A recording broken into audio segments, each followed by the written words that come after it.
Is there any updates to the agenda? To you, Mr. Chair, administration has no updates to the agenda. Could I get a motion? Councillor Kissel. I have a question in regards to K2. We have zero information on it. I'd like to ask the Reeve, is that about me? I have no idea. It's a in-camera item, and we'll find out what it's about later. How can we have something on the agenda that nobody knows what it's about? That's why it's called in-camera, so that we get the information when we go in camera.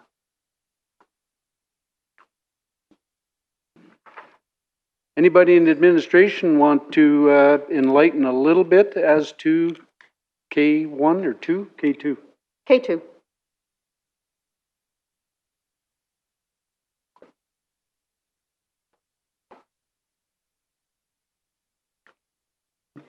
Mr. Reeve, members of council, there's nothing for K2 for us today from administration.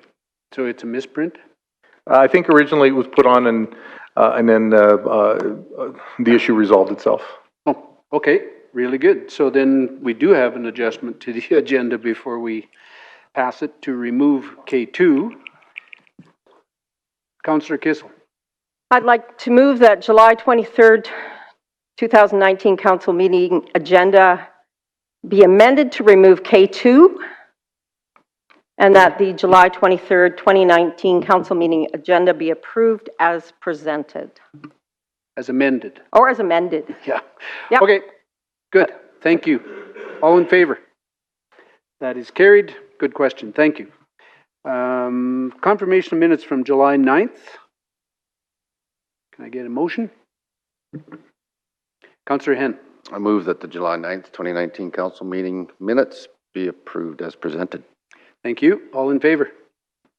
That 2 is carried. We'll go to item B1.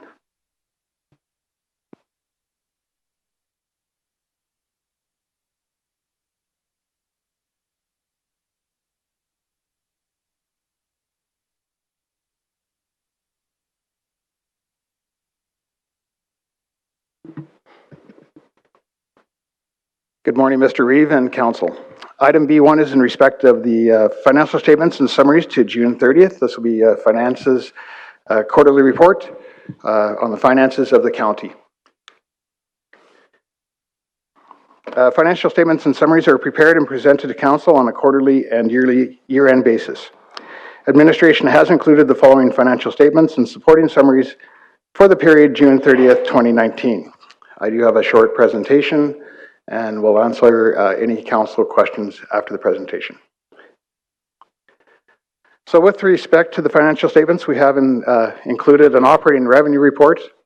Happy to report we're about 71% collected of our revenues. With respect to the operating expense report, we are at approximately 33% spent on our operating expenses to date. A lot of this is we are early in the construction season, and a lot of these entries are also prepared at year end, such as reserve transfers and interdepartmental charges. With respect to the capital expenditures report, we have about a $59 million budget remaining with respect to that report. The highlights of this are fire services. We have a water tender out for $520,000. Planning and development, we're still working on the Langdon Joint Use Site for $2.3 million. You will see an item in there for agricultural. There is no budget, but there isn't a capital expenditure, and the reason for this is the purchase of these capital hitches is what they are for mowers. They're above a threshold, and when they become above a threshold, we move them from the operating to the capital budget. It's based on our TCA policy 216. Again, it just helps us keep our operating and capital budgets straight.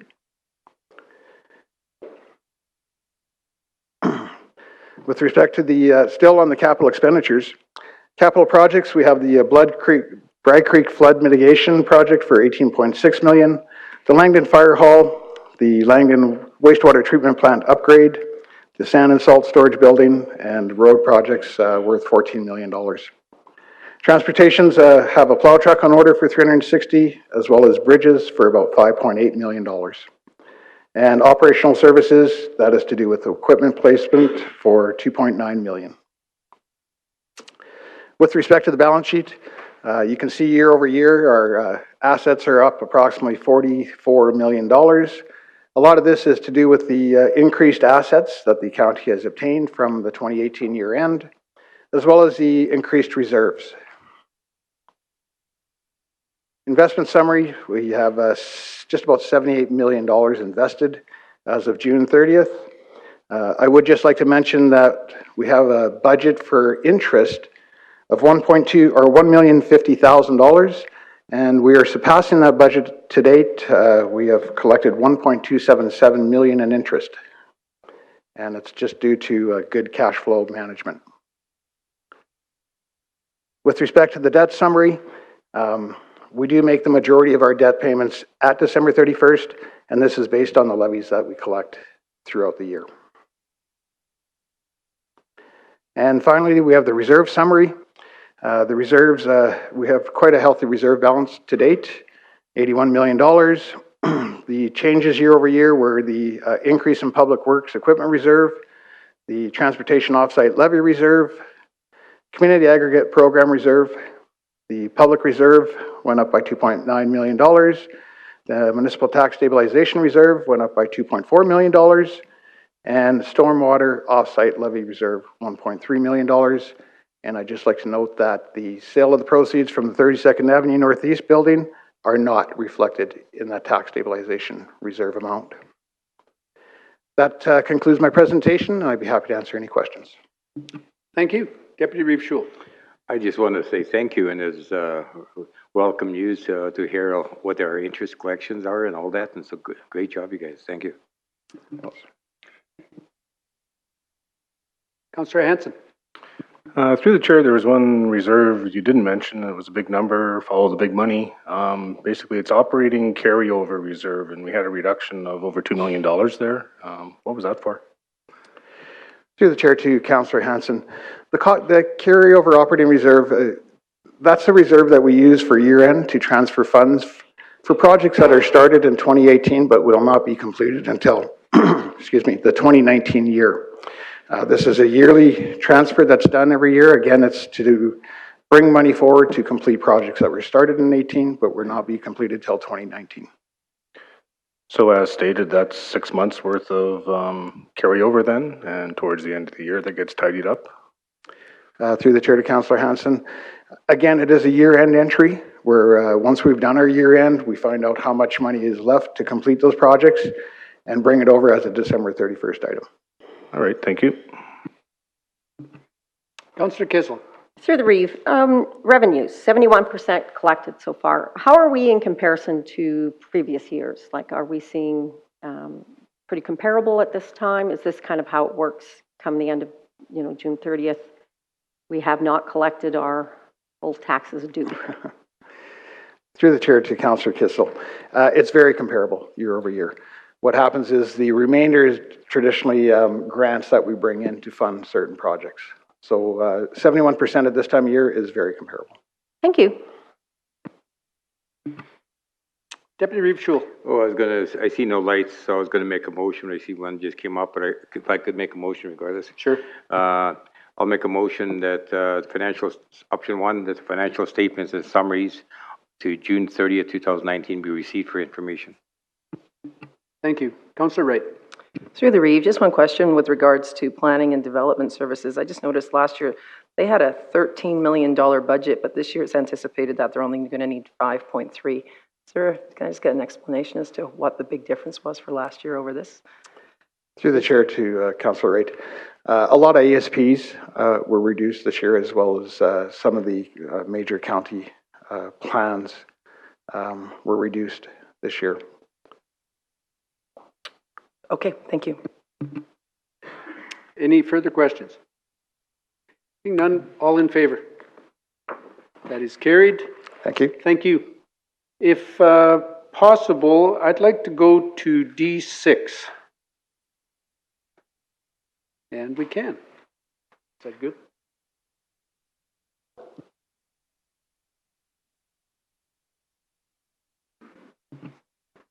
I believe there is folks that want to make a presentation to council on this one. So we'd need a motion for that. Deputy Reeve Schul?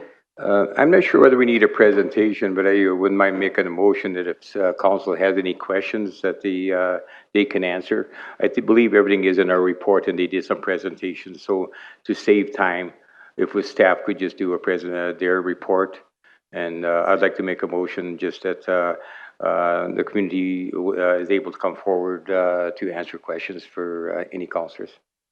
Okay, so that's a motion to allow them to answer questions. Yes, or speak. Okay. Okay. Good. Okay, all in favor? Recorded vote? In favor? In favor. In favor? In favor. Opposed? In favor. In favor. In favor. In favor. And we will have them answer questions, should we have any.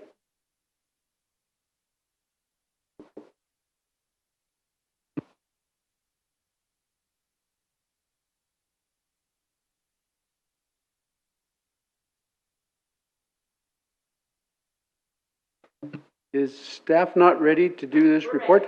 Okay, good. My apologies, Altea Patagistan Recreation Parks and Community Support. So Chrissy Craig and Corey Korberg are here. They're originally going to present about the baseball diamonds, but as per the report, they're here to request funding for the for a doubling of the baseball diamonds.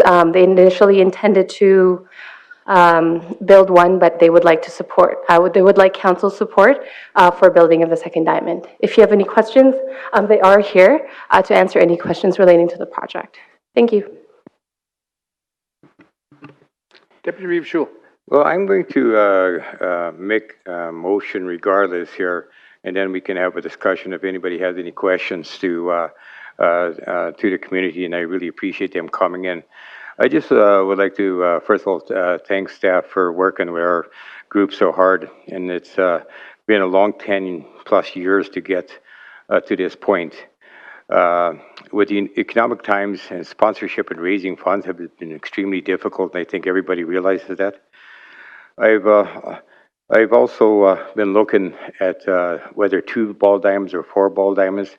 I really think that we should build out the whole 4 ball diamonds, so I really like to get support.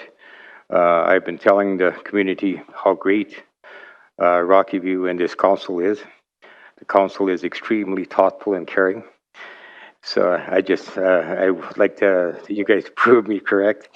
I would also like to send a message to the province that we are doing our part in the community to get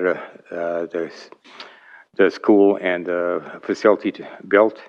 I think this will help a lot in fall about getting the school approved. Rocky View already did a lot of work. We built the road, we did all the servicing. So I guess what I would be asking for support, and I think staff may have to confirm this number in here, but I would like to go with all 4 ball diamonds. I think the price was roughly $2.8 million that they needed. But if we deduct the $550,000 off it, the number I came up with is $2,251,265.25. Is that correct? So I'd really like council support. So prove me correct and show how great this county council is. Thank you. Councillor Kissel. Through the Reeve, just a question, where would the funds come from? Through the Reeve to Councillor Kissel, it'll come from the general regional district reserve. So Langdon has done this through a levy system, and they are actually just asking to access their own funds. Is that correct? So the Northborough Community Facility Board, they're classified as a regional facility. They do have access to that general reserve for regional facilities. Thank you. Councillor Wright. Through the Reeve. So along that line of thinking, so this money's allocated, but it's for all facilities in Langdon, is it not, or is it just specifically for this project? The money is in the general regional district reserve is available for all those that are classified as regional facility. So therefore, they have access to it along with other regional facilities. So I know that Langdon also needs a rec facility as well. This is just a one sport option at the moment. So if this 2.3 million is pulled out of that, so you said how much was in that fund currently, just for Langdon? There's currently, not specific to Langdon, but the money in that reserve itself, there's approximately $4.1 million. So then what this would be doing would be taking 2.3 million out of that 4.1 million that's allocated for the entire county. And we're just going to make an arbitrary decision right now, even though we haven't been asked for that money at this point in time. My understanding is the ask, and maybe I can get some clarification from Ms. Craig on this one, as to, are you asking for all of it? Like, obviously a pipe dream, we all would be, but, or is the 550,000 sufficient at this time? And then we can revisit the 2.3 additional, maybe in a next year or something. I'm not sure if you have an answer for that. Yes, thank you, through the Reeve to Councillor Wright. I apologize, I had Langdon days, so I have no voice. Could I get you to just state your name for the record, please? Yeah, it's Chrissy Craig. Thank you.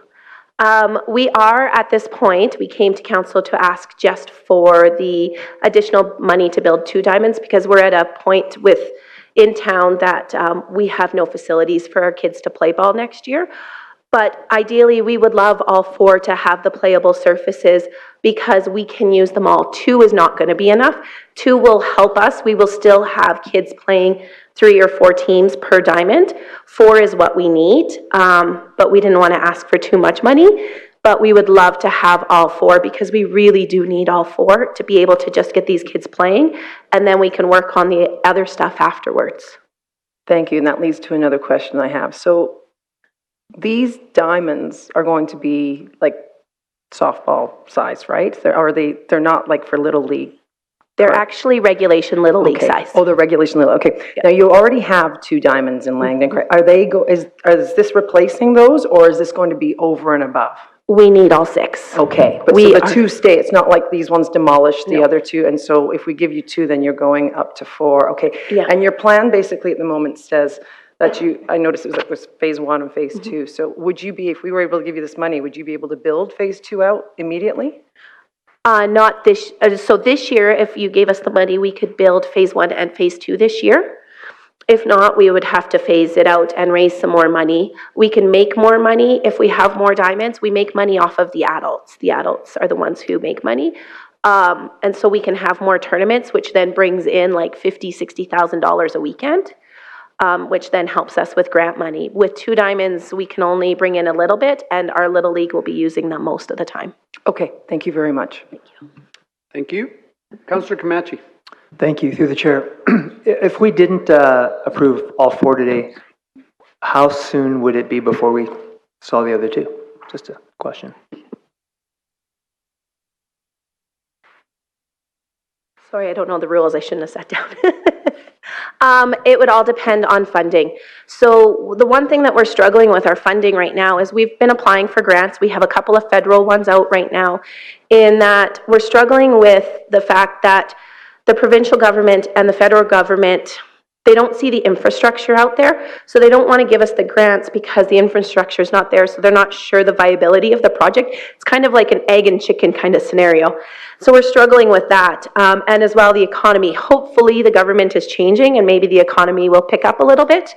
So we would love to have, if we don't get the money here, we would love to be able to build the other ones within the next 2 years, but I'm thinking logistically it'll be at least 5 before that, just because it's been such a struggle with the economy and the grants.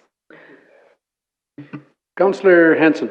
Through the chair, so how have you raised the 550 so far? What's your biggest successes there? So my biggest successes, these are hard words when I have no voice, is through developers. So we've had a couple of developers putting in some money. We have a couple of companies put in some money. And then we have gotten some grant money through Rocky View County, thank you very much, through the regional funding for some of that money as well. So we have a mixture. We have a couple of other developers that we're just working on, and we're just trying to nail down the numbers. But we are really working on the developers and the private businesses to get the funding. So as per Councillor Schul, if we kind of leapfrog your efforts at fundraising and hit the end goal right away and give you a leg up, how can we still access the goodwill in your community and continue to have donations and fundraising be successful? If it's no longer towards a ball diamond, are they willing to invest in other recreational facilities in Langdon? Are we cutting ourselves off in terms of the corporate goodwill or sponsorship in any way?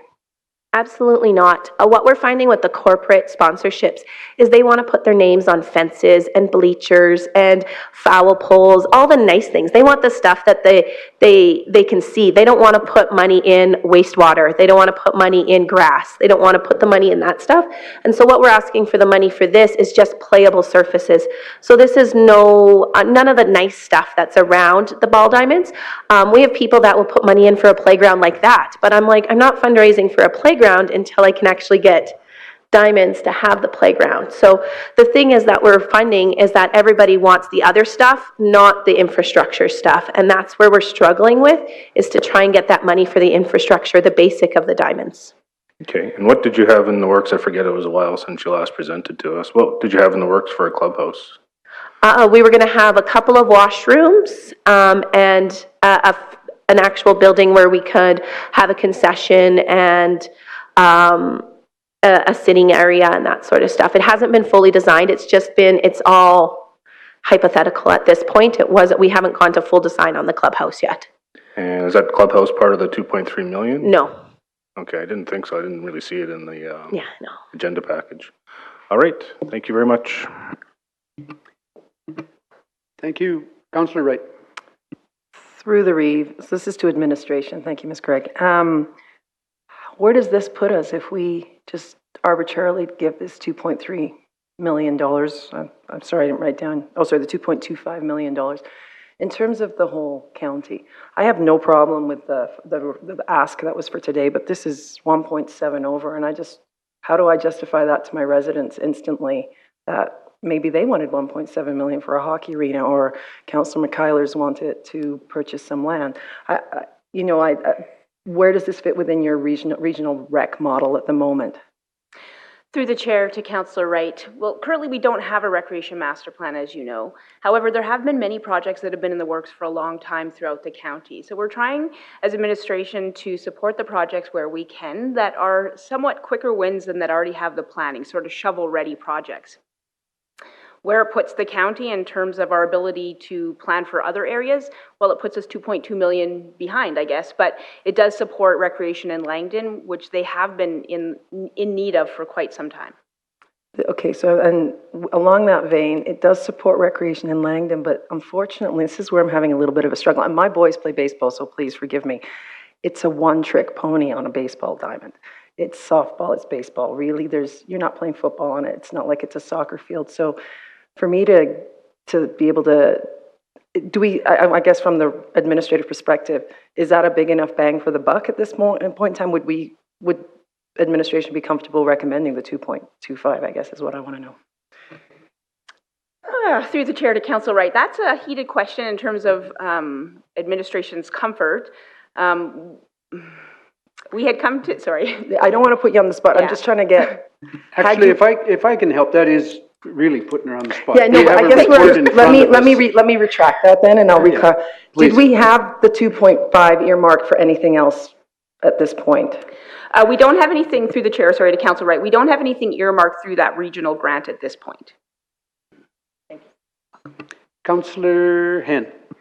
I don't do this, sorry, through the chair, I don't do this very often, but I'd like to speak to the motion, and I will be supporting it. And I think that spending this kind of money on 4 ball diamonds as opposed to 2, I'm a firm believer if you're going to build it right the first time.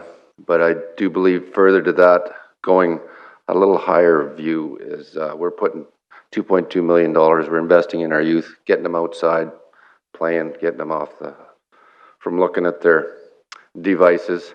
And I think that's a solid long-term investment, in my opinion. And again, it just enhances the community of Langdon. And one more reason that it's going to thrive. Just my thoughts. Thank you. Just before I go to Deputy Reeve Schul, I have a question. If the new recreation plan were to be passed, which we're going to see later, there is some mention through that process of soft service levies. Would that include recreation? So the development of soft service levies would definitely include recreation. The challenge for us in our current state is we don't have anything to apply levies to our developers. So once we have a master plan in place with a capital infrastructure investment plan, we can tell the developers they're investing towards this. Now, obviously, diamonds aren't the only thing that Langdon needs in their community. They do need a rec center, and you were right when you said that. And so that's where we'd be looking to apply soft service levies to Langdon in the future once we have that money sort of earmarked or identified. Yeah. So, and as well as levies, is there other grants available that the county can assist the area with to try to access federal or provincial grants, or is that a potential? Through the reef. I can't answer that specifically at this time because I'm not sure of any grants, but we can certainly research that, and that's part of our role within the communities is to support them in finding grants. I guess the reason we came to the table today to recommend support for a second diamond is because we felt that one diamond really wasn't going to do them any good. 2 diamonds would be better than 1, and 4 diamonds is obviously better than none. And we also were recognizing that there's a shorter construction season left in this season, so we thought get something done this year and then work towards the rest next year. Thank you. Actually, we have Councillor Camachi.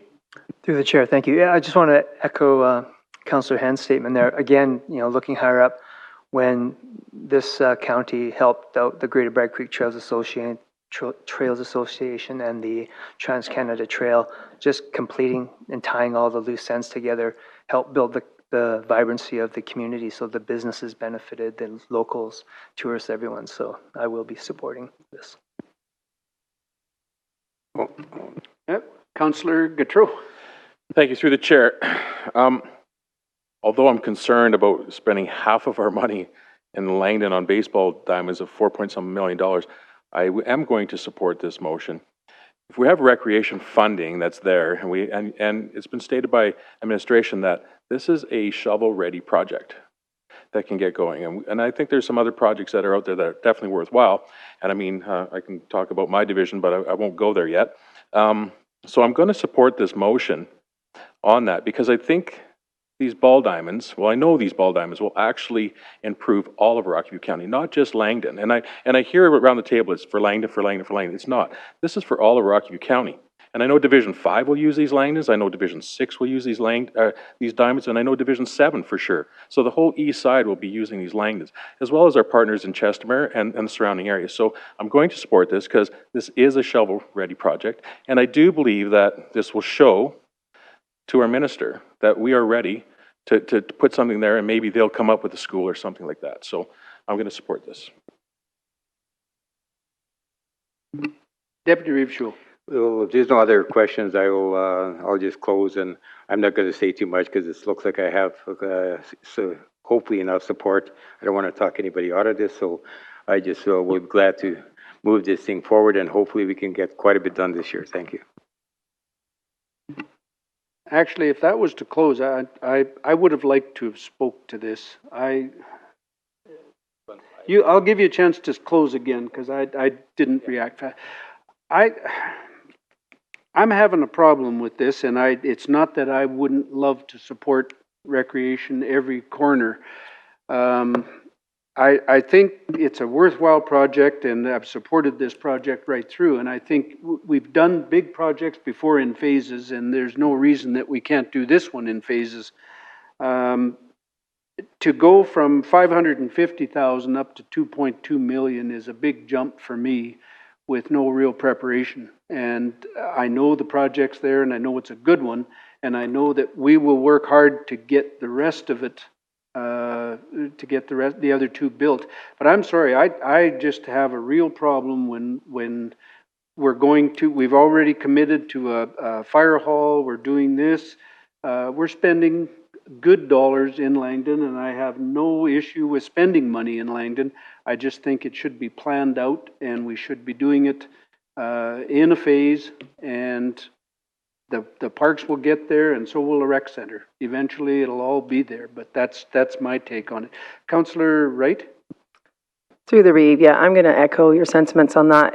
I'm wholeheartedly in favor of the 550,000 and get you guys underway. And furthermore, I think in doing that, it shows a gesture of goodwill to the community that you may be able to raise, maybe not another 550,000, but if the developers already see those 2 diamonds go in, who's to say that we don't get a corporate kickback of another 250, or maybe even 550, or if they're as beautiful as they look, maybe even more. Maybe somebody wants to name it something park, I'm not sure at this point in time. So I think getting you underway for 2, at least this year, and then maybe come back next year and maybe we can reevaluate, maybe there's a better funding model. But I think giving all the money at this point in time, I don't think I could justify it to the ratepayers in my division anyway. Thank you. We have one more, Deputy Reeve Schul, and then we'll let you close. Yeah, that's what okay, I'll let. Just one more, please. Okay, Councillor Hanson. Through the chair to, I'm not quite sure who, administration or perhaps the community, but in terms of cost savings and doing 4 versus 2, if we do it in a phased approach and do another project next year, how much extra is that going to cost us roughly for not making use of all the equipment while it's out there in the first place? Thank you. Through the chair to Councillor Hanson. By doing 4 this year instead of splitting it out, we save just over $200,000 plus any costs that go up. As we know, every year the costs go up of construction, and depending on what happens. So we will save money by doing 4 over 2. So really, it's at this point, let's call it 800,000 or 900,000 for an additional 2 diamonds. Then. Mm-hmm. That is correct. So a question for administration then, through the chair. I know it's early days and we don't quite have our master plan done, but in terms of regional recreation and discussions with our municipal neighbors, has there been any indication at all that we need, say, an area of specialization where if you want to do softball, you go to Langdon, they've got 8 diamonds, 10 diamonds, that's their thing. And if you want to play soccer, you end up over by Chestermere, and there's 6 fields over there, and that's their thing. And we get away from trying to have a soccer and a baseball and one of everything in every hamlet. What's the current administration thinking along those lines of things that are a little more regionally viable? And I'm thinking that there might be a certain critical mass you need to actually have softball tournaments be a nice destination money-making type of activity, and it's not just worrying about getting a few kids from the local town onto 1 diamond. Through the chair to Councillor Hanson. So obviously having 4 diamonds sets the community up to be that local hub for baseball within that east side region. So 4 diamonds allows for tournament play regularly and supports that entire community throughout that. In terms of regional planning and consideration, we haven't gotten that far yet, and we will be working through there. We'll also be doing a study with the City of Calgary in 2020 on the east side region and what the needs of those are and how we can work more effectively together. But in our current state right now, I cannot really identify where we have hubs or where we could have hubs, but that'll certainly be something we'll be looking for as we move forward. All right, thank you. And this time to close, Deputy Reeve Schul. Okay, if I could, and I really would like to thank Chrissy for clarifying the $200,000 approximately in cost saving. And this is something that I was going to mention in my closing, but I guess I think enough has been said on this, so I'll just make that, read that motion as on the board here, that the Northborough Community Facility Board fund request of $2,251,265.25 towards the building of 4 ball diamonds be approved through general regional reserves. Thank you. Thank you. This is going to be odd because my hand, I think, is going to go up. We'll call the question. All in favor? And recorded vote. In favor. Opposed. In favor. In favor. In favor? In favor. I'm in favor. In favor. In favor. That is carried. I'm there. Moving on. We'll go to D4. You're still there, so.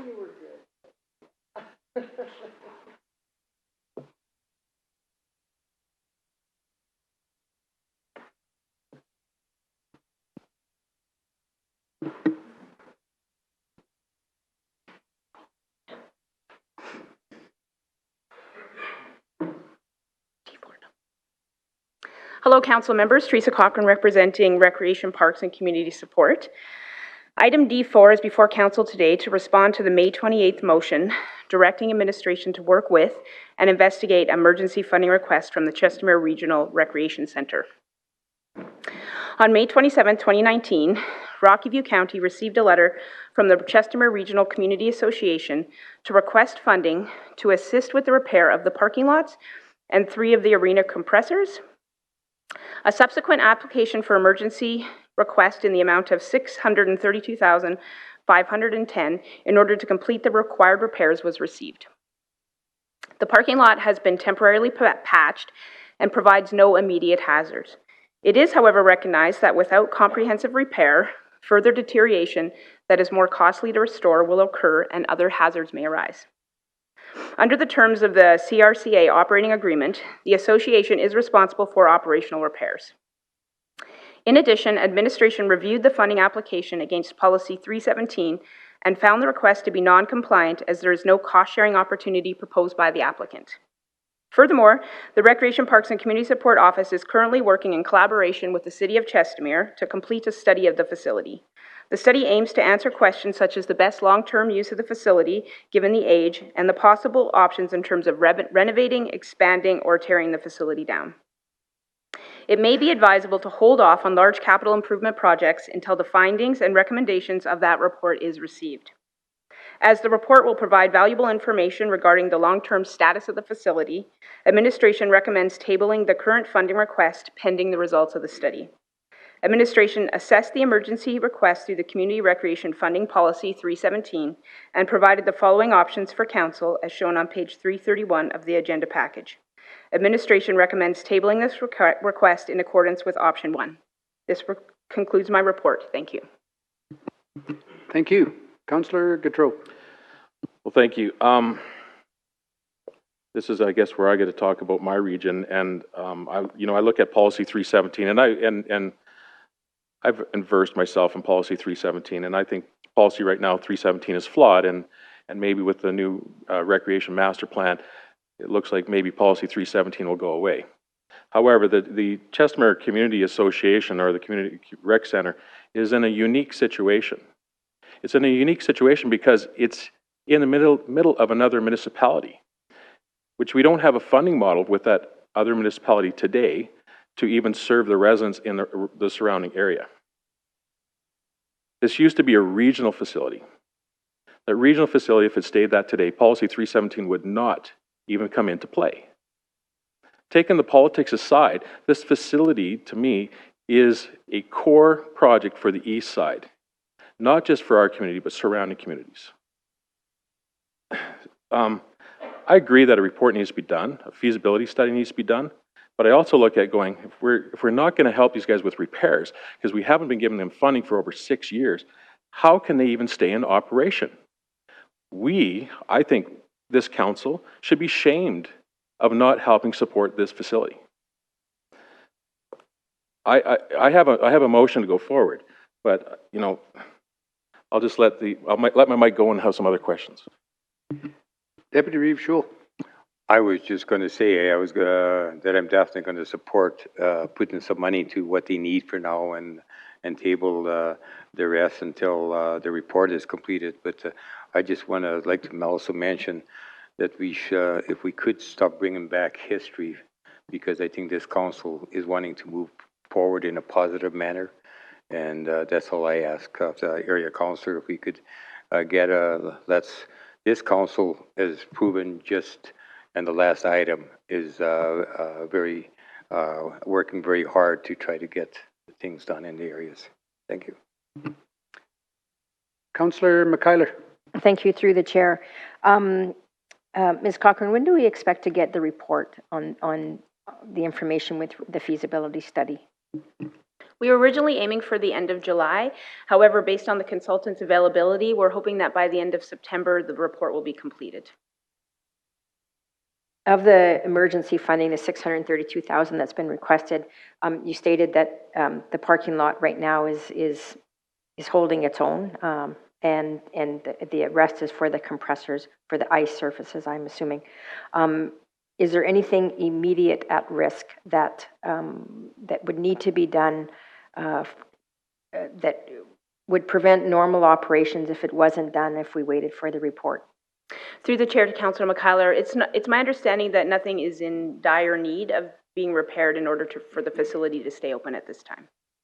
So the compressors are functional, and those are to make the ice. I'm not a hockey person, so they make the ice. And so if the report came back at the end of September, would we still be in a position to provide emergency funding at that point? So that, again, I'm not trying to push anything off here, but I want to make sure that, again, we have, as much information as we can before we make a decision.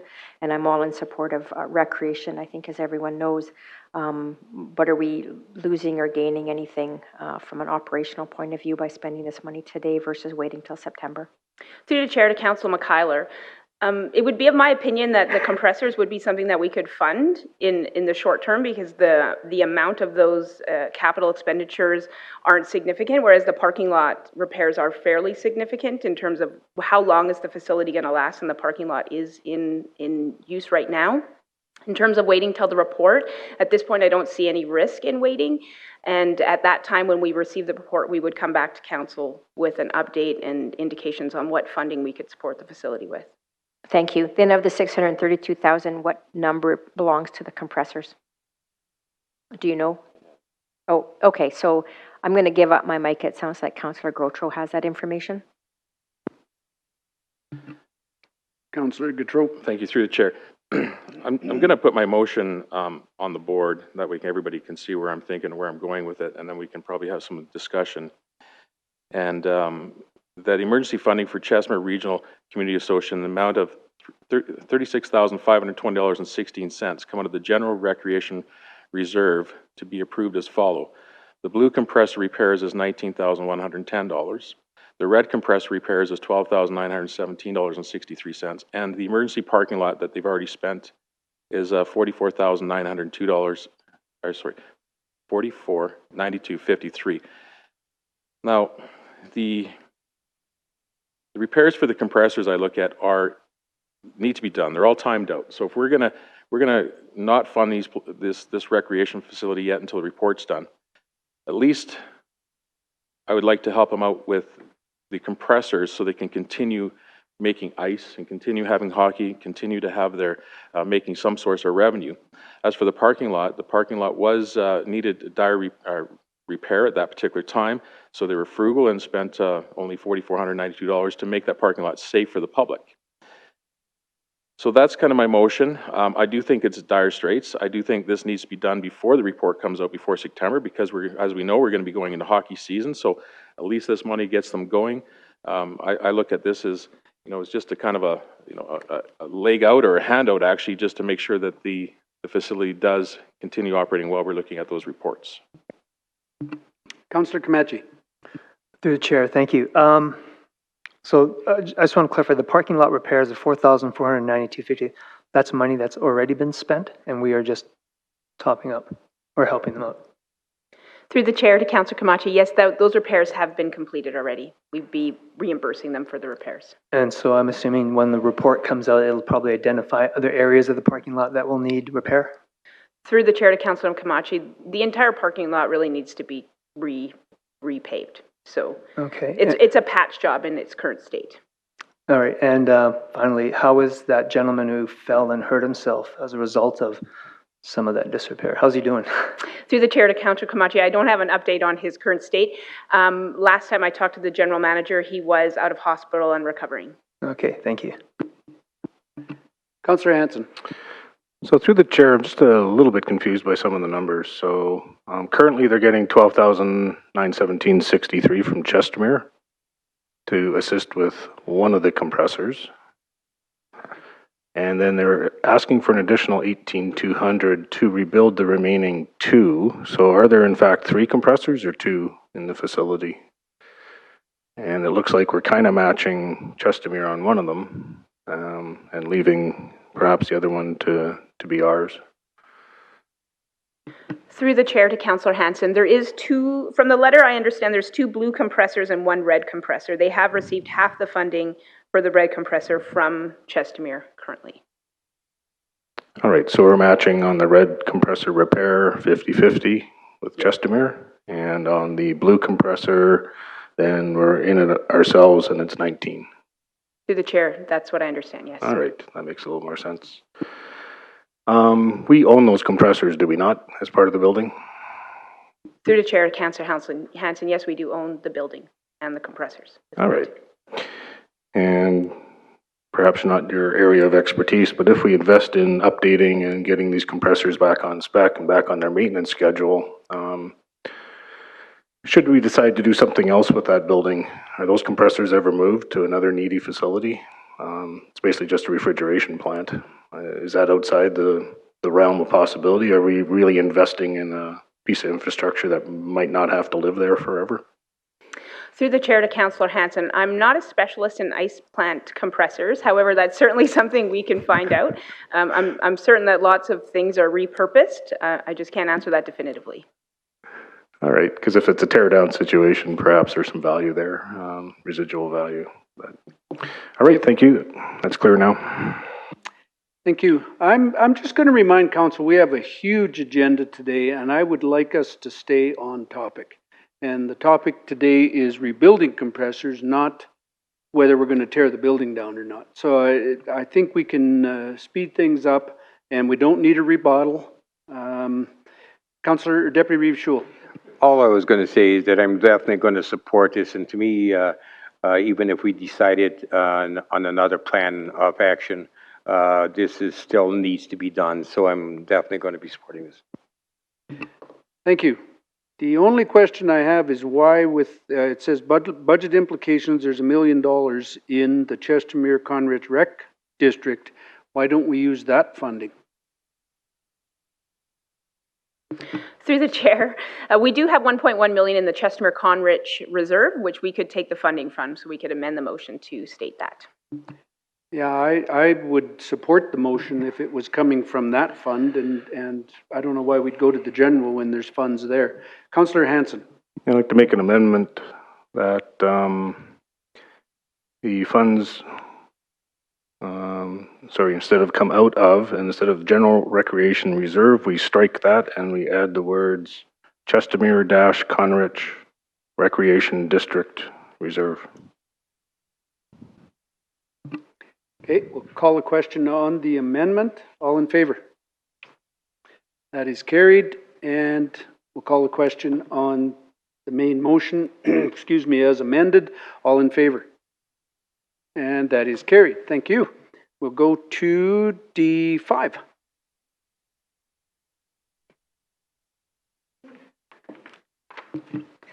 Hello, council members. Altea Panagiton, Recreation, Parks and Community Support. Item D5 is before you as per the Langdon Special Tax Grant, Policy C328. Council is the approving authority for this program. This year, through the special rate bylaw, $88,590.66 were collected. During the June 1st intake, the county received 5 applications with a total requested amount of $35,817.37. $35,817.37. The following applications are 10,400 from the Langdon Community Association for operational funding towards playground maintenance, account and fees, organizational governance review, and replacement of potassium permanganate filter at the Langdon Fieldhouse. They've also requested 3,200 of capital funding to install lights at the skate park and playground.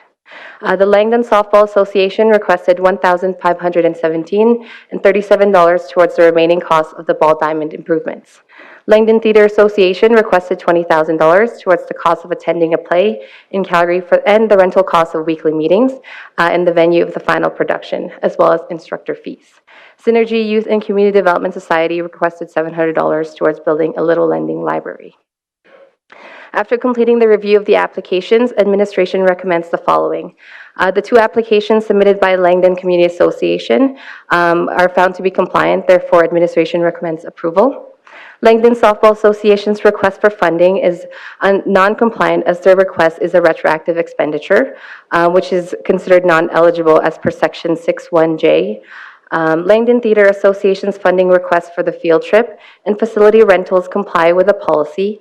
However, the requests for instructor fees are found to be non-compliant as per section 61H. Therefore, administration recommends approving the compliant requests in the amount of $15,675 and the refusal of the instructor fees component. Synergy Youth and Community Development did not comply with the policy as their request is considered non-eligible as per section 61A and section 61I. Therefore, administration recommends refusal of the application. This concludes my report. Thank you so much. Thank you. Deputy Reeve Schul. Okay, so I'm a little confused now. There's a couple motions in here that's saying that we should give to the Synergy, but you're saying it's non-compliant? Or the 700? Through the chair to Deputy Reeve Schul, our initial intent is to refuse Synergy's application because they don't comply with the policy. But yet you have it in a motion to give it, so that's where the confusion is. Oh, okay, I'm sorry. Okay, in that case, I will make a motion because it looks pretty straightforward. I'll go motion one that that the Langdon Community Association request for $10,400 of operations fund of the playground maintenance, accounting fees, governance review, replacement of potassium filter at the Langdon Fieldhouse be approved from the Langdon Recreation Special Fund funding grant. And I'll do my motion two also because it's being for approval, that the Langdon Community Association request for $3,200 of capital funding to install lights at the skate park at the playground be approved from the Langdon Recreation Special Tech funding grant. Thank you. We'll go to Councillor Wright. Sir, I guess let's do these because mine was in regards to number 4, so I'll just. Okay. Call the question on the first two motions. All in favor? They are carried. Go ahead, Councillor Wright. Just through the Reeve to administration, with number 4, so we're willing to pay for people to attend a play, but we're not willing to pay for them to be instructed as to how to be in a play. Just sounds a little contrarian, I guess. Can you just explain the rationale? Sure. Through the chair, so the policy is limited in that it had specific guidance of what's non-eligible, and unfortunately instructor fees is one of them. If that's something that council wishes to fund in the future, we are reviewing the policy, and that's something we could definitely consider because that's understandable. Yeah, I think that might be something that we might want to look, especially if we're going to pay for somebody to go to a play, but we're not going to pay for them to learn how to, like I said, be in one. So it just seems a little counterintuitive. Okay, thank you. Deputy Reeve Schul, or Councillor Kissel. Actually, I'd like to move motion 3, that Langdon Softball Association request for $1,517.37 towards the remaining costs of the ball diamond improvements be refused. Thank you. No comments. All in favor? That is carried. Deputy Reeve Schul. I'll make motion 4 that the Langdon Theatre Association be approved for up to $15,675 for the costs associated with the venue rentals and the field trip only. Okay. All in favor? That is carried. Deputy Reeve Schul. I'll make motion 5 that the Synergy Youth and Community Development Society request for $700 towards building a little landing library addition to the Langdon Fieldhouse be refused. All in favor? That is, whoops, sorry. Recorded vote. Councillor Kissel? In favor. In favor. I'm opposed. In favor. In favor. Favor. In favor? In favor. In favor. That is carried. Give him the ook pick. We'll take a 5-minute break, come back at 10 for C1.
I have little deal that I have to read before we, I'd ask that anyone that wishes to speak in a public hearing, put their name on a list at the back. I will remind people that this is live streamed to the internet. Clearly state your full name for the record before you speak, and please turn off all cell phones or put them on silent mode. The public hearing process will be followed in accordance with our procedural bylaw. Once the public hearing is opened, we will hear from administration with a report on the proposed bylaw. The applicant will then be provided with 20 minutes to speak to their application. I will then call on those persons that wish to speak in favor. And they get 5 minutes as a single and 10 if you're speaking for a group. I will then invite those in opposition to speak as well with the same rules. I will then invite the applicant to speak a maximum of 10 minutes to rebut the points raised in opposition. And once the public hearing is closed, council will discuss and debate the merits of the application and vote accordingly. Councillor Kissel, I believe. Move to open. Thank you. All in favor? And we are open. Good morning, Reven Council. My name is Angela Perry with Planning and Development Services. Item C1 is an application before you today for public hearing and first reading. This application is for road closure and consolidation of a 3.82 acre portion of road allowance shown on Plan 2344JK. This portion is located adjacent to the Southwest Section 2, Township 28, Range 4, west of the 5th Meridian, in Division 9, just off of Highway 22, north of Cochrane. The applicant, Paul Sullivan, has submitted this application on behalf of himself and the other owners of the property. Please note, adjustments were made to the bylaw description and survey plan after the agenda was initially prepared. A new version of this bylaw has been printed for your review and has been prepared to satisfy the requirements of Alberta land titles. The applicant has indicated the purpose of this closure is to consolidate the road allowance that runs adjacent to the west side of their lands. They would like to consolidate the road allowance to reduce the initial requirement of upgrading the road to a county standard. There is already an access road located within the road allowance that will remain, but if this application is successful, the applicant will not be required to build a full county standard road or provide any further upgrades. This application was circulated in accordance with the Municipal Government Act, and administration received no concerns of note by agencies, and one request for easement by Fortis for lines located within the right-of-way. We received one letter of opposition from adjacent landowner during the circulation period, as well as an additional letter of opposition from the same landowner during the public hearing circulation. The opposition does not provide clear rationale for their opposition other than setting a precedence. The county and province has a road closure process in place for this type of application, and we do not have any reason to recommend refusal of this application based on the letter received. This closure and consolidation does not restrict access to or create any landlocked parcels, and this portion of road allowance is not part of the county's 30-year long-term transportation network plan.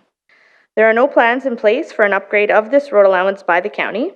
This application meets the requirements of Policy 443, and as such, administration supports the closure and consolidation of this portion of road allowance. I now have a video of the area for Council's view.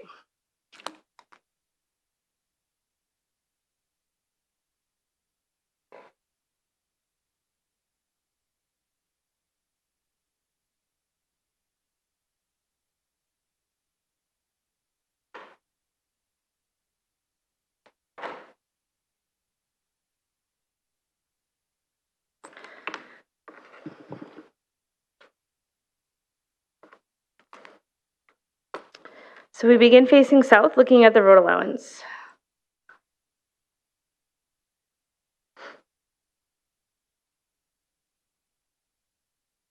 And we're now padding to the west, and in the view you'll see Highway 22.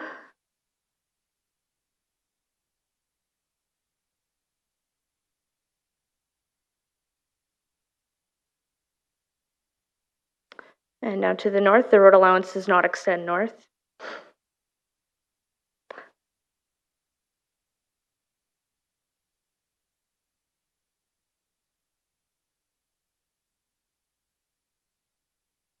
And looking towards the east, there's no road allowance heading east either.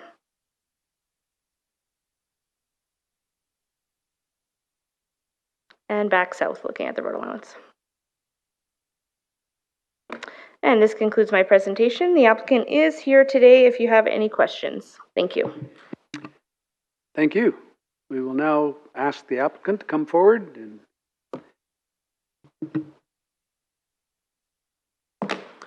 if I could get you to state your name for the record, please. You bet. Good morning. My name is Paul Sullivan.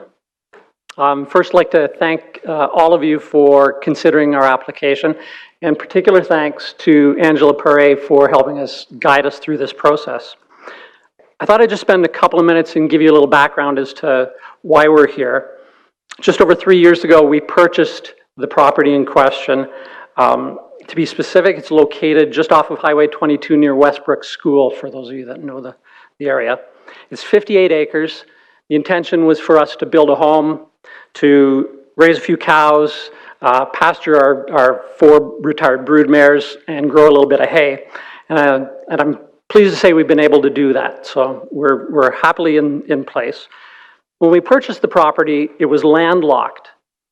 There was a closed road allowance to the west. It was virtually impassable. It was completely overgrown. When we applied for development permits and a building permit, they were granted with the proviso that we enter into a road construction agreement with the county, and we did that. We had the road bulldozed, graded. We spread some gravel. And then we did that simply to access the property. After that, we hired the requisite geotechnical engineers, surveyors, and a consulting engineer, which is part of the requirement to go through the process.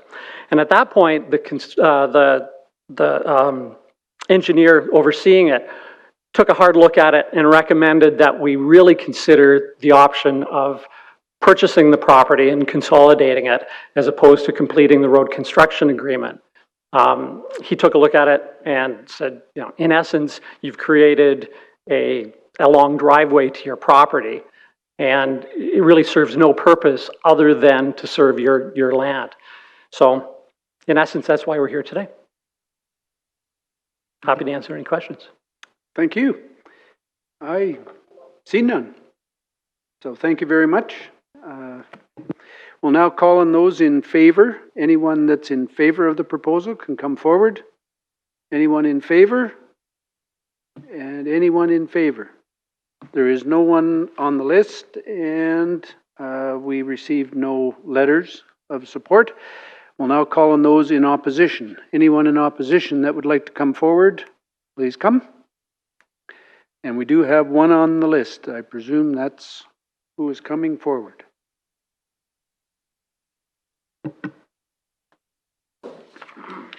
Good morning, Reeve Bulkey and councillors. My name is Colleen Monroe. My husband and I live on the property that my father owns, Gary Monroe, and we are opposed to this application. Our property extends to the east of the application. It is the northwest, essentially the whole section of 2 that you see on your map.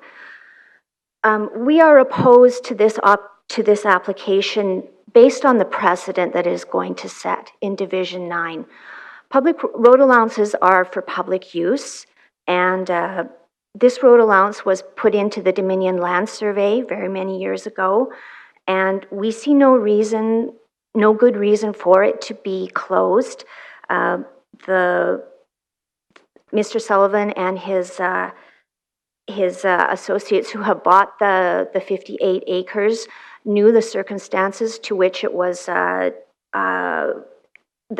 it was going to be under when they bought the property because it was undeveloped. That road allowance has been there for a long time, and in fact, Highway 22 doesn't follow the Dominion Land Survey. You can see that on the map. And so it's the precedent that we are most concerned of. If this road allowance is closed, what would happen if other landowners in the area would actually ask for road allowances to be closed? So thank you for your time. Thank you. We do have a question, I believe, for you. Councillor Wright. Thank you. Through the Reeve to Mrs. Monroe, rather. Miss, okay. With regard, I think you mentioned in your letter that this would make the parcels landlocked. Is that correct? It's not entirely correct. There is a road allowance to the east that you can see. That road allowance is very steep. It's the topography in that area is, if you bring up the topographical map, you can see that it's a long ways down from the top of Section 2 to the north end of Section 2 to the south end of Section 2. So it would make, it's not landlocked, but it would make it a difficult area. And the interesting thing is because of the way that the road allowance is, my father owns a finger of land, you can see it there, that amounts to about 7 acres. That it would make it difficult if we ever decided that we wanted to sell that piece of property to access it. It's not impossible, but it's difficult. Thank you very much. Councillor Hanson. Through the chair, a question for Ms. Monroe. The road closure actually does not include the part to the south of the finger, I believe, looking on the map. So I don't see how closing the red outlined area would impact access to that little triangle piece. It doesn't impact access to the triangle piece. What it does is it sets a precedent. What if other pieces of that road allowance or other road allowances in the area are being able to do the same thing? All right, thank you. I see no further questions. I will say that to all of council, we do not work on precedent. So each individual case is weighed on its merits. So, if I can alleviate any concern for you, that would be the biggest thing of your argument. But I see no further questions, so thank you very much. Thank you. Anyone else like to come in opposition? Anyone else like to come forward and speak in opposition? And once more, anyone in opposition, please come forward. Seeing no one, the applicant does have the right to rebut what you've heard in opposition.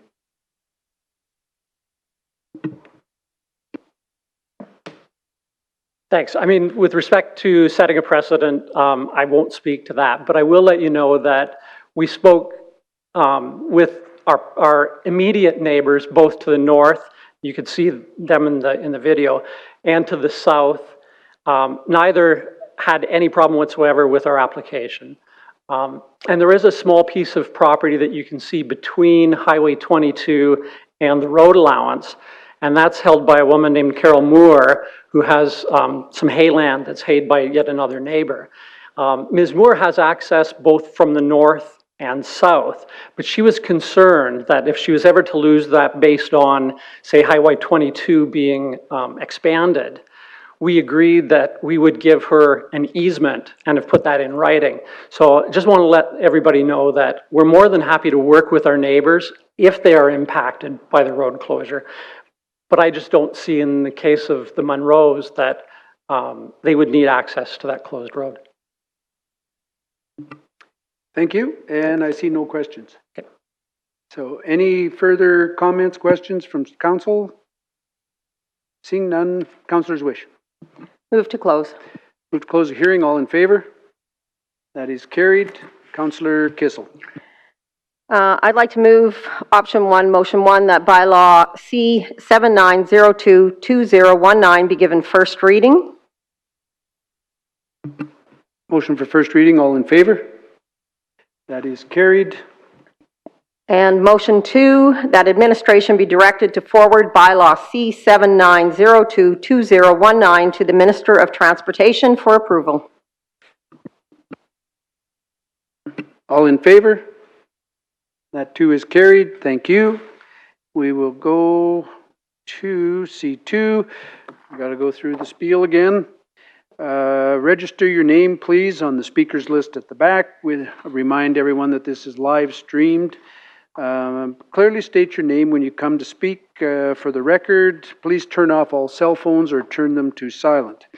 The public hearing process will follow in accordance to our procedural bylaw. Once the public hearing is open, administration will provide a report to introduce the proposed bylaw. The applicant will then be provided 20 minutes to speak to their application.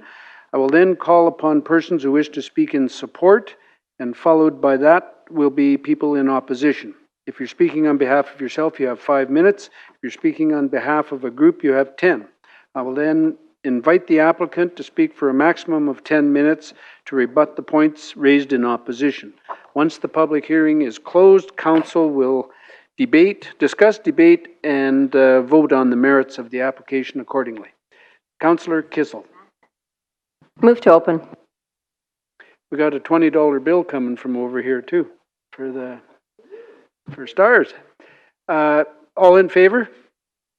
And we are open. Could we get the report, please? Absolutely. Good morning, Council. My name is Stefan Kuntz. I'll be presenting item C2 on behalf of administration for you this morning. The purpose of this application is to redesignate the subject lands from Ranch and Farm District to Ranch and Farm 2 District. The ultimate idea is to, there we go, is to create 2 50-acre parcels with a 60-acre remainder. So lot 1 and 3, the northern and southern, are the 50 acres. The remainder 60-acre parcel is lot 2. Subject lands are located on the western portion of the county. They're approximately 4 kilometers north of Highway 40 and 1.6 kilometers west of Beaupré Creek Road. As you can see, it's largely agricultural area. It is largely treed as well, so even that there's not a lot of grain in the area, predominantly ranching, and there's also a significant oil and gas presence in the area as well, and I'll elaborate on that in a moment. So just to touch on the proposed uses here, what the applicant has proposed is it's not a first parcel out, obviously. There's 2 new parcels here with the remainder. So they have submitted the application with reference to the newer distinct agricultural policies, and I'll touch on that in a moment. But essentially what's being proposed on each of these lots, lot 1, that being the northern one, was indicated as a woodlot and berry farm. So just note berries are agricultural general, that's fine on ranch and farm. Woodlot, it wasn't exactly clear what that is, but the most appropriate use for that would be natural resource extraction, which isn't an approved use in either ranch and farm or ranch and farm 2. Lot 2 didn't have any development proposed, and Lot 3 proposed a equestrian operation. So this is the training and boarding of horses, which again, in the land use bylaw is defined as an equestrian center. Now, while that's allowed in the Ranch and Farm District, doesn't necessarily need to be redesignated. This is important because there is a public access aspect to that, and in this particular application, that is rather important when we look at the technical considerations for whether or not council deems that use is an appropriate one in this area. So going back to the agricultural policies of the county plan, so again, just generally what these policies tend to do is they allow development in areas that have development and maintain the other areas as agricultural areas. There is an attempt to balance that. If agricultural producers feel that there is the need for a smaller parcel, they can propose something under the newer distinct uses, and that's policy 8.18. So that's, if they make that proposal, there are a number of considerations that they're required to do. That would be determine whether there's a pattern of similar operations, provide a rationale justifying why the parcels are required, something that's not estate planning, and an assessment of how the parcel is appropriate, both in the design, size, and land use. And in this case, none of those have been provided. The last item here is the assessment of the impact and potential upgrades to county infrastructure. That hasn't been provided as well, but the administration has done an assessment of that. And again, that's the critical component of this particular application. So in this case, the subject lands are located here, kind of in the northern part of the map. All this colored portion of the road, this is unmaintained road allowance. The county's maintenance ends here. So this is the intersection of Range Road 60 and Township Road 270. So it requires 400 meters of upgrade to that portion, approximately 2.7 kilometers to Range Road 60, and then an additional 300 meters of new construction in order to access Lot 1. So there is a somewhat of an existing roadway using that road allowance that's maintained and operated by oil and gas operators in the vicinity. However, that's not to county standards. And again, certainly if we're considering a public use in that area, that's something that the county would be concerned from a public safety aspect. So all in all, whether or not it's upgraded in the future, and that likely would happen at either subdivision or development permit stages, Essentially, it means that there's an additional 3.4 kilometers of roadway being added to the county's maintenance schedule for grading, general maintenance, and snow removal. So going back to that requirement in the new distinct policies, upgrades and impact and upgrades to county infrastructure. So again, it is very important to consider the safe access, especially when we have a public use such as an equestrian center. Even if it was just dwellings, I want to make sure that emergency access, emergency vehicles can get to those locations. But also for an equestrian center, obviously these are large vehicles hauling trailers. It's important to make sure that the sight lines are appropriate and that the width of the road is appropriate to actually accommodate these vehicles. So I mentioned 3.1 kilometers of road upgrade likely required, an additional 0.3 kilometers of road constructed.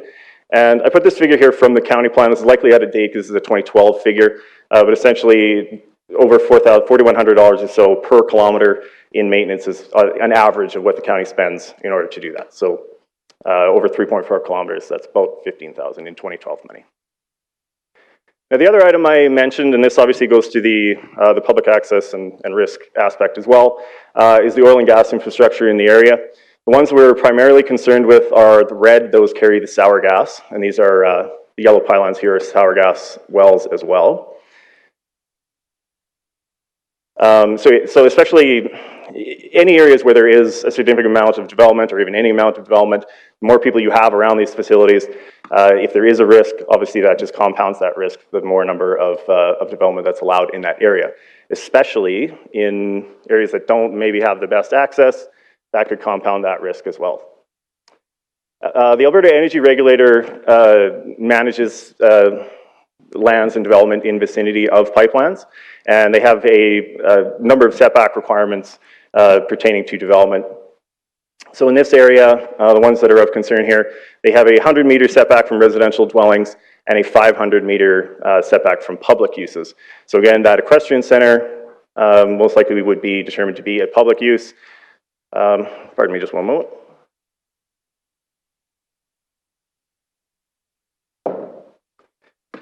So that's what this map shows here. So the red lines are only the sour gas pipelines. The yellow buffer there, that's the 100 meters, so no dwellings would be permitted within that 100 meter setback from those. And again, that's an Alberta Energy Regulator policy. And then the gray area here is the 500 meters from that. So they would likely, again, that would be their requirement, but they might not allow a public use in that. Certainly that's their requirement. So to summarize, the application is proposing to redesignate the subject lands from Ranch and Farm to Ranch and Farm 2 district. The ultimate idea here is to create two 50-acre parcels with a 60-acre remainder.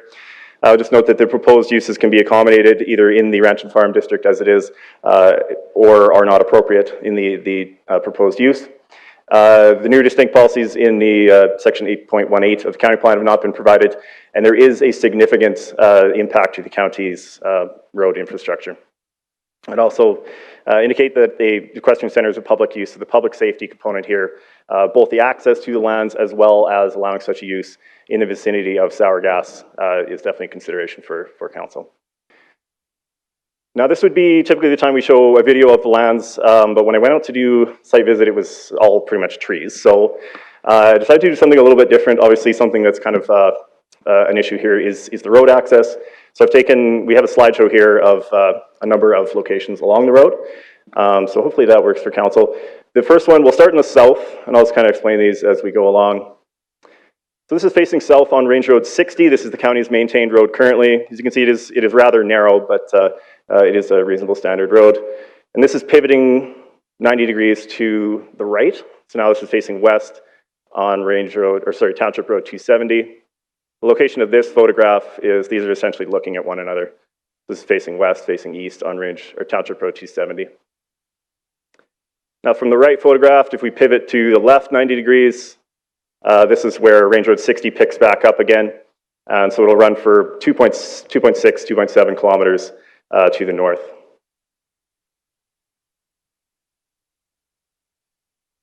This is from the top of the hill there that you saw facing back south towards the location of the last photograph, which was about where the cursor is here. Oops. So there is a creek crossing on this road as well. I couldn't find the name of it, but this is generally standing in that little gully of where it was. So here's the culvert, and obviously if the road were to be taken over by the county, that would then be the county's responsibility to maintain this and upgrade it and replace it if there is any flooding in the area. And then here it's kind of on top of the hill looking down. Those photographs were taken where that word south is. Much of the middle section looks generally like this. Again, this is facing south on Range Road 60. And generally, I would say, the road is in pretty good shape. Obviously, if oil and gas, vehicles are using this, they want to maintain it. The main concern would obviously be the width of this and ensuring that the sight lines of some areas, particularly areas like this, where there's a very narrow part of the road, this goes up rather steep, it's a little bit difficult to see, and then down again rather steeply. So again, if we have a public access component to this, certainly not something that couldn't be accommodated if the road were upgraded, but something for council to consider.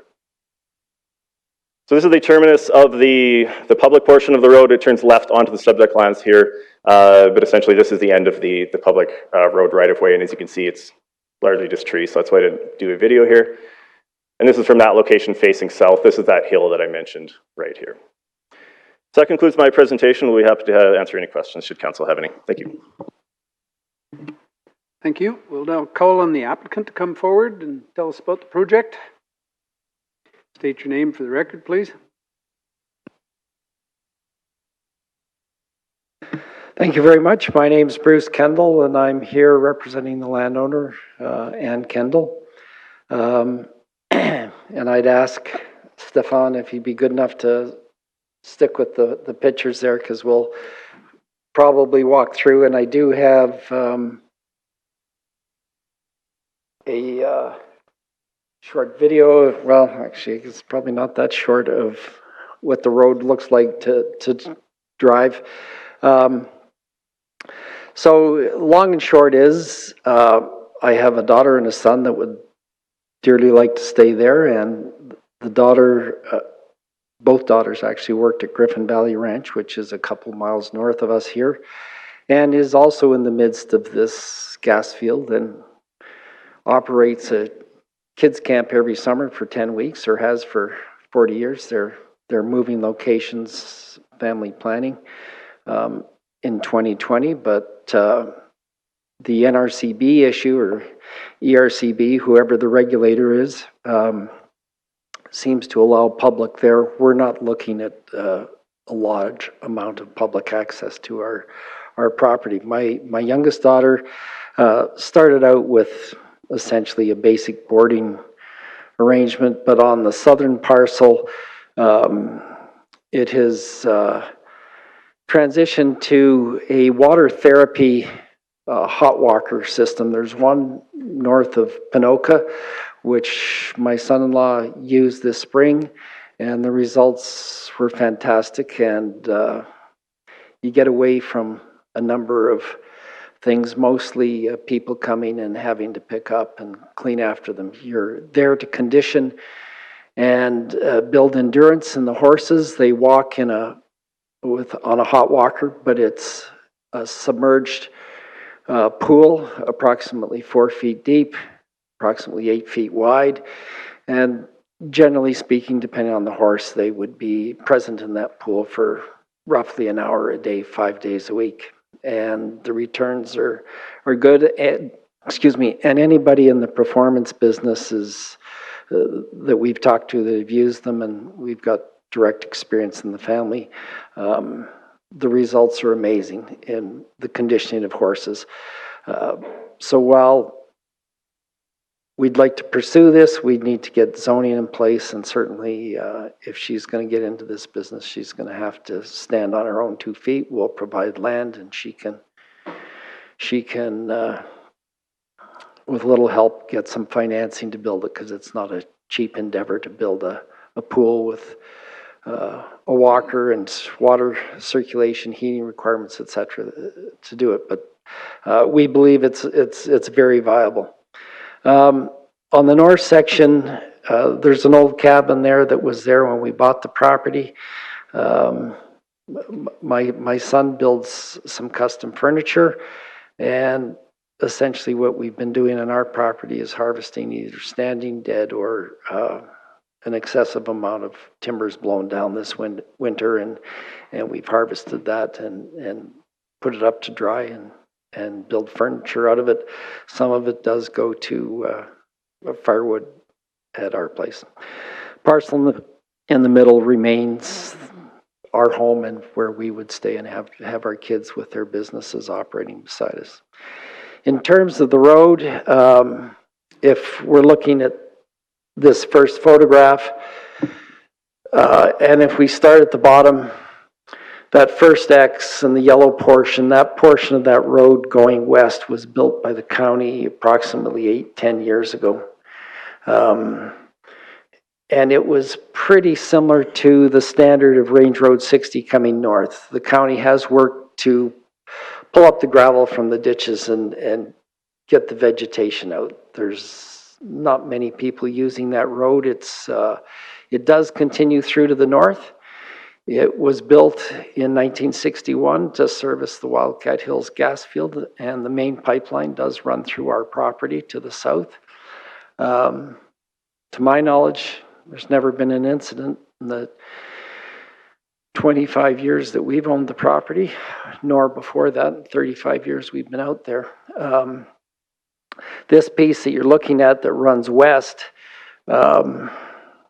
has grown in. The county does remove the snow from that road, and the county has gravelled it in the past. And I know that there's some work proposed for, I assume, this intersection on the east end looking west, because there's now kids getting on a school bus on the parcel to the south. If we move to the west, that next 800 meters of road was built the year after the county built this portion of road to service the McKendrick Ranches parcel to the west. And it connected the existing road that was built in the 1960s to service the oil field. Precision Drilling has moved their biggest rig from the north through our property down about midway to the south to put in a new well that hasn't been abandoned but has never produced.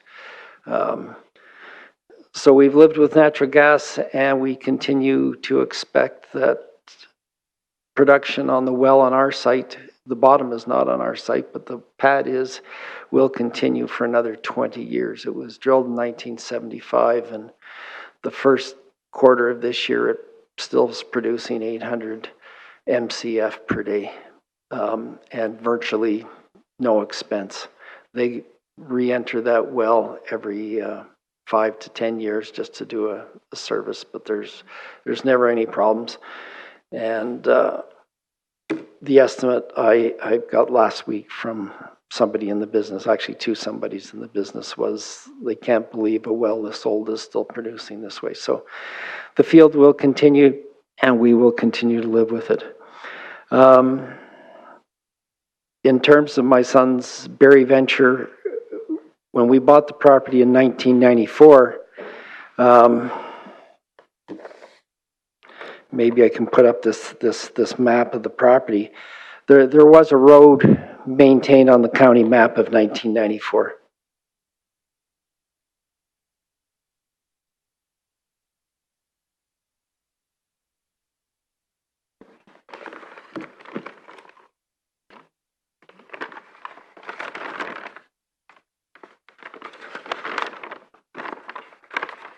And this is the 1994 map, just so you believe me. We bought the property in June. By the time we closed on the property, the county changed this little... Is the mouse working? It won't do that. Okay. So if we zoom in to the westernmost road there before the boundary of the county that goes north, you can see a dotted red line, and then it joins up with the road allowance and goes up to our property. According to the map legend, it says that it's a private road or a dirt road or unmaintained. Well, it was unmaintained, and I guess it's still unmaintained by the county, but if we need help, we call now Canlin Energy, and they look after it before the county gets there. And as I say, the road has handled the biggest rig that Precision Drilling came in through that site. I think there were 60 trailers came in and drilled. So we're not concerned about the road. We understand that there may be conditions at a future subdivision, but certainly I don't believe it prevents us from getting a rezoning now, so that we can then plan to figure out what it's going to cost us to implement the plan. And I do have a short video on that drive.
So this is leaving Highway 40 and coming north. There's a cattle guard there. This is the original part of the road. You can see that there's a little snow there that hasn't been removed. It's mid-March. It's about just before 1 o'clock, and it's a very nice warm day.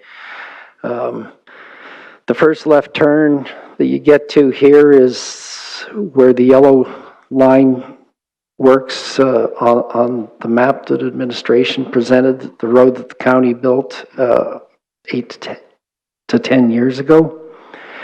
And then the next right turn takes Range Road 60 in the existing road allowance straight north. Where the yellow line is a correction line, and that represents a jog of approximately 600 meters. When we bought the property, we had an easement to continue straight north on the diagonal piece that showed up on the overhead earlier through the Ima's property. And at one time, they owned all of the lands to the north. And the reason the road went that route was such that they could control access further to the north. In the mid-2000s, there was substantial rains, and the culvert at Beaupre Hall was washed out, as was one further to the north, and this road was used as the exit for everybody north of the road failures. So this is where our easement went north, but this is the road the county built. And I'm not complaining that they didn't come out to blade off a couple of inches of snow, but the oil company actually was in the area, and they did. This is a creek crossing here. And then we turn north on Range Road 60. And you can see there's a fairly substantial amount of snow stacks up there. But the road is close to the same standard as the portion to the south. It's grown in a little bit. It's been there for approximately 8 years. It provides access for Ima's, Wishart's, and the leaseholder of the lands to the east of this road that is accessed by Dee McDougall in the summertime. We never see her in the wintertime. And this is, again, the same creek crossing that was at the bottom. It's heavily ripraped on the upstream end. Another cattle guard, crown lease on the right-hand side.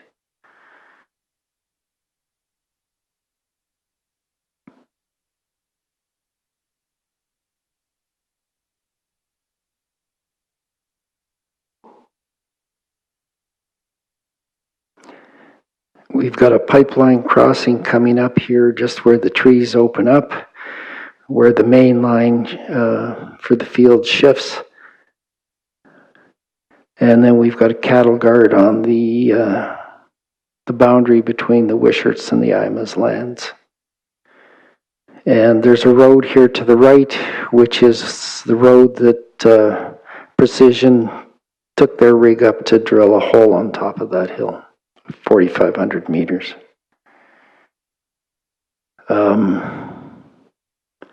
This hill faces south, and unless it's a really huge snowfall, most of the time in the winter the snow melts off this portion, and it's never been a problem. Some of you have seen the car I drive. It's a Ford Fusion, and I only get stuck about once a winter not getting in and out of this road. At the end here, where it's going to terminate, there's a roundabout. The road's actually started to veer off the road allowance, but there's a turnaround here that does get used, and we see lots of people from Google trying to get to the neighbor sawmill, because this is the shortest route to the sawmill, and they can't get through. Anyway, that hopefully deals with the road issue. Back to the berries, we selectively cut mature trees in '95 when we bought the property, and discovered that raspberries love the soil and grow in massive quantities anywhere where we had brush piles and pine needles. And so we've tried haskaps, and we actually lost them last winter. The neighbor to the south is doing haskaps and some other plants. I haven't been down to see it. He's in a program at Olds College, and they're trying the berry thing as well. But we believe we've got a good soil condition, good pH, lots of water for raspberries, strawberries on this property, and possibly wild cranberry. So our goal would be to get a rezoning such that we can then start dealing with the serious issues of developing a capital cost and a budget and try and move this thing forward. I will leave it at that, and if you have any questions, I'm free to answer them. Thank you. We do have a couple of questions. Councillor McKeiler. Thank you, through the chair. Just on the maps, where the cabin is, which is hard to make out on the map, but I think I see that. And then there's two homes, is that correct? No, actually there's one home. Will the pointer on the mouse work with this? This line here that you see is actually the pipeline. The road comes up to this X, and there's a road lease agreement easement to Canlin, crosses the property, curves down here, and then continues north or comes up over the hill and links back to Beaupre Creek Road. There's a house here, and down here is outdoor riding arena, hockey arena, and a shop.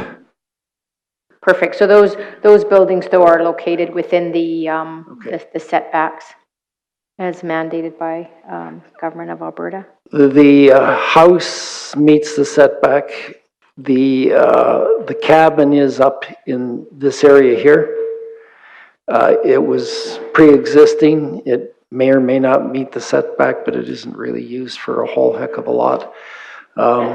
Anything on this side of the road as it crosses the property, if it's close to the access road here, will meet the setbacks for residential. And as you get to the north end, again, if you stay on the east side of the access road, you'll have lots of opportunity to build. Thank you. And my last question has to do with the riding. So it's not like a riding boarding, it's more for delivery of therapy. So Well, I guess you could call it's to build conditioning and endurance strength in the horses. My son-in-law is a team roper. His horse spent a month at Pinoca, and a world of difference in that horse's performance. And he's got other guys that he ropes with that have done it and are most impressed with the conditioning. And unlike on hard ground, it's in the water provides the resistance. You do mat the bottom of the pool, but they're always at a relatively slow pace. It's certainly far less impact than if you were training a horse on hard land, and we believe that the results that we've seen suggest that this is very viable. Typically, nobody is going to invest. You can't do much in a week. You might be there for 2 weeks, but most customers, it would appear, end up staying there for 2 weeks, and they're very pleased with the change in the horse's muscling and toning when they come out of it. thank you. I guess my question underneath that is, so people aren't coming in, I'm not boarding my horse there and coming out and trail riding. No, we wouldn't want. We don't want to see you. Bring your horse, drop it off, and it's more of a temporary nature or short-term duration for the. Okay, thank you. Any further questions? I see none. Yep, so thank you. Thank you very much. We'll now call on those in favor. Anyone that is in favor, please come forward. Anyone in favor, please come forward. And one more time, anyone in favor, come forward. Seeing no one, we'll call on those in opposition. Anyone in opposition, come forward. Anyone in opposition, please come forward. And come forward with opposition. Seeing no one, and there is no need for rebuttal, Councillor Wright. Through the Reeve, I just have a question actually for clarification from Mr. Kendall. Can I ask that? Just in regards to the southernmost parcel where it is that you said that you want to put the riding arena. I'm looking at the map that's up right now with that 500-meter setback. Are you confident that the province is going to waive that for you? For this type of application, yes. If it was full boarding, maybe not, but I use as an example Griffin Valley Ranch, which is 2 miles north of us, that's in the same gas field, has not the main pipeline, but has other sour gas wells, and they run a riding operation and have for 40 years. So is there an element that they could be grandfathered then, so they were there before the gas was? Not public safety, doesn't get grandfathered. It doesn't? Okay, perfect, thank you. Thank you. Any further questions? Seeing none, I do have a question on the road, if I can go to administration. The road is currently, it was built and currently maintained by the oil company? Through you, Mr. Chair, my understanding is the oil company is in the area and they provide some maintenance service to it at the request of the landowners. We do have a low standard maintenance policy surrounding this road, and so when we do provide any, it's at a very low standard, low volumes expectation. So then what level of upgrade would be an advantage, if any? to put on this for the amount of traffic that's on it. To the chair, so should the application be approved and should it move forward to a subdivision stage, the county would have to defer to its servicing standards, which outline the county's standards for roadways. The condition or recommendation at that time would be to upgrade this road from a approximate 3-meter width to a 7-meter width. Whether that's merit in that or not, that would be up to council to decide, but that would be the recommendation should this application move forward. Thank you. Councillor Kissel. Through the Reeve, to administration, you've noted that there are quite a few items missing that needed to be answered. So my question is in order to move this forward, I think we need the answers to those questions. So do we have this opportunity now to ask the applicant to complete their package? Through the chair, certainly you could move to table that. I would suggest that the applicant's provided more information in his presentation here today than was originally in that. So we did touch on a number of these, probably as much as he could. Okay, thank you. I see no further questions, Councillor Kissel, so Councillor's wish. Move to close. Move to close the hearing. All in favor? That is carried. Councillor Kissel. Well, this is a hard one because there's a lot of constraints on this property. And in my opinion, which is not worth a whole bunch, but at the same time, this is ranch land. And I think it has a best use. I think the applicant, has some ideas. The land is very constrained, and so I'm actually going to have to move for option 2. I'm going to have to listen to our administration. There are reasons why they make recommendations.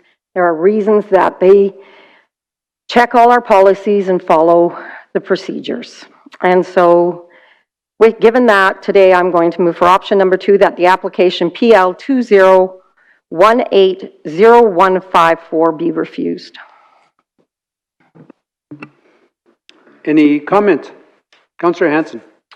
And through the chair, I'd just like to comment that the designation lives with the land, and it's great that the specific uses kind of danced around the public safety issue, but as far as I'm concerned, my opinion, which isn't worth very much either, is I lost a friend in university due to sour gas, so it's a real hazard, and those guidelines are in place, and I think the astute long-term decision is to follow the setbacks, and I don't see the need to redesignate it this time then.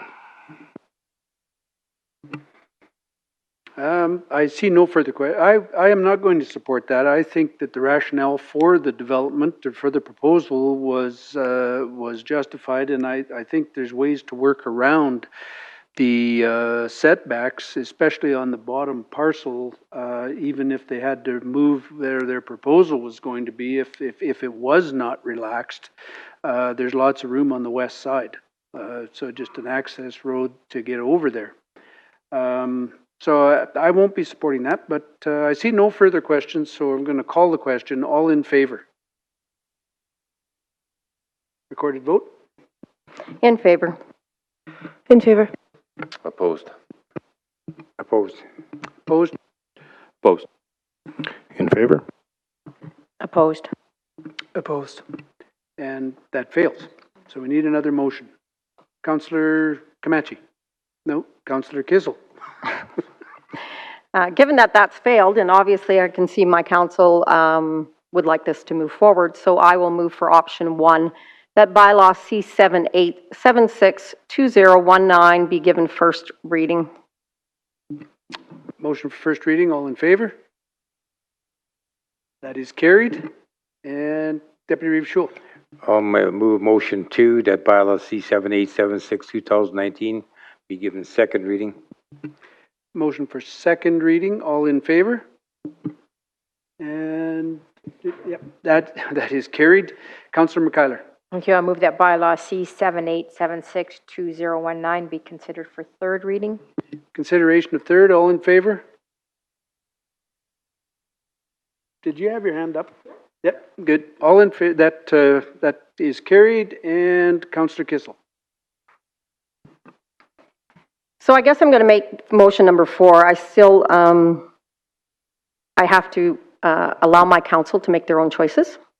But at the same time, I think disregarding what administration tells us is, it kind of defeats the purpose of what we do. But at the same time, I will abide by what this council would like. And given that, I believe that bylaw C 78762019 be given third and final reading. Third reading, all in favor? That too is carried. Your request has been granted. Before we go to C3, let's take 5 minutes.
back to order, and I will again do the spiel. Please register your name on the speakers list located at the back. Remind everyone that this meeting is being live streamed to the internet. When you come forward, please clearly state your name for the record. Please turn off or turn to silent mode all cell phones. The public hearing process will be followed in accordance to the county's procedural bylaw. Once the public hearing is open, administration will provide a report to introduce the proposed bylaw. The applicant will then be provided 20 minutes to speak to their application. I will then call upon those persons wishing to speak in support and followed by those in opposition. If you're speaking on behalf of yourself, you have 5 minutes. If you're speaking for a group, you have 10. I will then invite the applicant to speak for a maximum of 10 minutes to rebut the points raised in opposition. Once the public hearing is closed, council will discuss and debate the merits of the application and vote accordingly. Councillor Kissel for C3. Move to open. Move to open the hearing. All in favor? That is carried. Could we get the report, please? Absolutely. Hello again, Council. Stephen Coons presenting item C3 on behalf of administration. This one's a bit more straightforward than the last one. Essentially, the applicant is proposed to redesignate a portion of the subject lands from Ranchland Farm to Ranchland Farm 2 district. The idea being to create a 56.6 acre parcel with a 97.2 acre remainder. Subject lands are located in the northwest portion of the county.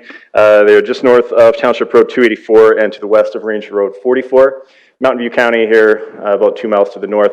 And this is the hamlet of Bottrell, approximately a mile and a half to the east. In terms of the development conditions and the on-site development, the 56 acre parcel has a dwelling currently with a water well and private sewage treatment system, so no concerns in regards to that.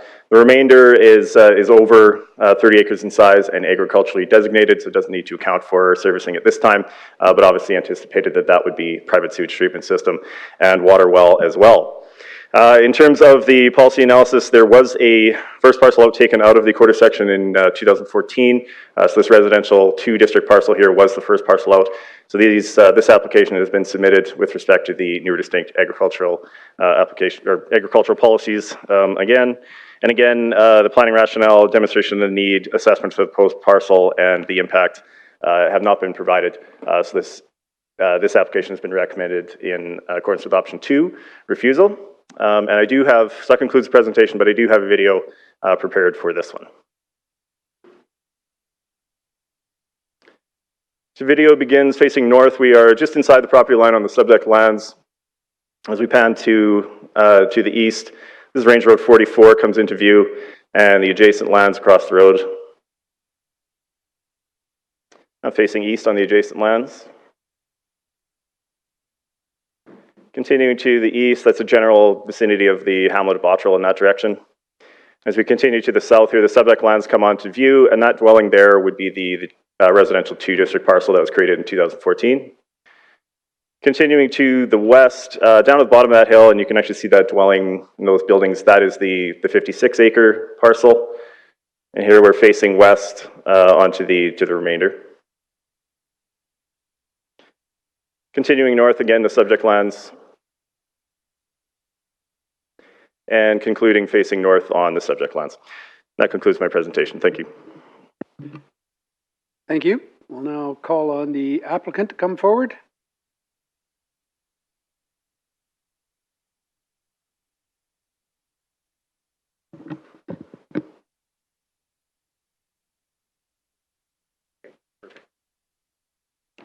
Good morning, Council. So yes, we're the applicants. The logic behind this, we've been Excuse me, could I get you to state your name for the record, yes, please? Don Kilpatrick.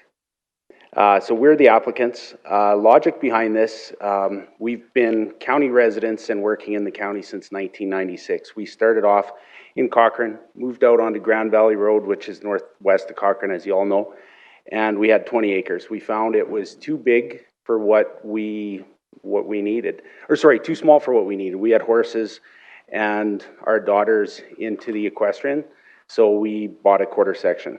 As you can see with the development, we have our barn, we have paddocks, we have everything we need, we've got water, and basically the back half of our property is kind of left to the wind. We've had mixed results with crop sharing or leasing.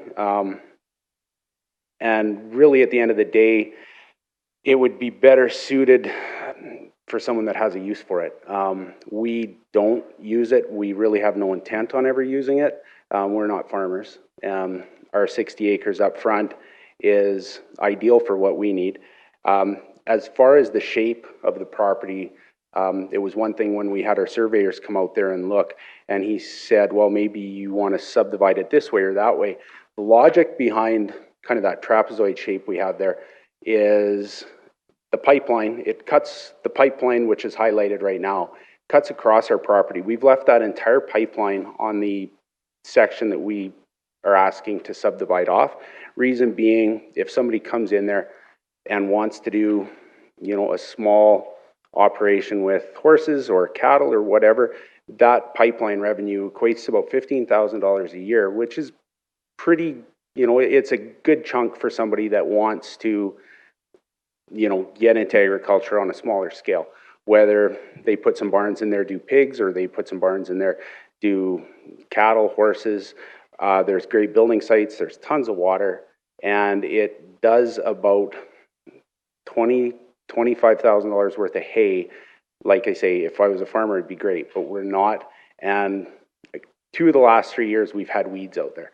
And it's kind of frustrating. So we kind of looked at it and said, what's the best use? And it's something that we can't provide.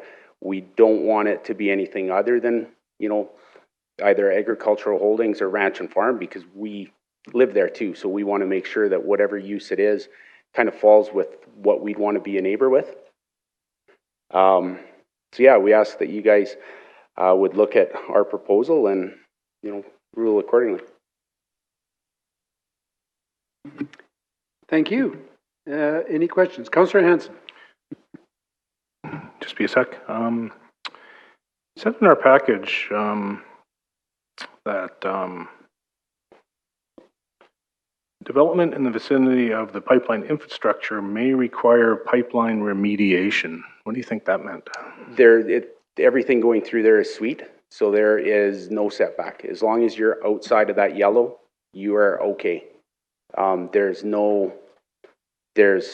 nothing that would, because when we bought the quarter in the first place, that was one of our, concerns. We made sure that we had our T's crossed and our I's dotted to make sure that we could build, wherever we really wanted to on that quarter, with the thought, like we always, when we bought this land from Chester, we, we kind of had in our mind where things were going to go.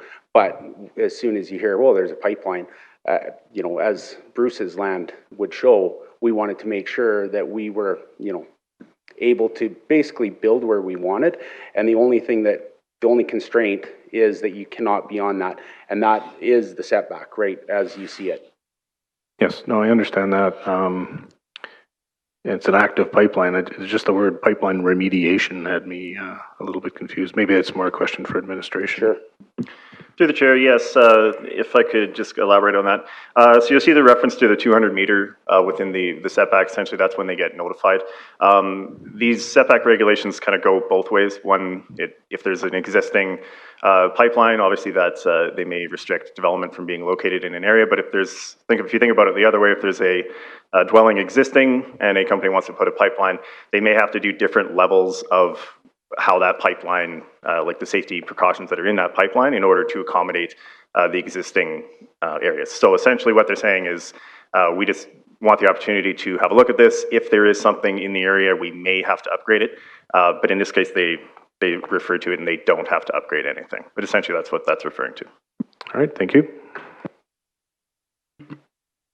Excuse me, I have a question. In 2014, the acreage was taken out. Were you the landowner at that time? We were, and what we did, because again, in the county, as we all know, property it's not cheap. When we subdivided that chunk out, that went to our initial infrastructure, putting our road in, getting building sites ready to go, and that was an initial cash influx in order to do that. And we weren't sure, what we were going to need. At that time, if we would have split off 80, we would have, that, you know, would have been good, but we didn't know how much we'd need for our horses, to put in a little arena, to put in, you know, paddocks and whatnot. So now we've kind of looked and said, this is where our animals are, this is what we need, and we don't need any more. Thank you. I see no further questions. Thank you. Oh, Councillor Kissel.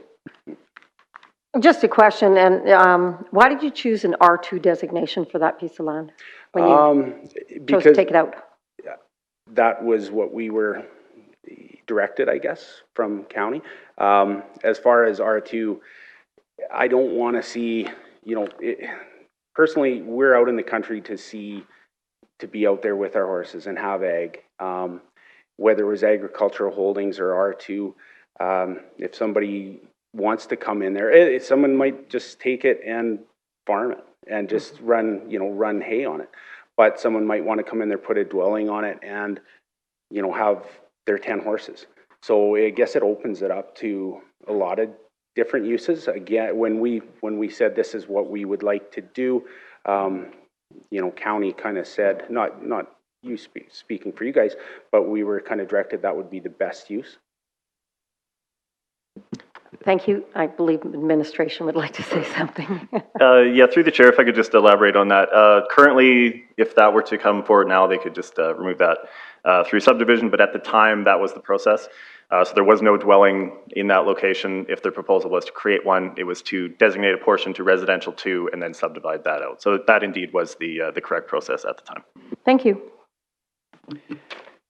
Thank you. I again see no further questions. Okay, thank you. Thank you. We'll call on those in favor. Anyone in favor like to come forward? Anyone in favor like to come forward? And anyone that would like to speak in favor, please come forward. Seeing no one, we'll go to those in opposition. And I note there was 2 letters of opposition in the package.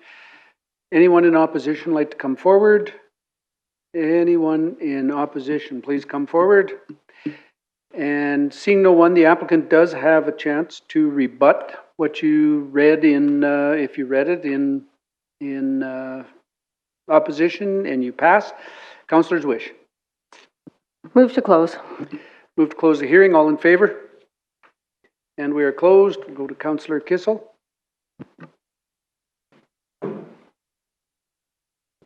So given the last application, and I know we don't say set precedents, but it's kind of interesting how we have 2 very parallel things going on here. The difference with this one is it does have a first parcel out. So I'm actually going to ask my council to support me on this. I am repeatedly told that if we're going ag to ag, the Grand Valley Ranchers Association actually would like to have an ASP or something in the county plan that says we support ag to ag. And you know, it would make administration's job a lot simpler if they had that. And so given that, I'm actually going to make a motion. If I could find my page. Option number 1, motion number 1, that bylaw C7904-2019 be given first reading. Thank you. Councillor Wright. Through the Reeve. Initially, I was on the other page, but in listening to what Mr. Kilpatrick, how he explained how the land was going to be divided, I'm not big on these. As you mentioned, it was a trapezoid, and if I'm going across, but I do appreciate the fact that you've considered the highest and best use for that land and maintaining the fact that it will remain its highest agricultural use, and perhaps, as you said, somebody could keep livestock on that land and keep the right-of-way all intact. So I do appreciate you saying that and explaining that and being so considerate. So thank you. Thank you. Councillor Hanson. Yeah, I'd just like to also reiterate that I thought that was a good piece of business, and in terms of new and distinct, that's probably one of the better ones I heard. So I'm convinced. Thank you, Mr. Kilpatrick. I'll be supporting this. Thank you. I'm going to call the question. First reading, all in favor? That is carried. Deputy Reeve Schul. I'll make motion two that bylaw C7904, 2019 be given second reading.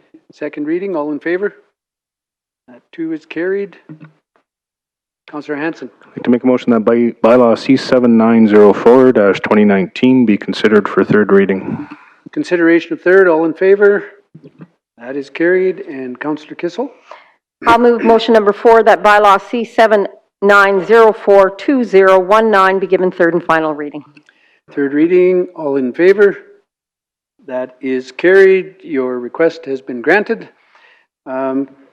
Is there staff here for item, subdivision item J3, Mr. Simon? Can we ask him to come and we'll go to the next D item and we'll try to get that done. I understand there's someone here that would like to get that one done before noon.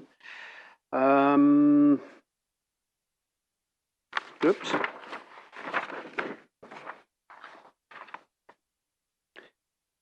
D7? Yeah.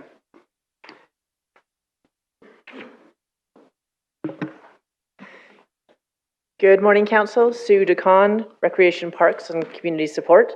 Item D7 is before Council as per the 1998 Reserves Agreement between Rocky View County, Rocky View Schools, and the Calgary Roman Catholic Separate School District.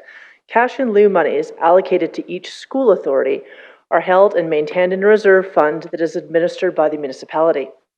Subject to Council being informed and upon written request by the school authority, payment can be made from that school authority's reserve. At their meeting on June 20th, 2019, Rocky View School Division Board of Trustees approved the revised expenditure amount from $6 million to $77,200,000 from cash in lieu funds to assist in the construction costs of replacing Westbrook School and the award tender for the Westbrook's replacement school to Maple Renders in the amount of $7,132,950. On June 27th, 2019, Rocky View County received a letter from Rocky View Schools requesting the draw of $1,200,000 to fund the demolition and replacement of Westbrook School. On July 8th, 2019, Rocky View County received a second letter from Rocky View Schools requesting a draw of $15,000 to fund the Indus School Playground project. The total request from Rocky View Schools amounts to $1,215,000. As of July 4th, 2019, Rocky View Schools had held $2,589,992.97 in their uncommitted capital reserve account at Rocky View County. As these funds are held in the Rocky View Schools public reserve account, there are no implications to the county's budget. Administration recommends that Council approve capital funding to a maximum of $1,215,000 from Rocky View Schools public reserve to fund the demolition and replacement of Westbrook School and the Indus School Playground project in accordance with option 1. This concludes administration's report. I'm available for any questions. Thank you. Councillor Hanson. Question to the chair to administration. Are there plans in the new recreation rework to get away from holding these funds in trust for the school board on MR sales? Or is that something we're going to continue to do?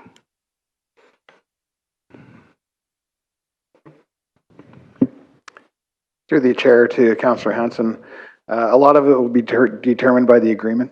That'll be with the school board. But currently we are the banker for these funds. Do we have an official administrative opinion on whether we should be the banker for these funds? Through the chair to Councillor Hanson, no opinion. Sorry. Okay, fair enough. I'd like to go ahead and move motion 1 that capital funding up to a maximum of $1,200,000 from Rocky View Schools Public Reserve to fund the demolition and replacement of Westbrook School be approved.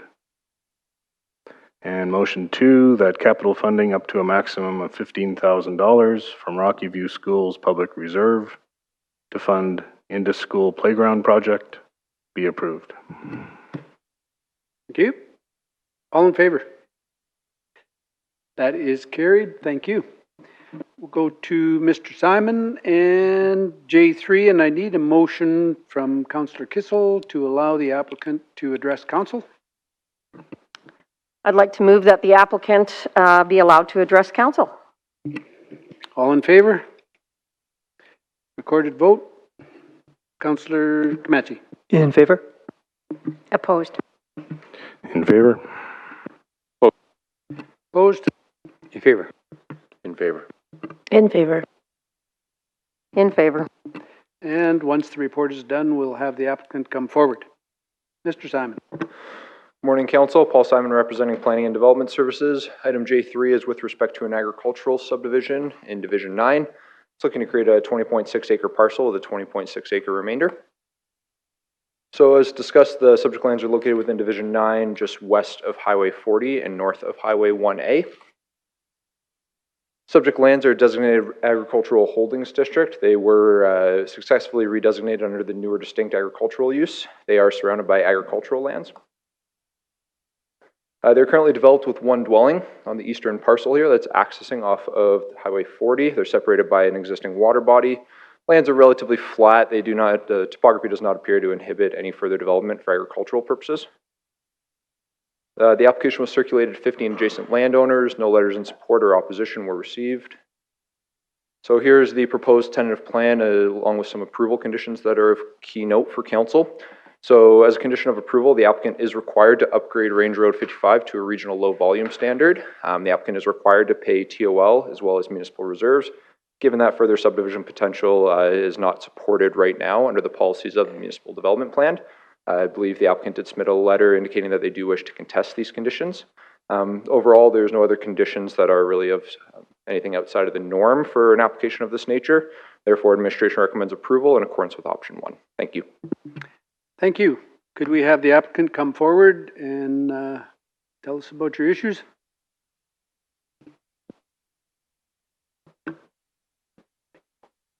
Good morning, Council. My name is Jeff Badkey. I'm agent for the landowner. Just be quite quick. You know you've got a quite full agenda this morning and this afternoon. There's just a number of items that that John Fiorina wanted to put forth to Council for consideration. The first item was with respect to access to the parcel. There's an existing 75-meter portion of roadway that was constructed as a condition of a subdivision of Lot 1, Plan 9813287, north of the subject lands. And the request from the landowner is to, as a condition of subdivision approval, if you should choose to approve, to extend the roadway from the southerly extent of that existing portion of roadway that was constructed. The second request is with respect to the transportation offsite levy. The request is to waive the transportation offsite levy. In this scenario, this is about an 800-meter rural low-volume road build to service a single parcel. And just with respect to the economics of the project, that is the purpose of the request to waive the transportation offsite levy. In addition, and also related to the finances of the subdivision, the request is to defer reserves to a future time at which additional development of the parcel would occur. This is to remain as agricultural holdings and agricultural pursuits, and you know, as development within the county continues over the years, you know, there's a possibility of future development. I'm not saying anytime in the near future, but you know, as the community grows, that possibility will likely afford itself. In addition, one item, and this is just with respect to the proposed conditions, with respect to a capital cost recovery agreement. I know the typical term for these agreements is 15 years. The applicant does request that that's extended for a period of 25 years, if that's possible. The reasoning being, in this region, development isn't going to be something that's you know, readily happening. It's largely agricultural holdings and agricultural district in the area, and development's not likely to be seen. And you know, 15 years is not a really long time with respect to agricultural development and the sort. Other than that, that's all that the applicant wished to put forth to council for consideration. Thank you. Thank you. Councillor Kissel. Through the Reeve, I believe this question would be more for administration. The MR, generally, when we're going ag to ag, do we charge an MR fee on these lands? Through the chair to Councillor Kissel, there are provisions in the Municipal Government Act for agricultural development when MR is not applicable. That is when the parcel is greater than 16 hectares. In this particular case, they are both less than 16 hectares, so MR is applicable. Thank you. And given that the TOL is for one subdivision and we're requiring this person's or owner to actually build this road, can the TOL actually be deferred to later? So I can understand the process. To the chair to Councillor Kissel, so the current TOL bylaw would require payment of TOL on 3 acres of each parcel. So that would be a total 6 acres that we'd collect on should this application move forward. So we would charge on 3 acres is as per policy. To the chair, you're correct. Thank you. If I could, just on that line, council has the option, do we not, to defer all of a transportation levy if we chose to take 3 acres of an existing building site, for example, and defer the rest? Can that be done? To the chair, so the transportation offset levy, I should clarify, is a bylaw. So council's past practice, as we've seen, has been to defer the levy on parcels that are that have the existing dwelling on them in accordance with the proposed bylaw. However, the current bylaw does allow at council's discretion to defer a levy should they deem it to be appropriate. Okay, I just misunderstood there that you had to take it on 3 acres on both, but you really don't. To the chair, so the current bylaw reads that we collect on 3 acres of any ag holding parcels. So 3 of the 20 acres we would collect on. Yeah. Okay, good, thank you. See no further questions. Councillor Kissel. Actually, I'd just like to clarify because I didn't quite get that. So we're going to take it on the existing home that's been there also? To the chair, so correct. The current bylaw does not provide for that exemption. Previous practice of council has been to make that exemption on the floor to exempt that parcel with existing dwelling from payment of levy, or to defer, I should say, sorry. Thank you. Just to clarify, I just want to get it right. Councillor Hansen. Through the chair to administration, so I'm a little bit confused looking at the topography map as to the road access. So how far from the north is this road with the cul-de-sac that administration proposed? Through the chair to Councillor Hansen, the approximate area of the upgrade, I believe, would be about 800 meters from Highway 40 down Range Road 55 to the access point of the subject lands. Help me out with range roads because they're not on the topography map. Through the chair to Councillor Hansen, the area that it's just to the west of the subject land. Sorry, I thought the cursor was able to be visible up there, but it's not. So just immediately bordering the western portion of the subject lands. Right, but where does that road go to? Like, how do you get off the forestry trunk and access the western parcel? To the chair to Councillor Hansen, if you look at page 713 of 745 of the agenda, it shows a bit more zoomed out view of the area. So this undeveloped road allowance intersects Highway 40 and heads south for quite some distance. This application, the expectation would be to upgrade the road from Highway 40. Okay, so it's all the way from 40 to the parcel, which when I looked at the cul-de-sac picture, another map, it didn't seem to be that long. It only talked about 300 meters or something. Right. And through the chair to, the applicant's representative. Mr. Babke. Mr. Babke. So what the applicant would like to propose is exactly what now?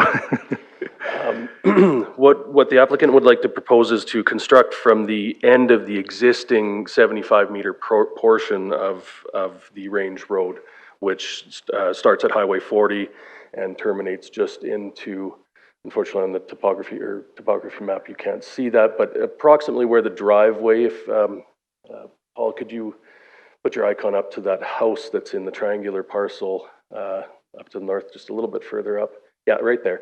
And you can see a driveway that's extending up to the north. Right. Where it attaches and meets the range road, that portion from that point to Highway 40 was built at the time of that previous subdivision. And the proposal is to continue that road from that point down to the subject parcel. Ah, okay, so start there as opposed to starting right at Highway 40. Right at, Okay. yes, yeah. Okay, that's clear now, thank you. And sorry, to clarify, the basis is the differing standards of the day. That was done at that point. It perhaps needs a tiny bit of gravel, but the subgrade is in good condition. Okay, thank you. Deputy Reeve Schul. I was just going to mention to the area councillor that I would definitely would support if she decided to make a motion to charge the TOL only on the new parcel and not on both 3 acres on the new part.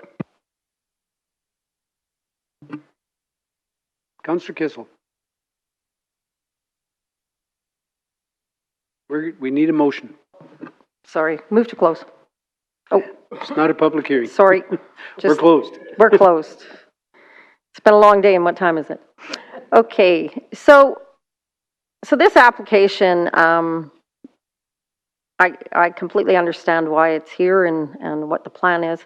The road itself, anything that's not developed, I understand that he'll need to develop it, and that's part of having a subdivision. And so I would like to look to amend the TOL to just have it on the new parcel. And we can defer on the other.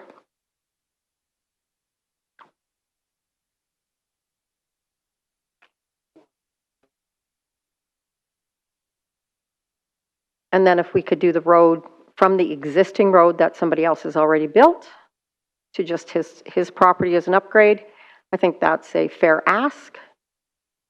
I personally haven't built a road, so I have no idea what these cost, but I think that that's a fair ask.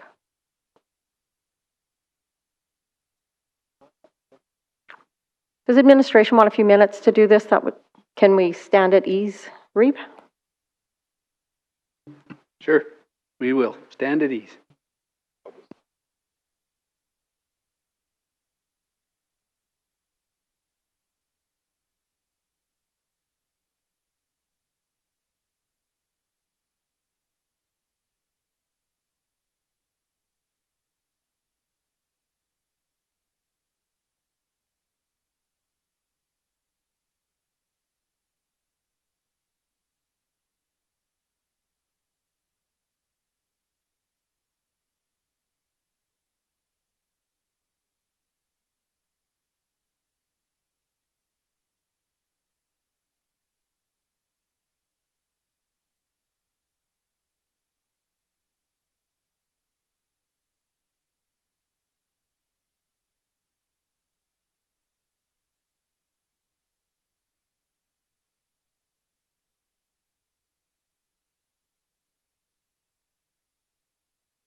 Okay, are we ready to go?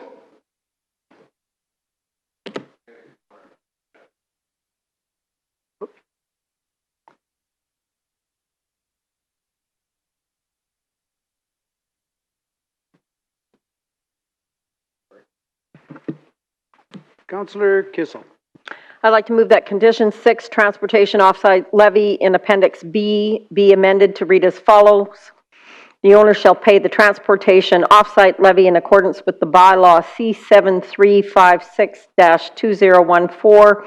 The county shall calculate the total amount owing from the following: 3.0 acres from Lot 1, as shown on the plan of survey, and B, TOL is to be deferred on the remainder, which is Lot 2. And I'd like the MR on there, please. Oh, we have. Okay. Oh, they would like that separate, so that's the full motion. The remainder of Lot 1 would be deferred as well, right? To the chair, that's as per the bylaw. So we collect on 3 acres of the lot 1, and yeah, by bylaw, the remaining 17 will be deferred. Okay. Yep. You want that written down? Don't need it? Okay, all in favor? Good. And Councillor Kissel?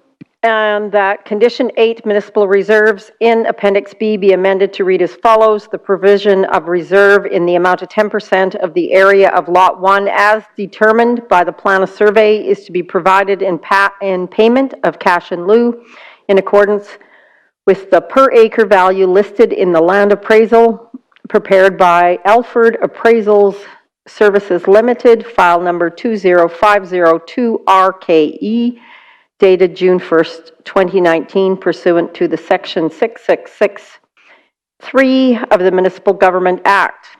Municipal reserves for Lot 2 shall be deferred by caveat in accordance with the Municipal Government Act. Thank you. All in favor? Carried. And Councillor Kissel.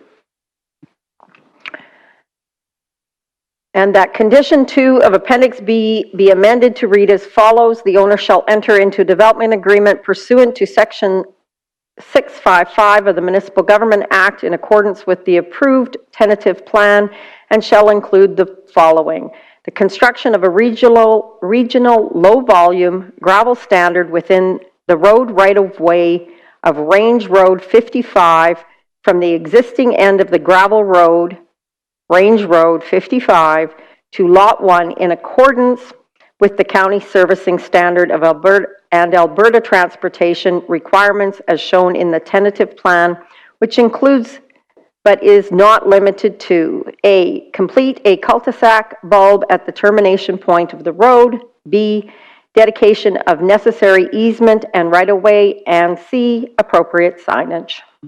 All in favor? That is carried. Councillor Kissel. And that subdivision application PL 20190062 be approved with the conditions noted in Appendix B as amended. Thank you. All in favor? That is carried.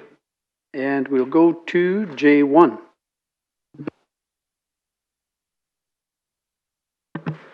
Morning, Council. Paul Simon representing Planning and Development Services. Item J1 is with respect to an industrial subdivision in the Balzac East area in Division 7. This application is to create a 2.49 acre parcel with a 33.30 acre remainder, dedication of municipal reserve, as well as an internal roadway.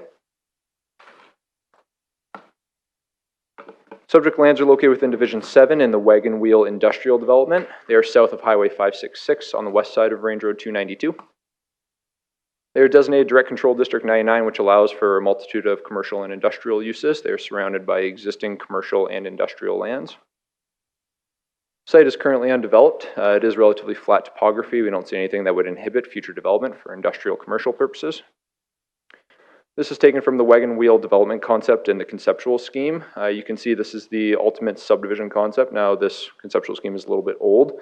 They are no longer pursuing this internal north-south connector roadway due to the development context that's occurred to the south, as well as the needs of the landowner here. So this subdivision concept, while it was conceptual when the conceptual scheme was adopted, is no longer being pursued, and administration does not have any concerns with that. But this roadway here that will connect to the east is going to occur. The application was circulated to 108 adjacent landowners. There was no letter submitted in support or opposition. This is the tentative plan that's proposed for approval, along with the conditions. So you can see approximately 2.5 acres, just over, is going to be dedicated as an internal roadway. As per the conceptual scheme, Municipal Reserve, a linear strip along Range Road 292, will be dedicated here, about 1.3 acres. On top of that, there will be 6 meters of land taken for road widening. The applicant is required to submit a traffic impact assessment as well as a stormwater management report. Payment of municipal reserves in full as well as transportation offsite levy is applicable. With respect to reserves, given the fact that Direct Control District 99 does not have any minimum parcel size and there is no further intent to subdivide the parcel, it is recommended that reserves are collected in full. Overall, it complies with the requirements of the Balzac East Area Structure Plan as well as the Wagon Wheel Industrial Park Conceptual Scheme. Therefore, administration recommends approval in accordance with option 1. Thank you. Thank you. Councillor Hen.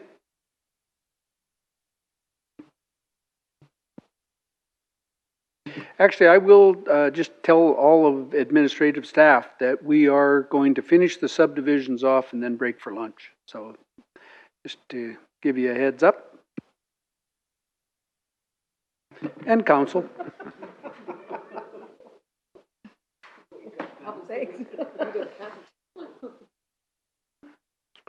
Through the chair, I don't think there was a lot of discussion on my end anyways needs to occur on this deal, so I'd just like to move option 1, that subdivision application PL 201-90050 be approved with the conditions noted in Appendix B. And thank you. All in favor? That is carried. Mr. Simon for J2.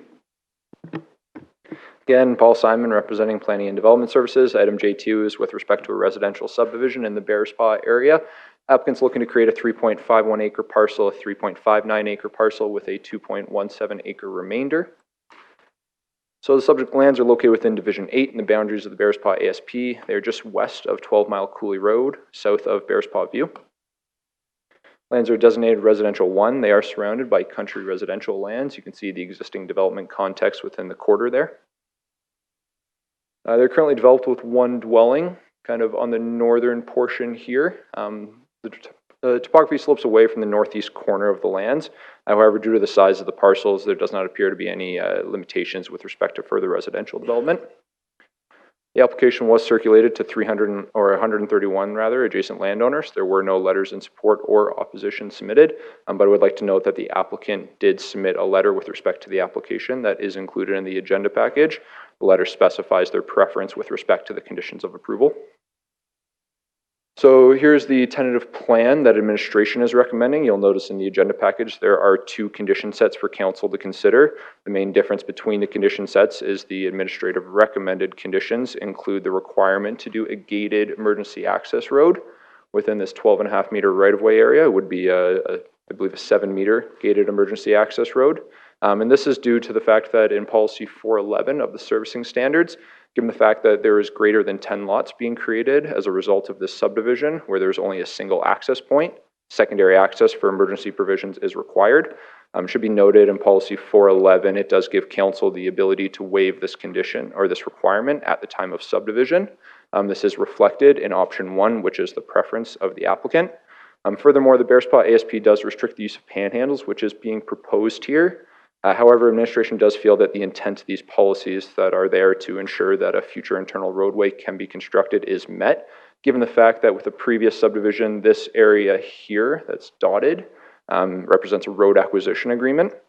So in the event that further subdivision does occur on these lands, there is the necessary land that is set aside that restricts development for an internal roadway to be constructed. Overall, the application does comply with the requirements of the Bearspaw ASP, and the technical matters are addressed through the conditions of approval. Therefore, administration recommends approval in accordance with option 2. Thank you. Thank you, Councillor Wright. Through the Reeve, I do have a question on this one. So, work with me here. How do you get access through land you don't own? Through the chair to Councillor Wright, so are you referring to the access along the east here? Yeah.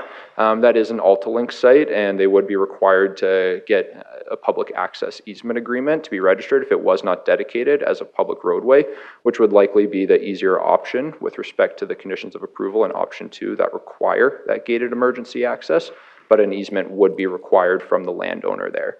It should be noted that the existing driveway, I know there's a lot going on with this tentative plan, but it does cross that line.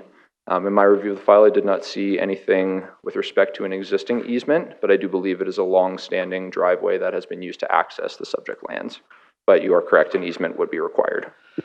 Sorry, say that again. So there's a driveway there already? Because I'm just reading, when I read the note from the resident, they had said that our neighbor to the north was denied access from 12 Mile Cooley Road last year and has to access his home from Bears Paw Way. It's unlikely they would agree to providing similar access just months later. Are you able to provide any color or light on that? Through the chair to Councillor Wright, I wouldn't be able to speak as to any discussions that would have occurred from the landowner to the north there, but administration can confirm the existing driveway does cross the site immediately east, which is not owned by the applicant. It is owned by AltaLink. And they do have an existing driveway. Like I said, I did not see any registered easements on title to secure that access, but I believe it is a long-standing access. And in my discussions with the applicant, AltaLink does not have any concerns with it. But just to be clear, if council does choose to approve it with option 2, which is the administrative recommendation, a public access easement agreement at the very least is required for that gated emergency access road, which would require approval from that landowner. Okay, so just work with me here, and I might just be being a little slow. So if we don't go with that option, all 3 properties will be accessing from Bears Paw Way, or that one will still access from 12 Mile Cooley, and the other 2, I'm trying to find the map that shows me the most clearly, but I can't really tell. The thick lines are a little too thick, if you will. Through the chair, yeah, administration is working on the revised subdivision templates, so I will get that cleared up on the updated map sets. But with respect to the access, you are correct. This lot here with the existing dwelling will continue to access through that driveway that crosses onto 12 Mile Cooley Road. They will have physical access to Bears Paw Way in the event that that access that they're currently using was ever denied. And then the 2 lots down here to the west would have the panhandle access to Bears Paw Way as well. But they would continue using that existing driveway. Okay, 1, 2, 3, 4, 5, 6, 7, 8. So this actually moves it to 10 lots then, does it? Oh no, 11, it puts it to 11. Is that what the issue is? Through the chair, yes, that is correct. And as indicated, council does have the ability to waive that at the time of subdivision. That is specified in the servicing standards. Okay, I think asking to put that entire roadway in all the way across, I'm going to respect the request of the resident here and move for, just bear with me a second here. Had it highlighted, but when you're not on the right page, it doesn't work. For option 1, sorry, that subdivision application PL 201900016 be approved with the conditions noted in Appendix B, or as it's called, the applicant's preference. Thank you. I think keeping, just in thinking with that, keeping access, so there are, just let me clarify that again, 1 second, sorry. So they will still maintain access from 12 Mile Cooley, or no, it will move over to Bears Paw Way? And I'm sorry for being so slow on this.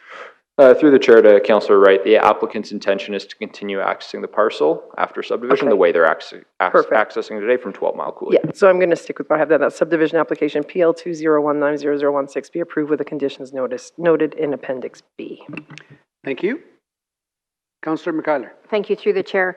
Just on that point, then, they don't have an easement on the, is it AltaLink? Sorry, so as a condition, would they be required, because that will now be their only access point, would we require that they get a formal easement, even though there's an informal one in play? Through the chair to Councillor McKeiler, there is no requirement for them to secure an easement for the existing access situation. That essentially would be a private matter between the 2 landowners should a dispute ever arise, given the fact that that piece of land to the east isn't included in this application. It's not really appropriate to condition it as a required party to be accessing. And furthermore, the way the subdivision is proposed, and again, I know that tentative plan is a little busy, with the panhandle access, all 3 properties in the end will have direct access onto Bears Paw Way. So in the event that that easement or that access situation breaks down, they do have physical access to a public roadway. Thank you.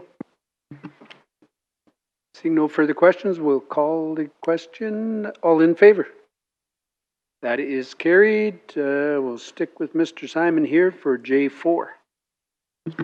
Thank you, Paul Simon, Planning and Development Services. Item J4 is with respect to a first parcel out subdivision to create an 80-acre parcel with an 80-acre remainder.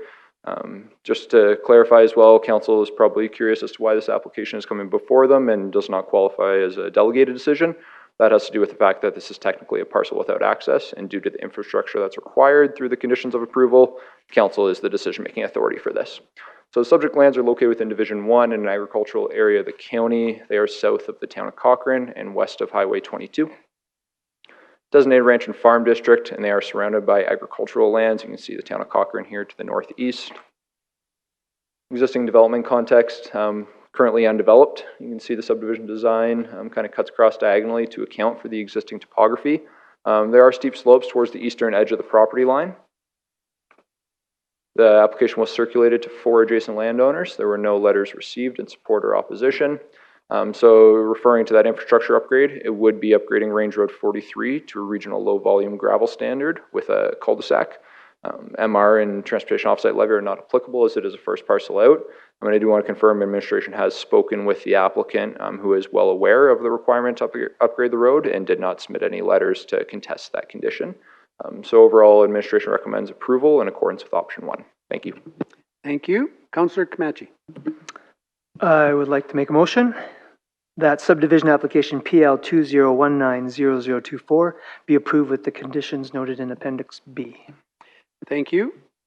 All in favor? That is carried, and we'll go to J5.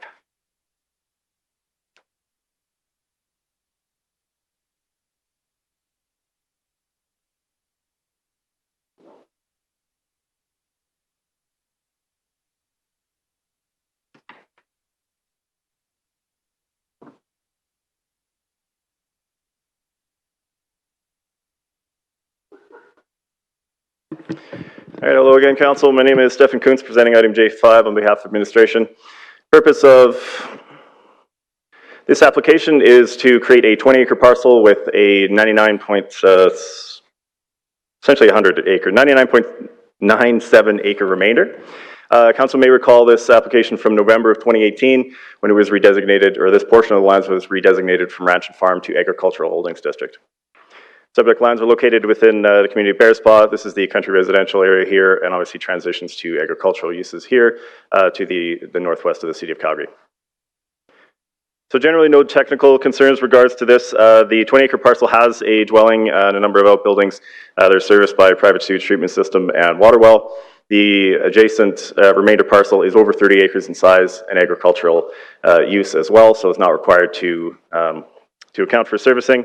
Primary policy considerations were undertaken in the redesignation application in November. However, we would note that the panhandle access is not supported in the Bearspaw Area Structure Plan, while we've had the refusal recommendation for this application.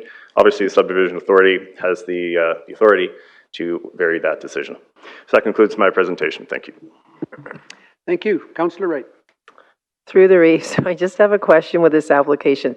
This was the existing parcel, correct? And it's a tree farm which uses that driveway and has for years. Is that not right? Through the chair, that's correct. There was a proposal for a tree farm in this location, and then this is the existing one as well. Okay, so I'm just thinking, wouldn't a road upgrade have been better when we allowed the second parcel in, not this one? I just don't understand why we would be trying to make somebody upgrade a road when they've been using their driveway. That was the original parcel that was there for decades. Through the chair, that could have been a consideration at that time, correct? I would just point out that the reason for considering limitations to panhandle accesses is generally that it leads to kind of developmental problems down the line. If council is fine with this being, an existing driveway as it is, certainly has the right to waive that. Okay, so I'm going to go down that vein. This property has been there forever. The one to the to the east, that was the most recent one. If we're going to do something, I think we should have done it then. I think to ask for them to upgrade the road at this point in time just is a little, I don't know, nonsensical in my opinion. So I am going to move option 1. No, wait, am I? for Appendix B. Give me 2 seconds. Can I just have a second? Sorry. Grab your $20 when you got it.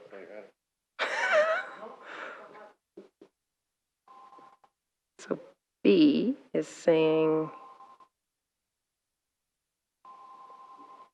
so can I just get some guidance here? So B states that they have to create, they have to upgrade the panhandle, is that correct or no? Where am I?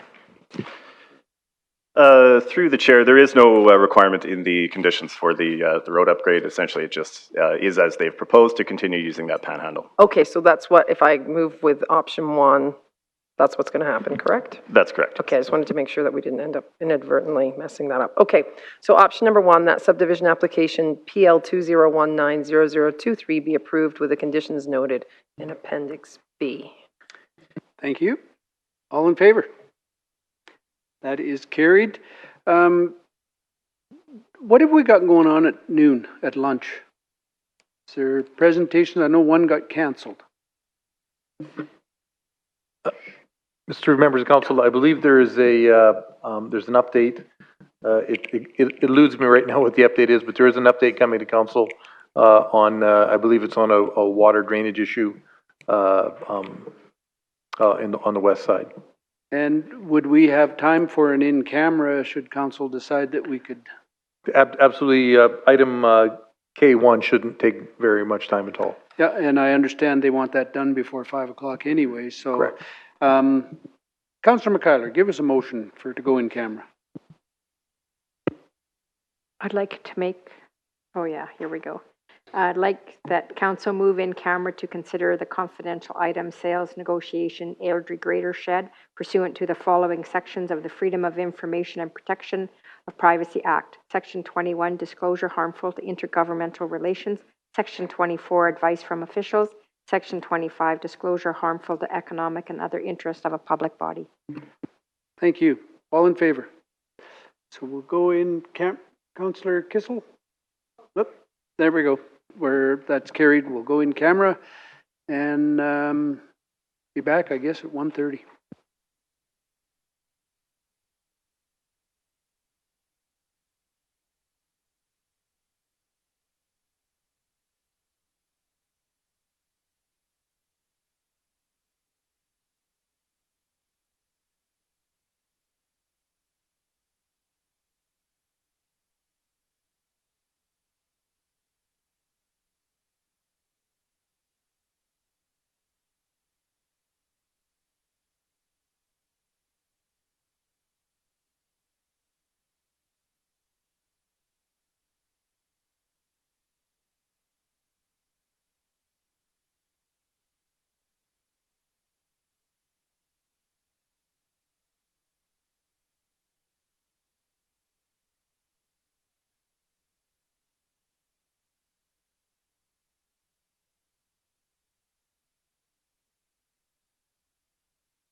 Just before we go to the public hearing, I will read the remarks I have to make.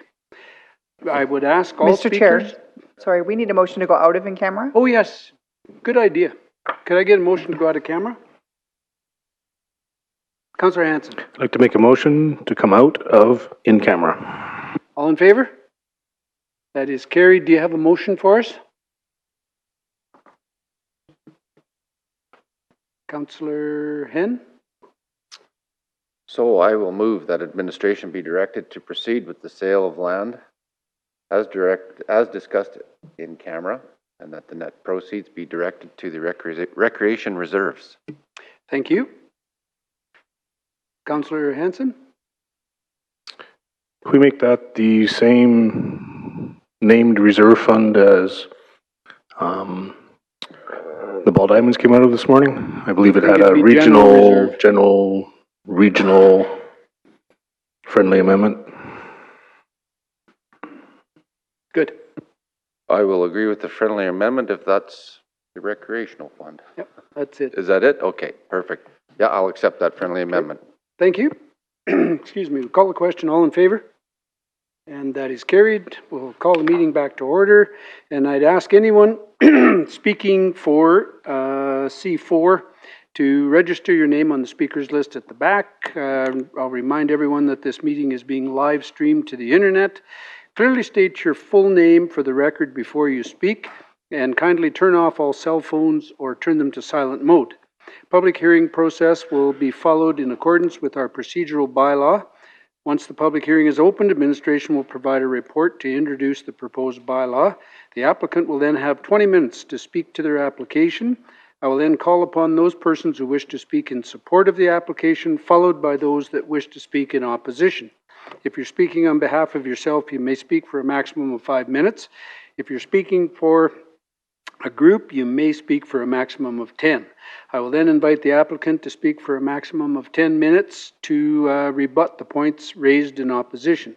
Once the public hearing is closed, council will discuss and debate the merits of the application and vote accordingly. Councillor Hen for C4. Move to open the public hearing for item C4. All in favor?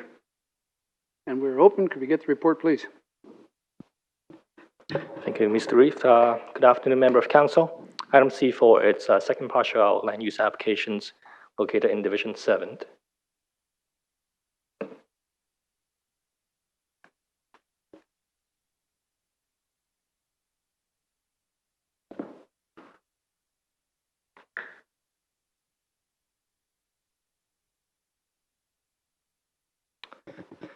The subject land is located approximately 1.85 kilometers south of Mountain View County, approximately half a mile north of Township Road 288, and on the east side of Range Road 31. Surrounding area is mainly agricultural land with pockets of farmstead subdivisions. And the application is to redesignate a portion of the subject land, being 12.5 acres, from ranch and farm district to residential free district. The application was assessed based on the county plan policies and the land use bylaw. County plan allow for first partial subdivisions and consider new and distinct agricultural operations. However, second partial out is not a policy in the county plan. However, looking at the site, there's no technical concerns for the proposed subdivisions. Here's a video of the subject land.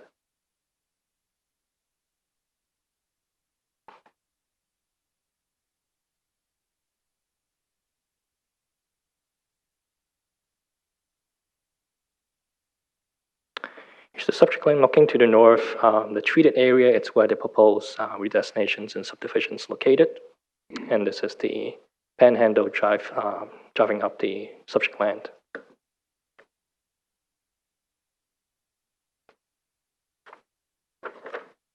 Now we're panning to the south, looking along Range Road 31.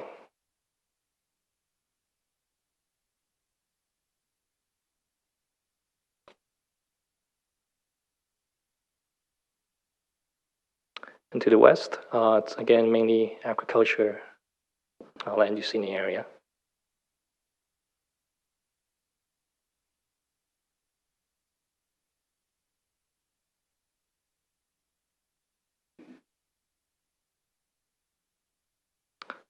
Finally, back to the north, looking at the existing access and the proposed destinations area.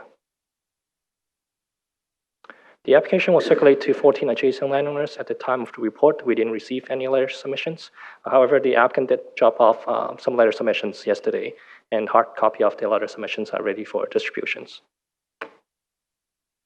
Do we need a motion to accept late submissions? Through the chair, generally, if the applicant is tendering their submissions, then we can accept it. But in this case, it's not, so I would suggest bringing a motion. Okay, Councillor Hen. I move to accept the late letters. All in favor? It's carried.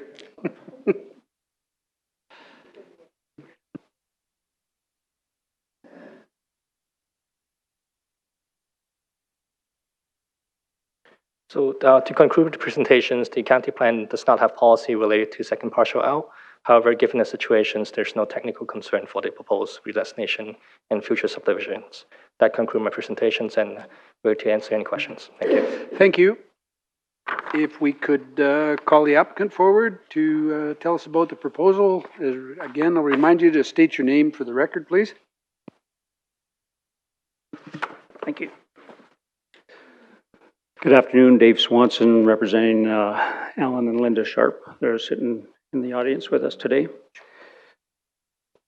Good afternoon, Honorable Chairman and Honorable Council members. The application before you is for a second parcel out that we wish to support current agricultural pursuit on this quarter, whereby the other subdivision that was taken out in approximately 2001 for Alan and Linda's oldest son, Mark, and he's come back to the farm, and since that time has helped out quite a bit and is actively engaged in the farming, and then he is involved in our community where he's a current Lion member of the Ag Society. And his family, he supported his family through 4-H and a lot of the other stuff that's important for our community. The reason for this is that Alan and Linda want to step back a little bit and let Mark and Colleen buy the rest of the quarter and then start the succession plan for the farming, and maybe take a little bit of the responsibility off of Mark and Linda, or Alan and Linda. The purpose of the community and our organization, as far as Alan's lived here all his life, and then he and Linda got married and built on this quarter and supported their family and their kids through school and university and 4-H programs, and Alan is still an active member of the Lions Club and Ag Society, and they help out with our ranch rodeo here in August. And therefore, it's important for the family unit to be still involved in agriculture, but also give a mentoring to his son to help him take over and continue on with agriculture in our area.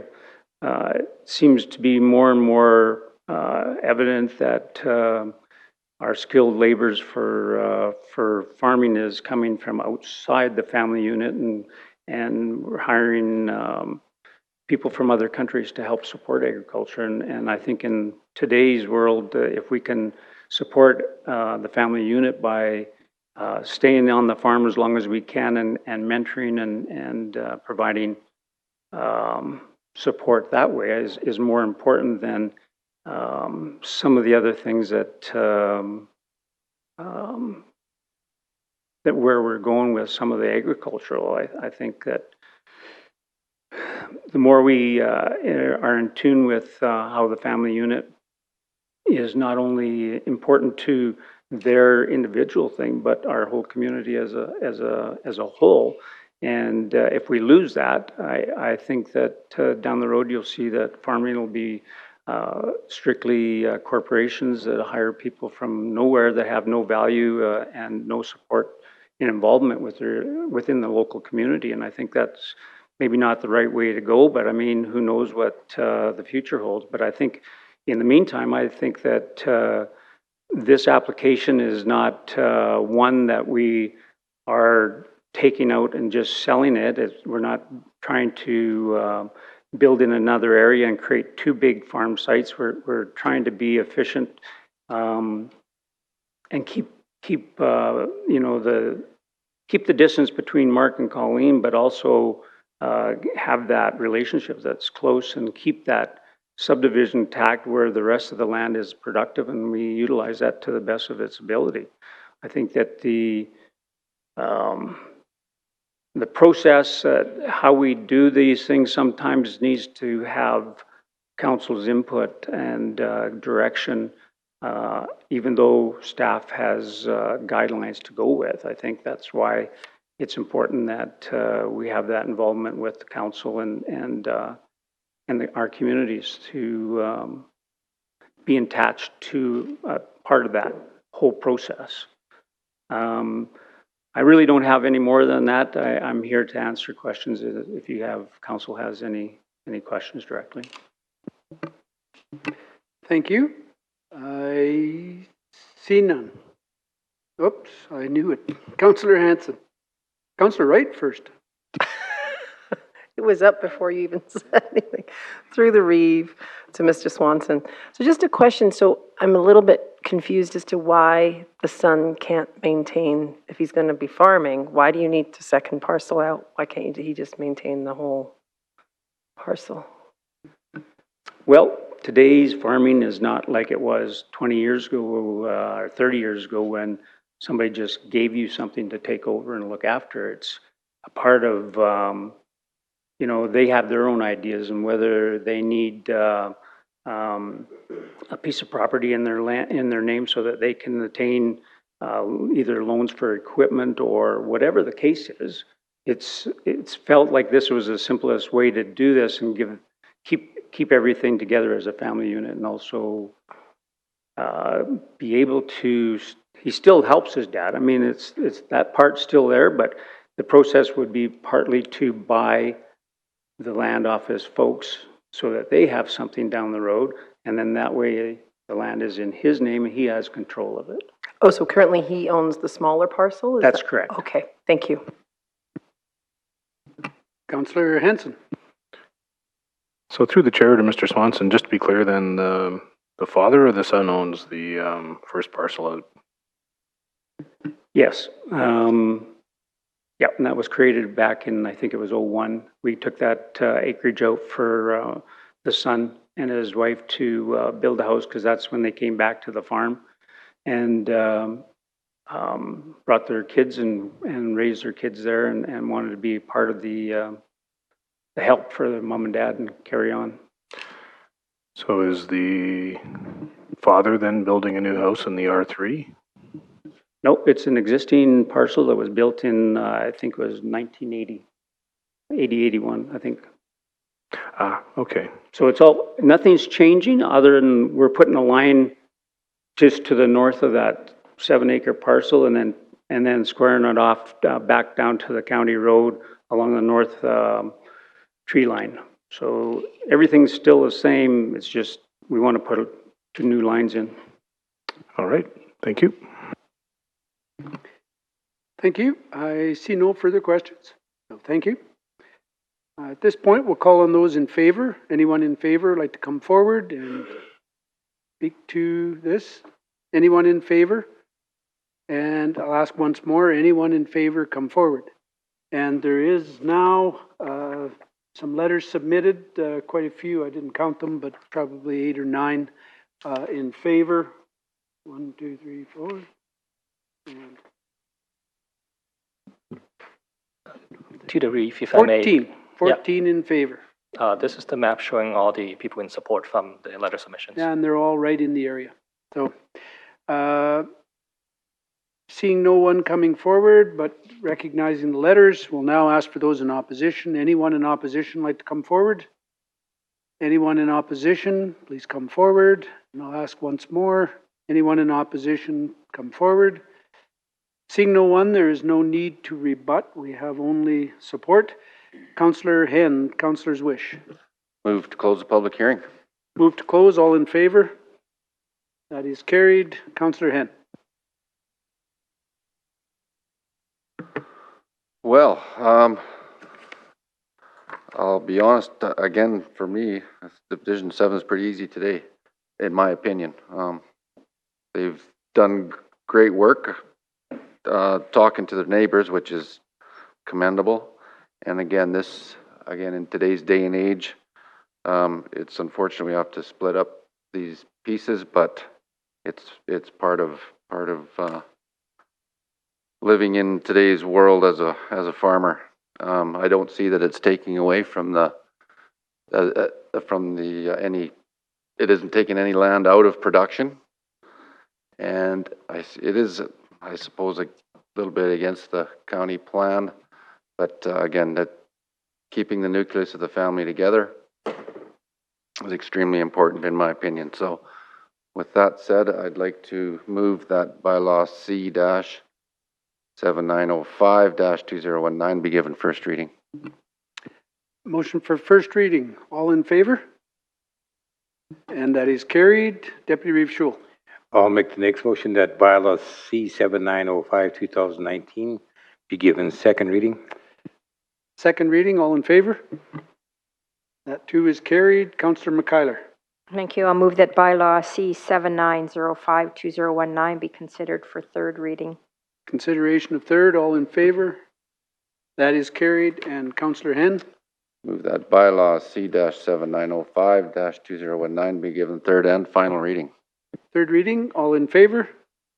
That too is carried. Your application has been granted. Thank you. We'll go to C6 or C5, and I am going to vacate the chair as it's Division 6.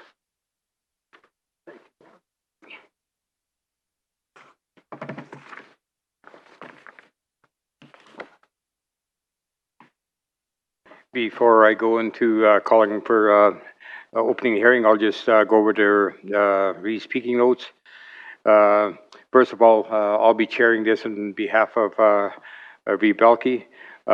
Please register your names on the speaker list. If you just remember, we are live streamed.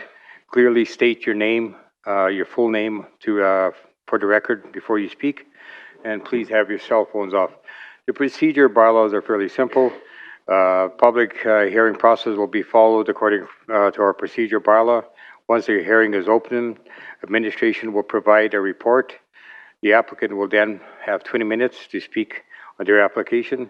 I will call upon those who wish to speak in support, followed by those who wish to speak in opposition. If you are speaking on behalf of yourself, you'll have 5 minutes. If you're speaking on behalf of a group, you will have 10 minutes.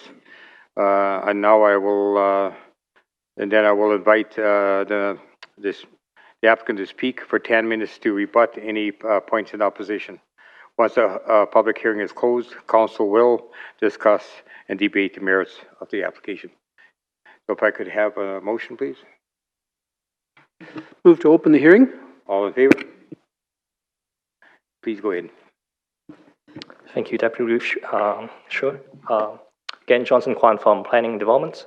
Item C5, it's for the G3 Green Terminal site-specific amendments. The subject land is located approximately 6.28 kilometers north of Keoma, just north of Highway 9, and approximately half a mile west of Range Road 264. Surrounding area, it's mainly agricultural land with pockets of farmstead, historical subdividing in the area. And as mentioned, the proposed land use destination is just to add agriculture processing major operations in ranch and farm for those two subject lands. Proposed developments on site include the grain elevators located to the south, the rail track extensions from the CN Rail under federal approvals, and a small trailer office located again to the south. The proposal is considered as other business developments under the county plan and is consistent with the county plan policies. It's worth mentioning that from a technical perspective, there's only one access from Range Road 270, and the proposed operations will be using portion of the county road for access. Here's the two photos and also the site video, the first site video of the proposal. The photos to the south, to the bottom, it's facing east, where the existing approach from Range Road 270 is located. And the photo on the top, it's facing north, looking at the existing access road. Here's the first video from the first locations. Looking north, this is a portion of the county land. And now panning to the east, facing Highway 9.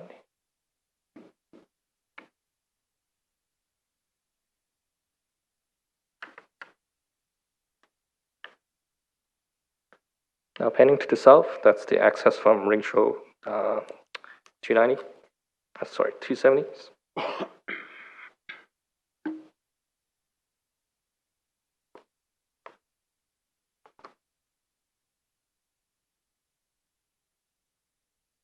And to the west, again, it's mainly agriculture and use in the area.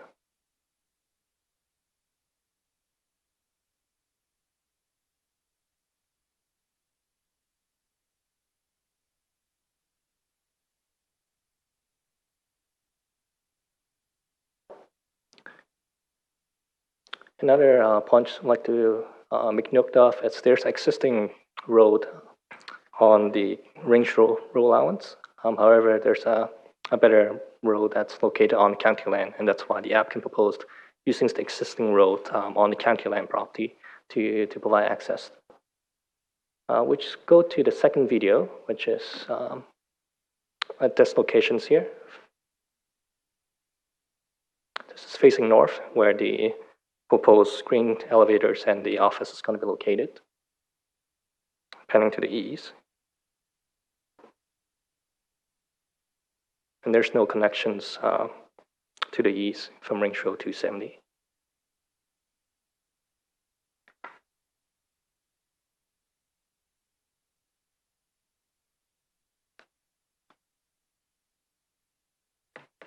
Now going to the south, you can see Highway 9 from the distance.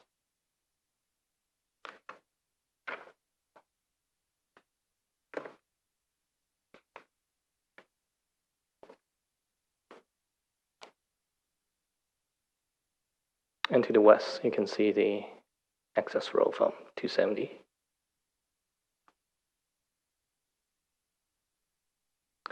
The application was circulated to 12 adjacent landowners, and we did not receive any letter submissions.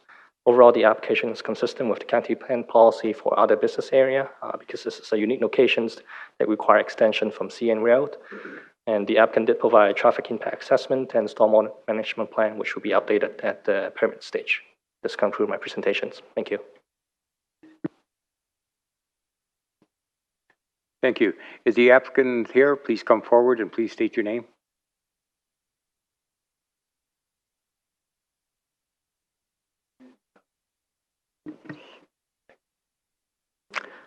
Good afternoon. My name's Murray Vanderpont. I'm the Director of Project Engineering with G3 Canada.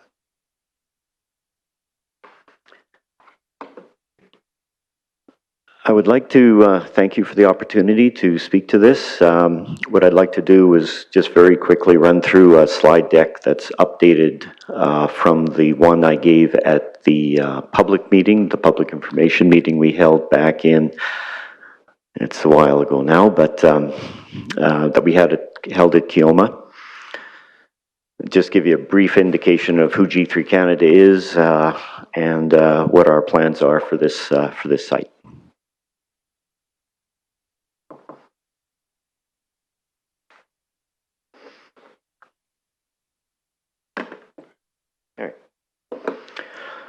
Okay, just our vision statement, building a smarter path from farmers' fields to global markets. G3 is a Canadian company headquartered in Winnipeg, and we are currently heavily engaged in building a coast-to-coast grain enterprise. We have assets ranging from inland grain to deep sea ports, from Quebec through to Vancouver. We also own the Lake Freighter, which is very cool. This is just a picture of our footprint across the country with a export terminal in Quebec and a second in Trois-Rivières. We have a lake shipping facility in Hamilton, and we have a terminal in Thunder Bay. Moving across the prairies, facilities in Manitoba, Saskatchewan, and currently I have 4 active construction sites in Alberta, and I've added Derricana to the list in a burst of optimism. We also have in Vancouver, in Burrard Inlet, we are currently establishing a brand new world-class export grain shipping terminal. I've got a nice slide for that a little bit later on. That's just a picture of what our grain elevator will be like. I could go on because I like talking about grain elevators, but what we're proposing for this location would look very similar to this one. Got a concrete house, 3 steel bins. Actually, our office is not a trailer office. It's a proper, fully established building, color matched to the elevator. So it actually looks very nice. We're here to stay. The special thing about us is we build these loop tracks, and the secret sauce with G3 is we have loop tracks on the coast, and it has a huge benefit in terms of reducing the turnaround time on grain cars. And I think any farmers in the room will appreciate that if we can get better utilization out of those cars, there's a huge benefit for everybody. That's just a quick list of what we have ongoing in construction right now. The Maidstone facility, our grand opening, is just coming up August 14th. Our first project in Alberta is Wetaskiwin. We expect to complete that at the end of this year. We also started Carmangay last year. And this year we started Morinville in January, and we started Stettler County just about 6 weeks ago. I have one more for Alberta, but haven't announced that one yet. Just a few photos of what other G3 facilities look like. Top left there is the Hamilton facility right in Port of Hamilton. Top right is Quebec City, right in the middle of a civilian marina, Thunder Bay, and Trois-Rivières. This is the slide I'm particularly proud of. Vancouver is I've heard someone tell me it was the biggest single investment in Western Canadian agriculture in history. It's way north of $500 million. And there'll be nothing like this anywhere in the world once we go into production, which will be next year, about the end of Q3. This fall, we're going to start filling this guy.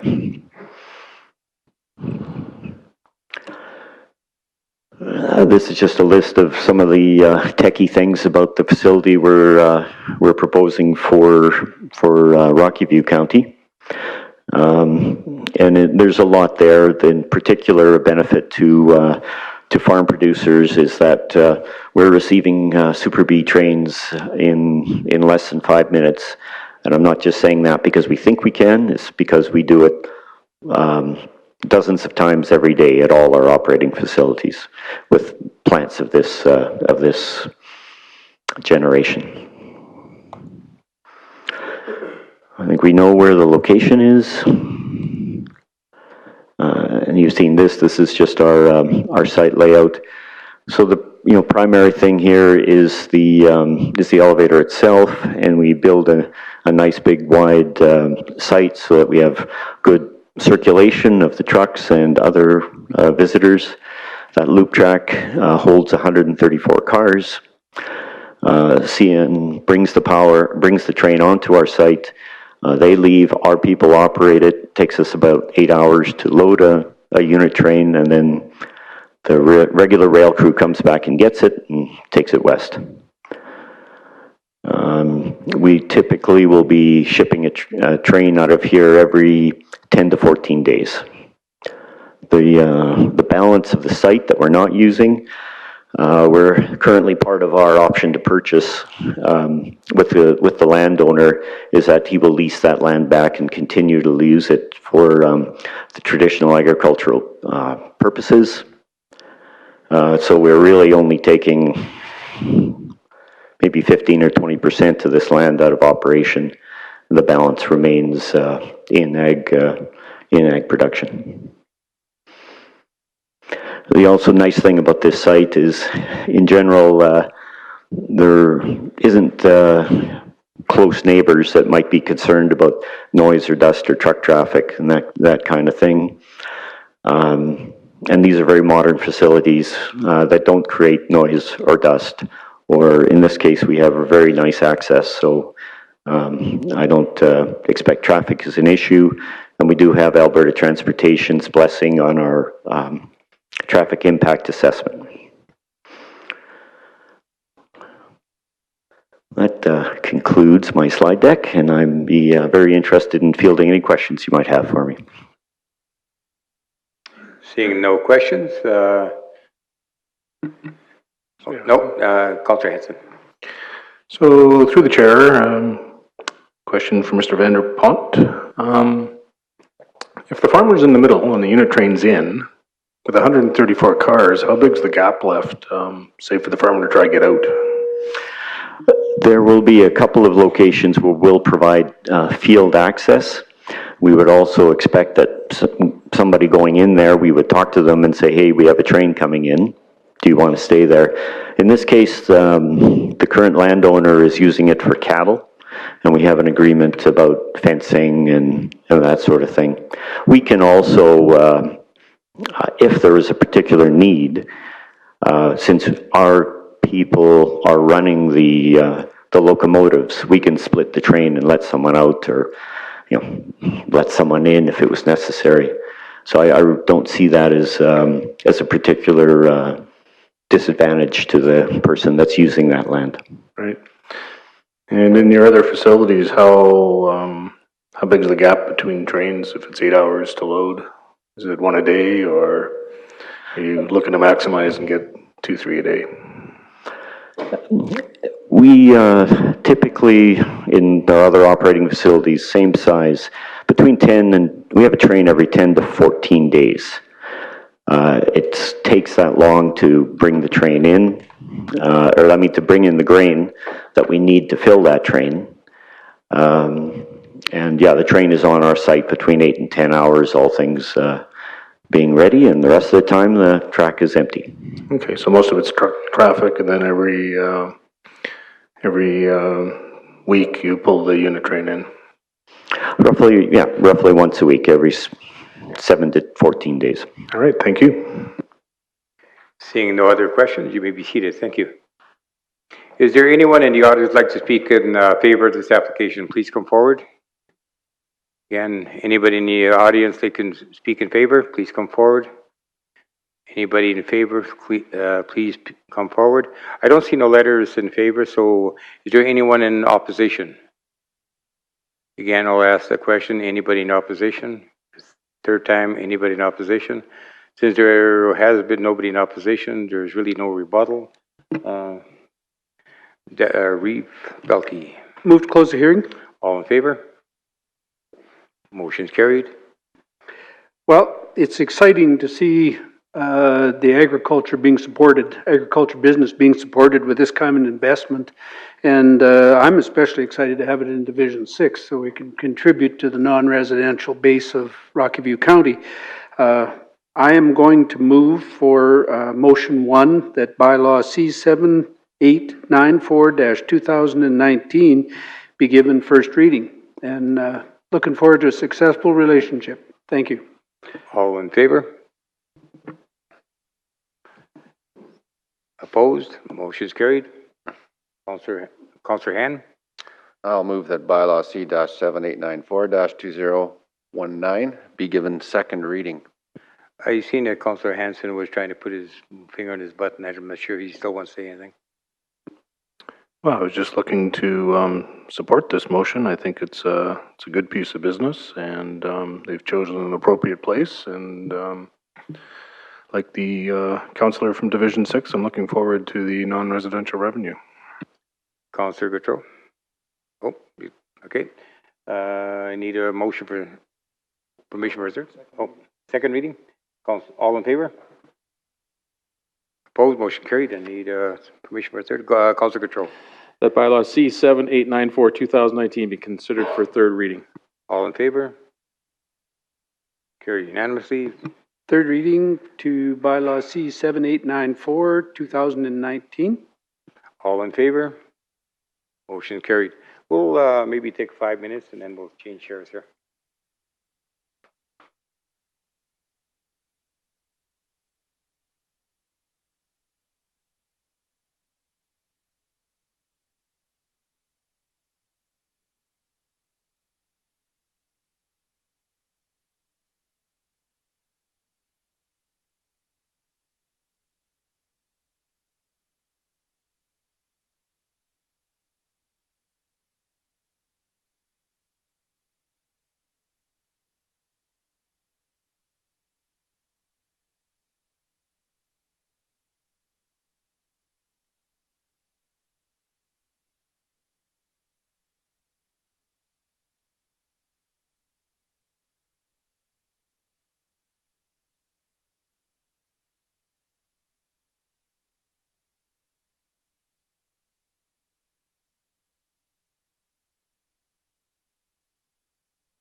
So we'll call the meeting back to order and again, go through this. Ask everyone to register your name on the speakers list at the back of the hall. Remind everyone that this is live streamed to the internet, the meeting. Clearly state your name, your full name for the record before you speak. Please turn off or silence all cell phones. Public hearing process will be followed in accordance with our procedural bylaw. Once the public hearing is opened, administration will give their report to introduce the proposed bylaw. The applicant will then be provided with 20 minutes to speak to their application. I will then call upon those persons who wish to speak in support and conversely those in opposition.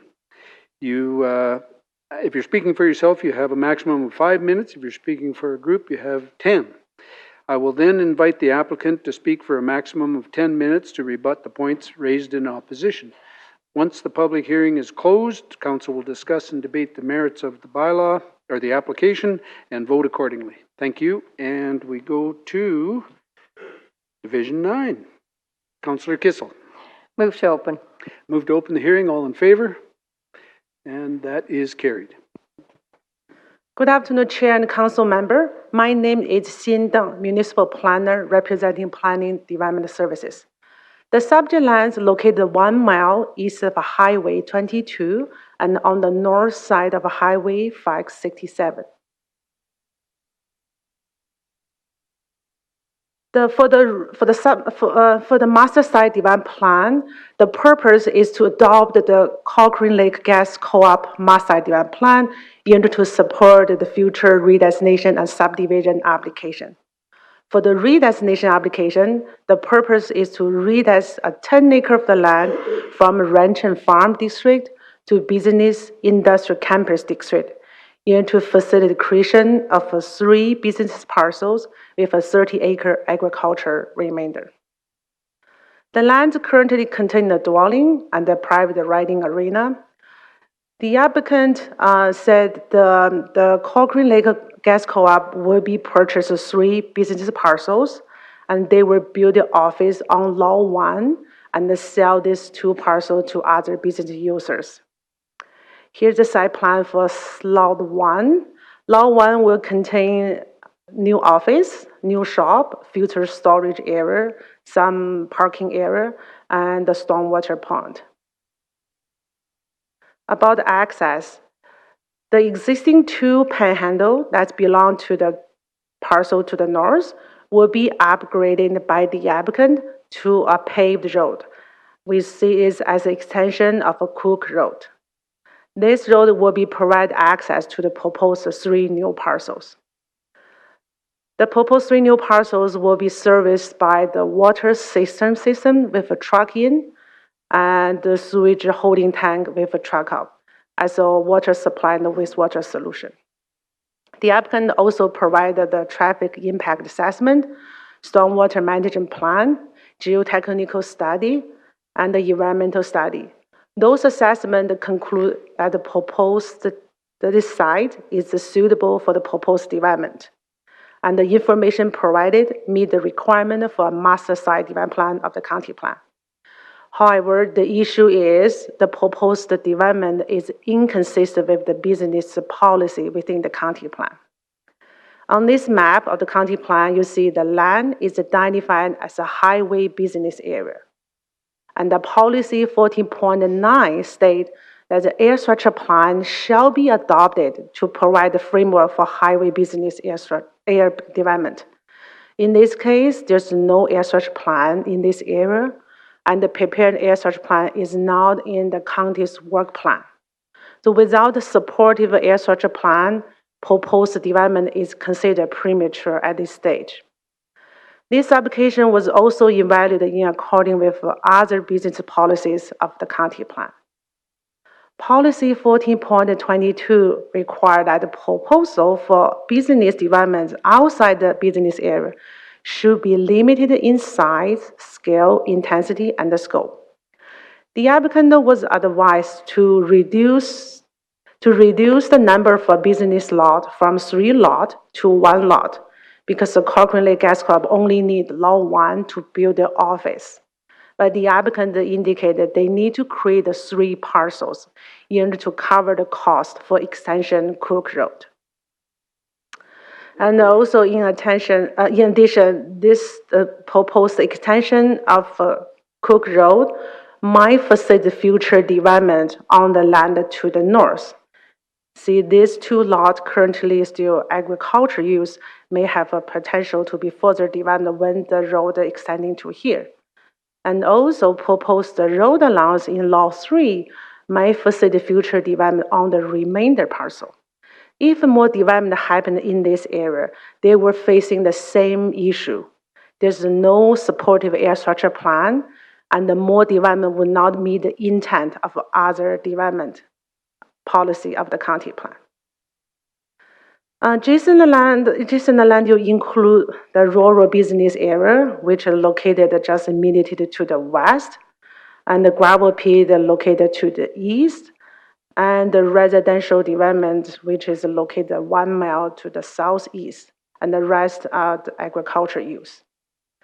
There's no geotechnical concern for the land, and the application was circulated to 43 landowners in this area. 2 letters in support and 2 letters in opposition was received. So conclusion, the proposal is inconsistent with the business development policy of the county plan. Administration recommended that proposed master development plan be refused and the redesignation application be tabled. And administration will be directed to return the council with a term of reference for a developer-funded infrastructure plan. We have a video here. It was taken at the existing panhandle. Coming there, can you do that? Thank you.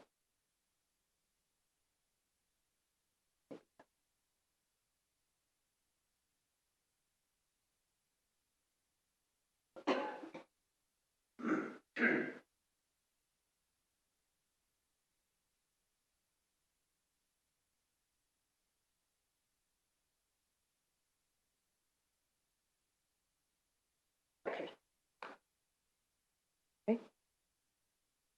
Thank you. Now it's facing north. This is gravel road. This is panhandle. Now moving to the subject land. That is the internal driveway. Once this road will be upgraded to an internal road, this driveway will be removed, claimed. So currently it's used as a pasture land with a private riding arena.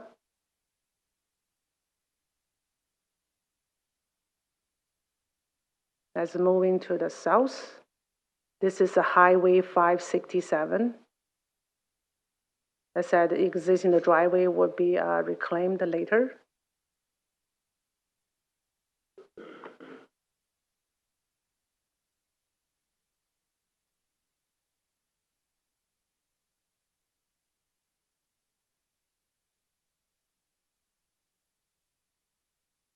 And that's the existing driveway as an extension from the Cook Road here.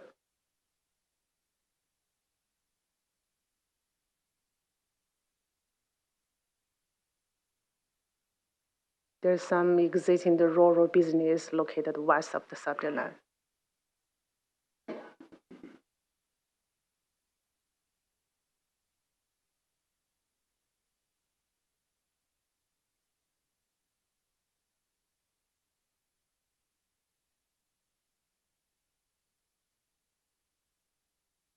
And the video moving back.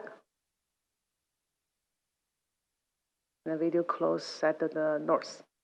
Thank you. That's close my presentation. Thank you. Thank you. We'll now call on the applicant to come forward. State your name for the record, please.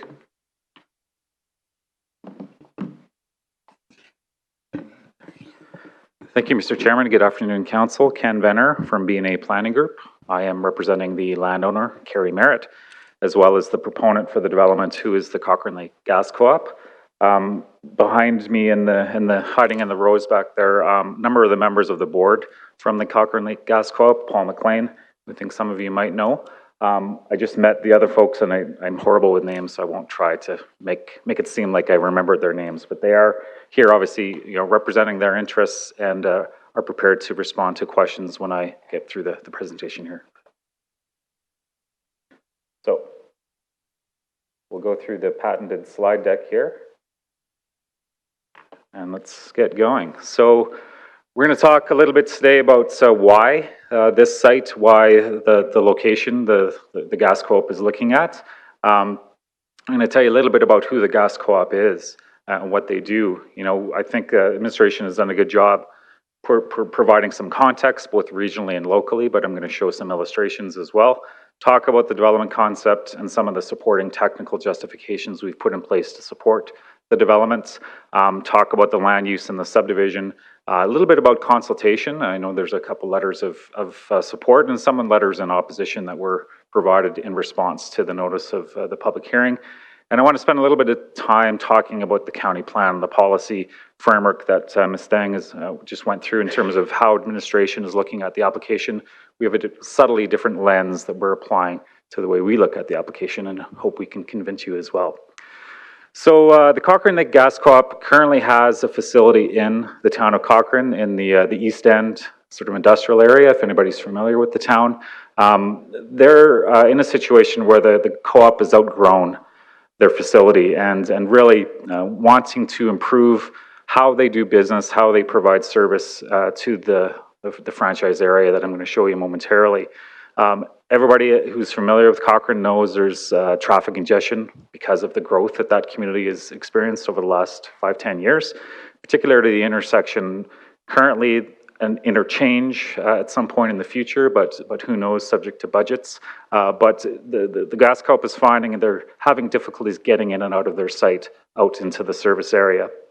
So for that, they want to relocate to a base within the county on a highway, on a transportation corridor, and are really excited about this opportunity to plan their future closer to their customers. So a little bit about the co-op. They incorporated in 1972. They are, of course, a natural gas service provider to a number of rural, agricultural, and business constituents, both in Rocky View, a little bit in Bighorn, and up in Mountain View County as well. Currently servicing about 2,700 customers today. And again, the regional context of the site they're looking at, a site just west of Highway 22 on Highway 567. A little bit about the local context that you saw in the administration's report. The site itself is a 40-acre parcel, currently operating as Merritt Stable, as the private riding arena that Ms. Deng talked about, directly adjacent to a number of rural business or highway business locations and operations that have been in place, gosh, probably since the early 2000s. Of course, further to the west, you have the Big Hill Shell and the Spring Hill RV Park. Directly to the east here, you've got Hillstone, and that's a natural resource, industrial, aggregate mining and excavation operation. From a land use perspective, and again, staff had touched on this in the presentation, directly adjacent to a number of business zoned parcels, as well as agricultural surrounding. You do have some direct control, and that's the Shell and the RV park. And I think council is probably familiar with quite an extensive area of gravel or NRI zoning that's been recently approved a little bit further to the east of the area. So looking at the site conditions, and Ms. Deng mentioned there was a number of technical studies that were prepared to take a look at the opportunities and maybe some of the constraints on the land. We did the Phase 1 ESA environmental feasibility study as well as that preliminary geotechnical. Really didn't reveal any development constraints or hidden problems that might be underlying the property. But when we look at the site itself, you see the agricultural use, so that riding arena. There's a residence that's accessed from the highway at this location. A number of culverts that drain these existing industrial operations onto the land, and you see these drainage areas, as well as a couple of ephemeral wetlands up in the northeast corner of the site. So again, that development concept that staff had highlighted, really the intention of the gas co-op is to move their existing operation out to this Lot 1, or the approximate location of Lot 1. In order to do that, couple things need to happen. This double panhandle configuration of access that currently services the two parcels to the north of us, that has to be converted into a public standard industrial road. The plan is to have the stable or the private riding area remain on the agricultural parcel that would be left over after subdivision. So again, you saw the illustration in staff's presentation. This is concept only, subject to change, but we had a little bit of I guess, an interview in terms of what sort of a facility, what sort of a size of building, and what kind of a configuration could this Lot 1 site do to support the operation of the gas co-op. So again, about a 6,000 square foot office facility attached to, again, similarly sized, about 6,000 square foot shop. We've highlighted or earmarked an area for a future pole shed or storage facility for equipments and materials. Of course, there'd be a pylon or an entry sign located down next to the highway. Access would come again from that internal subdivision road, that standard, industrial standard public paved road. The stormwater management facility, and I'll talk a little bit about that momentarily, as well as landscaping, fencing, lighting, and parking, and all those in consideration of the county's land use bylaw requirements. Really the intention to focus the landscaping down on the south end of the interface with the highway, as well as the west side of the property with that frontage onto that proposed or the internal subdivision road. So from a transportation perspective, Mr. Chair, we did a TIA, of course, looked at the implications of this proposed development on sort of the highway system as well as the county's Cook Road, which is a county road, a paved road. Basically, what the TIA concluded that, of course, those panhandles could be converted into that public standard road that we talked about without really requiring any other upgrades to the surrounding regional and municipal county road network. A couple things, and I'll focus on the illustrations a little bit later. There's two approaches. One approach that accesses the Merritt Stable facility itself. This other approach might be difficult to see, but actually comes across the southwest corner of the subject lands and up the driveway to this residence to the north. Both of those approaches would be closed, removed, taken out, with all future access coming from that internal subdivision road, really creating I guess improving an existing safety concern that the province did point out to us, ET. From a drainage perspective, again, we did a conceptual level stormwater management plan, really looking at an opportunity to take what is currently sort of an uncontrolled drainage situation with surface flows coming out of the existing business development onto the subject lands, and really putting it into two stormwater facilities that would be designed to maintain sort of the pre and post development conditions. Those stormwater facilities we expect would be privately owned, and really the detailed design of those facilities would come at the subdivision stage. And from a servicing perspective, fairly straightforward and a limited service model that I think the county is quite familiar with.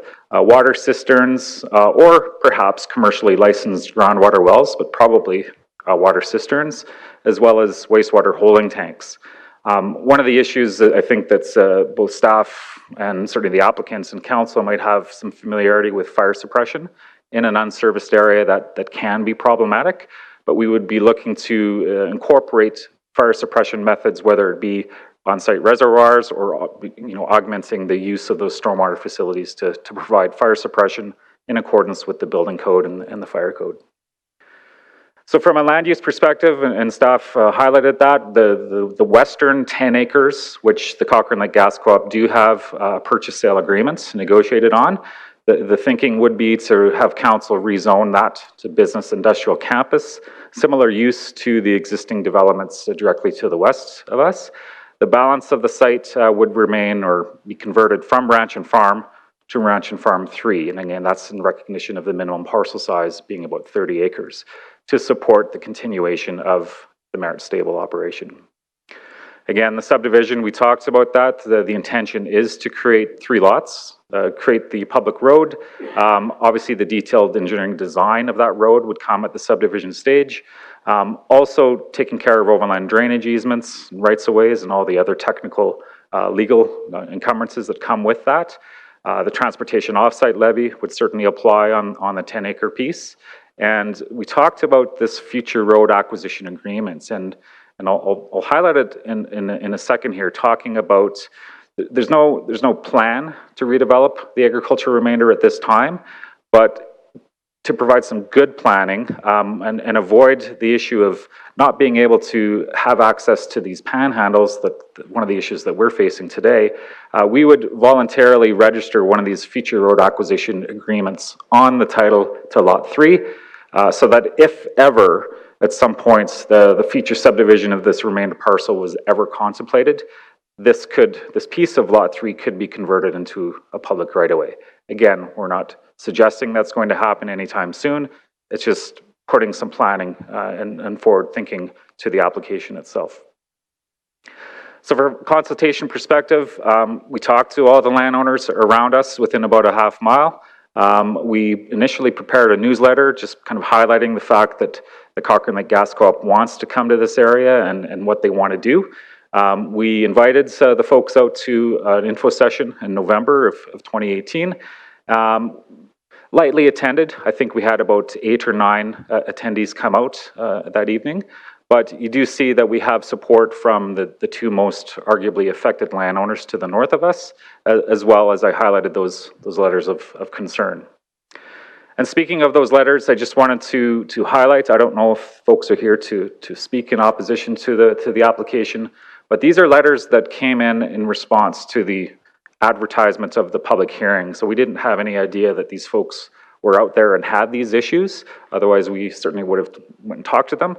But just summarizing the fact that there is no area structure plan, and staff have highlighted that policy issue, the highway business area consideration as well, servicing, some other issues about technicalities about the application itself, some comments about the history of the existing business developments that's directly to the west of us.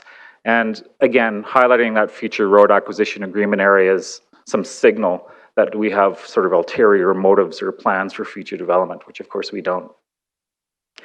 So again, the county plan, and with all due respect to administration, we certainly respect the evaluation and the thought that was put into the assessments of county plan policy.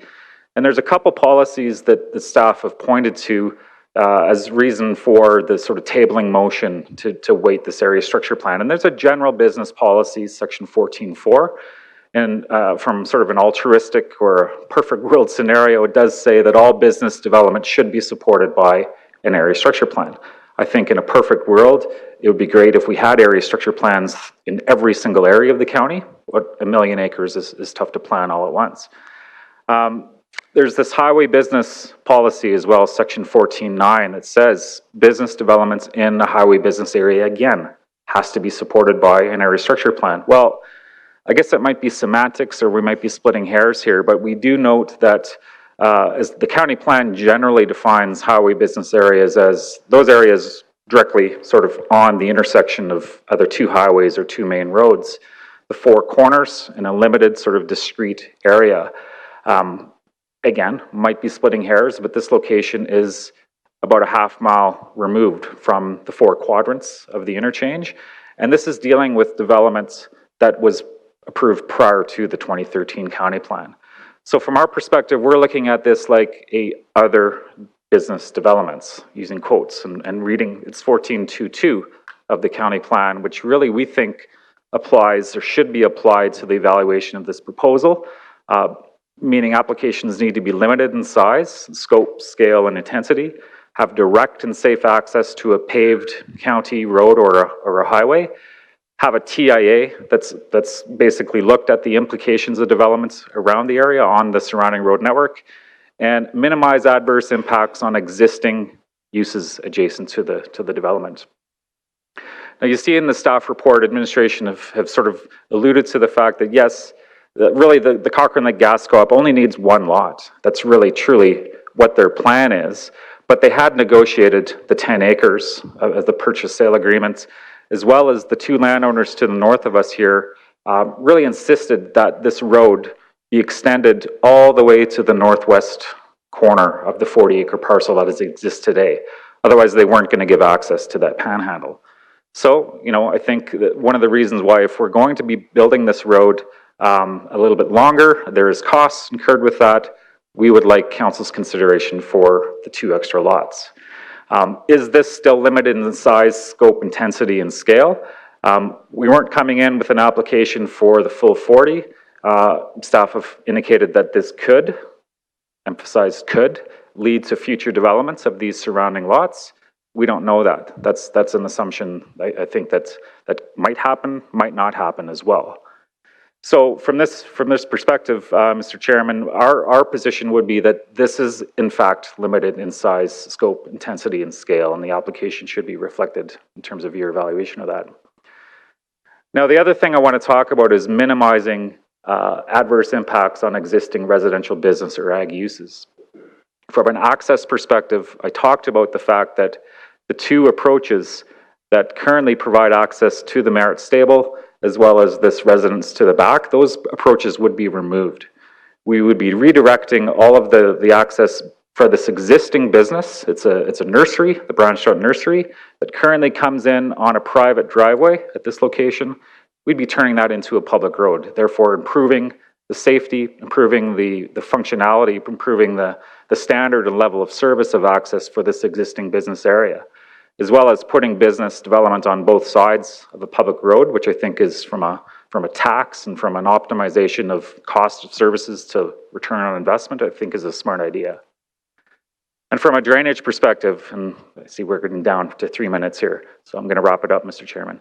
I talked about the fact that the 2 culverts that drain these existing business area sort of onto the 40-acre parcel, creating sort of at times of the year sort of a marshy or a wet area. Well, we'll be rectifying that issue by taking that drainage, as well as the drainage from the hard surfaces plan within the proposed business area, into these 2 stormwater facilities that will be regulated, managed, designed to accommodate pre- and post-development flows. So therefore improving the overall drainage conditions of the surrounding area. So with that, Mr. Chairman, my clients, the Cochrane Lake Gas Co-op, are certainly looking for support from council today for the land use amendments and the master site development plan. Certainly respect administration's position and their evaluation. Hopefully we've caused some pause to consider. But I think that there's a number of reasons for support that we hopefully, respectfully, that you take into consideration. This is a logical, and I think a minor, extension of an established highway business development area that's been contributing to the fiscal sustainability of all of Rocky View and the northwest portion of Rocky View for a number of years now. We've done a number of detailed technical assessments, maybe unusually so at the land use stage, with the idea of, you know, we're fighting policy a little bit here to try to give comfort. There's no technical issues that would be resulting from this proposed development.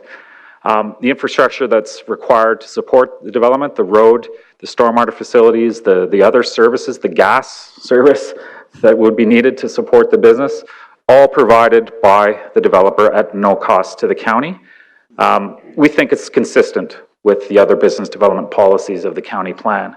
And really, from a future planning perspective, appreciates the fact that an area structure plan is warranted and probably necessary at some point in this area. Is it necessary to support this developments? We think no.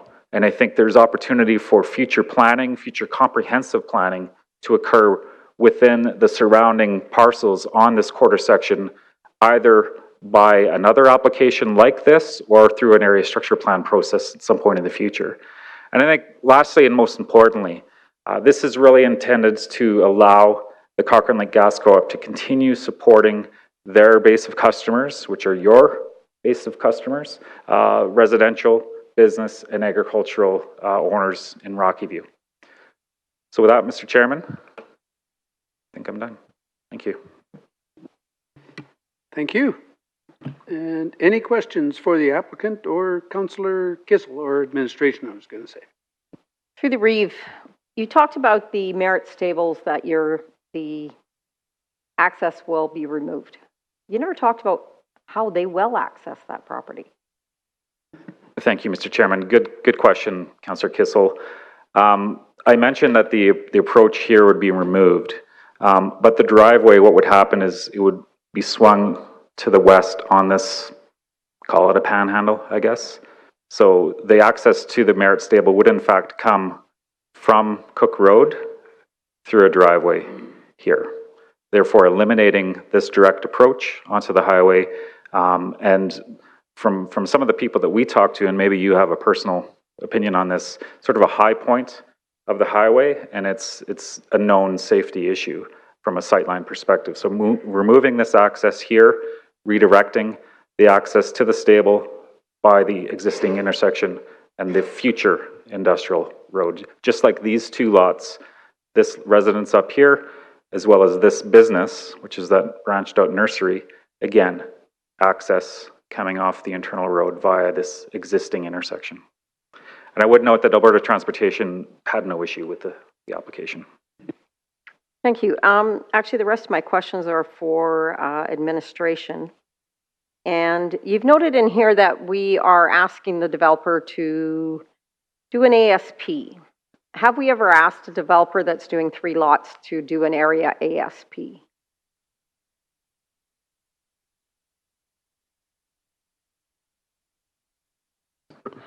Through the chair to Councillor Kissel, off the top of my head, I don't recall that. I would expect we may have done it in the past. These areas are tricky. When the county plan was written, it actually really opened up a lot of development areas. Every highway intersection was now available for development. And so it was a broad policy statement that would allow a look all across the county. But it is broad and it's inclusive, and it captures some of these other areas where you've got incremental development and it's more difficult. I think the idea behind the area structure plan is to give some certainty to the area and look at some of the planning conditions. But it's a long-winded statement to say I don't recall or I can't pinpoint that ask, but I would expect it has happened before. Okay, and just one other question. Because of the amount of gravel activity that's been approved on the east side, did we at no time ask, either one or all of them to get together and provide us with an area structure plan? We're looking at big industry versus small commercial. I'm just curious. Have we made this ask before of the lands that have been approved? Through the chair to Councillor Kissel, again, I'm not aware that we made an ask of the NRI folks. I think they did master site development plans, I believe, of each one of those applications. The highway business ASP was focused on the intersections and the areas around the intersections. So I guess the most prominent one that council might be aware of is the Omni one that occurred east of Calgary. And so I think, where exactly the highway intersection ends, Mr. Venner's making a case that maybe it ends a little closer than we have. I would think the NRI, the nature of it, and the distance from the intersection wouldn't fall under that particular planning direction. And the ASP direction is more focused on commercial and business and the highway intersections too. Thank you. Councillor Wright. Through the Reeve to Mr. Venner. You made a mention that they can't have the one lot because the 2 parcels to the north won't give access to their panhandle. But that's Cook Road, so is Cook Road a county road? And could they not just still access the first parcel off Cook Road? And then if those other applicants want to develop further north landowners ever want to develop down the road, I don't understand how they could deny access straight off Cook Road, straight into that property to the, I guess would be the southwest of that particular Merritt Stable property. Thank you, Mr. Chairman. To Councillor Wright, and administration may want to weigh in here as well. This illustration shows quite clearly the configuration of the 2 panhandles. This panhandle touches Cook Road. This is the public right-of-way portion. These 2 panhandles, this panhandle has a driveway that extends north to the house. These are private lands, and there's no obligation, there's no entitlement, there's no encumbrance, not unlike and I kind of might be combining issues here, but the road acquisition agreement that we'd voluntarily allowed or suggested be registered on one of these lots to avoid the exact issue that we're facing here. These landowners have no obligation to give their panhandle to Cochrane Lake Gas Co-op or anybody else for that matter. So one of the things that we talked about is if we were to come in and effectively get that land for free or at a cost, what would that negotiation look like? And that negotiation was, we will give you, these landowners, and Mr. McLean can certainly confirm this if you want him to speak to it. These two landowners said, we will give you that land, but you will build that road. That's the condition. So maybe this map's a little bit off, but if you look at the bottom, the existing approach actually looks like it comes through the Merritt Stables land. Is that incorrect? They have an easement on that to access? I believe there's an easement in place. So how would they deny access to her own land? Well, this, sorry to cut you off. This parcel here, where the mouse is, Yeah. gets access here. This piece is, you might as well be 5 feet or 5,000 miles. You cannot get across this privately owned land unless this private landowner agrees to it. So it starts where that black line is that what you're saying? Right where the mouse is. Okay, right all here. right, that's what I was, thank you very much. Councillor Hanson. Yeah, through the chair, instead of pre-investing, what options are there for cost recovery of ASP if perhaps the county takes an initiative and charges back over time as development happens? Have we done that before, and what options are there available for levies on, say, all of these colored lots on this map right now?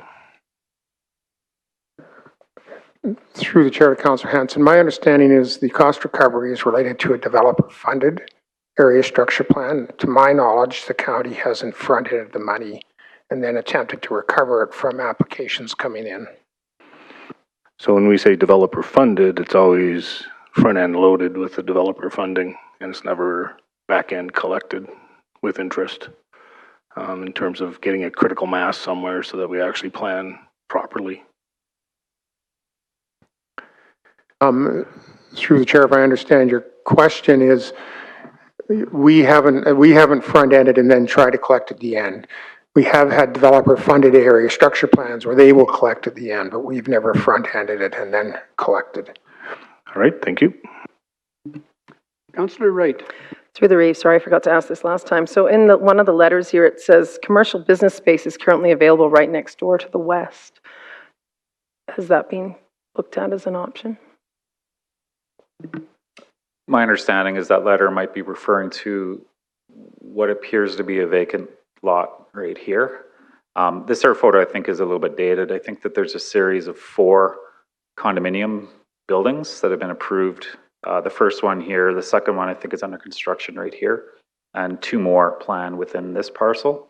I can tell you that Cochrane Lake Gas Co-op looked long and hard to find a piece of land in a location that suited their needs from a location perspective, from a land pricing perspective, and a proximity to the highway in their service area. This is the site they've landed on, and they obviously are interested in getting the lot for themselves. And if they're fortunate enough to get the other 2 lots, we believe that there's continued market in this area for unserviced business, rural business developments that could take advantage of that highway proximity. So they're just not interested in anywhere else then, is basically the answer. Well, I suppose they could go to Mountain View County or they could go to Bighorn, but I think this is a good news story. If we could make an effort to stay on topic here, I think this is the proposal in front of us. Councillor McKeiler. Thank you, through the chair. I just note in our package, and I apologize, I meant to ask this earlier, I see the letters of opposition. I do not see the letters of support. Is there an opportunity to see those, or am I missing them? Through the chair to Councilor McLean, that support letter in support was submitted along with the application, and that forgot to include that application package, but that was included in the file. If you council want to review, we can make a copy and distribute it to the council. So we don't have them handy right at this moment? It's in the part of the application, but not in the report package, yes. But we can make a copy if you wish to review. Mr. Venner. Mr. Chairman, to Councillor McKeiler, there is one letter that's in the agenda, and it was, I think of Mr. Brent Shartner, I believe is his name. He is the gentleman that, what happens to the mouse? He has just purchased this parcel right here. In fact, he closed on his the blue, sort of the light blue area, the 40 acres directly to the north. He closed on that real estate purchase. I checked land titles yesterday. It was June 26th. So he is now, it's a numbered company, or Devel Holdings, I believe is the name.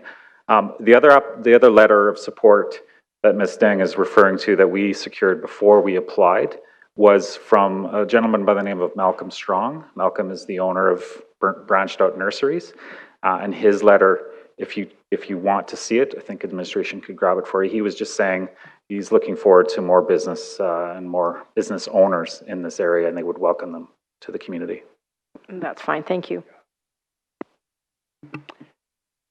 Thank you.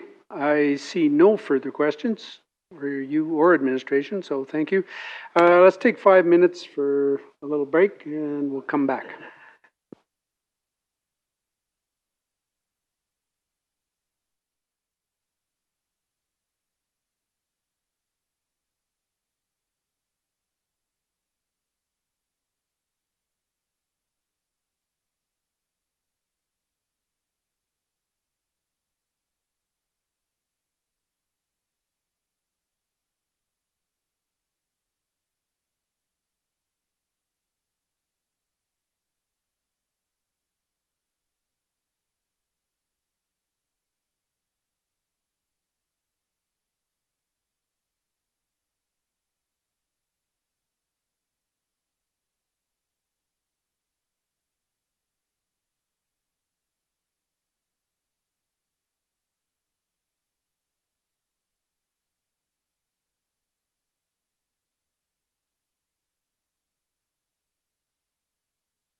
Hello?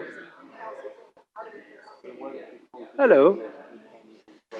We'll call the meeting back to order. If we could get the visiting, if you need to visit, could you head out to the foyer, please? The first in favor is Paul McLean.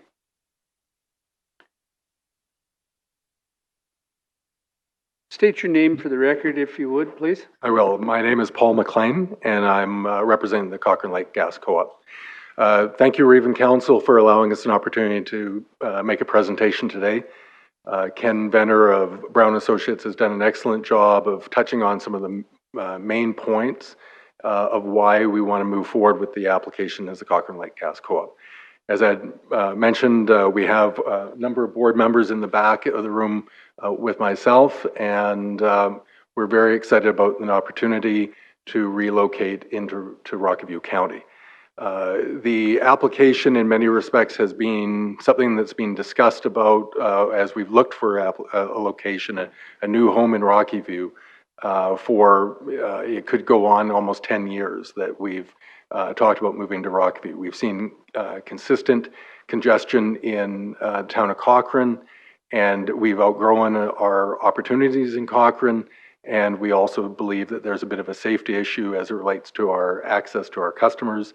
And this area here allows us to be adjacent to two major highways, and that we're able to get to the to any location a lot quicker and efficiently.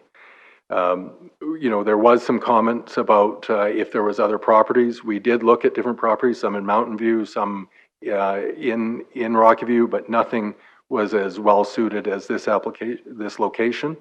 And when we were talking to the applicant or the owner of the property, really we were compelled that we'd be looking at a 10-acre parcel, that they didn't want to start making the smaller parcels off that property and fragmenting it, and then creating these opportunities of a lot of ad hoc development. I think the important thing that we have as well is we took a holistic approach on this application, not just about what we wanted for our site, but what we wanted for the area. As some of you understand, some of us think beyond just having this small parcel that we can work with. We plan to be a resident in Rocky View, you know, for the next 100 years. We are in Cochrane for 60 years, and we anticipate that unless there's a new technology of heating our homes in Alberta, we'll need to supply gas to our customers that are primarily Rocky View residents. So we also wanted to find a good home, have good road access, but also in many ways be able to grow and put our footprint, and then to fix some of the existing issues that are there as well. One that we saw is that we have two panhandle roads, as Ken or Mr. Venner pointed out. If it can be 5 feet or 5 miles, if you can't get across that road, we are simply landlocked, and we wanted to work with the surrounding landowners. And I think that we're going to add significant improvement to the road access, because two panhandle driveways is not positive, including the county's chuck wagons that go off of that into the MDL landscaping. It'll improve public access for residents that utilize that chuck wagon service as well. Also, there's a drainage issue in that area, and because in the past it wasn't planned very well, and we're excited about the opportunity to work with the landowners to be able to provide that opportunity to augment the natural drainage on through the properties as outlined in the master site development plan. Now, I understand that staff are compelled to make this recommendation, but we would urge council to consider that we've done a comprehensive number of studies. We've done, I think, our homework. We've not spared any expense. We've looked at the plants, we've looked at the frogs, we've looked at everything, the transportation, and we've had no opposition from a technical standpoint. And as Councillor Kissel had pointed out, some areas that are even higher impact, which is the NRI, They were not compelled to do an area structure plan for the entire area. In many respects, that is a higher intense use and more of an impact to our area than the lots that we're proposing.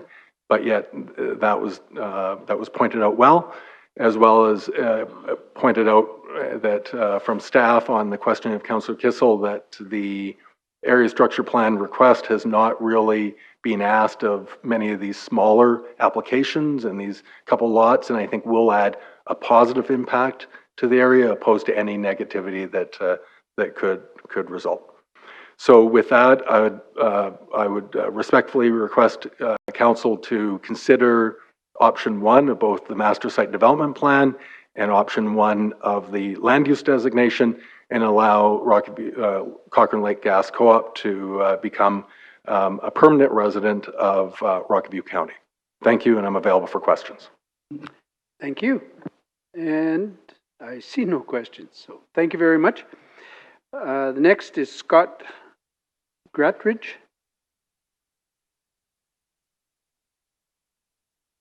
Sorry if I mispronounced your name.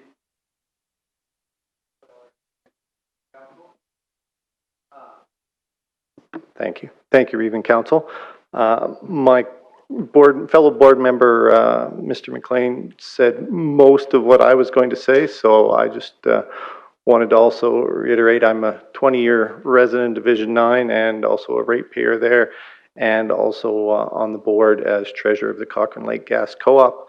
And the one thing I guess I did want to stress that he might have not have mentioned was if you would look at option 1, I don't see going back to an ASP as feasible for us, even from a time frame. Right now, where we are located in Cochrane, if we were to stay there with the development or the construction of Highway 1 and 22 and what they're looking at doing, it does become a bit of a safety issue for our customers if we need to access getting through there from our current location if we're to stay there for much longer. So that was the only other thing I wanted to bring up. Thank you, and I'm sorry, but could I get you to state your name for the record, please? Sure. Scott Gratridge. I was close. Very close. Very close. Yep. Thank you. Thank you very much. Anyone else like to speak in favor? Is there anyone else that would like to speak in favor? And I'll ask once more, anyone else like to speak in favor, please come forward. We did have one letter of support, and he's not going to come and speak in favor. We'll now ask for those in opposition. And we did have 2 letters in the package of opposition, so the applicant will be allowed the privilege of rebuttal. Anyone like to come forward in opposition? Anyone in opposition, come forward. And once more, anyone in opposition, please come forward. Seeing no one, would the applicant like to rebut? And they waive. At this point, we will, any questions of administration? Seeing none, Councillor Kissel, Councillor's wish. Move to close. Close the hearing, all in favor? And we are closed. Councillor Kissel. So I'm going to look to my colleagues and I'm going to ask for their support. This isn't new. This has been just another natural progression of what's happening. I think asking someone who comes in and brings 3 lots that they should do an area structure plan when we have area structure plans all over our county is not really fair. And the one thing I always like to be is fair.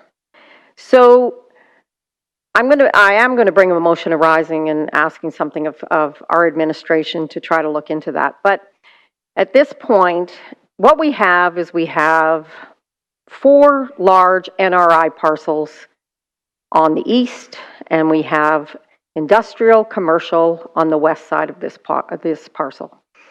So what we're looking at is land use, and does it fit?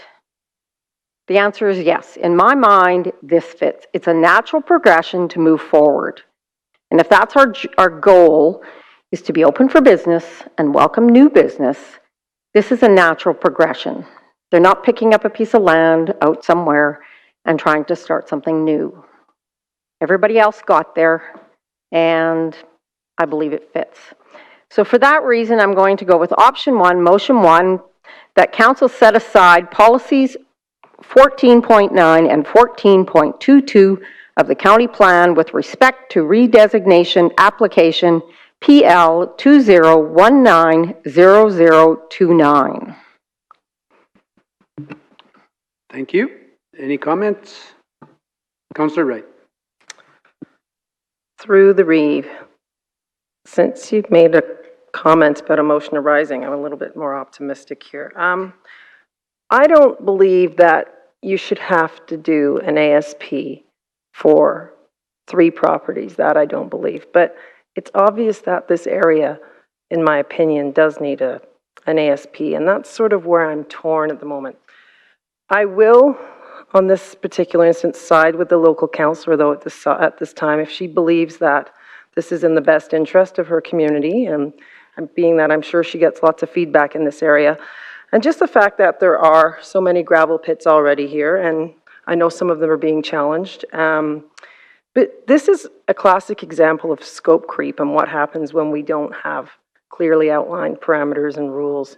And if there's one area that I believe needs an ASP, it would be this one. So I will support the local councillor on her motion and hold my breath that her motion arising passes too. We'll call the question. All in favor? That is carried. Deputy Reeve Schul. I'll make second motion that the bylaw C7903 2019 be given first reading. First reading, all in favor? Oops. First reading, all in favor? That is carried. Councillor Hen. I move that bylaw C-7903-2019 be given second reading. Second reading, all in favor? That too is carried. Councillor Hanson.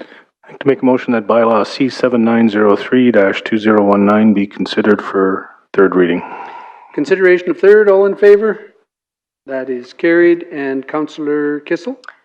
I'd like to move motion number 5, that bylaw C7903-2019 be given third and final reading. And motion for third reading, all in favor? And that is carried. The application has been passed. We will now go to D15. You'll get a chance. Well, go ahead. Go ahead now. I'd like to bring forward a motion rising, and I would like to direct administration to look into having an ASP done for this area. I don't know that I need a timeline because I know everybody's got their hands full right now, but we do need to put this on our list. So if someone could direct me the best way to do that, I would very much appreciate it. Does administration have any comment on that?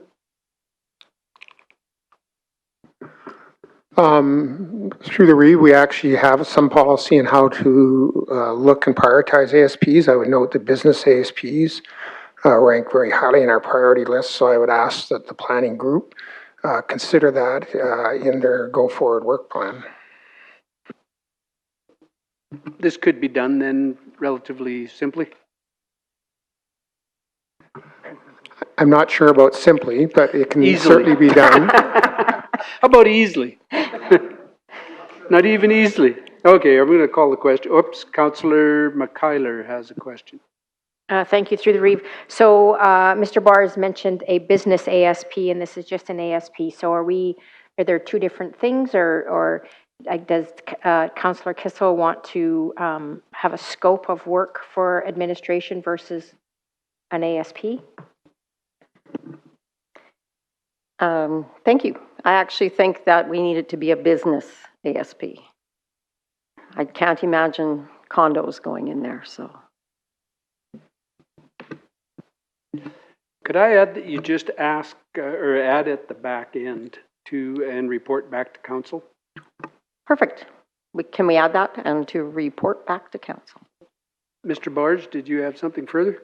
I was just going to say to council, as we are in the process of doing our 2020 work plans and budgeting, so that we can also take this into account and consideration.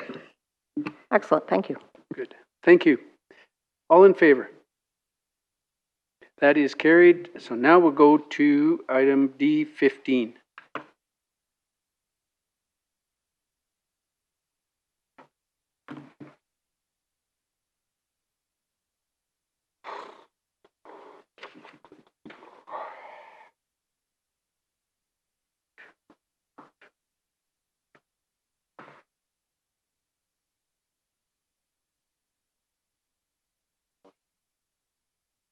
Nope.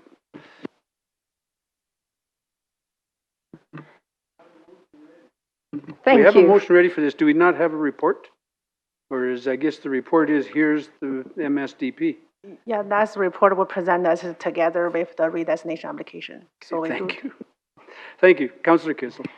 I'd like to move that council adopt the Cochrane Lake Gas Co-op Master Site Development Plan that guide future redesignation and subdivision for the creation of 3 business parcels on a 10 plus or minus acre of land with a plus or minus 30.53 acre agricultural remainder. Thank you. Call the question. All in favor? That is carried. Thank you. We'll have to read this again. I'd ask that anyone that wishes to speak put your name on the speaker's list at the back of the room. Remind everyone that this is live streamed to the internet, and clearly state your name for the record before you speak. I'd ask that all cell phones be turned off or turned to silent mode. This public hearing will be run in accordance with our procedural bylaw. Once the public hearing is opened, administration will provide a report to introduce the proposed bylaw. The applicant will then be provided 20 minutes to speak to their application. I will then call upon those persons who wish to speak in support and conversely those in opposition. If you are speaking on behalf of yourself, you get a maximum of 5 minutes. If you're speaking on the behalf of a group, you may speak for 10.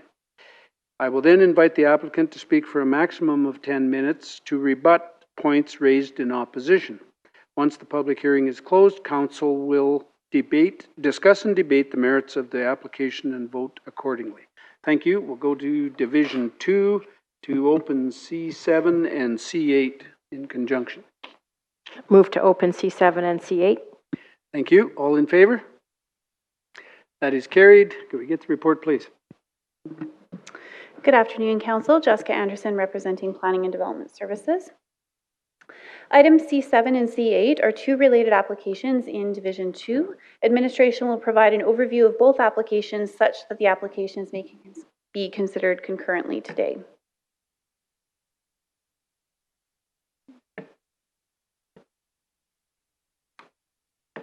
Apologies, let me just get my technology working.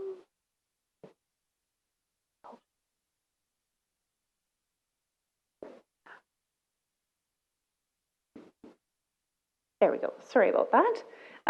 The lands are located in Springbank at the southeast junction of Township Road 245 and Range Road 33, approximately 4.5 miles west of the city of Calgary. Surrounding land uses are a mix of country residential and agricultural. Commercial Court is located to the north, Callaway Park to the northwest, and Springbank Heritage Club directly adjacent to the southwest of the subject lands. There are the two applications being presented for Council's consideration are as follows. The first application is with respect to a conceptual scheme, that is bylaw 7908.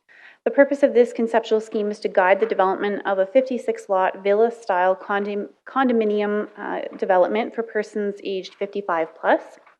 The ASP supports seniors housing and provides for decreased lot sizes where the number of units per quarter section does not exceed 64 units, which is the maximum for the country residential infill areas as well. The development includes 28 semi-detached units for a total of 56 units together with private open space and public open space. Pradera Springs is proposed to gain access off of Range Road 33. 2 internal roads are intended to service the development on the north and south sides. Both roads are proposed to end with cul-de-sacs, and an emergency access will be provided between the 2 cul-de-sacs, as well as an additional entrance for emergency access off of Range Road 33 here. The developer will be expected to provide payment of the county's transportation off-site levy at subdivision stage as well. With respect to water, the applicant is proposing to service the development by a piped water system. The applicant provided a letter confirming that capacity is available for the proposed conceptual scheme area from CalAlta Waterworks and is in the process of requiring the required water license and capacity from Bow Water and Land, pending the approval of Alberta Environment and Parks. The applicant will be responsible for construction of the water and fire protection systems for the development. An amendment to the fire suppression policies in section 3.3.4 is recommended, that's motion 4 in your agenda package, to clarify that the fire suppression reservoir should be located on common property owned by the Pradera Springs Condominium Association to limit the county's liability, given that the county will have no ownership or responsibility for the infrastructure on that particular property. Wastewater is proposed to be provided by a decentralized wastewater system. The applicant provided sufficient technical information to confirm that the site is suitable for the proposed system. In accordance with Policy 449, all treatment and disposal infrastructure is to be located on public utility lots. The conceptual scheme includes a policy, 3.3.91, stating that the county shall register a caveat at the time of subdivision on the title for the PULs associated with the on-site wastewater infrastructure to acknowledge that the developer may purchase back these lands at no cost should the development be served by a regional wastewater infrastructure in the future. Administration has determined that there is a process for registration of the requested caveat and disposal of the PUL should council wish to divest itself of this property in the future. However, there is no policy by which administration may assess this request. Options are presented in the staff report for council's consideration. In addition, the county requires that a policy be included in the conceptual scheme to indicate to future landowners that the system be designed to be expandable for possible future connections to the system. This requirement is an industry best practice to promote efficient and responsible wastewater management in the area. Further, the area is identified for further residential infill development by expanding existing systems, the need for multiple decentralized systems to be located in proximity to each other is minimized. Administration has recommended a policy be included in the conceptual scheme. However, the applicant has declined to include this provision. 2 additional amendments to the wastewater collection system policies in the conceptual scheme are recommended to clarify that individual on-site wastewater infrastructure shall be managed by the individual lot owners.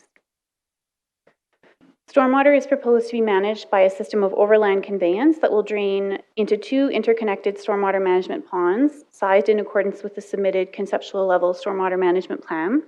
The proposal is in accordance with the Springbank Master Drainage Plan and the county servicing standards. The development will include approximately 20 acres of private open space featuring a local pathway system and a landscape berm along the southern portion of the residential area to provide a visual buffer for the existing country residential development along Huggard Road. The applicant proposes to dedicate a municipal reserve parcel adjacent to the Heritage Club to accommodate potential enhancement and expansion of community-oriented buildings and uses within the Springbank Heritage Club site. The developer will also dedicate a municipal reserve parcel along the western edge of the conceptual scheme area and shall construct a paved regional trail in accordance with the requirements of the servicing standards and the active transportation plan. The remaining amount of municipal reserve shall be dedicated by cash in lieu at the subdivision stage. The condominium association would be responsible for ownership, operation, and maintenance of the key transportation and utility servicing infrastructure and all private open space and related pedestrian amenities. The second application is for a land use amendment, that is bylaw 7909. The purpose of this application is to redesignate the subject lands from Ranch and Farm District to Direct Control District, Public Services District, and Ranch and Farm 2 District. The lands are located within the infill country residential policy area of the area structure plan, and the application was assessed in accordance with the residential and senior housing provisions of the plan. The proposal is consistent with the policies of the ASP. The proposal was circulated to 101 adjacent landowners and 10 letters were received in response as delineated on the map above.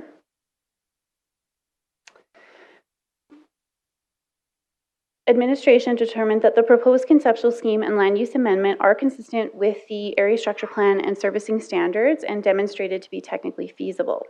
Options are presented on pages 7 of 100 and 4 of 49 of the staff reports. For clarity, the following motions are presented for Council's consideration. Motion 1 is with respect to the right of first refusal for the wastewater PUL buyback option, should Council not wish to grant the developer rights to buy back that wastewater PUL at a nominal cost.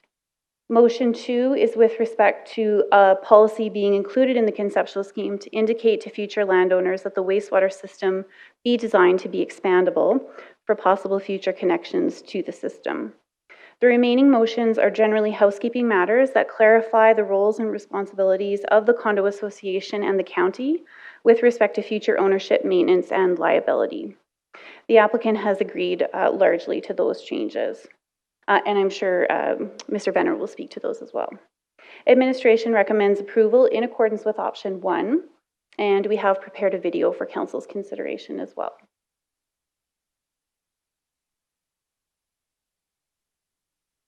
So the video begins looking north on Range Road 33, and as we pan eastward, the subject lands come into view.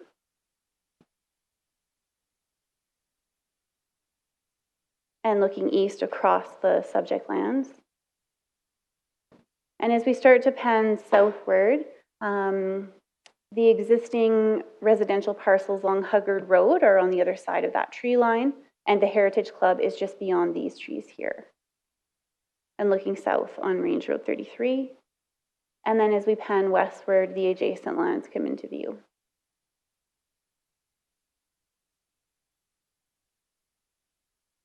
And as we pan back towards Range Road 33, the school sites along Range Road 33 come into view.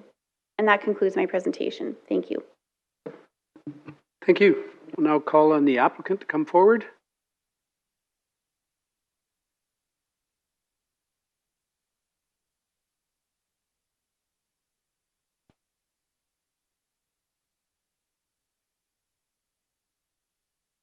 So he's back.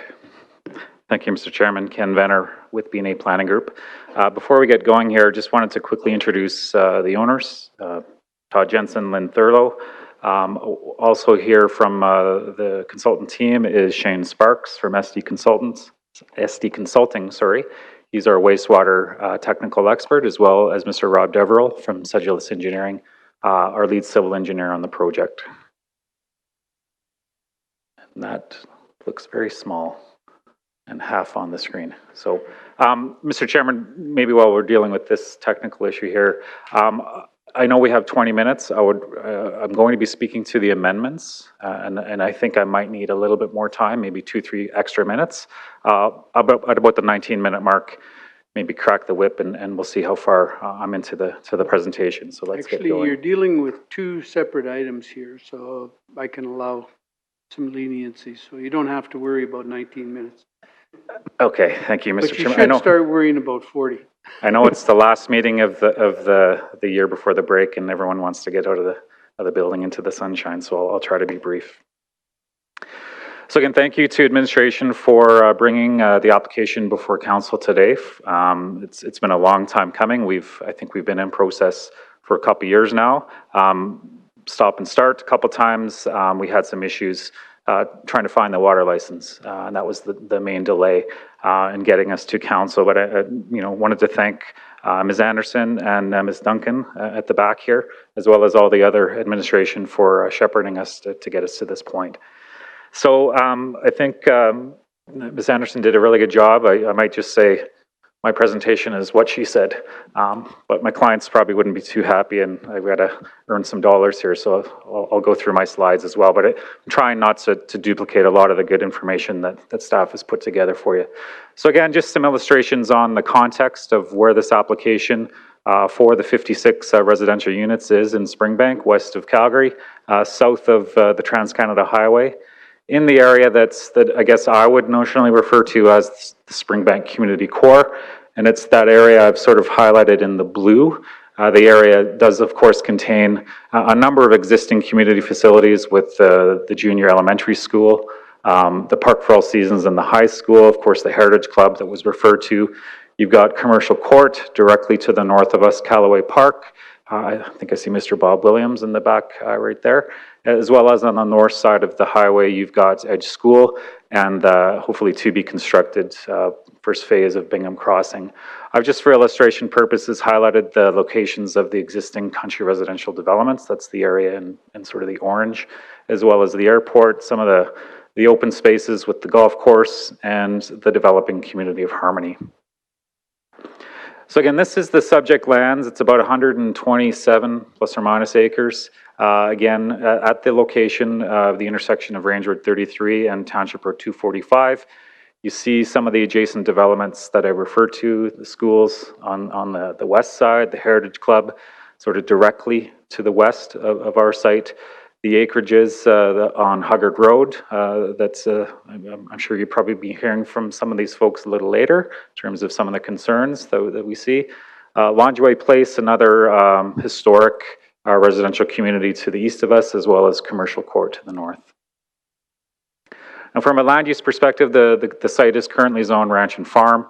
It's in the midst of an area that's sort of in transition, a mix of uses, business uses to the north and to the northwest of us, public service with the schools directly to the west, and of course a mix of residential R2, a little bit of R1 in the area, as well as ranch and farm. So from a topographical perspective, we're in the Elbow River watershed.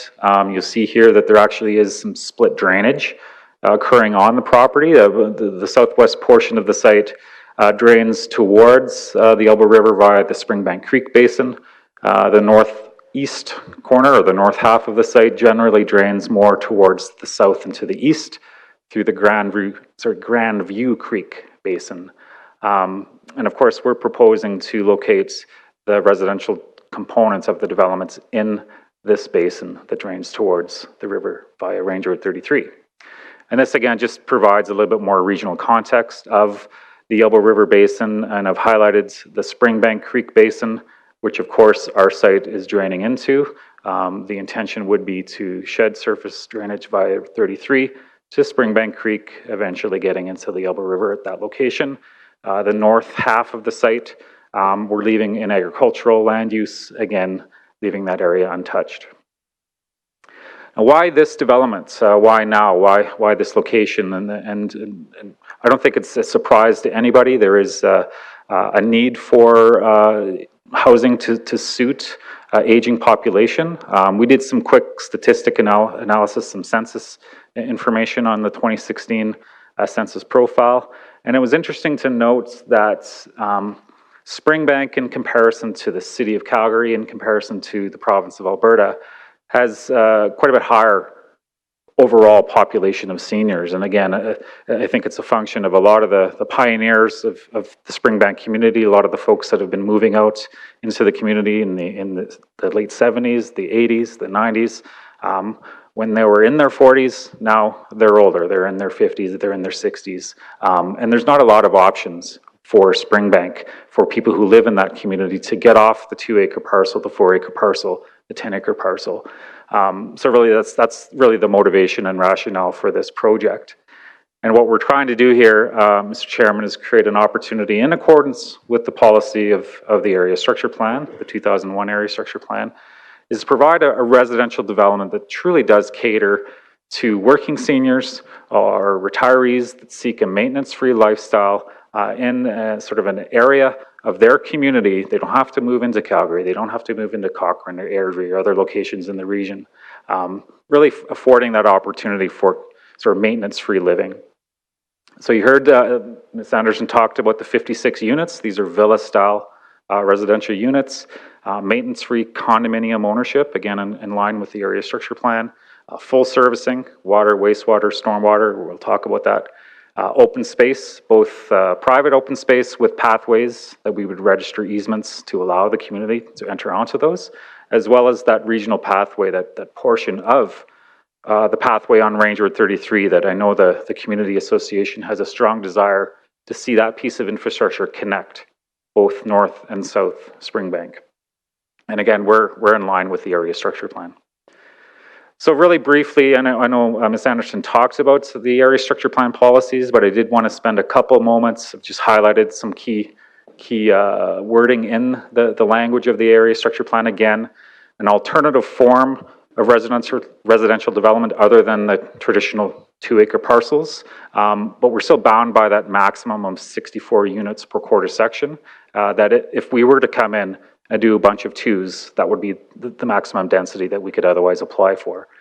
But really, a couple things different. The form of housing has to be conducive to independent living for seniors or people with mobility issues, providing open space and connections to existing community facilities, i.e. the Heritage Club, within walking distance to meeting places in the community. And again, the Heritage Club, ideally at some point in the future, Bingham Crossing, if we can get that pedestrian connection over the highway, be compatible with adjacent uses. And really, a couple other specific things about the form of housing. Ideally, these things should be, not shall, should, sterilist single-story bungalows or duplex units. We're proposing duplex units here. A condominium ownership, again, which we're proposing, as well as development that is compatible with an aging demographic, wider counters, accessible showers, etc. And we're complying with all those provisions. So here's a couple conceptual illustrations of the type of development that we're talking about here. Again, these are duplex units because of the grade on the property and maybe a little bit difficult to see on the video or in the topography. There is quite a bit of relief that comes across that property, which would afford an opportunity for walkouts and reverse walkouts. So this shows an example of the duplex with the dividing wall with the underdrive garages. This would be another example, I think, here of the garage at the shallow end of the profile, so the other side of the street, where one side would have walkouts facing south. These ones would have walkouts on the other side of the street. So again, coordinated exterior finishing, use of materials that are sort of local in color and stone, stucco, wood exterior treatments. 55 plus would be a mandate in the condominium. The barrier-free design considerations. I talked about these are, of course, not single story, but we would have elevators mandated in each of these units. Wider doorways, accessible showers, etc. All of the landscaping in and around the residence, as well as the private open space that I'll talk about shortly, will be privately maintained. We're contemplating a security gate. And one of the reasons why that, and from a sort of planning perspective, an ideal socialist planner that other people in the room like to call me sometimes, secure access, and from a gated community perspective, it has a bad rap. But I think in a rural setting, in a location, in a development where people might want to pick up shop, turn the lock on their door and head south or head out of the country or other parts of the country, I think this is something that I think is appropriate for this development, this location. Dark sky lighting, solid waste would obviously be accommodated, and strong architectural controls provided at the subdivision stage. So we did a traffic impact assessment looking at providing access to the development with a new internal road and an intersection on Range Road 33. This would be a public road, and we've had design standards. You can't see it on this illustration, but we have cross sections that we've pulled out of the servicing standards that we think would work here. We're also contemplating a roundabout at this location to bring people in, possibly into the MR site and a future access to the Heritage Club that I talked about. But from the gate location into the development, that would be a private condominium road. And Ms. Anderson talked about the fact that we do have the linkage policy and the fact that technically this would be a single access into the 56 units. So in the case that this road ever were to be blocked or impassable, we're providing a looped connection via an internal road to loop the two cul-de-sacs at this location, as well as a secondary or emergency access north of the wastewater treatment area. So again, meeting and satisfying the council's linkage policy. Of course, we'd be providing the transportation levy and some road right-of-way. There's requirements to expand the Range Road 33 right-of-way, as well as the township Road 245 right away, and that would be dealt with at the subdivision stage. One other issue, Alberta Transportation did provide a comments to us, and they were just saying that they would like to see the stage 1 interchange upgrade that's being contemplated in association with Bingham Crossing, as well as some of the phasing in Harmony. The province is saying that that interchange or intersection upgrade has to be in place prior to the subdivision of this proposed development moving forward, and we're comfortable with that because we know the timing. It's not a question of if it'll get improved, it's just a question of when, and we think it's going to happen sooner than later. So from a water servicing perspective, again, Ms. Anderson talked about CalAlta having capacity to provide the water service. They just don't have the license, or they have license that they would like to reserve for themselves. So we have a 25 acre-foot water license secured by agreement with Bowater and Land. That's of course subject to approval by the province, and that process is occurring right now. So that 25 acre-feet will provide sufficient water license capacity to service the 56 residential units that are contemplated in our footprint. Again, that license would be transferred to CalAlta. That CalAlta would then, in turn, physically supply the potable water service to our development. We'd be providing an on-site distribution main and a reservoir facility just to deal with fire suppression, as the facility at CalAlta, as we understand, does not have the physical pumping capacity to provide the fire suppression in accordance with the county servicing standards. So this just provides an illustration of context. Here's the CalAlta water treatment plant. I think everybody's familiar, south of Callaway Park, and an existing distribution network that does service Commercial Court and areas north and south. We would effectively be just tying in to that existing distribution main that runs in the Range Road 33 right away. Now, from a wastewater servicing perspective, I'm going to talk very briefly about this because I suspect there'll probably be some questions, and the technical folks in behind me are best suited to respond to those. But really, it's a decentralized communal system for dealing with wastewater on the site. And in very planner layman terms, I'll just go through the fact that each of the 56 units would have a holding tank in their property that, you flush the toilet, the wastewater goes into the holding tank. Inside each 56 of the 56 residential units, there's some pre-treatment that happens in there. But then the wastewater goes into a low pressure distribution main, kind of shown conceptually by this green dotted line, that would be pumped to a centralized wastewater treatment plant that would treat that water to effectively a tertiary treated level, to then be disposed of the treated wastewater in this not irrigation, in an in-ground subsurface disposal area.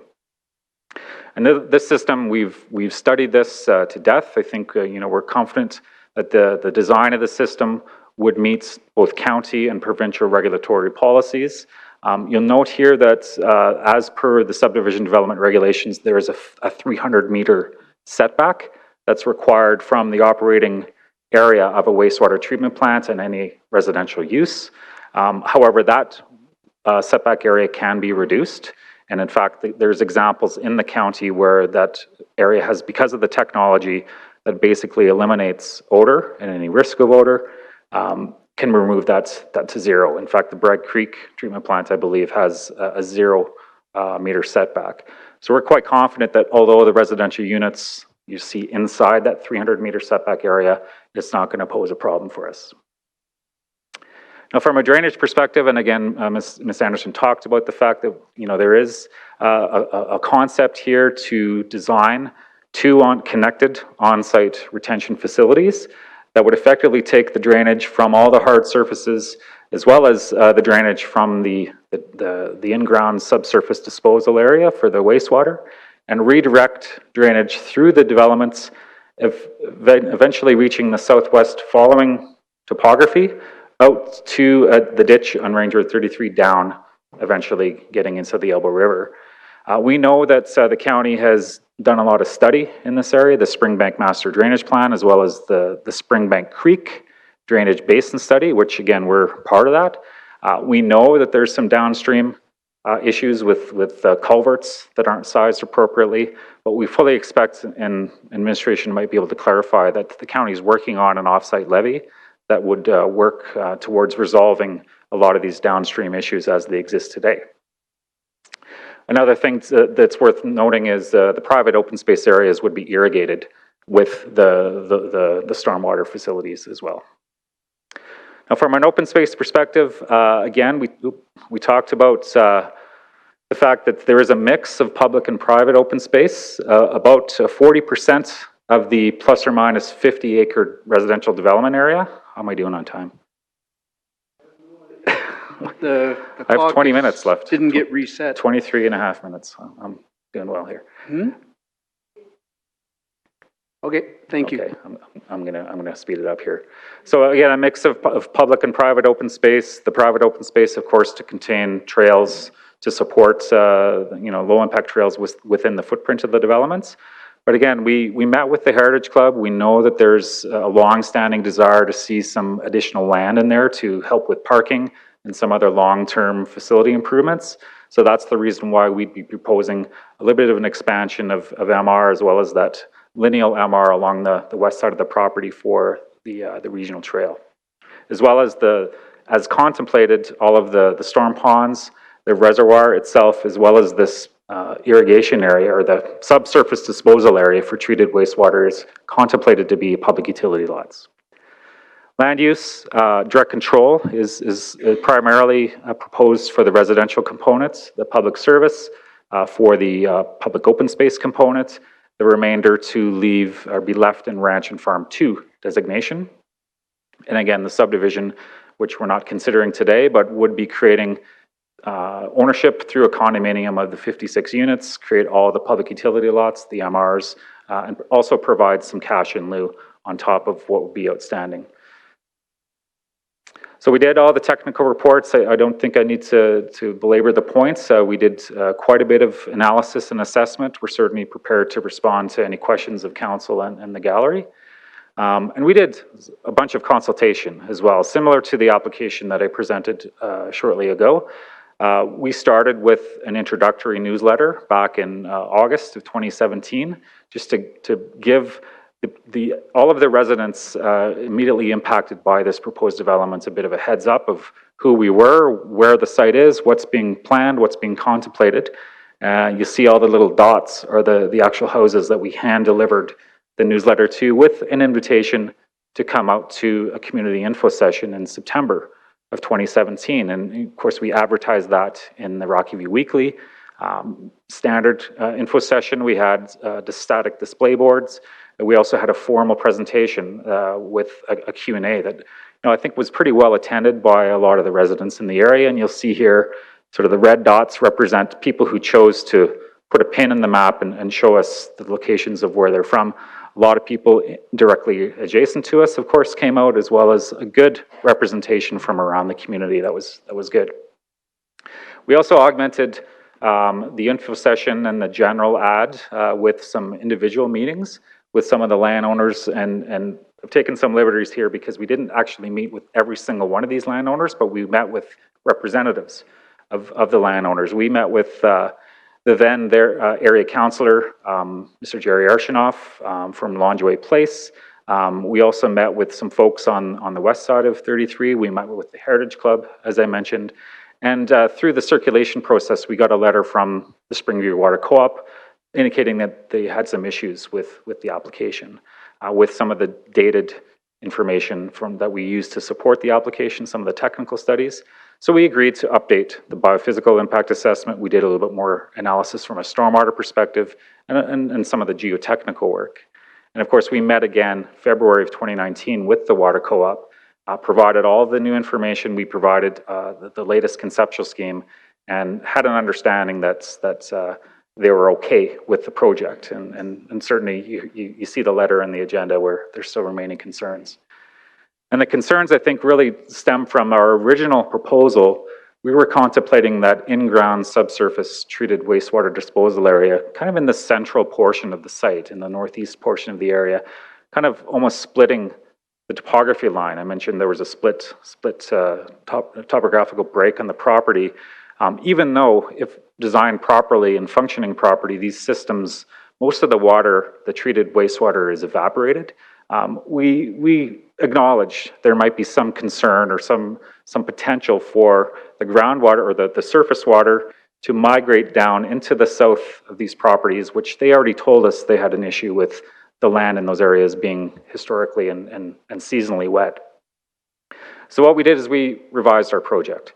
We took that in-ground subsurface disposal area and we moved it up into the northwest corner of the site. Again, inside the Springbank Creek Basin. We increased the size of it too, because we did a little more analysis. We realized that we needed a little more surface area to dispose of the water, the treated wastewater. And as well, we designed the drainage to purposely direct the water, if it were to come off that site, and understanding most of it gets evaporated, and Shane can speak of that momentarily here, but picking up the drainage through the storm ponds with an extra capacity in those storm ponds provided with a level of risk and a factor of safety that Rob can speak of, to make sure that there wouldn't be any opportunity for the water, both the treated wastewater as well as the stormwater, to negatively impact our landowners to the south. We also agreed to line the stormwater facilities, again, mitigating that risk that we heard loud and clear and we acknowledge and fully respect. So again, you've seen letters there. I think there's 7 or 8 letters of concern that were included in the agenda. Maybe some other folks might be speaking to this. We took the liberty to sort of summarize what we heard in those letters. Again, the risk of groundwater contamination, we think we've mitigated that. Risk of overland flooding, we think we've mitigated that. The potential or what might happen on the remainder of the parcel, and we can certainly talk to that as well. Other comments about maybe some lack of consultation, and again, we think our application has responded to these issues. I don't want to belabor the point here. We may address these at the rebuttal stage.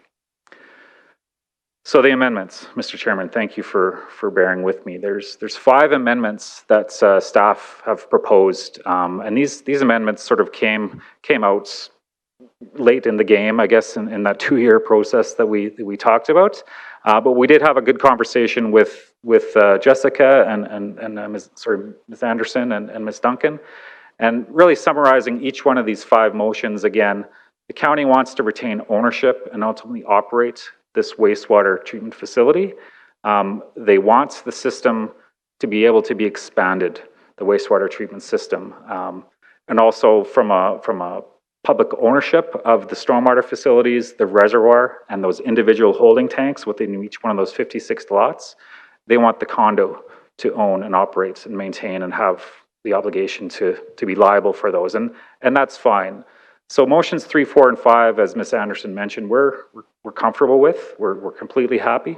It's motions 1 and 2 that we wanted to just provide a little bit of a lens back to council before you make a decision on this.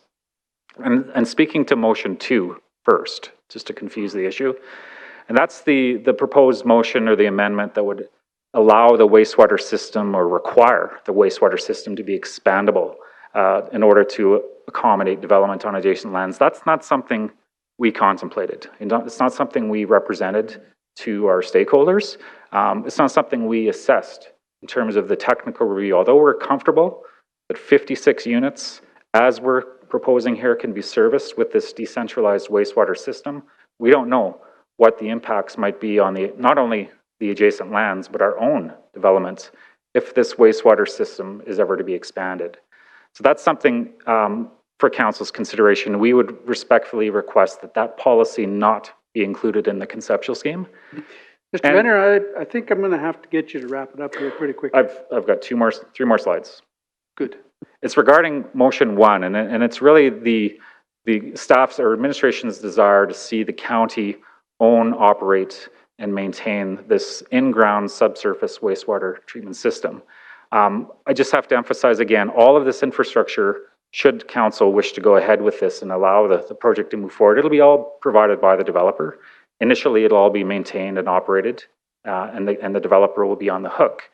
The county wants this dedicated as a PUL, that purple area, that you, in fact, all residents of Rockyville will own and be liable for. You know, motions 3, 4, and 5 have basically flipped the orientation of ownership of the PULs, where the contemplation of the public or the stormwater ponds, these blue areas, and the reservoir. The county's or administration is saying we don't want to own that. We don't want to be liable for that. We don't want to maintain that. Keep that as condominium. But we just asked why the inconsistency with the wastewater component of the development. And keeping in mind, and I think you've heard presentations from me before, I don't think it's a secret, this community core area has real potential to be serviced with wastewater from a regional utility. And we're in fact designing this system to be decommissioned and connected into a regional utility when it's provided. So it seems prudent that maybe this PUL, with the exclusion of the wastewater treatment plant, be left in ownership of the condominium. And we can talk a little bit more about that under questions. But if you do want to proceed, you do want the county to own this area or the subsurface treated wastewater disposal area, we just ask for that first right of refusal that Ms. Anderson spoke of in her presentation. Last slide, reasons to support. The development is consistent with the area structure plan. I think it's providing an opportunity for a form of housing that's, I think, needed. There's a market for this housing in this community at this time. We've demonstrated through our technical review that the site conditions are appropriate to support this development, the 56 units as we're proposing here. All the infrastructure will be provided by the developer at no cost to the county, no risk to the county, as well as there are no outstanding technical constraints that administration have raised as a result of their review. So we can talk about the motions, Mr. Chairman, but we just ask for your support for a revised motion 1. We would ask motion 2 be disregarded and motions 3, 4, and 5 be approved subject to administration. Thank you. Thank you. Is there any questions for the applicant or administration? Councillor McKeiler. Thank you. And I actually want to say thank you to the REEV for allowing just a bit of extra time. This is a new type of development for our area, so hearing the whole thing, I think is greatly appreciated, at least by me. I have some questions with regards, and whether they're administration or to you, Mr. Venner. On the south side, what's the size of that stormwater pond along the southern edge on the Huggard Road?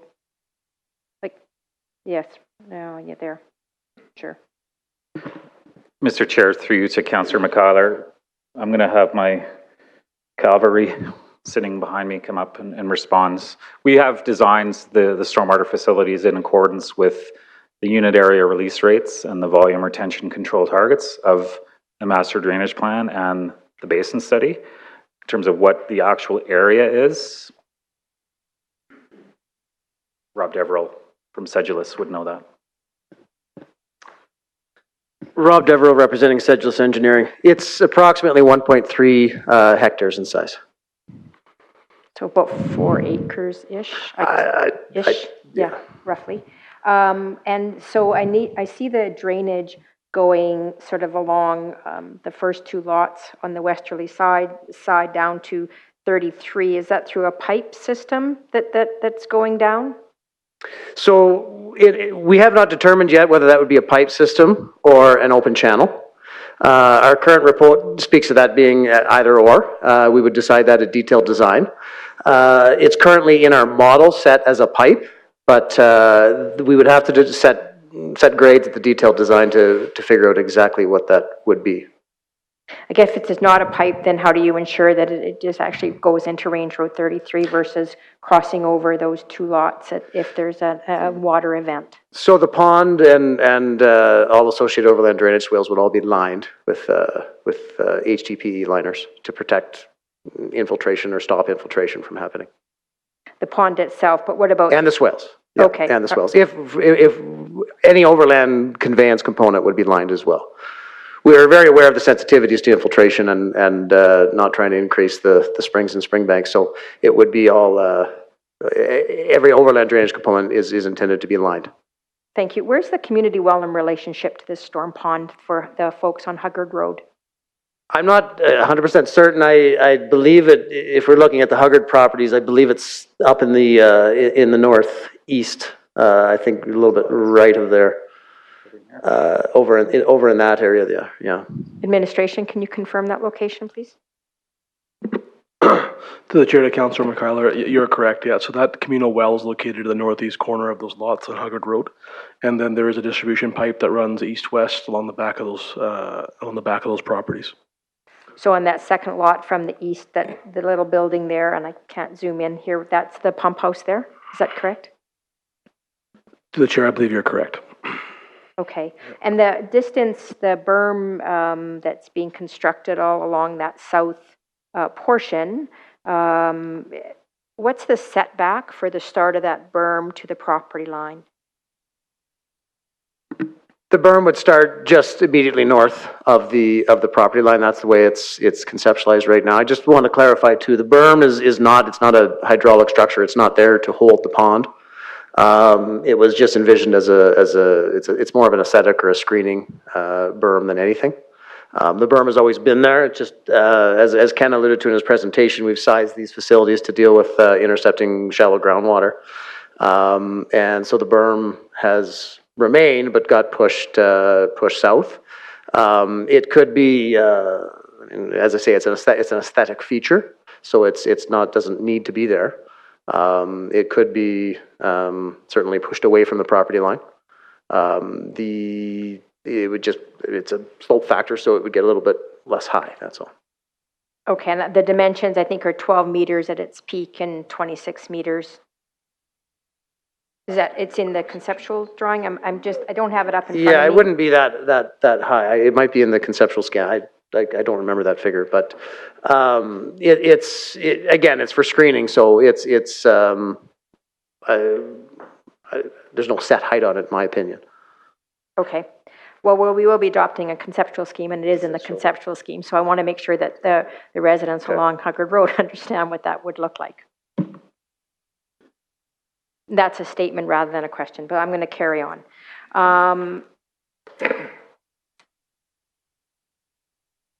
So how can the residents along Huggard Road be assured that their community well runs no risk of contamination?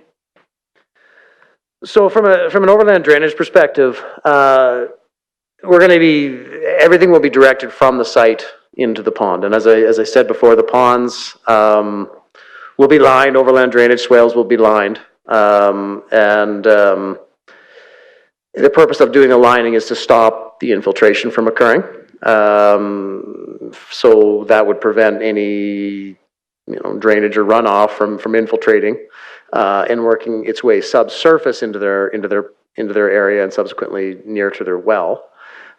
Secondarily, from just a grading perspective, the grades will be set to direct everything from the site into the ponds. So there'd be no additional, there'd actually be less surface runoff in a post-development condition than in an existing condition, because we'd be cutting all the drainage from that hill off and directing it all into the pond, and then releasing at the release rates set in the Springbank Creek subcatchment master drainage plan.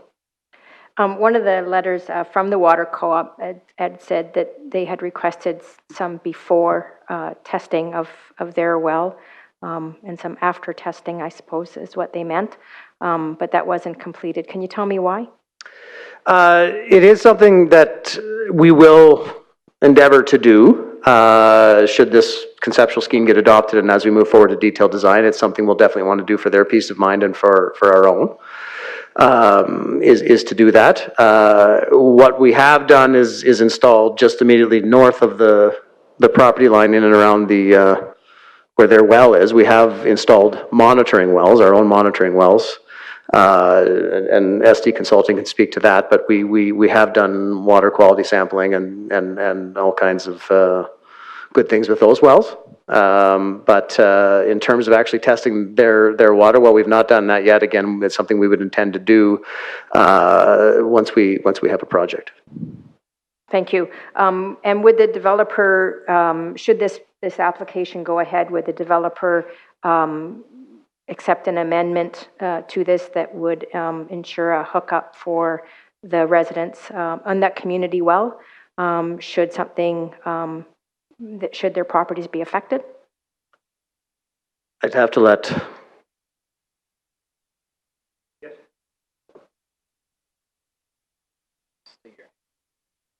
Lynn Thurlow, one of the owners, Reeve, councillors, thank you. Kim, yes, we have made provision that we will run a line to each of the property lines, and it'll be their option whether they choose to tie into our water system or continue to live off of their own wells, but that will be available for them. And that would be at your expense then? Yes, it would, absolutely. Perfect, thank you. You're welcome. On something totally different, the pathways, you mentioned there would be a private access easement for public access to the pathways. I'm not saying that 100% correctly. So most of this reads like they're private pathways, but then, Mr. Venner, you stated there would be a public access easement to those pathways. Can you tell me more about that? Mr. Chair, through to Councillor McKeiler. Yeah, so the conceptual design here with the mix of public and private open space, again, the intention is to build that portion of the regional trail, which of course would be a public trail that all of the community can utilize, maintained by the county. Within the private footprints or the common ownership area of the developments, you see sort of these dotted red lines really trying to provide multiple opportunities for looped connections. And again, that's part of the area structure plan requirement to give access to community facilities, provide active lifestyle opportunities. But you're right, this isn't in a condominium, it's in private land. It's not atypical in other developments, whether they be condo or homeowners associations, to have easements registered over top of private facilities that do essentially give right of access to the general population at large. And I think we would be completely open to doing that. All right, thank you. I'm going to just, I'm going to let my mic go and see what other questions come up. Thank you. We have Councillor Gautreau. Thank you through the chair, and I thank you, my colleague. She's taken all of my questions that I had except for one. And in your presentation, it shows, you showed life lease. I just kind of caught that on one of your slides there. Is it your intention to have life lease or fee simple? Mr. Chair, to Councillor Gautreau, this slide is the policy of the area structure plan. And the intention is to satisfy that seniors living component that gives the opportunity to go with smaller lots, the alternate form of development than traditional country residential. It's condominium ownership / life lease. Our intention is not to do life lease ownership here, it's condominium. Thank you. And Mr. Chairman, sorry to interrupt, just to go back to the berm, and I'm looking at the conceptual scheme, so I don't know what page it is in your agenda. 67 of 100, I'm being told. This is a typical berm cross-section with a 3-to-1 slope. It's about 26 meters wide, 13 meters to the center of the berm, about 4 meters high is this typical berm cross-section. Again, this would be a detail that we would confirm at the subdivision stage with, of course, the grading plan, the earth balance, because the berm would be effectively the scraped off topsoil.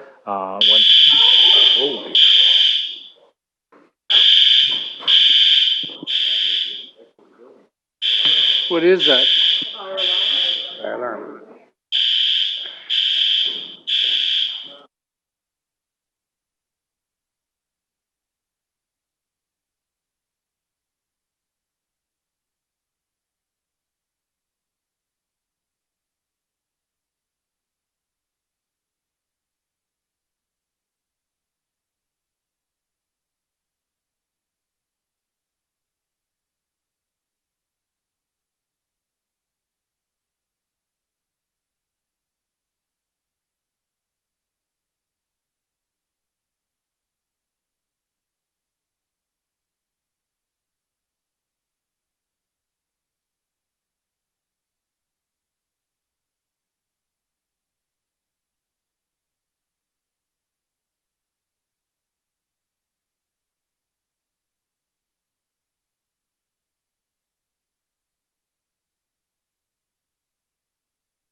And just go on, this was a very exciting public hearing. I believe we have Deputy Reeve Schul. Okay, I just had to remember what I was going to ask here. Actually, my question is to staff. I'm just curious. Say during the subdivision we see some changes, and with the and we approve something on the concept plan. Does the concept plan have to go back to public hearing to get changes done, or can it be changed on the fly? Through the chair to Councillor Schul, it would depend on the scope of the changes. The policies in the conceptual scheme provide direction, but generally they are written in such a way that there is an understanding that at detailed subdivision design stage, there would be more clarification provided. So there's some room for detailed design at that stage. If the proposed changes were significant that we felt there was a change to the purpose and intent or the direction that council may have adopted through the conceptual scheme, then we would direct that come back before council. Okay, like moving the pond. The reason I'm asking those questions, because a lot of these questions we're hearing right now are actually subdivision items, and we are asking during redesignation that we should be looking at it, is this land use okay for this area? And so I'm just trying to get clarification more. Should we be asking all these questions now, or are they subdivision questions? Through the chair to the Deputy Reeve, I think there's two answers to your question. The redesignation is a general, is council okay with the overall concept? Yes. But we are, because we try and marry this on these bigger schemes with a concept scheme that does have some technical information provided, I do think it's reasonable for council to be asking some of these questions. You know, the detailed design, getting down to that level, I think would be too granular, but some broader technical questions, I think is quite legitimate and fair. Okay, thank you. Councillor Hanson. Through the chair to Mr. Vitter, I was quite interested in hearing you say that you're going to supply potential water piping to each lot. Would you consider just connecting to their pump house?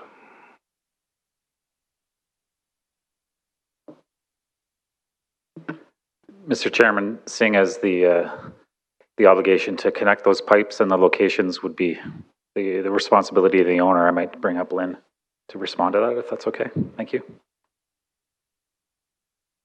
Hi there, Lynn Thurlow back again, Reeve, councillors. We did look into connecting to the water plant, but that would make that then all the residents would have to connect at the same time. This way, by going to the individual lots, they have an option. They can take our water or they can stay on their well. That's the reasoning. Okay, so there's no technical reason the piping was too old and No, decrepit no, or not at anything all. like that? It's just giving each homeowner an option. All right, and I think in the picture, if I'm not mistaken, was there 6 lots that were in that co-op, or all 7 on the north side of Huggard Road? My understanding, and I don't know if the water co-op is here, my understanding that there's 5 owners, like not all of the residents on Huggard Way, nor every resident on the sort of the tangent area to the proposed development area, but I could be mistaken. Okay, sorry, I thought I counted 5, or 6, but. My next couple questions are around this novel new sewage treatment scheme, and you mentioned primary tanks in the residence. Obviously, secondary, tertiary treatment is communal. What's the pump out frequency on the primaries in the houses? How often does that need maintenance on a system like this? Making my life easy. Mr. Chairman, I'll bring up Shane Sparks from SD Consulting to respond to that. Thank you. Yep. Shane Sparks for SD Consulting.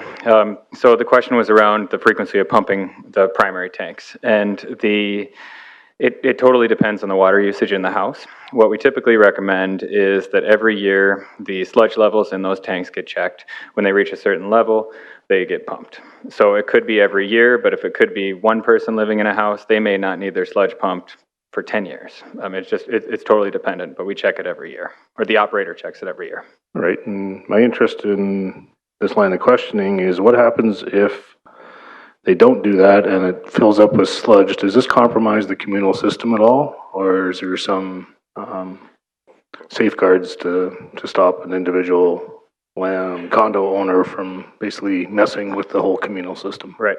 So there are some safeguards in place to prevent that sludge from going to the treatment site. One is the annual checking of the tanks, and two is that each pump has, it's a biotube pump filter, a biotube pump vault, and so there's a filter that protects each pump from any fine solids. So, the way a septic tank works is the solids go to the bottom, there's clear water in the middle, and there's scum on the top. And the pump level is set in that liquid, the pump is set in the clear water level. And as that sludge builds up, that clear water level gets smaller, but there's still that filter that protects it. And the pump itself, they're not solids handling pumps, so they only pump liquid. So the idea there is that if for some reason one tank went unchecked for years, all that sludge still would stay in that tank. Eventually that tank would get a high level and the alarm would go off that would alert an operator that something is going on in that tank. Okay, and in terms of the communal treatment plant, how often does that need a pump and haul out of the community? So the treatment system itself would consist of a recirculation tank and these Orenco AX100 treatment pods. And in theory, they never need to be pumped just because the primary solids are handled at the house. And so the treatment system, the recirc tank, I would say it's monitored frequently by the operator, but I would say it would be very rare that it would ever need to be pumped out. All right. Any other places in Rocky View that have a system like this yet? Yep, Silverhorn Development has one. Spring Hill RV Park has one. I guess outside of Rocky View, Bow Valley Provincial Park, YMCA Camp Chief Hector, Heritage Heights School near Okotoks. So there are a few. Excellent. Thank you. Thank you. I see no further questions, so thank you for your time. We'll now call on those that are in favor, and the first on our list is Val Finch.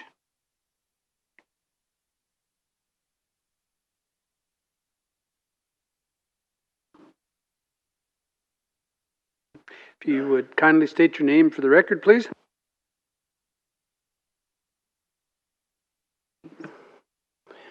My name is Val Finch, Springbank resident. I'd just like to speak in favor of this development as being a much-needed seniors housing unit in Springbank. Most of the seniors in Springbank live on the older 4, 10, 20-acre parcels. And of course, at some point, these larger parcels have become too cumbersome to maintain and service. And most of these larger parcels are owned by seniors who were, middle-aged when they first moved out. Another big concern for people seniors wanting to live in the country and maintain that lifestyle is living in close proximity to medical services, which means living reasonably close to Calgary. And this development certainly fits those wants and needs for seniors in not only Springbank, but even outlying communities. That's my main concern. Great, thank you. See no questions for you. Bill Tajuran. He'll tell us. My name is Bill Teisner, almost as bad as Wilkie. Close. The spelling is T-A-J-C-N-A-R. AJ is pronounced as a Y, so that's how you get it. From the writing, I'd never guess that. Right. Now, I am in favor of this development for several reasons. First, I'm wearing two hats right now. One is a personal hat, and the other is the hat of the Springbank Heritage Club. I'm the president. And I have lived in Springbank for 44 years, and during those 44 years, I have seen a lot of changes, and I have welcomed them. Right below me is a big subdivision. It's a 58-house subdivision, and if you know what I'm talking about, it's Morgan's Rise on Range Road 31. It's just right below my house by about 300 yards. In my view, Springbank has basically three sorts of personnel or people there. One is one you all know, that's the NIMBY group that is not in my backyard, and the other is the NOTE group, the NOTE group, that says not over there either. And I'm sure you're going to hear some of this sort of comments today. I, however, look at it and say, you know, my wife and I moved into Springbank for the basic reason of the beauty of the area, and we wanted to raise our kids in a non-city environment. And we did, and they had their horses and cats and dogs and all that sort of stuff. And I think it was a great life for them, and I don't see why any of us would want to deny this sort of a life to other people coming to Springbank. As far as this development goes, I welcome it, both as a senior, I have to admit I am. We have no place to go in Springbank. Once we can't take care of our own acreages and farms and ranches, people have had to move into Valley Ridge or the city of Calgary itself. And this could be a problem that is solved by the spread area development. So I hope that this goes through. As president of the Heritage Club, I really am looking forward to some increased parking space, which we need if we are to do our present planned expansion and renovation, which you'll hear about in the future. But space is going to be a problem, and the MR would be great. And I have submitted, two of us have submitted a letter to the county requesting MR for parking. The Heritage Club has increased in membership from 80 in 2017 to 112 in 2018. And during 2018, we had 6,009 approximate user people coming into that hall for various meetings, water co-ops, and community AGMs and so on, and anniversaries and celebrations of life and so on. And parking can become a problem. So we would really welcome some of the MR for an additional parking space. Thank you. Thank you, sir. Sorry about the name. Bob Williams.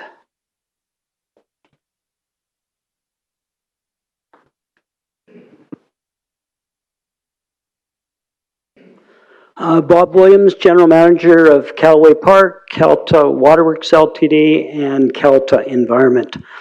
Mr. Chair and Councillors, I speak on behalf of the applicant. As many of you have visited the new commissioned water plant at Calta Waterworks on the property of Callaway Park. If we go back to 1981, Callaway Park built a 10-inch water line that goes from the Alba River up Range Road 33, crosses westbound into our property, in which we ran a water utility and still do, that has supplied water, and which we're very proud of in the last 38 years to all three schools, the middle school, high school, elementary, to the park for all seasons. also to the Heritage Club, which recently tied on about 6 years ago. We directionally drilled from Callaway Park site underneath the Trans-Canada Highway and provide water right now to Edge School. And also there will be a tie-on that goes underneath Back Range Road 33 on the north side of the Trans-Canada to Bingham Crossing. So we are the Bingham Crossing. In 2006, Walkerton happened in Ontario. In 2008, Alberta Environment put forward a request for upgrades for utilities operating in the province of Alberta. In 2012, we went forward to Alberta Environment with an upgrade to the plant, which many of you have visited when it had its grand opening approximately 2 years ago. We upgraded our system to a plant that's just under $6 million in cost. And the plant itself is a super ultra membrane system with the technology coming from Europe, Japan, and California. What I want you to know is down at the river in 1992, there was major flooding in the river. And so we, to the cost of Calta Waterworks, built 5 subsurface wells that draws the water, and like I say, we're proud of the system that we've been running. We've done all of this with the expansion of the new Calta water plant with the hope that eventually, with the agreement that we currently have and currently working with the county on a franchise agreement, but we have done all this under the agreement that eventually development would come and help to offset some of the costs of running the utility and the utility that we've put in. So all I wanted to share with you today was that I want you to have confidence that the system is there. The system is underutilized. There's 214 acre feet right now of license to the system. With doing no other expansion right now, the system could operate 436 acre feet.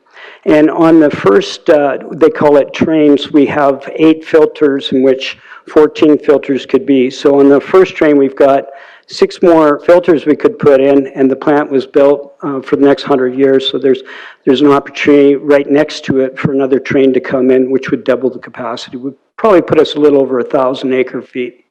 I want you to know that there's capacity in drawing the water. We did drawdown tests with Alberta Environment last fall, and we can validate the capacity to pull the water down the pipe to the existing developments. And like I said, we have the schools, we have commercial court, we have pretty much everything along Range Road 33 to the 2 quarter sections that go on the north side of the Trans-Canada Highway. So we're here hoping that developments like Pradera will come along and to let you know that we can facilitate their need for water capacity.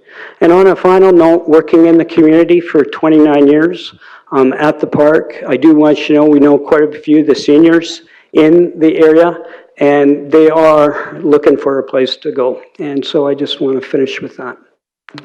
Thank you. We have a question for you, I believe. Councillor Wright.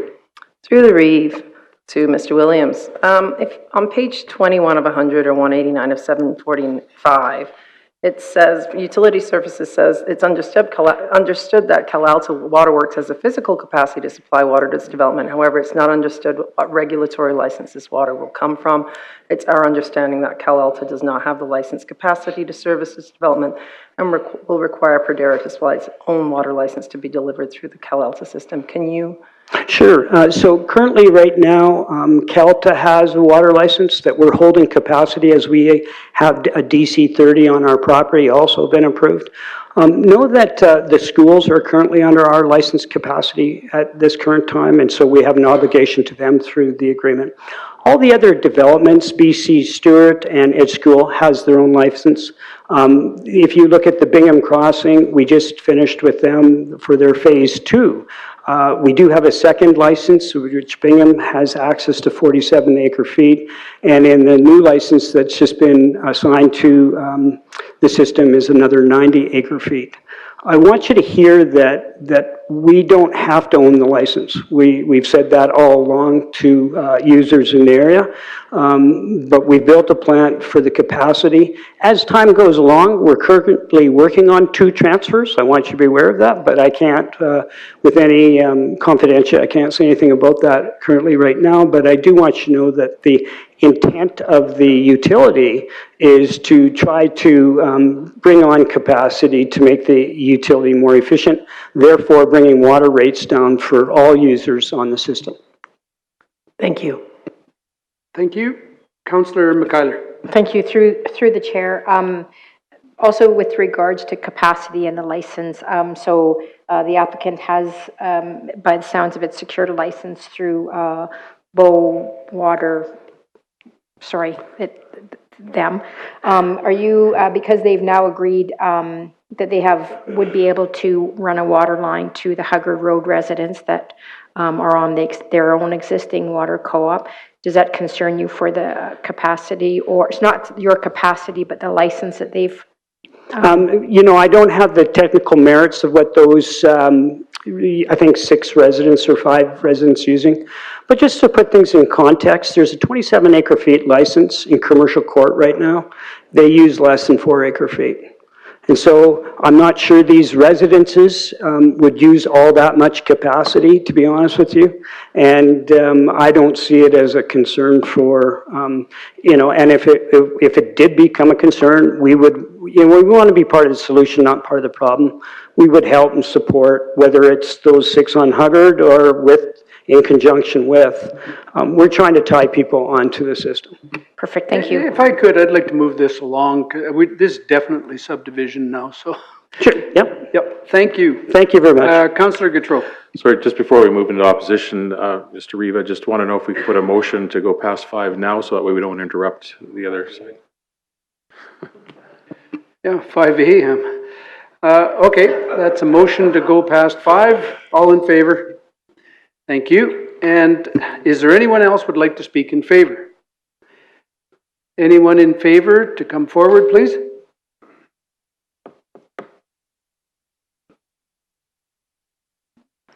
And again, just state your name for the record, so I don't have to make a mess of it for you. Good afternoon, ladies and gentlemen. My name is Dixon Morris. I have been a resident of Springbank since 1991, and I want to come at this from a little different perspective. I fully appreciate all the technical issues, extremely important. But I was a teacher, and I taught Springbank High School from 1989 till 2007 when I departed. And this development makes perfect sense for me from an educational perspective. One of the things that education has been trying to do is involve the community in schools more and more all the time. And just so you know, I was also a member of the Alberta Teachers Association executive, so I was up to my eyeballs in this kind of stuff. And having seniors so close to a school is just an incredible resource for kids. Absolutely an incredible resource. The potential for interaction between seniors and kids is worth so much to their education, and also it really enhances the life of seniors.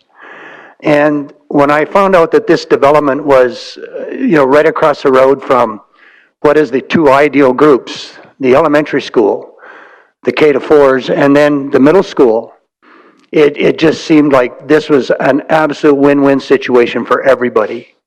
So hopefully, they've got all the technical issues right, but from a community perspective, from being a member of that community for a lot of years and seeing so many kids grow up in that community, including my own, I just think that this is an absolute win situation for the entire community of Springbank, and it just makes sense. It just is a sensible thing to do. Thank you. And thank you. Is there anyone else who would like to come and speak in favor? I invite you to come ahead. Hi, my name is Davin McIntosh. I'm an interest holder in some land in the area. I'm also the owner of a company called Water Transfer Alberta. and I also work with and represent Durham Bow Water and Land.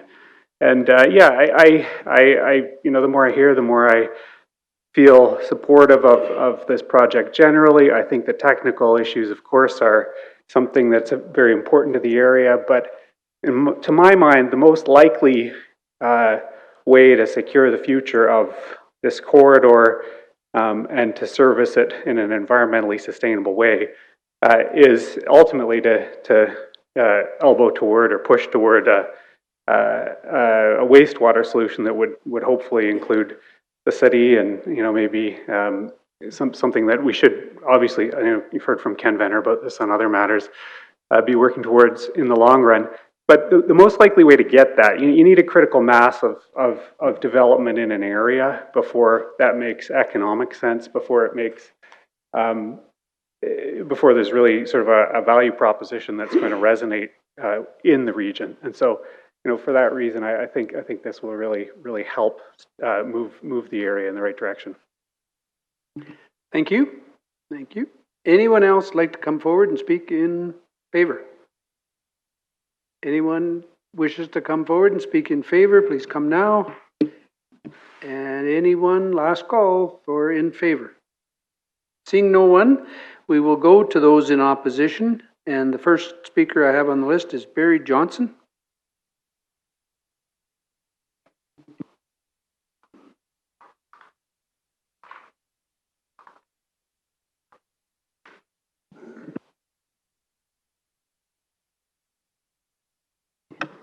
There. My name is Barry Johnson, and I'm speaking on behalf of Ann Burry, the owner of 218 Huggard. This is one of the adjacent properties immediately south of the proposed development. We're opposed to the proposed bylaw. I'd like to emphasize we are not blindly opposed to any development on this property. We believe on the right circumstances with proper mitigation of key risks, the development for seniors is a fine idea. Similarly, the idea of cluster housing is a good one, leaving open spaces that are typical of the current environment in Springbank. But we believe there are flaws in the conceptual scheme that leave unreasonable risk to the adjacent landowners, the county, and the future residents of the proposed development. Primary concern is the contamination of our drinking water resulting from the stormwater runoff and waste flows from the development. Sewage treatment for 56 dwellings in such a concentrated area generates risk. We are part of the Springview Water Co-op, which draws its water from immediately south of the southernmost stormwater pond. Draw your attention to Figure 12 in the conceptual screen, which shows water flowing from the sewage disposal fields to the stormwater ponds, which are immediately adjacent to the attachment area for the co-op's water. Since the development is targeting seniors, it is assumed that there might be a higher than usual concentration of medication flowing into the septic system. Our understanding that these medications are never thoroughly cleaned out through the wastewater treatment process, so there is a risk that these medications and other contaminants, such as toxic runoff from the large new paved areas, will end up in our drinking water. Our water has been regularly tested to show no contamination over 40 years, and this record should not be put at risk. Our second concern relates to groundwater. This is a risk that the subject lands will not be able to absorb the huge volume of water the developer is proposing to import. The stormwater ponds will ultimately collect all this water, both from the paved areas and the planned flows to the sewage disposal fields. Ultimately, our lands are at risk of turning into swamps. In our letter to the developer in 2017, we requested they undertake additional technical studies, including of the adjacent occupied lands. This was to establish a baseline of condition of our land so the future degradation can be measured and attributed. These studies were not performed. The water outflows are supposed to move to the culvert under Huggard Road at Range Road 33. The current water flows are too much for that culvert to handle. There's standing water at the corner of Range Road 33 and Huggard 365 days a year. More water will simply back up along the ditches on Huggard Road and potentially overflow from the stormwater ponds and again impact our drinking water in our lands. Result is no water to drink and a plenty of standing water for mosquitoes to breed at both the southern and northern areas of our land. So we mentioned earlier, we're not opposed to the concept of seniors housing on the lands in question. We think there's much risk outlined above which would be mitigated by moving the proposing housing area north and leaving some of the agricultural remainder between the development and the adjacent lands on Huggard Road. This would eliminate the risk to our drinking water and would also allow groundwater resulting from the importation of water for 56 dwellings to flow north instead of south, where it appears that the ground cannot accommodate the additional water. We have other concerns. The proposed design with the 12-foot high berm is planned immediately on the fence line of adjacent properties. So literally the berm incline would begin on our northern fence posts. This would provide a 12-foot viewpoint of our properties to anyone who chooses to walk along the berm. Secondly, the proximity of the proposed sewage department and dispersal areas to the planned villas. The conceptual scheme states that the county subdivision authority will apply to the Alberta environment to vary the minimum setback. Why would the county put residents at risk? The mandatory setback is there to protect residents. Why would they even consider asking that the setback be lifted? Third, we would like to use some of the municipal reserve to go to the Heritage Center, or we like the use of some of the municipal reserve to go to the Heritage Center. But given the location of the proposed development in the very heart of Central Springbank School Heritage Center Arena, would it not make a great deal of sense to locate more of the surrounding areas to actual municipal reserve instead of cash in lieu? Finally, the huge increase in traffic immediately in front of our elementary and middle schools. The conceptual scheme proposes access right across from the schools. This will bring something like 112 additional cars, 56 villas and 2-car garages on and off Range Road 33 at the same time school buses and parents are delivering our community children to school. Those are some of our concerns. Thank you. Thank you. I see no questions for you, so thank you. Thank you. We do need a motion for 2 late letters in support. So we'll go to Councillor McKeiler. I'd like to make a motion to accept 2 late letters. All in favor? I'm not going there. Recorded vote. In favor? In favor. Opposed? In favor. Opposed? In favor. In favor. In favor. In favor. And we'll have the 2 late letters. Next speaker in opposition is Gloria Wilkinson.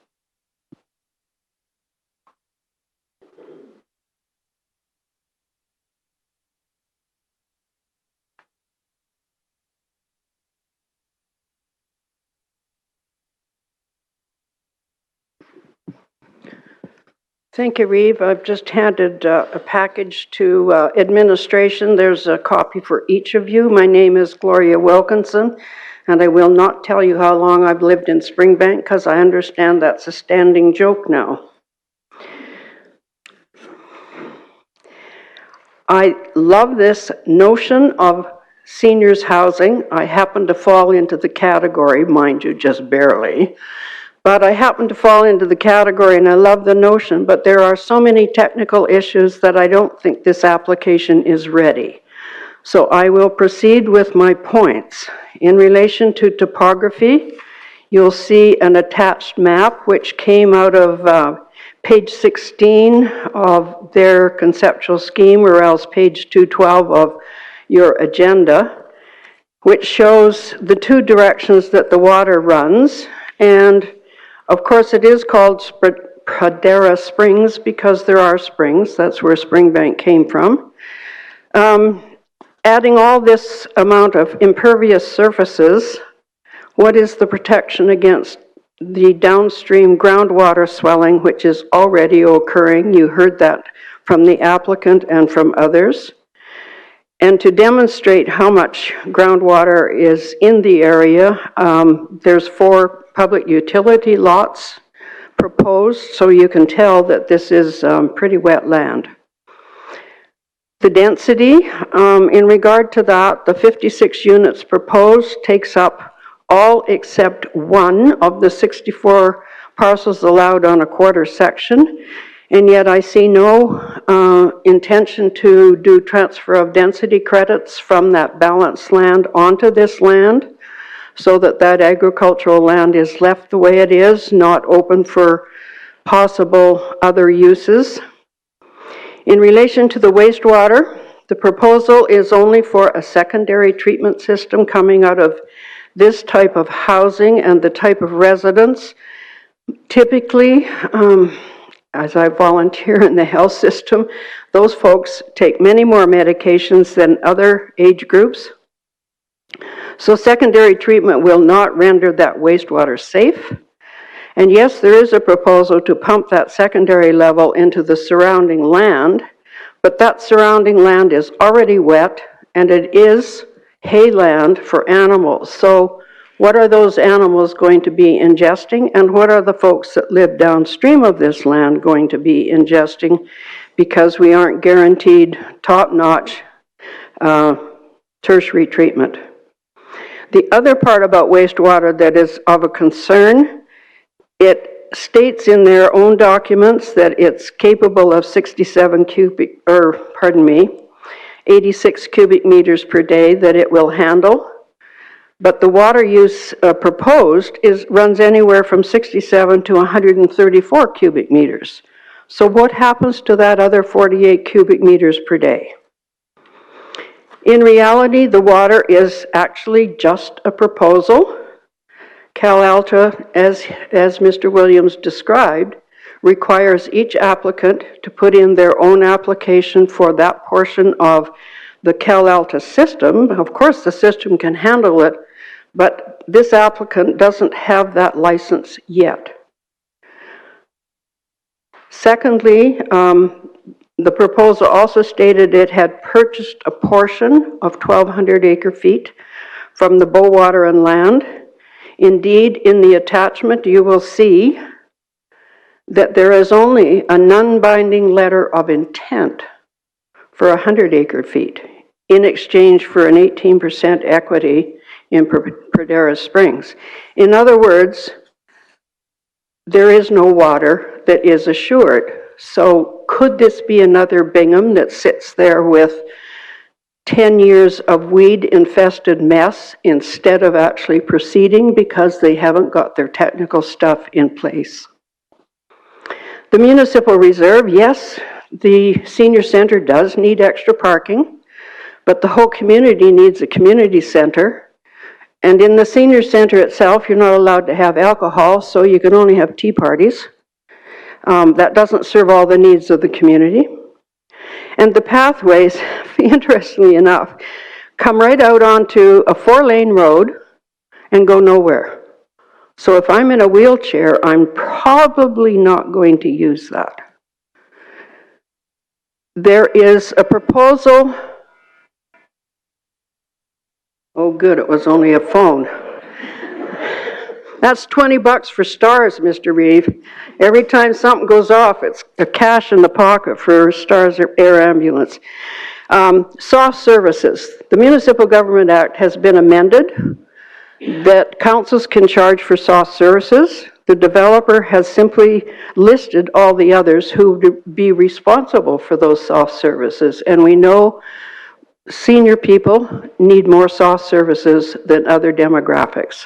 Those are my points, Mr. Chairman. I'll take questions if you wish.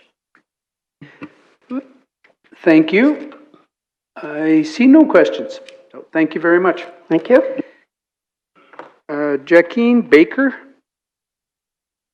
And again, I hope I've got the right. Oh, this doesn't look, that looks more like a Bob Everett.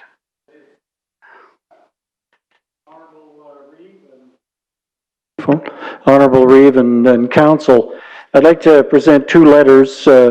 One is from Jackie Baker and her family. They're at 190 Huggard Road, and the other one is from Andrea Fushaman Mahler, that also is providing me their 5 minutes to speak before council on the double public hearings. I also have 20 copies of this presentation I'd like to provide for council if I could. Thank you very much. Shall I proceed or wait for you? Go ahead. Honorable Reeve and Council, I'm Bob Everett, and I volunteered today to address Council on behalf of the Baker family and Andrea Fushman-Mahler. The Baker family have purchased their property on Huggard Road over 40 years ago. The well that supplies the Springbank Estates Water Co-op is located on the northeast corner of the Baker property. Mr. Baker has always been involved in helping to monitor and maintain this well. Mr. Everett, could you just back up just a tad? All right. Yep, thank you. Yeah, I thought, didn't sound too good to me either. The water co-op's weekly testing indicates no instances of water quality concerns over the entire 40 years. Mr. Baker has developed a very good understanding of the water levels associated with the well and a great understanding of the overland drainage and flooding problems that have occurred on their lands and on this neighborhood. The Bakers have been very conscious stewards of the land and have always tried to protect the abundance of wildlife in the area. The Baker family is opposed to the Pandera Spring conceptual scheme for the following reason. We're totally opposed to the location of the entire development as presented in the conceptual scheme. Totally opposed to having a long, obtrusive berm located against our entire northern boundary. We feel it'll drain towards our property and will affect many of the existing characteristics of the land. We're extremely concerned with the design of the stormwater system that is being proposed that recommends a massive stormwater pond adjacent to our northerly boundary. The ditching system along Range Road 33 is totally inadequate and will require major upgrades in order to form any part of the drainage plan. Storm events similar or worse to 2015 make this element of the proposal totally unacceptable to us. We're very worried about the massive introduction of newly introduced water to the subdivision. This water will be dispersed onto the land through the proposed sewage field and eventually into the stormwater system and ultimately into the Elbow River. Based on the proposed 86 cubic meters per day, this works out between 6 and 7 million gallons annually. It's also my understanding, which isn't in the letter here, that no water be allowed to enter the Elbow River regardless of the type of treatment. We're also concerned with the massive amount of stripping and grading that will be required for this proposed development and the land's ability to accommodate proper drainage after the disturbance and proposed construction. A large portion of this highly concentrated development will contain condo units, buildings, garages, paved roadways, paths, a sewage treatment plant, a water reservoir, stormwater ponds, and a water treatment facility.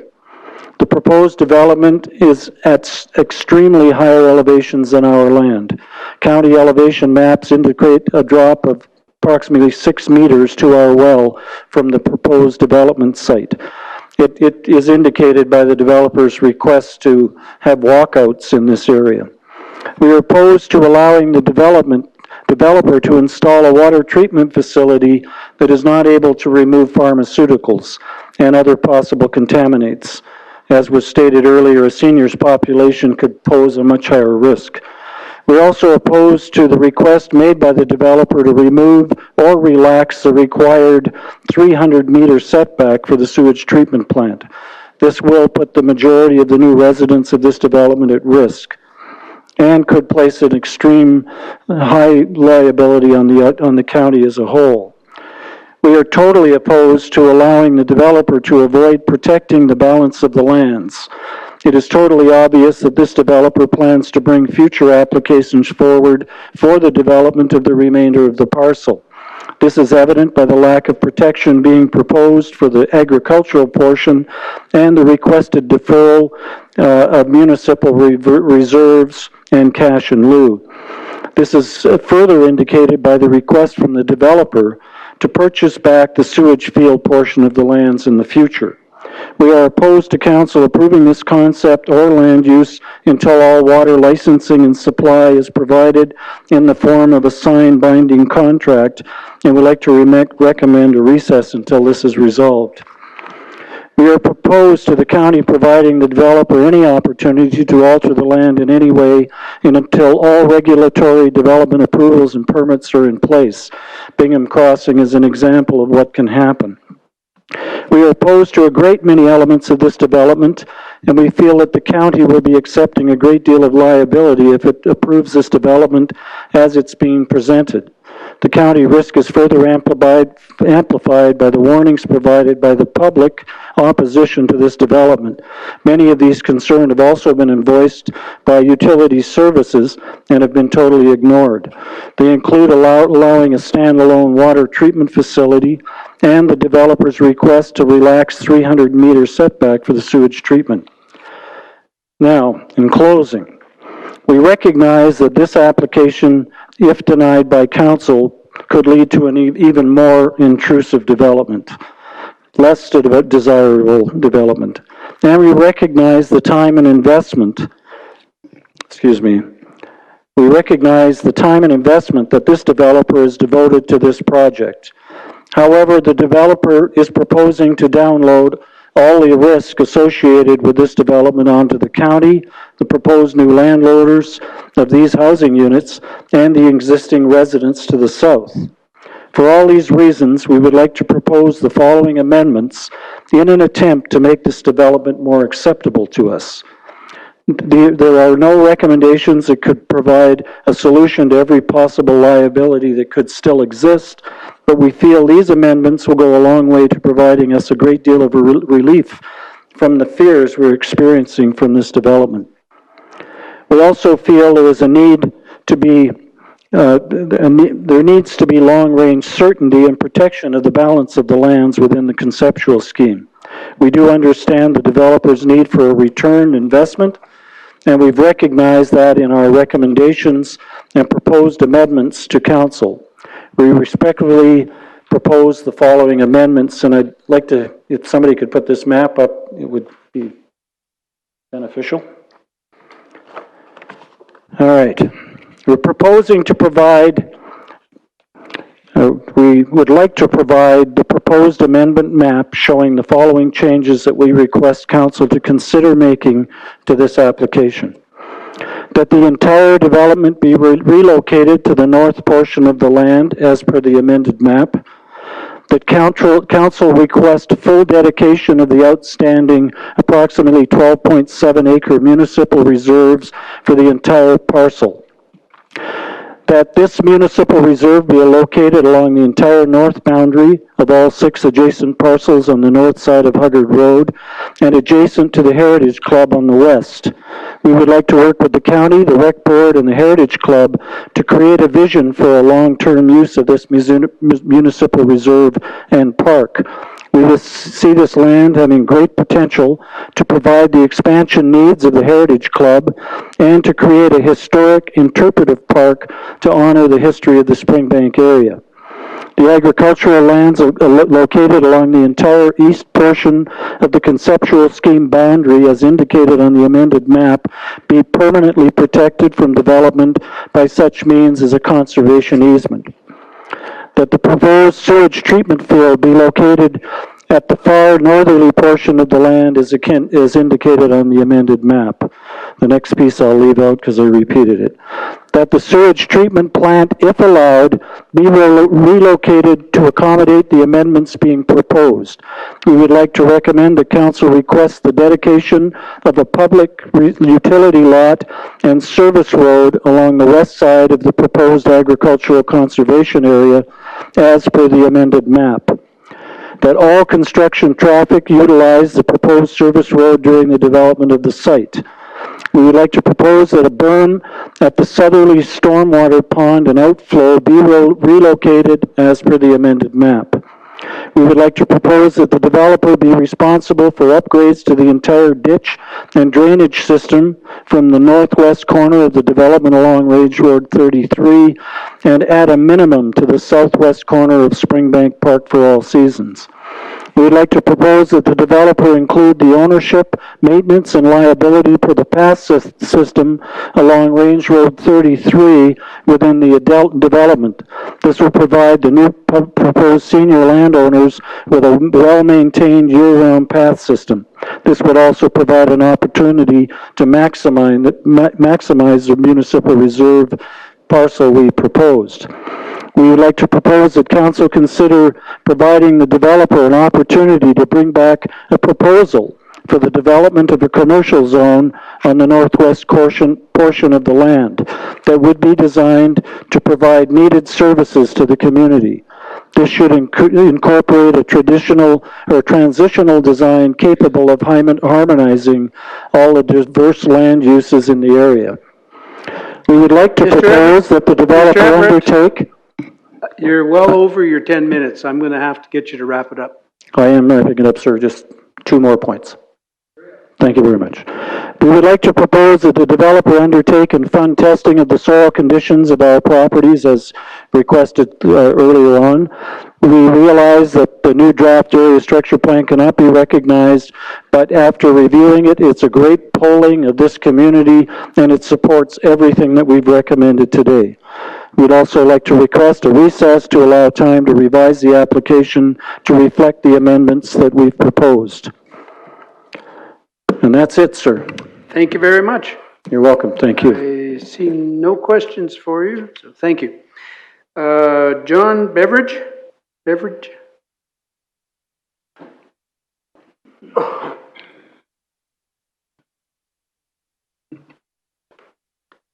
Okay, my name's John Beveridge. We live in Longueuil Place, which is, just east of this development here. And my wife's Kim Magnuson, and she's not here today. She often does come to council, but the thing she kind of cares more about than you guys is her 3-year-old horse, Annie.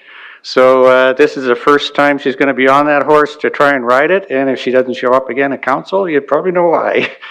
So anyhow, Perdera has been a really big part of my life, actually, for the last 10 years. The first version was a kind of a higher density commercial residential mix, and created a lot of concern that you can see reflected in our community. And I really didn't know our neighbors then, and I'm so impressed with the stuff they do here. Like, they're really, we care a lot about this. And so when we got together 10 years ago and this development first came up, because we had a number of concerns, and they're reflected here today, we decided we had to do something about it. And so what we're going to do is get someone on council. And so, yeah, that's what we're going to do. So said, well, somebody's got to step forward. And so immediately after that, everybody in the group stepped one step back except for Kim. And that's how she ended up on council here. And then our neighbor Jerry ended up following her. So we care passionately about this. And about 5 years later, there was a meeting, and I don't know why this has, gone on for this long, but I think Todd and Lynn apparently were sitting across the table from another iconic figure here, Al Sakuda. And Al was there with Councillor Jerry Arshinoff, our neighbor, and my wife Kim, and in typical Al fashion, which people that know him would attest to. He looked across the table at these guys and stopped them and said, "Do you know why we're here? Do you know why we're here today? We're here because you created us. We don't want to be here. We're here because, we care, and that's why we're doing this." And I must say that this new proposal is, is far superior to what was there before. It fits the area structure plan, and I'm not going to go over all the technical issues that people have with it, but I think, in some sense, I think that the developers have listened to us. I think this is a very different proposal before. The seniors are a big part of our community, and I think everyone supports the idea of having a place for them to go. There's a lot of technical issues here that I won't go over that, Kim brought up. And one of them that I'm a little sensitive about is that, It is a higher-end housing, and I think it's going to be difficult for a lot of seniors to afford it, but it's a good step in the right direction. So the main issues have been gone over a number of different times. The open space is a big thing that I think a lot of the things we saw in the last presentation should be looked at. That one of the ideas of having development is to enhance the community, and in this proposal, there's only about 3 acres that are community. It should be, I think, 10%, which is 4.6 if you're just even covering the basics. But this has got a real potential to add some sort of community park or interpretive center to this area and really, help our community there. The water issues have been gone over enough that I don't think I'll go over them any further. I think although they've gone a long way to address some of our concerns in terms of the scope of the development, this certainly is much more appropriate, I think, to the area. There are a number of technical issues that have to be dealt with, I think, before it can be okayed, and so I would oppose this. I think Kim's got her own set here. I wouldn't want to say my feeling here reflects what she said, because she's a lot more sort of articulate in the things that she's concerned about. But the way the proposal's sitting right now, I think it needs some work before it should be okayed. Thank you. Thank you, sir. I see no questions. Trish Hunt.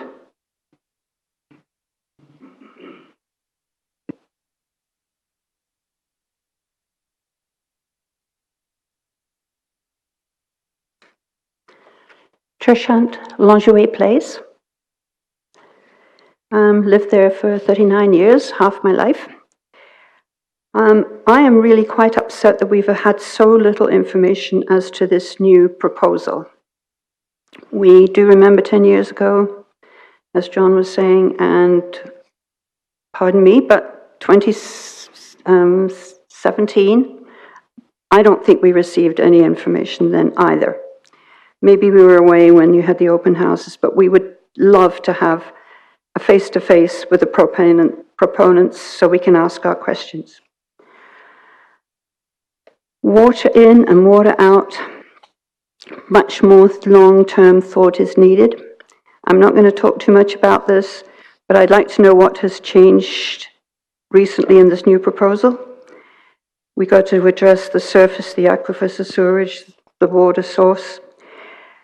And I have a question regarding the pipe that went down Township Road 245, which carries sewer water that has not got sediment in it from the schools, and is going into Calgary, and it goes right past the site.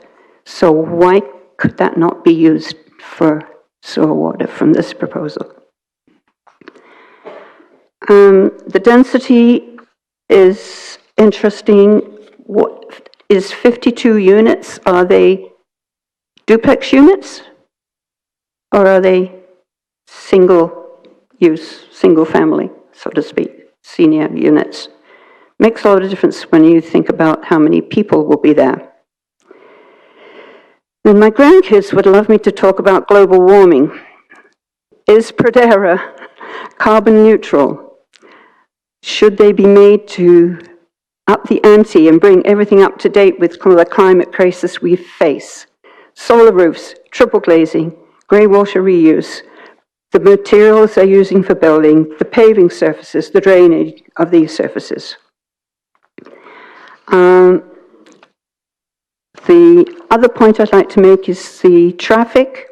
There are schools, Parkville scenes, you know all the buildings, they've all been mentioned. It's a highly densely used area, right in the core, and it's going to be difficult to manage, and I'm not sure that the new proposal has done that, because I really haven't seen it. So please, could we have some more information? And I speak for all of Lingerie, I think, apart from Kim, who managed to get some emails out to us. We really have not met with the proponents. Thank you for your time. Thank you. Is there anyone else who would like to speak in opposition? Asking for anyone that would like to come forward and speak in opposition. If you'd come forward, state your name for the record.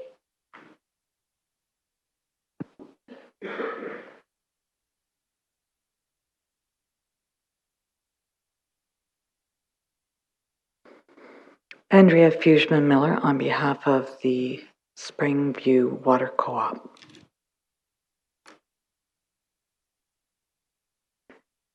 Good afternoon, Honorable Reeve, councillors, administration, and developers.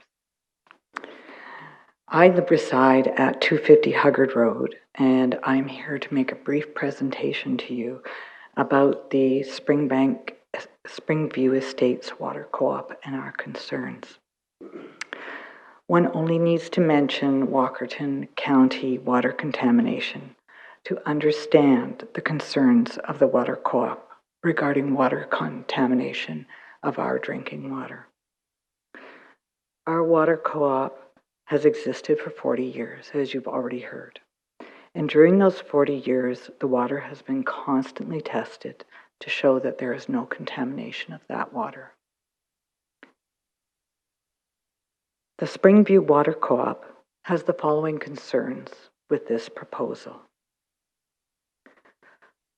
There is a significant risk to our drinking water from the Pradera Springs conceptual scheme, as our water source is significantly lower in elevation than the proposed development. One of the storm ponds in the conceptual scheme is lower than the elevation of the catchment area of the water of the Springview Water Co-op. Secondly, the proposed development will import a massive amount of water into the lands immediately north of our water catchment area. There are already existing problems with standing water in the westernmost zone of the water co-op catchment area, which is where the storm pond overflows are planned in the conceptual scheme as surface ditches. Lining these ditches will not stop the overflow of the ditches during flood time years. The conceptual scheme would create significantly more water in this area of the co-op water area catchment plan, and that would increase further the risk of contamination of our water. The Springview Estates Water Co-op believes the following changes are essential to assuring the risk of contamination to our potable water is mitigated. And there are 3 of these. 1, move any stormwater pond a significant distance back from the water co-op northern property lines or the southwest portion of the proposed development.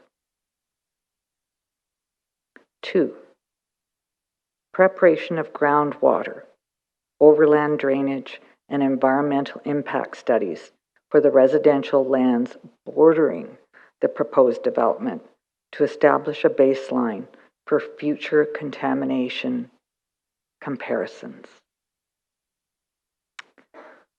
3, presentation before approval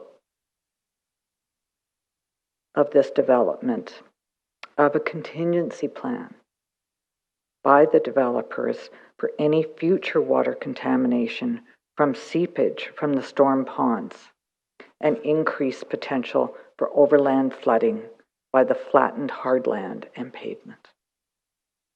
I would like to thank you for your attention and listening to me. On behalf of the Springbank Water Co-op, we appreciate very much your time and your consideration of our concern. Thank you.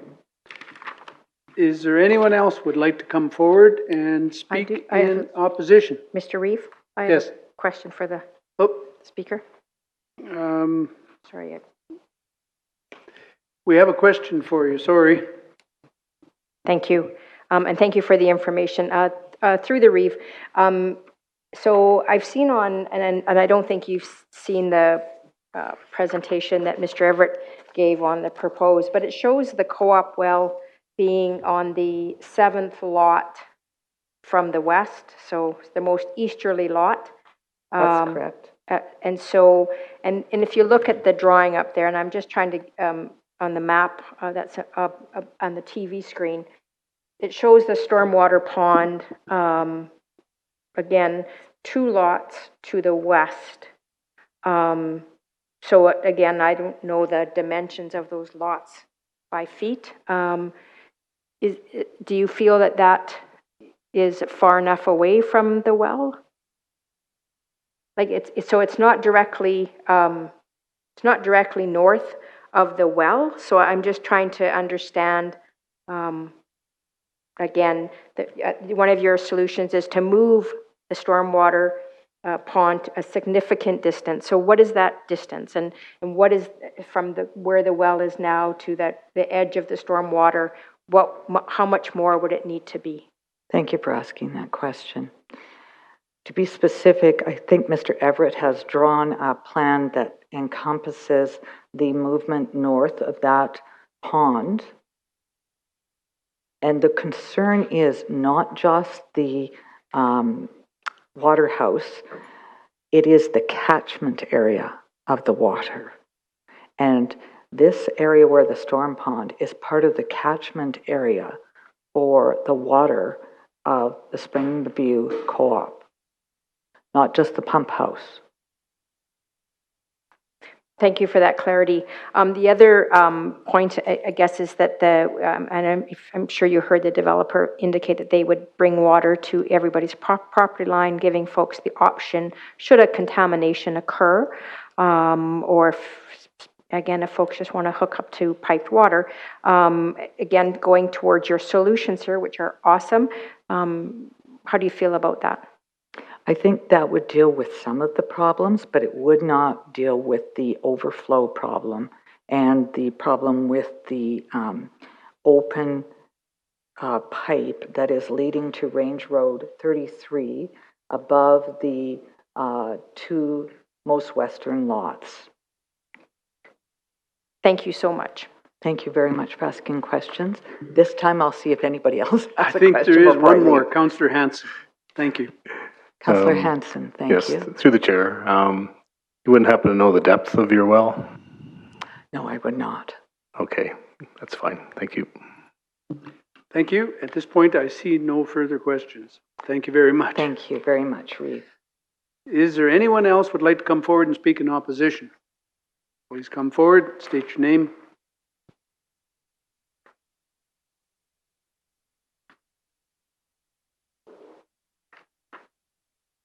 Good afternoon. My name's Janet Ballantyne, and I actually hadn't meant to speak at all on this, but listening to the other people speaking in opposition, I've sort of realized that there may well be a way to address a lot of the concerns, and that would be dealing with this proposal in the way that the county plan actually intends cluster residential concepts to be dealt with, which is dealing with the entire parcel. The reason why you can have such high density in a fraction of the parcel is because the development is dealing with the entire parcel.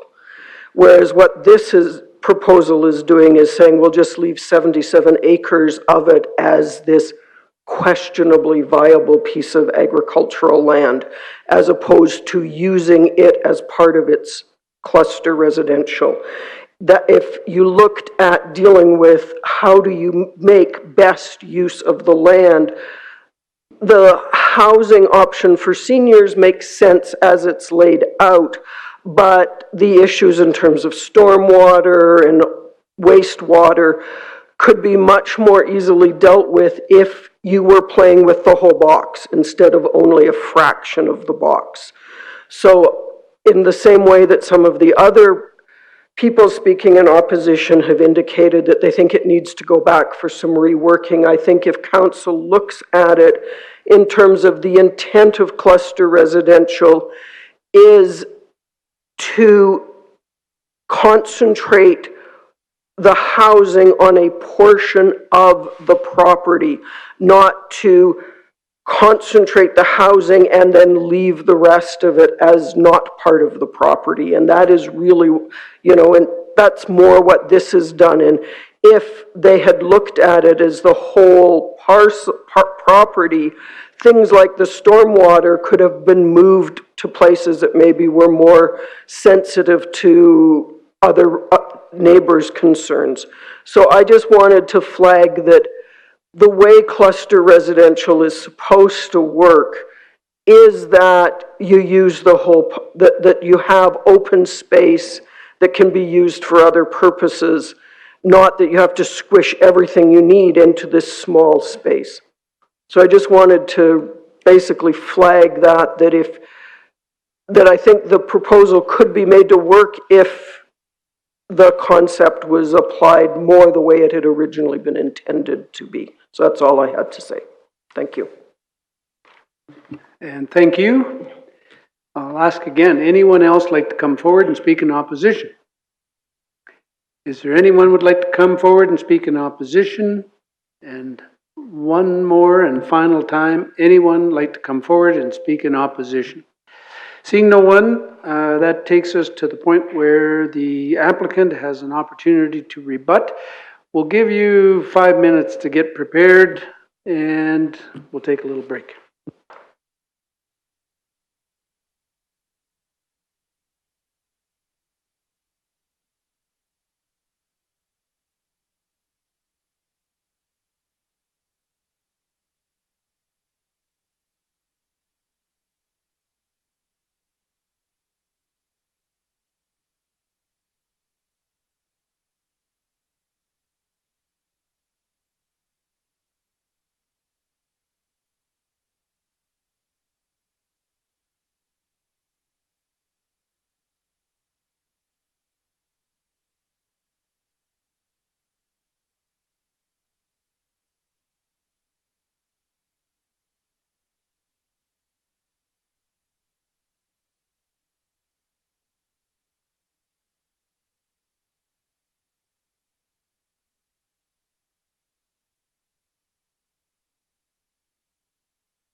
Okay, we'll call the meeting back to order, and at that point, we're going to ask for, well, let's have a visit. We'll ask for the applicant to come forward and give us the rebuttal. Excuse me, folks. Hello, folks. Thank you, Mr. Chairman. Just hang on here. Sorry. Excuse me, folks. Yeah, if you folks, I love visiting, but maybe take it outside if you don't mind. Thank you. Go ahead. Thank you, Mr. Chairman and Council, for your patience and your attention, and the fire alarm for helping me work on my tan a little bit while we're outside. We're going to try to be brief on the rebuttal and of course responds to only things we've heard in opposition. I do want to let Todd Jensen just address a few things. I'm going to address a few things from a planning policy perspective, and I'm going to turn it over to Rob and Shane on a technical. So, Todd, turn it over to you. I will remind you, only items you heard in opposition. How much time do I have? My name's Todd Jensen. Thanks, Mr. Reeve and Council for hearing me. I'm the president of Teradar Fine Homes. I'm the president of the Pradera development. One of the speakers that and by the way, appreciated all the comments and the concerns. And before I start, I just want to give a little history about, it wasn't 2 or 3 years ago, it was 14 years ago. I was approached as a home builder, a local home builder, by a bunch of seniors people that said, we need a place to age in place in Springbank, the home that we grew up, where we raised our children, where some of them farm and ranch, some of them just moved in. We started looking for a piece of land, and the most logical one to us was right across from the church, the community centers, the schools, because when we did our research, seniors' homes belong next to youth. We pursued that land, and we ended up getting that land, and that's where we decided would be the best place to build a age-in-place seniors facility. Maybe our original plans are a little grandiose, where we wanted to do it all. We wanted villas for semi-retired. We wanted smaller units, better price point, which we had. We wanted multi-level, which would have even been a better price point. We wanted assisted living. We wanted a high level of care. We had a memory ward plan for it. We had a small commercial for amenities. We had it all. And we got a lot of objection from our neighbors to the east. And they're right.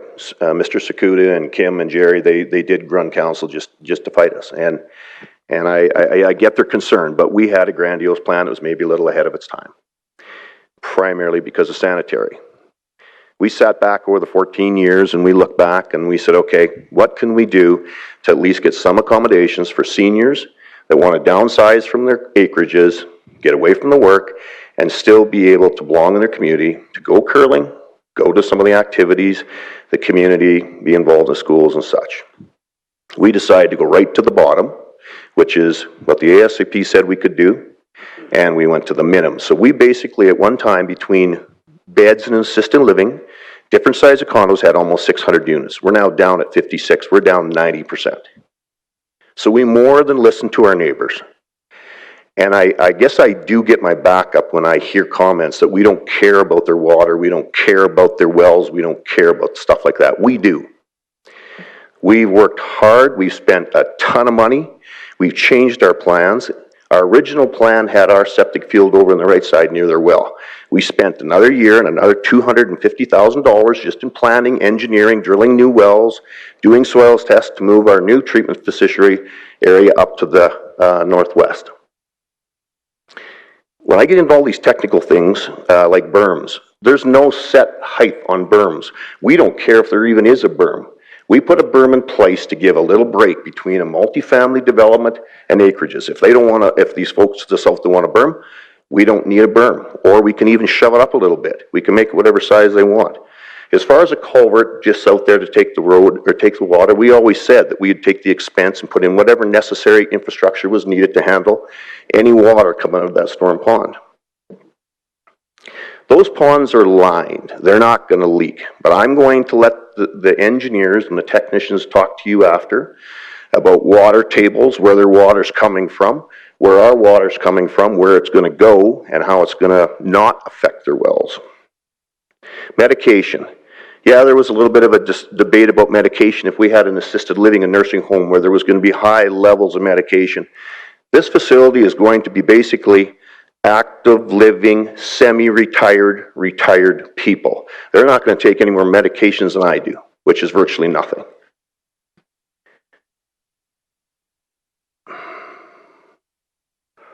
I think the one thing that, you know, the system is not cheap, and it works. I put these in all my big fancy multi-million dollar homes. I was one of the guys that started with the Urenco systems, and they work. They treat black water up to 95% clean. So we're not only proposing that we can put 56 units on here, we could put 56 big acreage homes that might be 5, 6, 7 people living there, and that's black water going into the very same soil that's going in the very same direction to their wells. Instead, what we've done is said, let's just do 56 units with probably 2 people, maybe 1 person living there, and let's treat it up to 95%. My point is we've done all the engineering, we've done all the testing, and I can tell you and give you my word, and for my group, we will do whatever it takes to protect our neighbors to the south. We will provide them water. We'll provide them water to their well if they want it. But we've done everything we can do. I've been at this for 14 years. We've had, I don't know how many different plans, and it doesn't matter what we bring to the table. The next thing is, let's move it here, let's move it there. And I guess to the point where we've spent a ton of money, and we feel that we're close to the Heritage Center.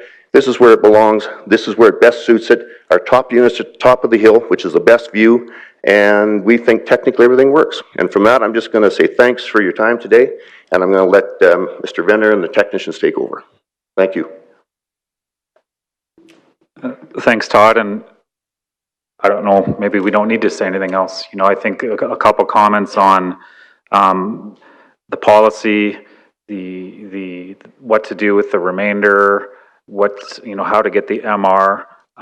You know, I do want to emphasize the fact that this policy or this proposed development is in accordance with the 2001 Central Springbank Area Structure Plan. That predates the county plan by 12 years. No one else has ever tried this form of developments, probably because it is so difficult to do. In terms of what's going to happen on the remainder, if anything, the lands don't have any policy to support any further development. The Springbank Area Structure Plan is very clear, 64 units per quarter section. We're putting in place a requesting council consider a direct control on the residential component of the project that specifically says no more than 56 units. And the remainder has opportunity as a 76-acre agricultural RF2 parcel. 1 additional house could potentially go on that remainder. Agriculture uses are intended and will be only supported on that land under the current policy. One of the reasons why we wanted to shift the developments as far south and southwest as we could is because we wanted to capture all of the development or locate all of the development into that drainage basin or the portion of the site that drains towards the Springbank Creek. Capture it, retain it, design it, engineer it so that the pre and post development stormwater flows don't change. What happens on the balance, and one of the reasons why we wanted these sort of that L-shaped parcel is that, so agriculture uses primarily an alfalfa crop that's been taken off the parcel for probably the last 15, 20 years. That can continue to happen, contributing to the rural character of that important corner of Springbank. So I think that's it from a policy perspective. Your own administration has indicated in the report that the concept is consistent with the policy, the intention of the community as voiced and articulated in policy in the Springbank Area Structure Plan. There's been a number of technical issues raised. I'll remind you that we're only asking for a land use concept plan today. A whole host of additional technical requirements. We're going to stick to rebuttal, please. Sure. Okay. Rob, do you want to talk very briefly on the drainage, and maybe we'll ask Shane to comment very briefly on the Alberta Environment Approval process for the wastewater considerations to respond to the questions. Rob Deverell, representing Sedulous Engineering. So just, not necessarily rebuttal, but just to reply to some points heard. We definitely can look at moving the pond to the north. I heard lots of concerns about that we can try to shift the pond to a certain degree away from from its current location north. I mean, it is where it is because of topography, so we can't completely change it, but we can look at getting as far away from that property line as possible. There's some numbers thrown out about water usage being up to 130 or 140 cubic meters a day. In our analysis, that was resultant of a fire flow analysis for sizing of reservoirs for fire flow calculations. It's not relevant to what would be going into the septic field. We heard some concerns with the culverts in Huggard Road. Again, Todd mentioned he'd be agreeable to looking at upgrading those. I did want to emphasize the county has done its own very, very comprehensive detailed culvert analysis of the entire Springbank Creek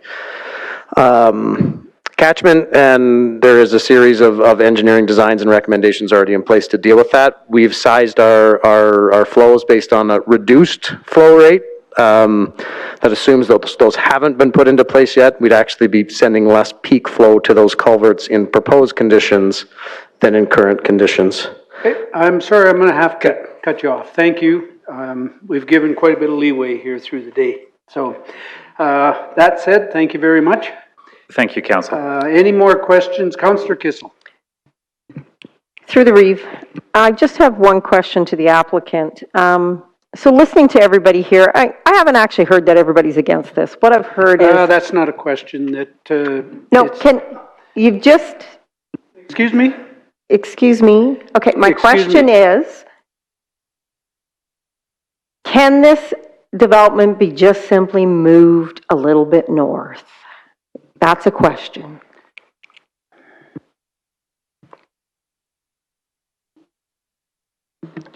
Mr. Chairman, I'm not going to allow this. Okay. We just need some, we need to move this thing ahead, and these questions, this is the proposal, this is what we heard opposition to, this is what we heard people in favor to, so we're going to move on. Councillor's wish. Move to close. Move to close the hearing. All in favor? That is carried. Councillor McKeiler. Thank you. To the Reeve, can I request a 10-minute break so I can work with administration?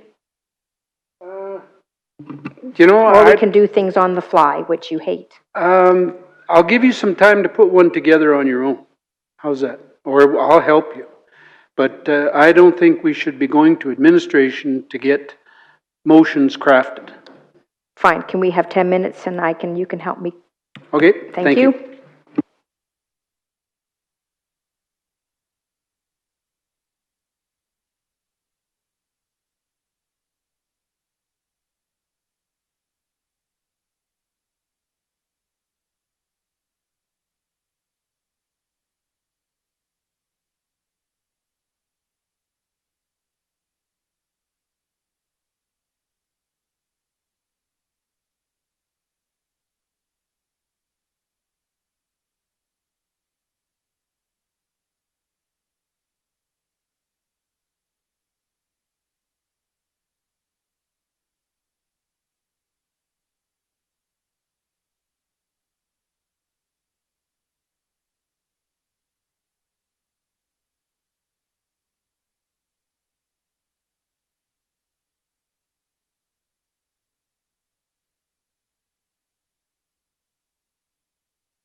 McKeiler? Thank you. Through the chair. So I want to just make some comments here. So this is, and I've heard it before. We've had other councillors say that this is a difficult one, and change is often difficult. And when we're trying to do something different in a community, it's a pretty natural reaction to have some fear. That being said, I do think this developer has done an amazing amount of work to try to mitigate the risks and to make a development that is long overdue in our community. So I'm going to do my best here. So on C7, I'm going to move that the proposed Pradera Springs conceptual scheme be revised to remove policy 3.391, that the county shall register a caveat against the certificates of title for the PLUs associated on the on-site wastewater infrastructure, to acknowledge that 1194325 Alberta Limited may purchase back these lands at a nominal cost should the residential development be serviced by regional wastewater infrastructure. Call that question. All in favor? That is carried. We're going to go to motion 3, that the proposed Pradera Springs conceptual scheme be revised to amend policies 3373 and 3374 with respect to wastewater infrastructure as follows. Policy 3373, in accordance with RVC policy 430, communal wastewater system management, the developer shall operate and maintain the wastewater collection system pending its transfer to the county, excluding the internal wastewater holding tanks, in accordance with the term of a cost feasibility and sustainability and transfer agreement to be negotiated at the subdivision stage. Policy 3374, the developer shall grant utility right-of-way easement to the county over the private internal road for the purposes of accessing and maintaining the wastewater collection systems should circumstances warrant. Thank you. Under 3373, you said internal wastewater holding tanks, and it's actually individual. So we'll just Let's just say individual wastewater holding tanks. Thanks. Thank you. Okay. All in favor? That 2 is carried. That the proposed Pradera Springs conceptual scheme be revised to amend policies 3343 with respect to fire suppression as follows. Policy 3343, the reservoir shall be constructed on common property owned by the Pradera Springs Condominium Association. Thank you. All in favor? That is carried. Motion 4 in this case, I guess motion 5 here, that the proposed Pradera Springs conceptual scheme be revised to amend policy 3.4 with respect to stormwater management as follows. Policy 3424, the stormwater ponds shall be constructed on common property owned by the Pradera Springs Condominium Association. Thank you. All in favor? That is carried. Thank you. Here we're gonna add a few more motions, and I'm looking for some support from my councillors. This is in response to items we've heard here today that I hope will give the folks along Huggard Rose some peace of mind. So I would like to make an amendment to the conceptual scheme to remove the berm on the south side of the property. We got a comment on this one. If you could give, Deputy Reeve Schul. I'm not sure why we are going that route. The developer made it very clear he doesn't care about the berm. So I'm not sure what we're trying to do here. So I'll be opposed to that anyway. We're giving him she's giving him an opportunity to remove it, is what he said. Councillor Wright. Yeah, through the Reeve, the same vein. I think we heard pretty clearly that he was willing to work with the residents on that one and listen to their feedback. So I don't want to remove the berm in case they all decide that the berm's the best thing since sliced bread moving forward. So to remove it means they don't have it at all, whereas I think at the moment it's somewhat negotiable. Councillor Hen. Ben, I guess while we're talking about it through the chair, Is this not a discussion for subdivision? It is actually part of the what do you call this thing? Conceptual scheme. So it needs to be addressed here. Councillor McKeiler.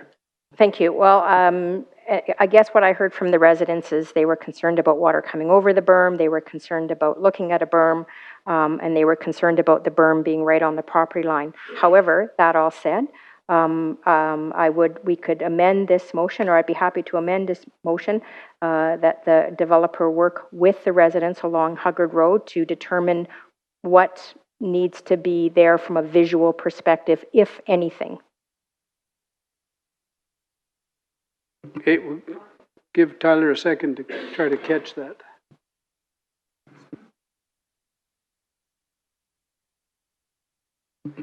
Could we just please hold the visiting down? Yeah, so that the applicants be directed to work with the residents on the north side of Huggard Road that are adjacent to their property on a design for landscape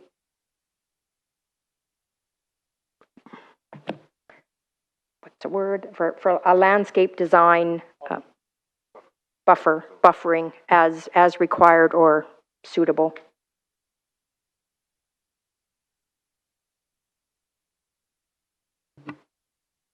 Okay. Huggard, Huggard. That's Old Mother Hubbard, just so you know.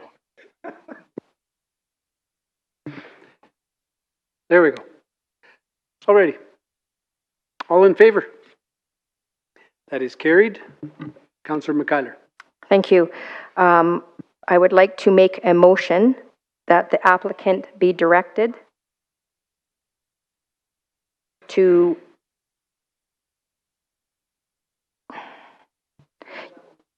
it is really good. I'm just trying to word it here. That the applicant be directed to bring a water line to residents along Huggard Road, to their property line, along Huggard Road at the developer's expense for future hookup, should the residents require it. Be directed to bring a water line to the residents' property line along Huggard, now you got me doing it, I was going to say Huggard Road, that are currently on the, what's the name of the water co-op? Is it Springview Water Co-op?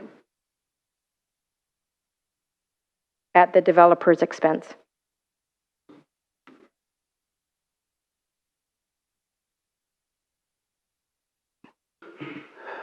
Okay. Does that work? I think that works.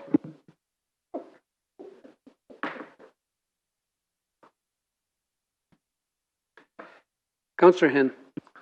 Sorry, just some clarity, through the chair to Councillor McKeiler, just some clarity. The property owners along Huggard Road, is that the residents to the south of the proposed development? Is that what we're talking about? I'm just curious why we would ask the applicant to provide them with a water line. Through the chair to Councillor Hen, as the applicant, one of the main concerns, as we've heard today, is the risk or the perceived risk of groundwater or their well water contamination.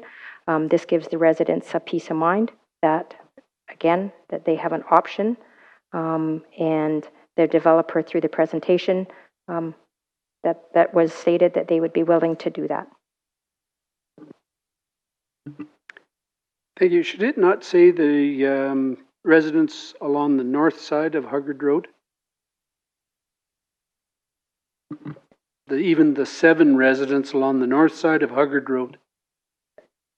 Yeah, I don't know if it's 7. I think I don't have that number. I'm not sure. There's 7. I counted it into oblivion. Yeah, I think that the ones that are on the water co-op, that's correct. Okay, all in favor? That is carried. Councillor McCuller. Thank you. And just one more, that the stormwater pond, that the stormwater pond on the south side of the development be moved a minimum of 20 meters north.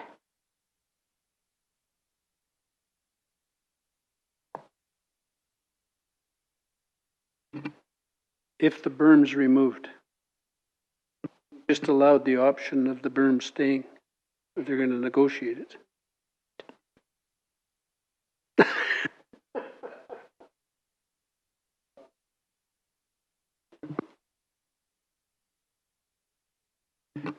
Deputy Reeve Schul. I'm sorry, there's no way I can support moving that. These people have done a lot of work and we can move no matter what direction. I can't support that because I think they've already, by the sounds of, from what I've heard from the applicant, they moved it all over and they have listened to the public from what I've been hearing. So I definitely will not support that. Councillor Gautreau. Thank you through the chair. I'm struggling with this because I don't know if technically or the technical background, if they actually can move this 20 meters or not. I mean, they've kind of done the technical work on that. And I think they placed it right where it probably needs to be. I'm not sure. So to move it 20 meters could change the whole technical side of this whole concept plan. So I'm really struggling on that because that starts getting into the technical side of things. Councillor Hanson. I do believe in listening to the testimonials that most of the perceived impact of the stormwater pond was actually to do with the well. And it could be a aesthetic feature, so perhaps we do this one similar to the berm and leave it up to the developer to figure out what the residents really would like in terms of perhaps looking at it as a positive and not just a source of well contamination. Actually, rather than a suggestion, how about an amending motion? Councillor Wright, or Hanson. Can we use the same language on 2, 3 ago, I guess, for the first part? So we're consistent.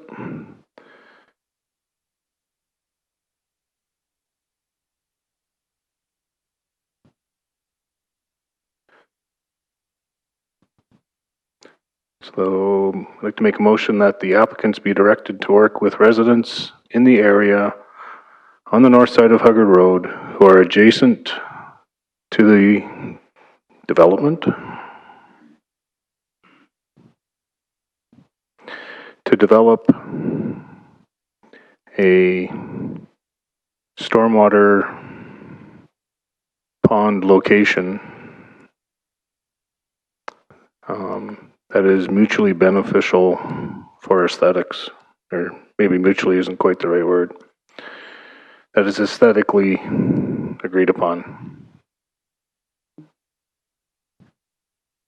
Size, shape, not size, shape. Can be longer and skinnier, shorter and fatter, but basically it sits there.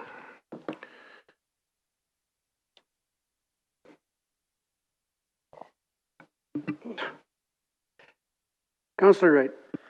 Through the Reeve to Councillor Hanson, is it the aesthetics that were the problem with the pond, or was it the worry about the functionality if it was too close to the property? I don't think it needs to be this complicated, that the applicants be directed to work with residents in the area on the north side of Huggard Road who are adjacent to the development to discuss a stormwater pond location, and leave it maybe at that if you have that friendly amendment.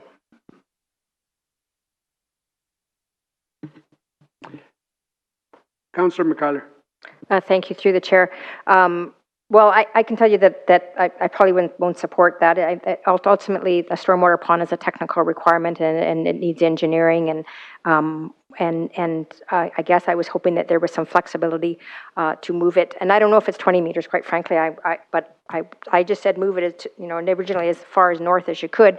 But it was suggested that I needed a number in there, so I don't know what's feasible. But I do think that it's an engineering thing, not a resident thing. And so I won't support a motion that includes, residents having a look to see if it's pretty enough or in the right location enough. Because again, I think that the expertise for a stormwater pond should be left to the engineers. So I won't be supporting the amended motion, I guess, but I'll open my mic. Deputy Reeve Schul. I definitely will not be supporting that, and it's no different than you moving it. And I totally agree with what Councilor Gautreau said. He said it in a better way than I did, because that is a technical thing, and now we're going to start asking developers to move, and we don't know what kind of effect it's going to have on the whole development. So I'm not supporting either one. Thank you. I agree, and I caution council, we're getting right into the weeds here. Like, Councilor Gautreau. Thank you, through the chair. So I will not be supporting this motion. Again, this is all technical. They have the engineers, they have the people here that are way smarter than we are up here. They know what they're doing. I can't tell you if it's 20 meters, 10 meters. Having people do this is just craziness.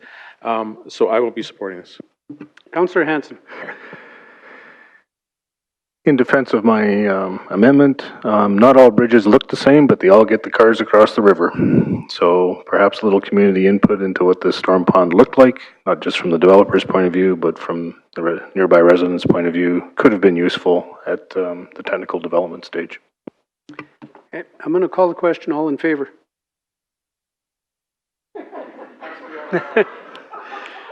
Went down in flames. Opposed. Opposed. In favor.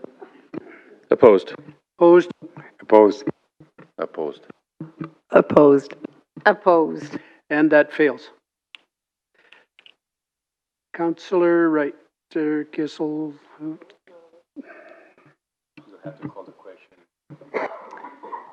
Okay, call the question on the stormwater pond on the south side of the development be moved a minimum of 20 meters north.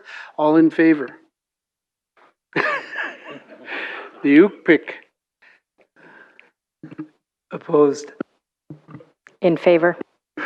Opposed. Opposed. Opposed. Opposed. Opposed.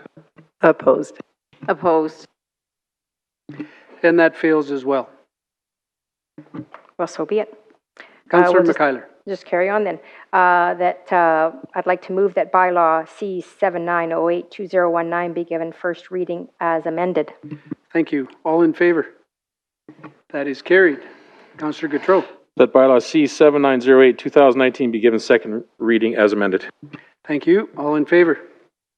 That is carried. Councillor Hen. I move that bylaw C-7908-2019 be considered for third reading as amended. Excuse me. Consideration of third as amended. All in favor? And that is carried. And Councillor McKeiler. I'd like to move that bylaw C79082019 be given third and final reading as amended. Third reading as amended. All in favor? And that is carried unanimously, I will point out. We'll go to C8. Councillor McKeiler. I'd like to move that bylaw C7909-2019 be given first reading. First reading, all in favor? And that is carried. Councillor Hen.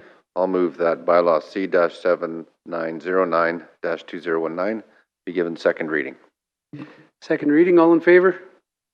That is carried. And Councillor Gautreau. That bylaw C7909-2019 be considered for third reading. Consideration of third, all in favor? That is carried. Councillor McKeiler. The bylaw C7909-2019 be given third and final reading. Third and final reading, all in favor?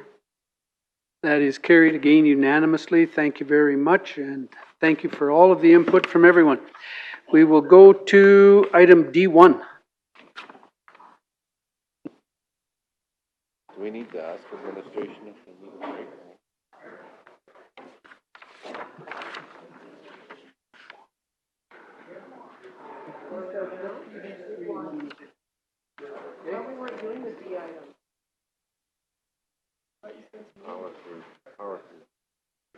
I remember reading it.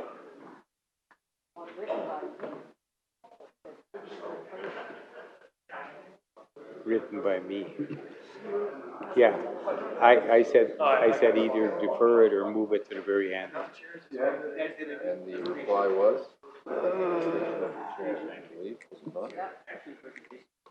Nothing, you're all good, it's all good. No, you're not good. Put your whining. Just, yeah. Go ahead, Mr. Hulsman, please. Good evening, Ring Velke, members of council, Steve Hulsman, Transportation Services. Just item D1 is a quarterly update for transportation. A short presentation to go along with the information that was in your agenda. Whoops.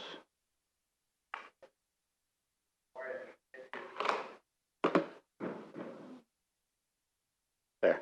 No. There we go. Sorry. Just, I know we'll be brief here. It's late, so we're not going to go through everything that transportation does. Sorry.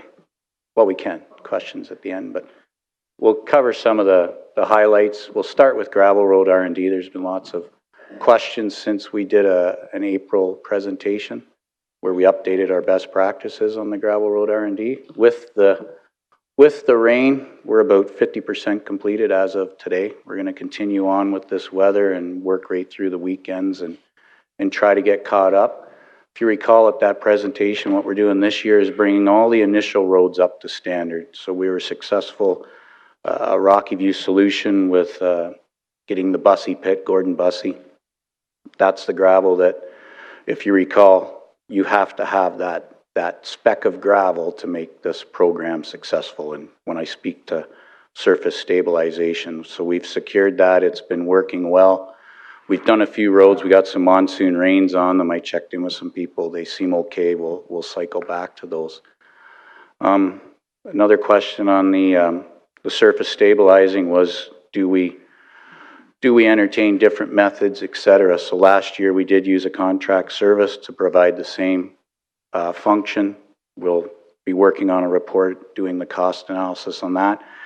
And we did have an email that I know went to all of council from a competitive product. We've been touching base with that company, Cortec. They've been willing to supply. So on one of our stabilized roads, we'll be doing a 2-kilometer section the way we normally do it. We're allowing them to come and supply their product on a 2-kilometer section so we can test it that way. As well, we're testing dust suppressions. That's where we do it in front of the residences. So another company had approached the county. They've agreed to come and do a test. We've applied that on 2 roads, Range Road 10 over here on the side of the highway, going north of 566 to the city of Airdrie, and Range Road 285 from Township 270 to Highway 567. Same thing, half and half. And we're measuring that, and we'll report back probably end of year or next spring to see how it holds up and is there value in a competitor product. On Range Road 12, north of Highway 566, tying into the city of Airdrie again, instead of just doing normal base improvements, we know that road potentially could get increased traffic. We'll be testing geotextiles, box grids, products that those vendors say have an advantage over a normal dig out repair. As well, we've had a lot of inquiries about shoulder pulling. There's a company that a lot of other communities use in counties. They were in Kneehill County. We negotiated with them. They were able to come and do a quick section for us. We were able to entertain that in the budget. They wouldn't do it free, but we wanted to see what it would be like.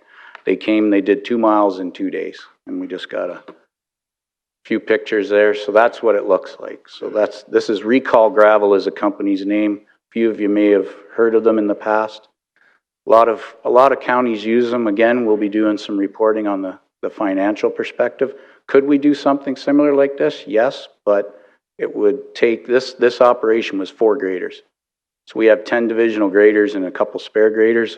It would be difficult to jump back and forth from normal maintenance, so we wanted to give this a try. So this was Township 242 down, I call it the Corn Maze, sorry, late in the day, down in Division 4. Thank you, Buyer. So that's them pulling the material up. This is their proprietary piece of equipment. So it's $18,000 per mile But that's the proprietary piece of equipment that Rocky View does not have and would probably be pretty, I don't know what the cost is on it. They didn't tell us, but they designed it, they built it, they've been doing this for years. So they basically pulled all the material up, everything, milled it up, and then they laid it back out. That's what the finished road looked like, and I think that's kind of what people have been looking for as far as shoulder pulling. We had to gravel it after the fact. That's part of the cost estimates we'll be bringing back. And then we'll be able to report to council and say, if this is something that you desire, 2 miles per day is quite a bit of production. So this is just a quick list of our road maintenance programs. Paving overlays haven't started yet. That tender was out. That'll be in conjunction with our tender. They'll happen soon. Chip sealing, we're about 85% complete on chip seal. And the calcium stabilization about almost 50%. Pass and trails are part of transportation now. We've done inspections. We didn't really have a pavement management system for a pavement pass, so we've incorporated that with our road pavement management system. So the 2 paths that are in dire need of repair, and you can see the one in the photo, we're going to be able to do those within the existing paving budget for our hot patch. So a pathway isn't that cost, it's not extreme, so we'll be able to absorb those. We'll be doing those 2 paths this year. And then going forward, we'll be treating the paths similar to roads. As well as retaining walls, this was going to be a new initiative. We incorporated that in with our regular concrete program, and we were able to complete it at half the cost. We got that completed this summer. Road operations, the tender's out. We're pretty much complete our line painting. We're developing a road use bylaw to help with heavy use and damages to roadways. And there's some numbers there, just those are cost estimates for the annual bridge program going forward. Our snow and ice heading into the fall, we're going to continue, we call it a hybrid system. What we're doing is currently, as of this budget year, there's 3 contractors that we do use. Contractors plow approximately 36% of our roads. They plow approximately 50% of the priority 1s. We plow 80% of the priority 2s. And it seems to be working. We're not asking to increase resources. We continue to use our equipment that we buy to do those country residential urban areas where you want to be cognizant of product use, etc. And the contractors have more of highway type equipment. That's what they're good at. And we use them on our long lane kilometer. We're going to be partnering more with Volker Steven now that they're the contract maintenance area for all of Rocky View County. We can continue to get product out of their facilities and we'll allow them to continue taking product out of ours.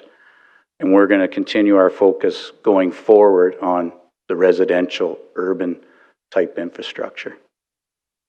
That concludes my presentation. Available for questions. Thank you for a condensed version. We appreciate your patience in waiting for us. Could we, Councillor Kissel, could we get a motion? Yes. Option 1, that the utility service quarterly report to council be received as information. Thank you. And it's too bad we had to rush because there could have been some questions, but very good. Thank you. All in favor? That is carried. While you're there, we'll do D11. So was it utility services or transportation or roads? Just asking. Transportation services. We'll try that one more time. That the transportation services quarterly report to council be received as information. And again, all in favor? And in your defense, Carried. it was written like that in the admin report. Go ahead, Mr. Holzman. Steve Holzman, Transportation Services. Item D11 is a budget adjustment for the street lights in Pine Brook Estates. I'll be brief on this one. The street lights in Pine Brook were installed in 1979. We've been incurring repairs to the above ground infrastructure. We did some investigating. It's actually the underground infrastructure that's failed, the conduit, the wiring. That's why we're here today with a budget adjustment. We attempted to talk to some of the franchise, but because, you know, the NMAX, the EPCORs, because it's out of their franchise agreements, they would have to actually tie into that infrastructure from theirs. So we will continue to maintain these, and then the item ahead of you is to go out and actually replace it all and repair it. Available for questions. Thank you. Could we get a motion? Councillor Hanson. Yeah, so this is actually Division 3, not Division All. But I just had one question. Apparently all the conduiting failed between these light posts from our information session earlier. And question is, have we changed the county service standards such that we're putting conduit in the ground that's going to last more than 40 years, hopefully? Or is 40 years pretty typical for electrical? Through you, Mr. Chair, 40 years is typical in terms of PVC conduits, in terms of life cycle. So, I mean, what we're seeing here is end of life. Okay. So we should be looking forward to a whole bunch more of these in the next 10 years. Just as a commentary back through you, Mr. Chair, these are specific cases. Rockview County owns these lights. In most other cases, we have our power providers owning these systems, and so it's on their dime to do it. So you're not going to see a lot of these. Fair enough. I'd like to go ahead and move option 1, that the 2019 operating budget be amended as described in attachment A to allocate $200,000 for the replacement of the 27 street lights in Pine Brook Estates subdivision. Thank you. All in favor? That is carried. Thank you very much. D2. And we don't mind at all a condensed version, and apologize for that request.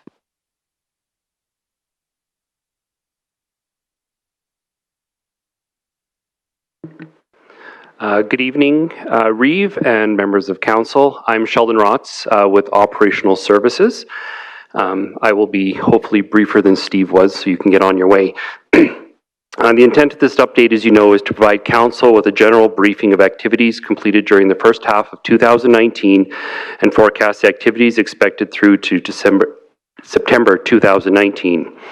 The core function of the operational services is to provide a variety of services to the staff of Rockview County, our ratepayers, and surrounding municipalities. The services delivered by the departments are through fleet services, corporate properties, and cemetery services, and have impacts on all county departments' service levels. The reach of the department's scope of service requires operational services to collaborate with all county departments and to work with the departments to ensure that they can provide service to all staff and ratepayers of Rockview County. A quick background. For new initiatives completed so far with the cemetery services, we've hired a new full-time groundskeeper, and we brought in a temp contract admin. It's an initiative to bring consistent and administrative support to Garden of Peace Cemetery finance and operations. Through current servicing, we're continuing with rotational mowing and maintenance across the county as it is in full production from weekly to monthly servicing. Solid waste and recycling county work requests are completed on a weekly basis, and we've, as you've seen out front, we've completed the memorial tree garden at Rockview County Hall, and we are providing service to the public as cemetery services. Looking forward, going forward in the year, we are currently working with external agencies to find occupancy for our crematorium portion of our cemetery chapel, and we're also working with capital projects to understand how to better utilize the cemetery chapel building. Through corporate properties, the new initiatives that we have completed is the decommissioning of 911 32nd Avenue, now that we're up in this building. We've completed the Phase 2 environmental assessment of the Airdrie property, and we've also completed all air quality indoor assessments in all of our facilities. We have put together and delivered a chemical storage shed completed for agricultural services, and we've completed the pump house project for the Garden of Peace Cemetery. Being summertime, our current servicing is summer projects for painting, landscaping projects, and ongoing preventative and reactive maintenance programs. As we move forward in the year, we will be looking towards snow removal contracts for our various facilities, office and staff moves. We're working with ELT to better improve internal customer service, and construction work for creation of a parts counter at the Fleet Services building. Through Fleet Services, we've completed all capital purchases for the year of 2019. As you heard earlier in the day, we are working on the offset hitches, and the water tender for fire services is in progress. We're also working with Transportation Services for the new plow truck that you approved as a new initiative. And we have purchased and ordered a new tandem recovery truck and a new grader. Moving forward, Fleet Services has, current servicing, Fleet Services now extended hours from 6 in the morning till 4:30 p.m. Our Fleet Services supervisor has worked on a new design truck mount that uses capture pins rather than nuts and bolts, and this has reduced change times. And they're working on ongoing preventative and reactive maintenance for fleet vehicles. Looking forward, we're working on a consolidation of our parts department and working towards bringing the commercial driving compliance into the department. That concludes my report, but I am here for any questions. Thank you. Thank you. Councillor Hanson. Since you mentioned it through the chair, our Memorial Garden doesn't look very happy right now. Any idea what happened there? What I've been able to get from staff is that the trees may have got too much water with the rain. So we are actually dialing back also the watering that's coming from the contractor that we have servicing those. So are you in a replacement situation? We'll be monitoring that, and I'll work with our cemetery group on that. Excellent. I'd like to make a motion that the Operational Services Quarterly Report be received as information. Thank you. We'll go to Councillor Hen. Thank you through the chair to either Mr. Raz or the rest of administration, and I can be corrected if I'm wrong, but this is the first I've heard of a new grader and a new tandem recovery truck, so can anybody help me out there? The recovery truck and the tandem were part of last year's budget, and they were just purchased through this year. So it's an ongoing process. They were carried forward through new initiatives. Yes, and part of the fleet replacement program. Is this grader part of the 10? I don't remember that one either. Sorry, but Councillor Wright. Through the Reeve, just fleet service hours were extended from 0600 to 1630. What were they originally? We had 2 shifts, and the first half shut down at 2:30, and the second half shut down at 3:30. Perfect, thank you. Oh, I'm sorry, through the chair too, Councillor Wright. So what stage is this grader at? Like, is it pre-delivery or is it still to be ordered? To the chair, it has been ordered. I personally don't remember it. I mean, graders are my thing. And I don't remember this grader coming. I'd like to see this in the budget. Just for my own clarity, and I'm not saying I don't trust anybody, but this seems like something that, well, I know the 10 got ordered and replaced, but go ahead, Mr. Reed. Mr. Chair, we can definitely give you a fuller, detailed report of where this was in the budget process so that council is comfortable with us moving forward with it. Okay. Should we just go forward? Well, I guess it's just for information anyway. So, yeah, I would definitely like to see something on that. Call the question for all in favor. Flustered. Thank you. That is carried. Thank you again. Mr. Wilson, D3.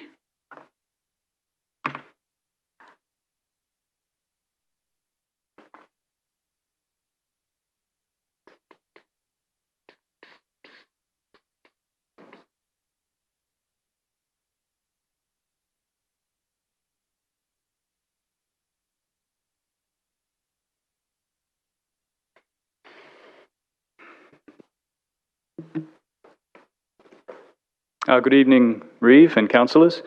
My name is Matthew Wilson. I'm representing Planning and Development Services. Item D3 is the Planning and Development Services quarterly report, albeit in the form of a half-yearly report this evening. You've heard a lot of planning today, so I will try to be as brief as possible, but unfortunately I did prepare notes and I don't like to speak off script too much. The reorganization in its various forms and stages recognize the relationships between engineering, planning assessment, planning policy, development, and development compliance functions in the county's administration, and combine these functions in the Planning and Development Services Department. The department continues to work on developing and improving processes and adapting to the combined work environment. From a general trends perspective, application numbers have remained relatively stable in 2019, despite what could be characterized as a general continuation of challenging economic times in the Calgary region. Our planning application processing times are consistent with the servicing standard and policy set by Council. The majority of planning applications are receiving a decision within 6 months of their receipt. Development permit applications, we've received around 220 new applications this year. We have processed significantly more than that, largely due to carryover from 2018. In terms of development compliance matters, we've received around and processed around 200 complaints this year so far. Approximately $26 million of infrastructure has been secured by development agreements. Largely that's been in Harmony's development. In terms of infrastructure development generally, Conrich Logistics Park and Langdon Bank have also been finalised in the first half of this year. In terms of policy development, our policy crew continues to work hard. We have on the books right now the Springbank and Bearsville area structure plans, the Conrich and Bragg Creek area structure plans. The land use bylaw is of course underway. We have multiple intermunicipal development plans that we're processing with our intermunicipal partners in the region. And as per council direction, we have a variety of new projects, including the amendments, targeted amendments to the county plan, which are already undertaken and finalised this year, at least with council, currently with CMRB for their decision. We have the new development plan, and we have the Janet expansion for consideration returning to council based on feasibility analysis early in the fall. And we also have additional feasibility analysis for Highway 1 East and Janet expansion. I note also that today we received direction to do some more feasibility analysis on a Highway 22567 business area as well. So we have plenty of projects to be getting on with. In terms of inquiries, our planning call centre has been very busy. It continues to receive a significant inquiry load. This year, approximately 1,500 inquiries so far to July, and almost half of these are answered live, and the average resolution time in dealing with those inquiries is approximately 3 hours, so we're pretty proud of that. It wasn't long ago, only a few years ago, we were processing those, and it's taking basically a 2-day return, so we're pretty proud of that. We recognise that this is a significant workload, and the department engineers and planners are working on multiple applications, they're working on policies, and they're working on bylaw projects as well. And I just thank you for the opportunity to present this information to council. Thank you. Yes, you are busy, and you have been busy. Can we get a motion, please? Councillor Gautreau. I'd like to move option 1 that the Planning and Development Services report as presented in attachment A be received as information. Thank you. All in favor? And I was just informed that we have someone that's been waiting all day for E1. Can we have that and let him get on his way? Sorry about that. Can you do E1? All right, through the chair, I'll do my best to do E1. Let me just flick to the pages.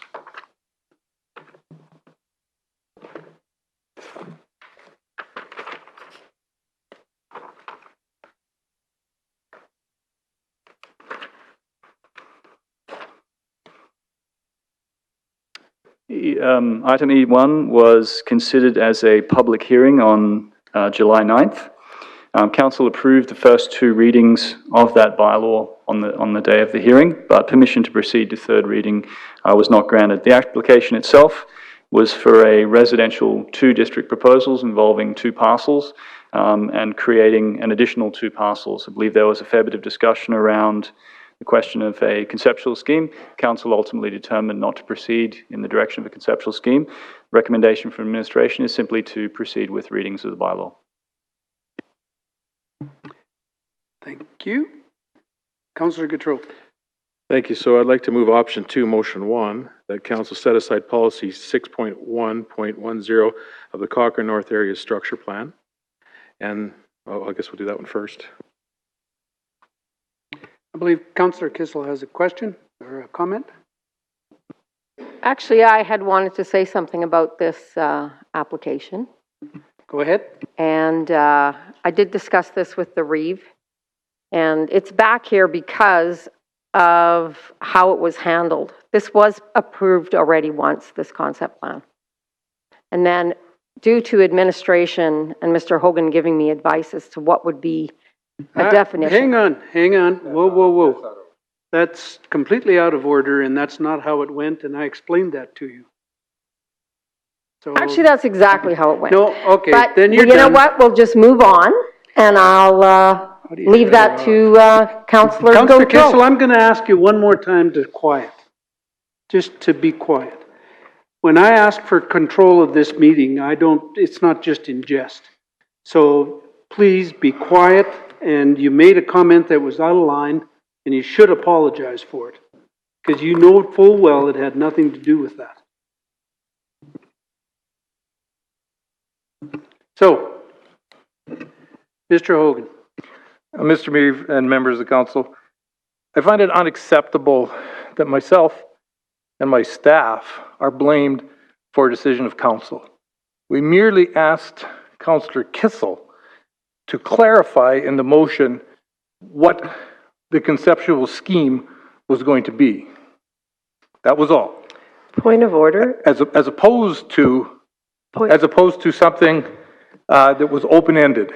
We tried to do it for the ratepayers' benefit, for council's benefit, and for our benefit. Thank you. Point of order. What do you have? How was Mr. Hogan allowed to reply to Councillor Kissel when we don't know where Councillor Kissel was going with it? How come he was allowed to do that? She had made her statement that she received information. So don't argue, please. Jeez. We'll call the question. All in favor? That is recorded vote. In favor. In favor. Opposed. In favor.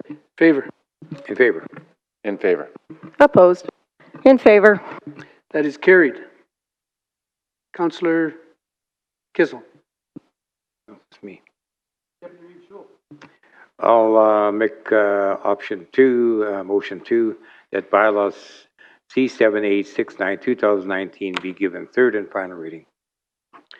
Motion for third reading. All in favor? And recorded vote. In favor. In favor. Opposed. In favor. In favor. In favor. In favor. Opposed. Opposed. That is carried. Thank you, and sorry again that you waited all day for this. Do we want to have a break? Okay, we're going to take 15 minutes and join us.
Good morning, no, evening, Council. Teresa Cochran, representing Recreation Parks and Community Support, here to discuss item D8, Recreation Board Governance. And I'll try to move it along quickly for you. Do I want a motion? Do you want to move straight to the motion? If that's what Council wishes, that's what we can do. I will move fairly quickly. So, as you all know, between 1972 and 1981, recreation boards were put together in the county. So we had 10 recreation boards that offered insight into programs and facilities and amenities for the county. The model for recreation has morphed over the past 40 years to our current state of 9 boards. One has dissolved, that continue to support community service levels and advise on recreation matters, including grants. My mouse doesn't like me. Okay. So although the model has worked fairly well for the past 47 years, the nature of the county has changed significantly. We now are at a time where we have 40,000 residents and 11 hamlets, and it's anticipated that 4 of those hamlets will move to about 10,000 residents. With that, it increases the demand for recreation across the county. Why change? There's a number of reasons why we want to change, including changes in demographics, long-range strategic plan that's required, community desire for improved service delivery. As we know, we have a number of aging facilities and amenities.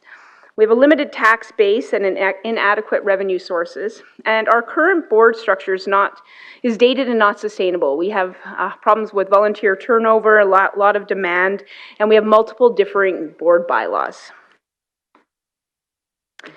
So consequently, now is the time for Rocky View County to develop a new way forward for how we manage recreation in our communities.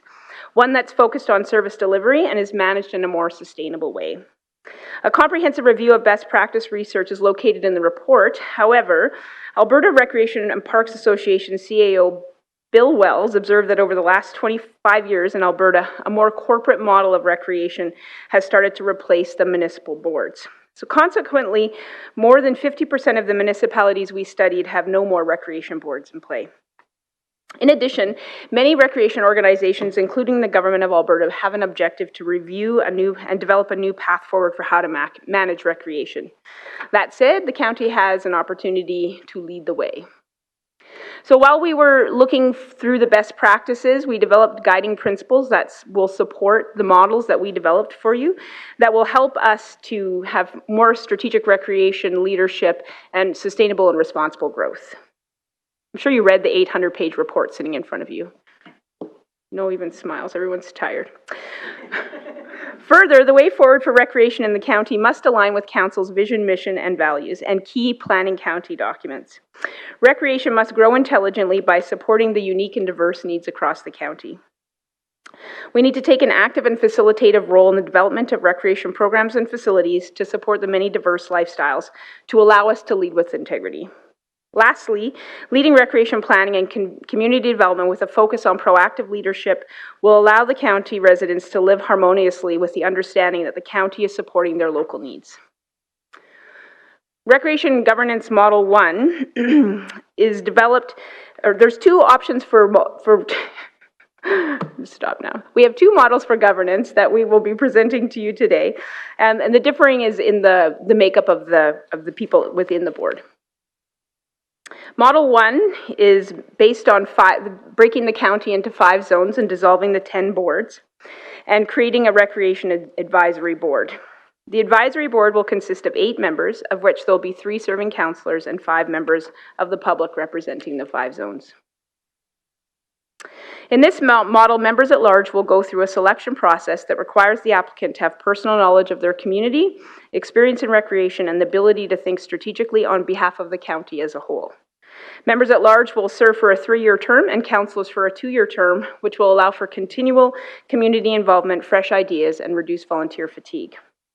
To ensure active community involvement and collaboration across community groups, the board members will work closely with administration through the community recreation coordinator assigned to their zone. This position will act as a liaison between the board and the community. Both models of recreation governance will include, as you'll be happy to hear, a rewrite of the Recreation Grant Policy 317 to allow Council to revise how recreation funds are allocated. In this model, it is proposed that administration will continue to review grants for compliance to the policy, and that grants that are in line with the policy and 50,000 and under will go to the advisory board for review and approval. Those grants over 50,000 will go to Council for a presentation. Each group will have varying roles and responsibilities. However, Council will continue to develop the overall strategy, appoint board members, participate in the board, set and approve the budget, and review and approve grants above identified threshold. The board will foster recreation in the county and will review and approve grants, and administration, as indicated, will act as the liaison. Model 2. The second recreation governance model collapses the 10 district recreation boards into one committee of council with options for public participation.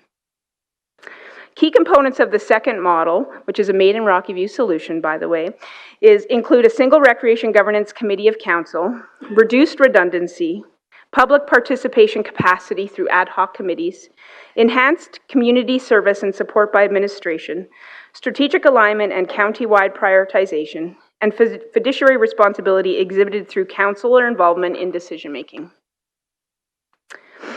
As suggested, the recommended model for governance in the county includes a committee of council, similar to GPC as shown on the slide. Components of this model have been drawn from a variety of Alberta municipalities to provide an approach to recreation that is unique to Rocky View. In this model, the committee membership will be restricted to county councillors, as they are required to consider the welfare of the municipality as a whole. Unlike the first model, this will allow all councillors to have improved first-hand knowledge of county-wide recreation needs.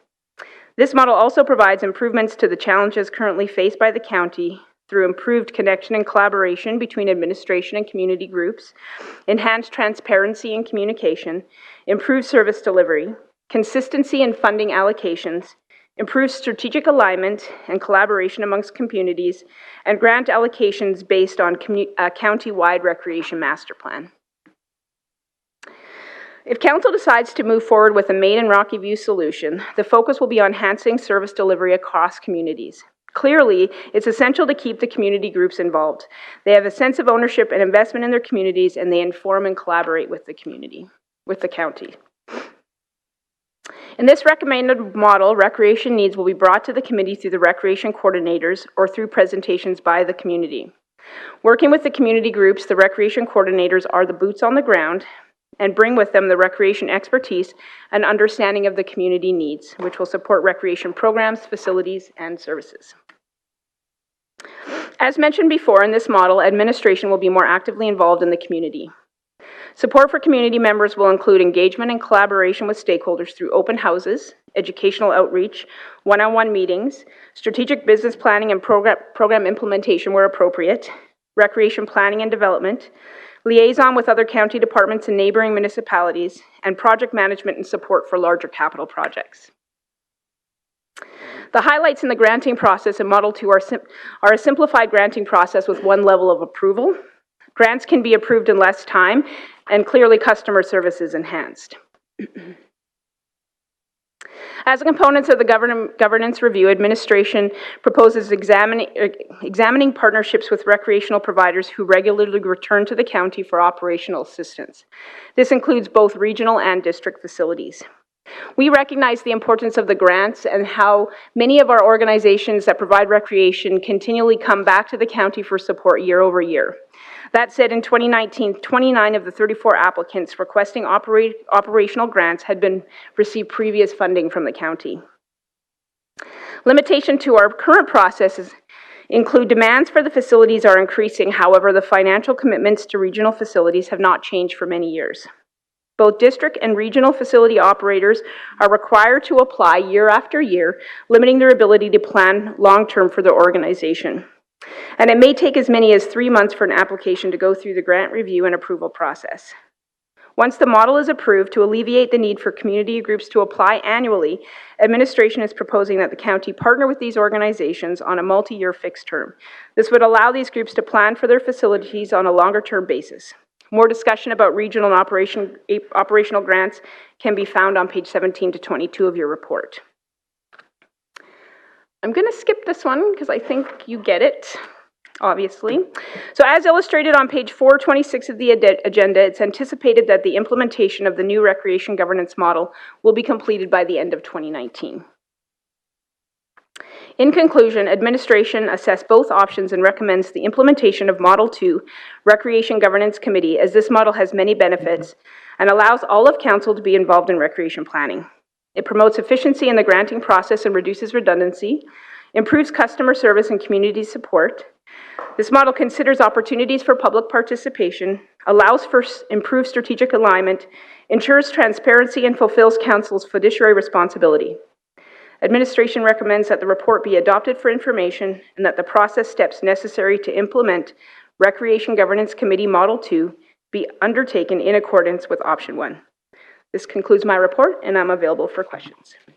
Thank you. And before we go to Councillor Wright, I would just like to say what a great report this was. Oh, and good work, fulsome history, fulsome options going ahead. No matter what council chooses, you're the winner. You and your team put out a great report. Thank you. Thank you very much. Team. Oh, my team. It was a team effort. Thank you. Thank you. Councillor Wright.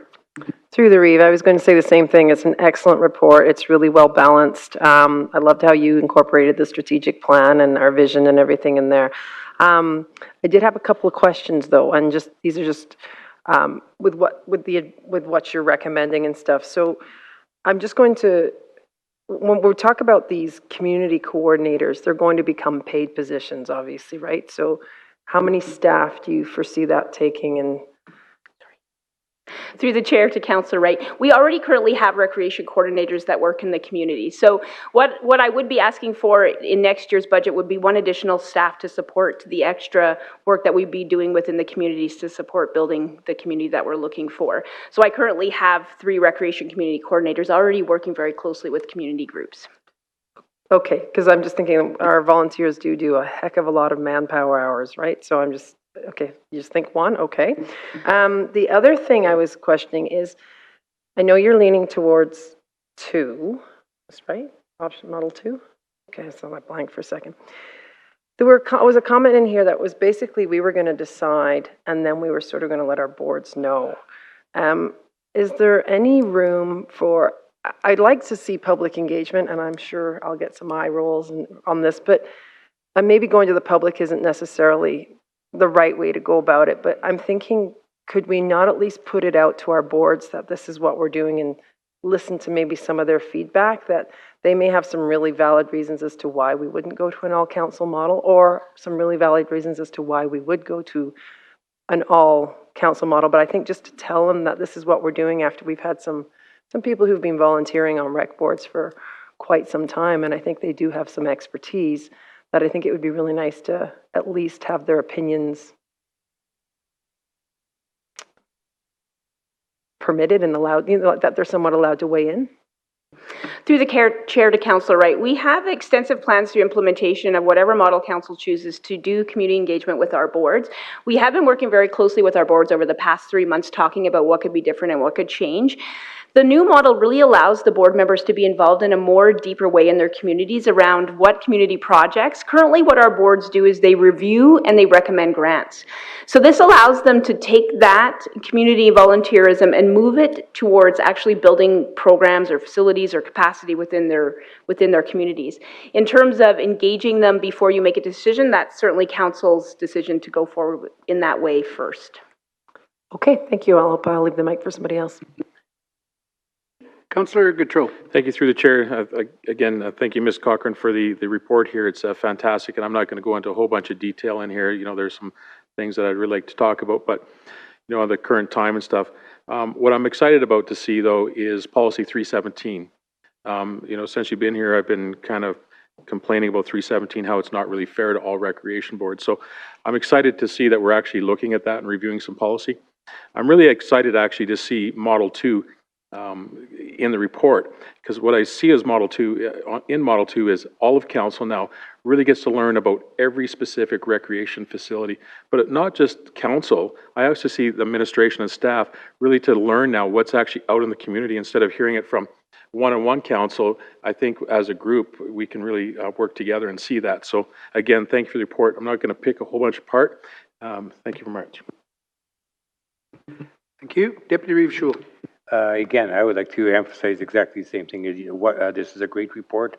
It's I found it very easy to follow, very easy to read. I would like to say I'd like to pick it apart, but there's nothing to pick apart. You did a great job. So I am going to make a motion, and the others can carry on just to speed up time. I will go with option 1, that the county-wide recreation governance report be received for information, and motion 2, that the process steps necessary to implement a recreation governance committee model 2 as identified in the staff report be undertaken. Again, thank you. Thank you. Councillor McCullough. Thank you, through the chair. Yeah, great report. And actually, I did receive a call from somebody on the rec board in the West, and they thought it was fantastic and actually totally agreed with item number 2. And in fact, these questions actually come from her, so I cannot take credit for these questions. So the things that she had asked about were so currently the rec boards are making recommendations with regards to MR. So is that, who's doing that in the future? Through the chair to Councillor McKeiler. Circulations go through our rec boards. However, there is opportunity for the public to comment on proposed changes in bylaws and land use through the public engagement processes. Further to that, I can't answer how that will look moving forward. In some cases in our current board, some of the individuals that sit on the boards aren't necessarily qualified to comment on that. So I think moving forward, we're certainly in consideration of that, and I understand that's consideration for some members, and we'll be working to figure out how we can best accommodate that for those members. Perfect, thank you. The other thing that was identified, and you know, maybe it's in there or a conceptual level is Trails and Pathways going to be a part of your group as well from a regional and local perspective, not just the regional pathway system? Thank you. Through the chair to Councillor McKeiler. I was remiss in not suggesting that recreation includes pathways, trails, parks, culture, arts, recreation. So all of those things will be included as part of the recreation master plan, and that will have a consideration for how the funding is allocated through the committee of council moving forward. Thank you. And my last question that was asked of me to ask was that in the city of Calgary, the local community association is sort of kept in the loop on day one. And I think the question was, are the community associations, if there's one in the community, like Bearspaw Community Association or Springbank, will they sort of be looked to sort of as local community leaders to help identify recreational needs? Through the chair to Councillor McKeiler, that's exactly the intent. Is as each of the community recreation coordinators embeds itself in the community, they'll be working very closely with those community leaders. We don't know what's happening, and we really rely on those community leaders to help support us in bringing forward suggestions and ideas. So yes, that's a yes. Thank you. Councillor Hanson. Yeah, through the chair to Ms. Cochran.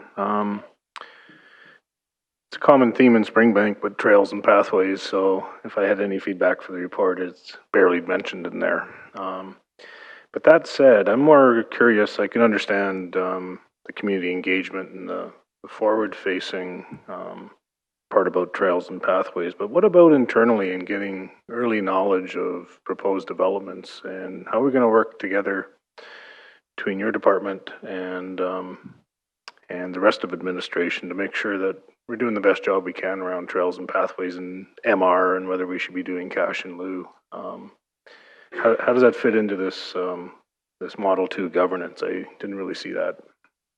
Through the chair to Councillor Hanson. My department is working very hard to work more closely with the planning department to be involved at the ground up. The planning department has been excellent since I started at including us in the area structure plan conversations around what would be the best fit for trails and pathways, parks, recreation amenities. So I see that relationship continuing to grow and build so that those considerations are taken right at the beginning. Okay. Because the feedback from, we saw a letter today, but the feedback from STAPA was their biggest success to date has actually been with the province. And getting a pathway, right-of-way on the West Ring Road in the city of Calgary. That's a pretty sad situation when we have a Springbank organization that's had their best success dealing with the city and the province. Councillor Hanson, can you stay on the topic? Are you done? Good. I want to make sure that we can do a better job of this in the future so we Well, don't hear ask those those kinds of questions comments. once it's implemented and stay on topic. Thank you again. I'll call the question. All in favor? And recorded vote. In favor. Opposed. In favor. In favor. In favor. In favor. In favor? In favor. In favor. And that is carried. Thank you. We'll go to D9.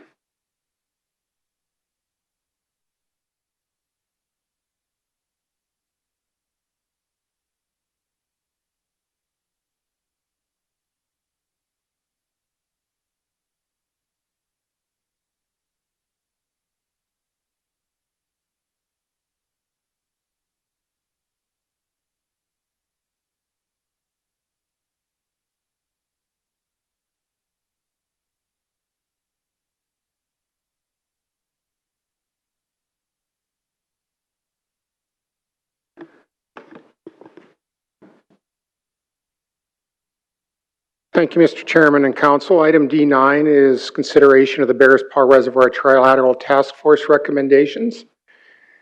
This is there we go, sorry. The Bears Paw Reservoir provides drinking water for over 10,000 county residents and over 1 million City of Calgary customers. On the Bears Paw Reservoir, or very close to the Bears Paw Reservoir, there are 2 city water intakes and 7 county water intakes. The task force background came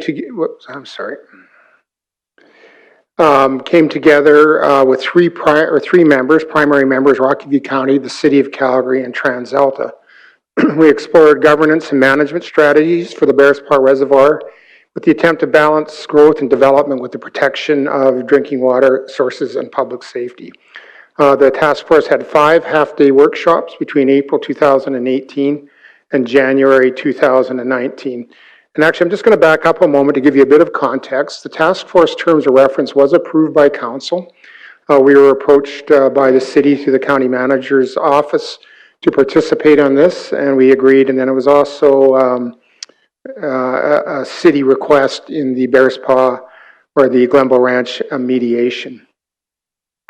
So the task force itself considered a number of things: stormwater pollution, wildfire pollution, recreation, wastewater, rail line spills, oil pipeline spills, and agricultural uses. The interest in spills is because of the very short travel time for something occurring on the reservoir and its uptake in at the intakes. So a spill 500 meters from the dam site can take about 3 hours to reach that if it's up at the top of the dam site. And during high water levels, it can take under 10 minutes. The jurisdiction in this area is complicated. There's the federal government, which has powers over navigable waters, which this is. The provincial government, which promotes has the Water Act and promotes water health and safety. And then there's the municipal government, and we also have jurisdiction. So it's a complex jurisdictional matter. We explored options for public education, access, emergency response, different types of recreational use, pollution from stormwater, monitoring, enforcement, jurisdiction, and authority. Coming out of that, there was 4 principles that the group would like to recommend to you today. One is that we need to do a collaborative management approach to the managing water on the Bears Paw Reservoir. We need to look for long-term sustainability so we can be proactive. So in this case, we're really trying to get out in front of development in the area. Through this process, we identified almost 80,000 potential residents between Cochrane, Rocky View, and the City of Calgary that we'd be building into this area on fairly identified projects. Precautionary approach, and then we want to start with the baseline level that we are going to accommodate low impact uses. So that's kind of the baseline that we are starting with. The recommendations are to adopt the outcome and principles that form the basis of an effective risk management strategy. But we really wanted to go out to the public in a joint effort with the City of Calgary and engage the public on their thoughts on what a risk management strategy might entail on the Bearspaw Reservoir. So there's nothing fixed about what that strategy is. That would be an outcome of the engagement process. It was felt it was worthwhile at this time to develop educational materials. We need to get a better understanding that if the federal government controls navigation on the water, can we get responsibility from that? So the outcome would be to develop a Bearspaw risk management strategy. So next steps, this was actually approved at the City Council on July 22nd. We're here today, the 23rd. If approved by both councils, public consultation would be conducted jointly by both administrations. We are asking for a budget adjustment on here of $30,000. The county felt that we should be equal partners in the collaborative in public engagement. And so we are asking for a budget adjustment of $30,000 to the $20,000 we already have on hand. So, Mr. Chairman, that concludes my report, and the options are there for your consideration. Thank you. I do have a question regarding the navigable waters and trying to get boating. How far does the reservoir go upstream? Like, would you stop fishing boats, for example? Through the chair, first off, I don't think there are any proposals to stop anything at this point in time. So it's a good question where we'd have to identify, where does the reservoir start and stop?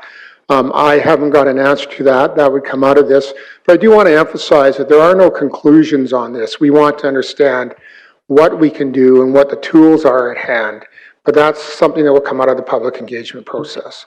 Okay, thank you. Councillor McKayla. Thank you, through the chair. Just a general question on the engagement process and your comment about being an equal partner with Calgary. So I'm wondering about where Cochrane fits into this, because there is a boat launch from Cochrane as well, and so would they not be part of this, or should they not be part of this? Through the chair, yes. Actually, Cochrane was invited to a number of these workshops already, and we do see them as an important stakeholder in the process.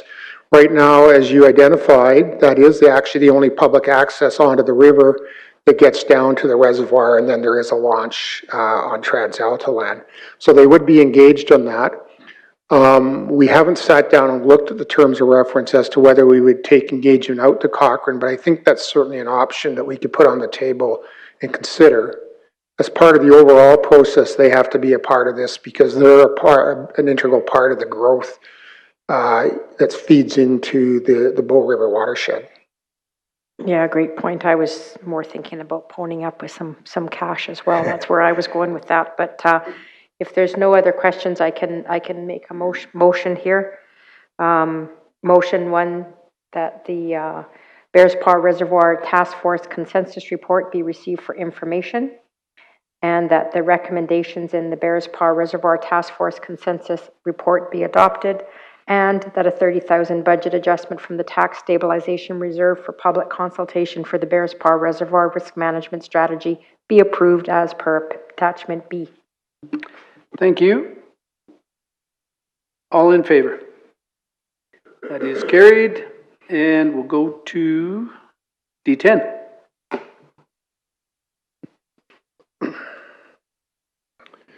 Mr. Chairman, I'm going to handle D10, and it's a very short report. We are requesting a budget adjustment for $50,000 to undertake preliminary work for the extension of water and wastewater services into the West Balzac area. And this request for a budget adjustment falls out of the GPC report and recommendations. Thank you. Councillor Henn.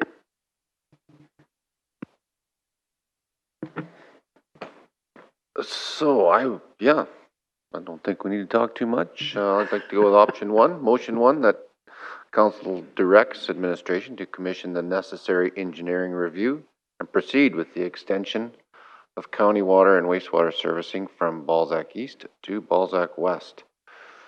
Just one at a time? Is that how we're going to do it? Oh, you can go ahead. Okay, and I'd like to move motion 2 that council approves a budget adjustment of $50,000 to fund the Balzac West engineering studies as per attachment B. And motion 3 that administration presents the findings of those engineering studies to council within 3 months of completion of those studies. Thank you. Councillor Hanson. Permission to have a dissenting opinion. You can have a dissenting opinion as long as it's on topic. I find there's a number of assumptions that are being stretched quite a bit to even make this thing look like it's worth spending $50,000 on. So maybe I'll just pick off 2. So we seem to think that there's wastewater available in Weed Lake. And by my count, we've already oversubscribed that with expansion plans and servicing ASPs that are already approved. And what we're doing here is we're basically adding 2 more, because we're adding 1,000 residents. But then to support those 1,000 residents, using the assumptions in the administration report, it also says that we're going to need corresponding commercial tax-based growth.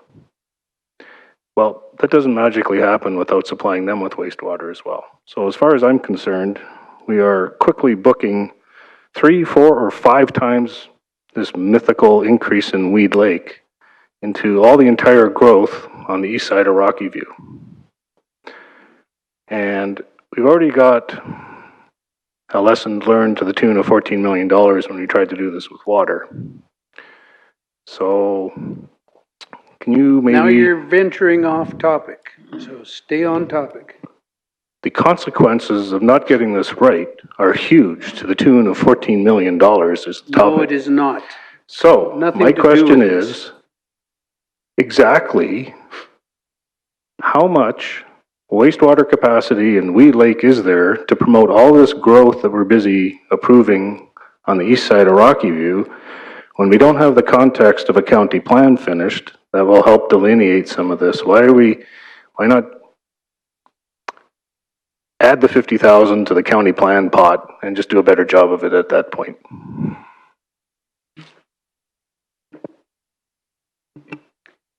Deputy Reeve Schul. First of all, I'm definitely going to support it because what we're looking for is information. This is what is being asked for, is information. When we start talking about Weed Lake, I'm sure they may identify that as an issue, and if not, it will be down the road. Another thing I just want to really mention too, and I think a lot of many may not even know in their information, Weed Lake can be expanded. It can go south, and I was part of the restructuring of the Weed Lake. Was that 12, 13, 14 years ago, and at that time there was a phase, another phase. It was A and B. All we have to do is dig that one up. So let's not kill something before we have some facts here. Thank you. Councillor Hen. Through the chair, and I certainly appreciate Councillor Hanson's opinions. It's always good to look at things from all sides. But one thing I've learned from this, being on council the last 2 years, is the reports we get from our administration when it comes to these type of things are conservative at best. We received a report not long ago implying, I guess would be the word, or informing us that that our recent approval of money to upgrade the Langdon facility and the capacity of Weed Lake would support developments like this. I again do appreciate we need to be sure that we don't have another debacle like we had in the past that I won't touch on because I don't want to get off topic. But I think this is extremely important to get a line across the highway, and I just believe that the spending of these funds will give us the information that'll give us a yay or nay. And again, I trust on our administration to be conservative and not get us into another bucket of hot water. Just my thoughts. Thank you. Councillor Wright. Through the Reeve, yeah, I'm not going to support this either. At this point in time, just looking where it says here with the 38 million, 8 million pipe extension, 30 million in levies, that's not even including any expansion that we would need for water from, oh, is it the Graham Creek? Like, it's just, and what it says here, it says too, that this cost gets the pipe only to the property line and does not include subdivision servicing. And they're talking about $30,000 a home. One of the things we keep hearing from residents is that they don't want to pay $30,000. So, and that's in other areas. So I don't know. At this point in time, I think I agree with Councillor Hanson, and that we should be looking at this through the county plan and really determining where it is we should be growing first, as opposed to doing all this ad hoc type of. I'm just going to leave it there. Thank you.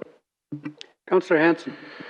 Just a small point of clarification. I'm not saying that Weed Lake could not support this. What I'm saying is it can't support this. Conrich, Janet, Langdon expansion above, actually it's 13,000 something in the Langdon ASP. You take that all together, the cumulative impact, if you want to call it that, so it's not that this is not viable. Of course it's viable, as are 6 other ideas that we have. But the problem is you put all of them together, we're going to have to pick and choose. And do we really need an engineering study to sit there and pick and choose? They're all viable. Engineering does marvelous things, puts men on the moon. So you want to punch a pipe under the highway? Go ahead, punch a pipe under the highway. I think it'd be far better just to sit back, look at the full set of options before we're deciding whether to spend $38 million to put a loop that can service up to 1,000 houses right adjacent to commercial property on the east side of Highway 2. Councillor Gautreau. Thank you. Well, I will be supporting this. It's not an ad hoc. It's actually an area structure plan that's already been thought about. This is a study to see if we can actually do it. So I'll be supporting this. Thank you. Seeing no further questions, I will call the question. We do have motions on the floor. All in favor? Recorded vote. Councillor Kamachi. In favor? In favor. Opposed? In favor. Favor. In favor. In favor. Opposed. Opposed. That is carried. Thank you. We will go to D12.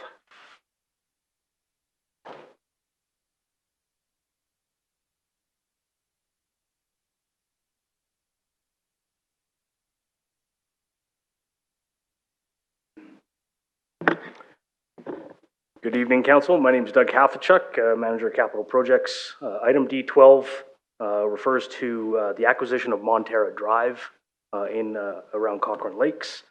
Rocky View County has been working with a developer in the area to take over ownership of Montara Drive.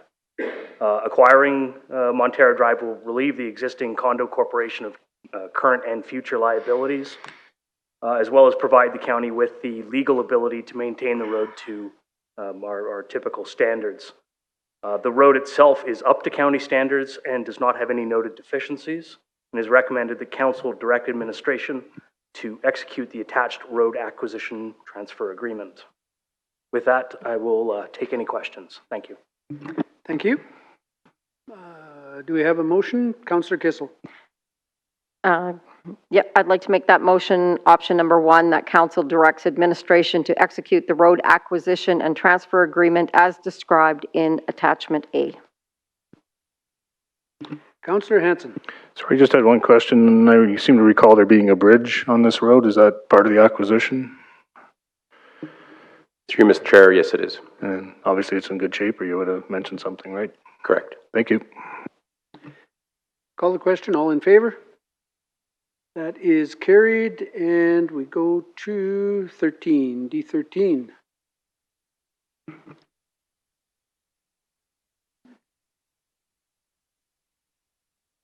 Good question before we start. Excuse me, we have a question, Deputy Reeve Schul. Sorry, Deputy Reeve Schul has a question. I got a question here. The report hasn't really changed much since the first time you presented it, I believe. So the report for D3 is the Municipal Planning Commission. I haven't presented this one yet at all. Oh, okay. Sorry, I got mixed up with something else. Sorry about that. Okay, I'll begin if council's ready. So the Municipal Government Act provides the legislative framework to guide the operations of municipalities in Alberta and empowers municipalities with the authority and flexibility to provide services in the best interests of the community. Municipal planning authorities are responsible for reviewing subdivision and development applications and issuing decisions that are reflective of planning policies that have been established through statutory plans and land use bylaws. The Municipal Government Act provides several types of planning authorities that can be established. Currently, the county's planning authorities are established through the following bylaws. The Subdivision Authority Bylaw, the Development Authority is through the Land Use Bylaw, the Subdivision Development Appeal Board authorities are through the Appeal and Review Board Panels Bylaw. The county may establish a municipal planning commission to exercise subdivision and development powers, ultimately acting as a subdivision and development authority in all matters assigned to it in a bylaw. As a committee of council, the Municipal Planning Commission would play an important role in managing growth and development within the county and would have regard to approved bylaws, policies, and strategic priorities. When contemplating the creation of a Municipal Planning Commission for Rocky View County, council will need to consider and provide direction on items such as frequency of meetings, for scheduling purposes, training of members, staff resources, terms of appointments, level of authority, workload, member composition, procedures, bylaw creation, and existing bylaw amendments. If council is interested in creating a municipal planning commission, we recommend that council direct administration to report further on a municipal planning commission, draft a bylaw, and provide a draft implementation plan for council's consideration by the September 24th, 2019 council meeting. Thank you. We have Deputy Reeve Schul. Oh, sorry. We have Councillor Hansen. I noticed you didn't speak to this through the chair, but I'm just kind of curious what the thinking was on the report that we had in front of us. There's a sentence there in the middle. As a committee of council, the MPC would allow the MPC members to have a greater window into and control of critical development permit decisions. What does that mean? So basically, what the Municipal Planning Commission would do is the subdivision authority, as it sits now, is divided partially with council and the subdivision authority, aka administration. Same with development applications. Some of the development permit applications are decided through council, and some of them are decided through administration. The Municipal Planning Commission would shift a lot of that more to the Municipal Planning Commission. So you would have more say in some of the development, some of the decision making regarding development in the county. So the only way I saw that making sense was if we're actually pulling some of the just regular decision making out of administration and putting it into the MPC. Is that the implied way that this is being implemented? And that's why you have that extra solidarity, I guess, in terms of dealing with this? Through the Reeve to Councillor Hansen. Ultimately, that's up to council's discretion. So you get to decide what authorities you want to grant to the Municipal Planning Commission. All right. And the other one was you had increased workload, and I noticed you didn't speak to the word increased, but I was curious as to who is this going to increase the workload for when I read it. When we bring back a report, if council directs us to in September, we would provide you with a draft outline of what we see would be a scheduling recommendation for a Municipal Planning Commission. Thank you. Thank you. Councillor Gautreau. Thank you, through the chair. If there's no other questions, I'd like to move option one, motion one. I'm very excited to actually see this come in front of council for discussion September 24th. That administration be directed to report on a Municipal Planning Commission MPC draft and an MPC bylaw and provide the implementation plan for council's consideration by September 24th, 2019. Thank you. No discussion. All in favor? And that is carried. Thank you. D14.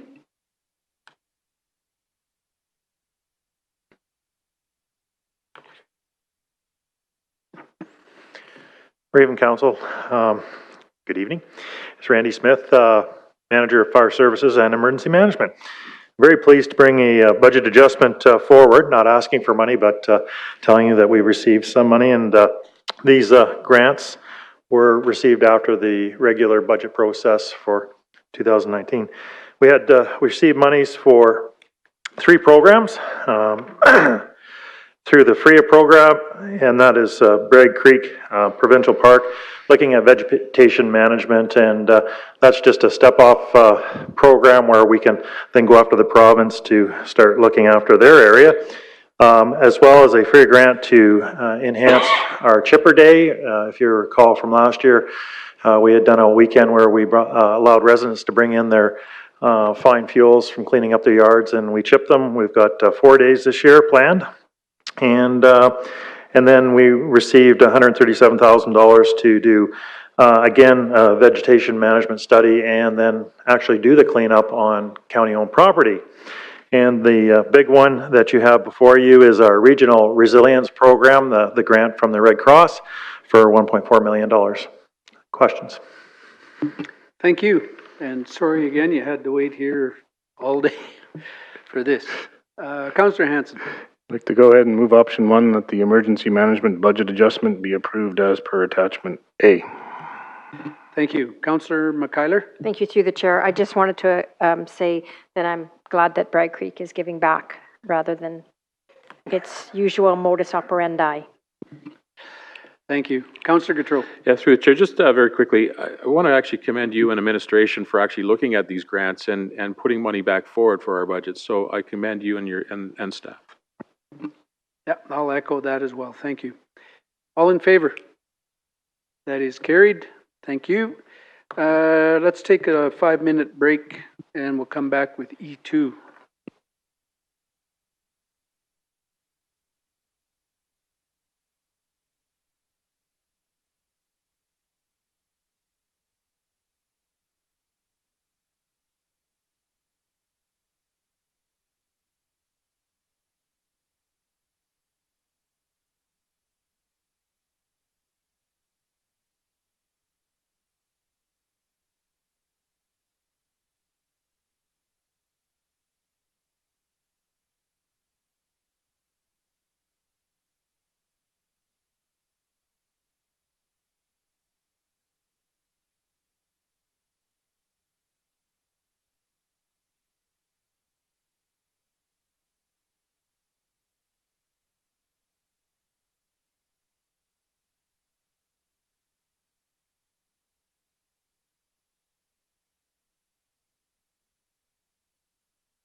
To E3.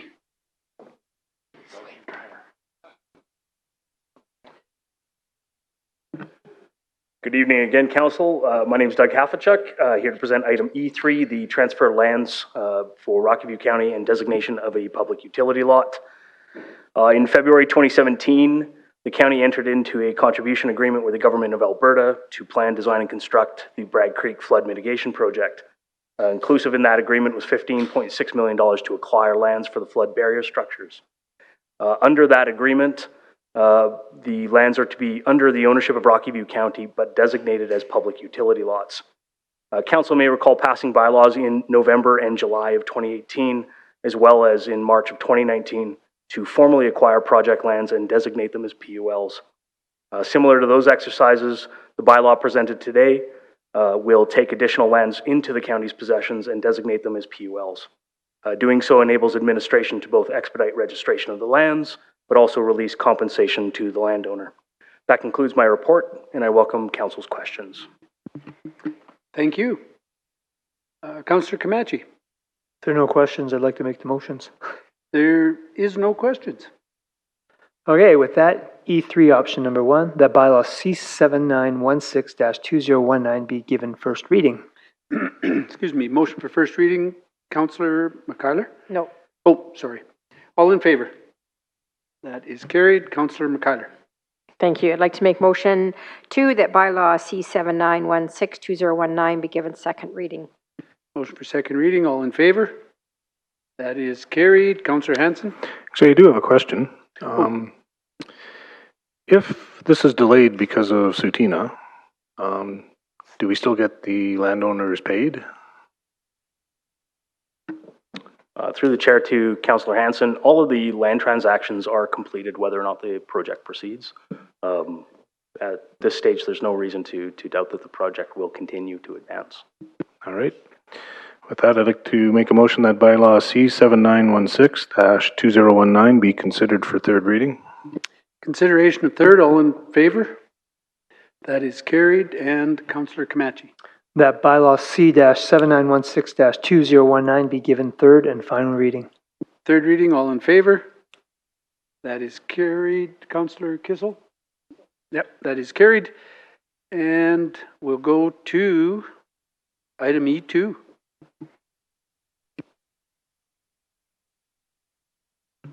Deputy Reeve Schul. In order to save time, we've heard this before. Personally, I am totally satisfied and very happy with the work that was done on this. So I am going to make a motion. If people want to make amendments down the road, they can go ahead. But I am going to make option 1, motion 1, that bylaw C7907-2019 as amended be given first reading. And again, I'd really like to mention again, I believe there was a lot of good work done in this here, and I'd really like to thank the writers. Thank you. Thank you. Councillor Wright. Through the read, just for some clarification, so we're just accepting all the amendments as they were, as they were entered? As what we discussed before, or as with what Councillor Henn, Reeve Belke, and myself added on? Through the Reeve. I think that's where the benefit of a report might help us out a little bit. Yeah. At the June 25th, 2019 council meeting, 2 amendments were passed by council regarding section 53, which was the changing of the notice of motion timeframe from 15 days to 10 days, and also that all notice of motions now require a seconder, which is section 54. These changes are now reflected in the bylaw, and you'll find that at attachment A, beginning at page 597 of the agenda. Council moved first reading of the proposed bylaw, and before a vote was taken on the motion for first reading, a resolution was passed to refer the bylaw back to administration for further amendments provided by input from council. Administration received feedback from Reeve Belke, Councillor Henn, and Councillor Wright. All 3 members provided suggestions regarding sections 30 and 40 of the bylaw, and their comments, suggestions, and administration's suggested motions are compiled in attachments C and D. Councillor Wright also suggested further amendments, and all of her suggestions were compiled in attachment E, and that starts at page 660. Administration also had 1 further suggested amendment to section 55 of the bylaw, which I'll address once council is ready. wherein a notice of motion, when read into the record, and only when a resolution has been passed by council directing administration to prepare a report in response to the notice of motion, will administration provide a response. In other words, it won't be just an automatic response. Council has to direct us to respond. First reading of bylaw remains on the table for council's consideration. I would suggest that council vote on first reading as it stands, and then once first reading is passed, if council wishes to move any of those suggested amendments, they can do so. So, and you have those kind of motions ready? Sure. So what we have, so if you return to page, just give me one moment. Yes, so page 657, section 30 is with respect to electronic means and voting. So the three councillors provided their feedback as to voting, and you'll see that Reeve Belke suggested that a councillor who participates in a council meeting by electronic means, that they should be exempt from voting on matters considered in closed sessions. Councillor Henn suggests that should a councillor be provided with a copy of the closed session report, either electronically or printed, that they must vote. And Councillor Wright suggests that it makes no sense to require a member participating by electronic means to vote on items discussed in the closed sessions when they have not been able to participate in that closed session. So based on those three feedbacks, we did craft three separate motions. So again, it all depends on whichever motion council wants to move forward. That being said, I just wanted to remind council, and council, Mr. Hogan has my Municipal Government Act in front of him, but section 183 states that a councillor attending a council meeting must vote on a matter put to a vote at the meeting unless the councillor is required or permitted to abstain from voting under this or any other enactment. Section 174 speaks to when a member of a councillor can be disqualified, and then section 172 states that a councillor can be disqualified from council, and I believe it says if they don't vote, but I don't have my MGA in front of me. And Mr. Hogan may want to quote on that. And also, furthermore, a legal opinion has been sought with regard to this, and the opinion is that a councillor has to vote. The only way a councillor can abstain from voting is due to pecuniary interest. Mr. Hogan. Mr. Reeve, members of council, section 7-174-1 of the Municipal Government Act says a councillor is disqualified from council if a council attending a council meeting must vote on a matter, sorry, flipped the wrong page, will be disqualified if the councillor does not vote on a matter at a council meeting at which the councillor is present unless the councillor is required or permitted to abstain from voting under this or any other enactment.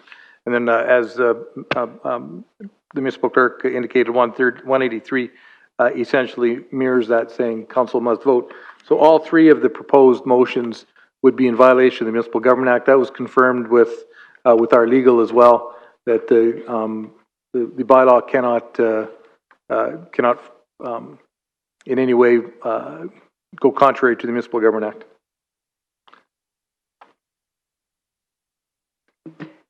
Okay, Councillor Wright.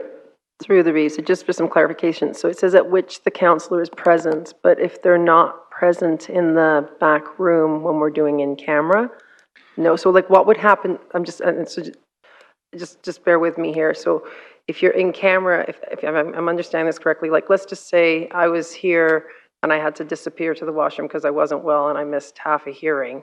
If I came back in, would I be expected to still vote on it? Well, interesting that you use that as an example. When a public hearing on a proposed bylaw or resolution is held, the councillor must abstain from voting on the bylaw or resolution if the councillor is absent from all of the public hearing, or the councillor may abstain from voting on the bylaw or resolution if the councillor is only absent from part of the public hearing. So the example of the public hearing, the Municipal Government Act actually considers that and has actually given a councillor some options with that.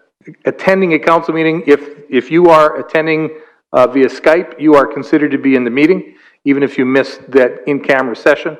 Legal was very clear with me that if you are still here and you're still present at the meeting, regardless of whether you did or did not have the information in the in-camera session, you are required to vote on the Municipal Government Act.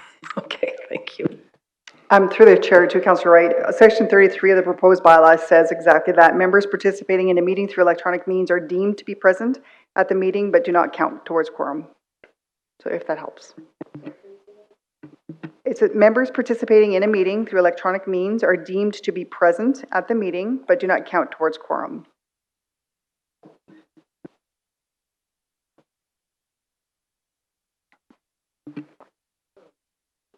Councillor Hanson. Isn't this what technical glitches are for? Just remove them from the meeting remotely. Mr. Reeve, members of council, if I could just add to that, there are, and I think Councillor Wright sort of went in that direction, some municipalities who have struggled with this same issue have gone so far as to do their in-camera items last, and the person Skyping in just doesn't return to the meeting. So the person is there for the majority of the meeting, and then the in-camera items, and when they come back from the in-camera session at the end, they are gone back to the beach or the pool or to wherever that person is electronically. So if you're not here, you don't have to vote. But if you're present at the meeting, you do have to vote, and that's what the legislation says. If you're present, you must vote. Councillor Gautreau. Thank you, through the chair. So, because we don't want to violate the Municipal Government Act, I would suggest, though, because we're probably going to be going through a rewrite, that we actually probably take this to an RMA zone conversation and maybe appeal it to that way to see if we can get some not clarification, but maybe change the MGA that doesn't violate what's actually going on. So it's just a suggestion. Okay, so the road forward, what do you got? 40-odd, 38 amendments? Yeah, so the next one were all three councillors provided feedback was section 41, which is the agenda approval. So Reeve Belke suggested to remove the authority of the Reeve from being able to remove items from the agenda. Councillor Henn suggested that to amend it to reflect that the Reeve and the Deputy Reeve will be permitted to remove items when they find that there are too many agenda items or too complex of agenda items on the agenda, and that a written reason for the decision be provided to all of council.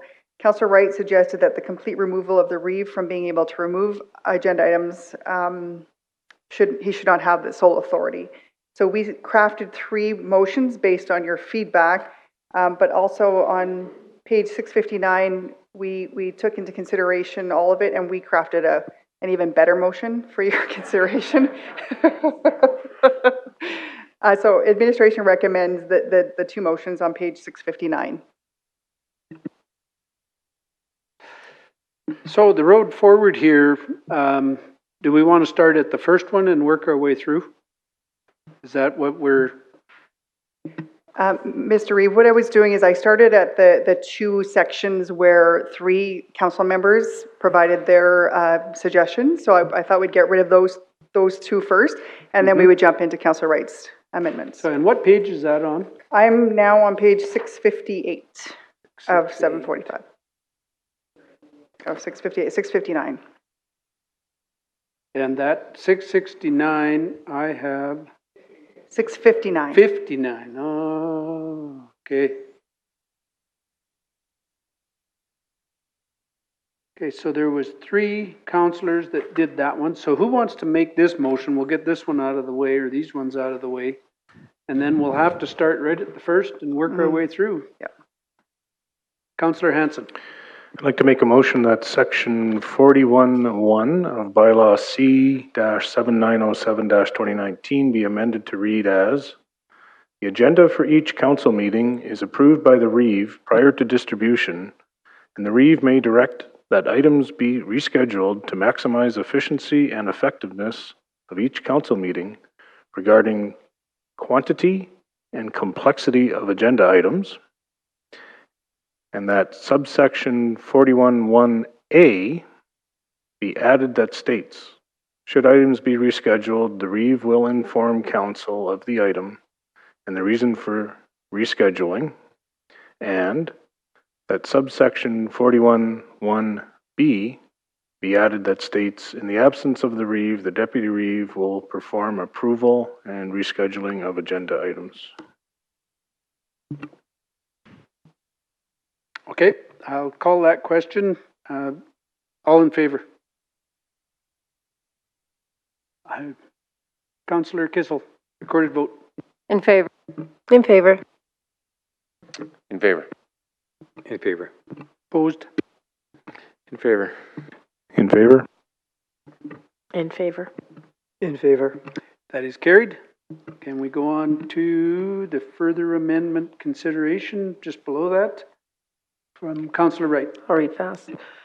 Given the amendment suggested in section 41, then section 42 should be amended to reflect the same, that section 42(1) of bylaw C-7907-2019 be amended to read as, quote, "The agenda for each committee meeting is approved by the chair prior to distribution, and the chair may direct that items be rescheduled to maximize effectiveness of each committee meeting."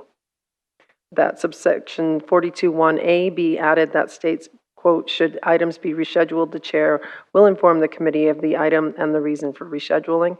And that subsection 42(1)B be added that states, quote, "In the absence of the chair, the vice chair will perform approval and rescheduling of agenda items."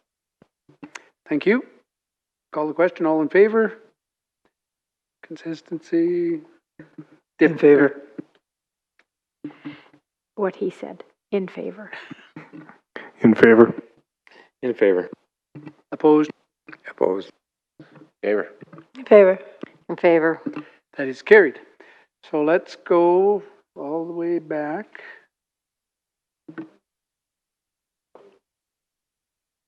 If you go to page 657, you have some suggested here from 3 again. So if we can do that one.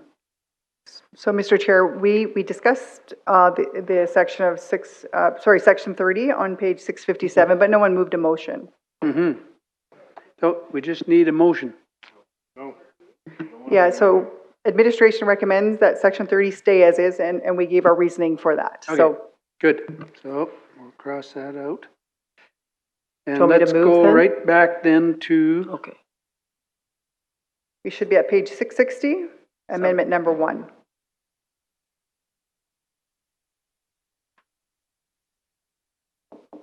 okay, And Councillor Wright, I'll let you speak to your amendments.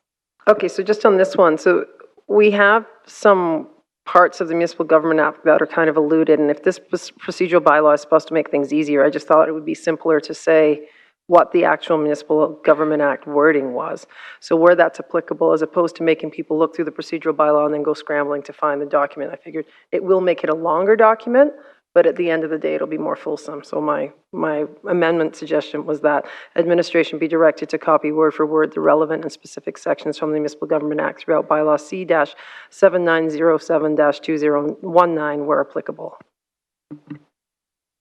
any Councillor McCullough. Thank you, through the chair. Actually, won't support that. I think that if we're talking about an electronic document, then we could certainly post a link, but copying word for word, I think is I don't think required. I think for those that are cross-referencing, they are well versed in where to look up information. So if we're talking about electronic information or document only, then we could certainly attach a link to the appropriate section in the MGA, but to copy it word for word, I think is redundant. Councillor Hanson. Through the chair, a question for Ms. Satink. How much does that impede our ability to use this? Because at the end of the day, this is really our document for how to run our meetings, to have MGA stuff dispersed throughout. Through the chair to Councillor Hanson, just to, when this amendment was brought up, I went through our procedure bylaw just to identify which sections we actually refer to. And it turns out that there's about 20 different sections, and it turns out if we did repeat word for word those particular sections, we'd add 9 pages of legislation to the procedure bylaw. So it's really up to you, what you decide as a council, what you want included in the procedure bylaw. Could we not footnote, or not even footnote, endnote this with a reference and just have 9 pages at the end, that if we have a resident that wishes to have 2 documents in one document, then it's all at the back. And all we have is a little 1, 2. Through the chair to Councillor Hanson, you can do whatever you want. I suggest that would be tenable. Otherwise, I think it just makes it more difficult for us to actually do our jobs on the fly as we have to. I've seen it. So I'm looking for an amendment that we use endnotes to do this. And we can add the 9 pages at the end. We're sure it's 9 pages?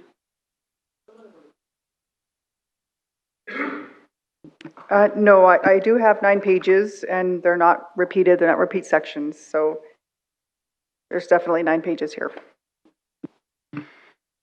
Okay, so are you making that into a motion, Councillor Hanson? Yes. Could we see it? I would like to amend the motion on the screen. Be directed to, be directed to end note reference.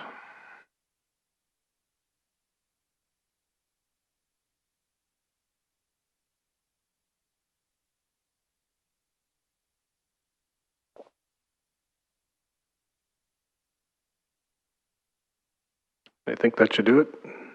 As far as a document control person is concerned, it should make sense. Discussion, Councillor Wright.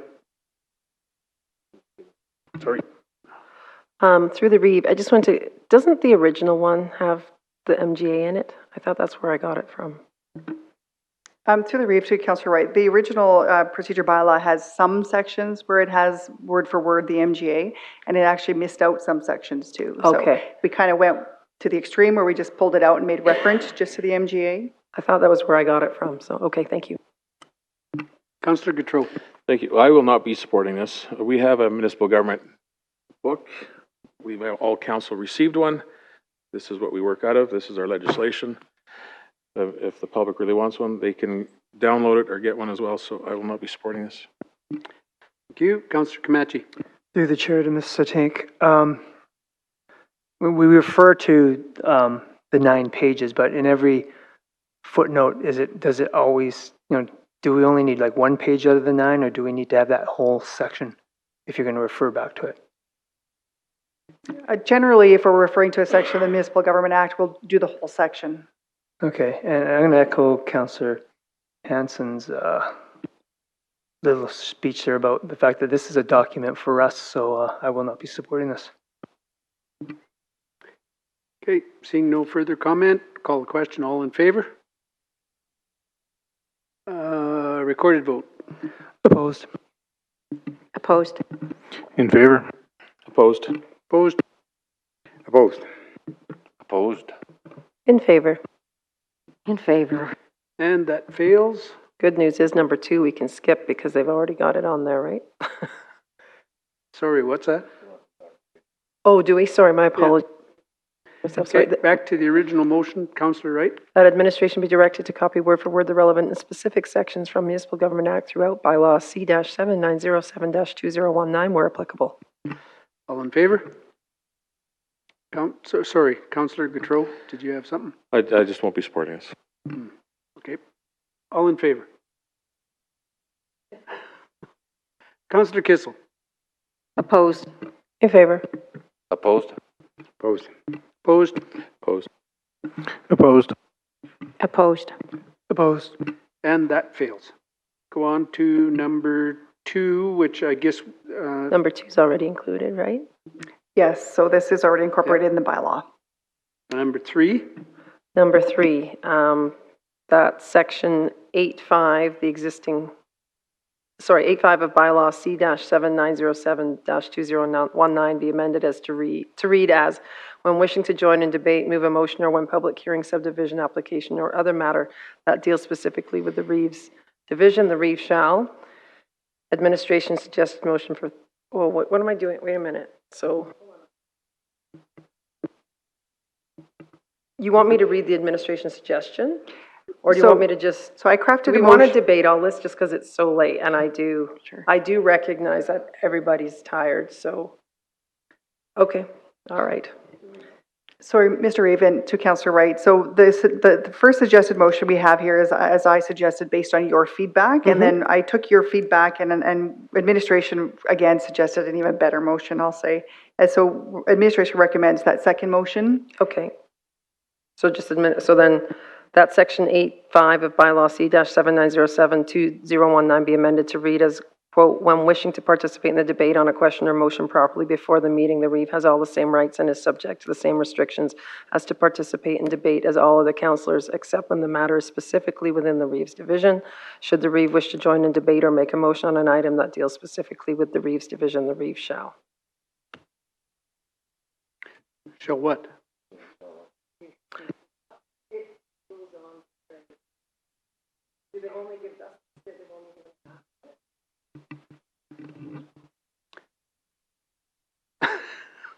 It's much clearer.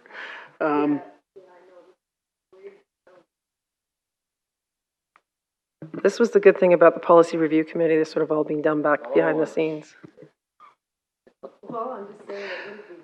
Okay, let's try to just focus and move ahead here. Deputy Reeve Schul. I don't know if this is going to work, but to speed up the process. I don't see any possible amendments on the next, all these rest of these amendments. I'm happy the way it is from before.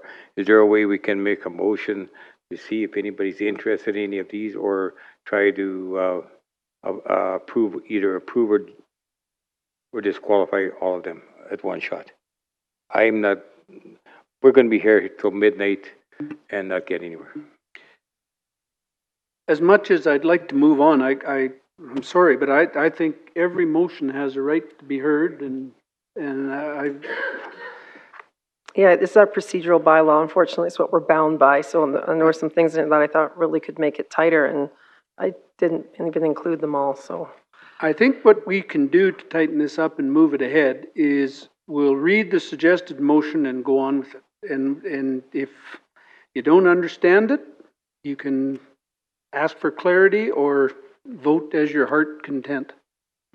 So let's, we'll go back to number 3, and we know that the reeve shall, and we haven't decided what yet. So we're going to call a question on that one. Do you have what the reeve shall? If you actually go to page 591 of the procedure bylaw, section 8, sub 5, the initial bylaw is written as when wishing to join in debate, move a motion, or when a matter is located in the reeve's electoral division, the reeve may is how we initially presented it. Councillor Wright indicated that it was too vague, so we brought in that very first section to be the suggested motion, which she has now read into the record. And then section 5A, 8 to 5A would remain the same. So the reeve shall request that the deputy reeve or another councillor assume the position of the chair for the duration of that matter and resume the position of the chair when considering the matter is complete. Okay. Councillor Wright. Oh, sorry. Councillor Hanson. Yeah, it's simple. You have another copy and you just keep flipping back and forth. Wow. Thank you. All in favor? And Councillor? In favor. In favor. Opposed. Opposed. Opposed. Opposed. In favor? In favor. In favor. That is carried. Do you want me to just give a brief reasoning as to why I said it? Nope. Or just read it? Okay, that's section 13 of the bylaw C-7907-2019 be amended to read as, quote, challenges to a ruling of the chair shall be recorded in the meeting minutes along with the reason for the decision and outcome of the vote. And Mr. Hogan. Thank you, Mr. Reeve and members of council. Amendment number 4 that has been suggested is another one that goes sideways with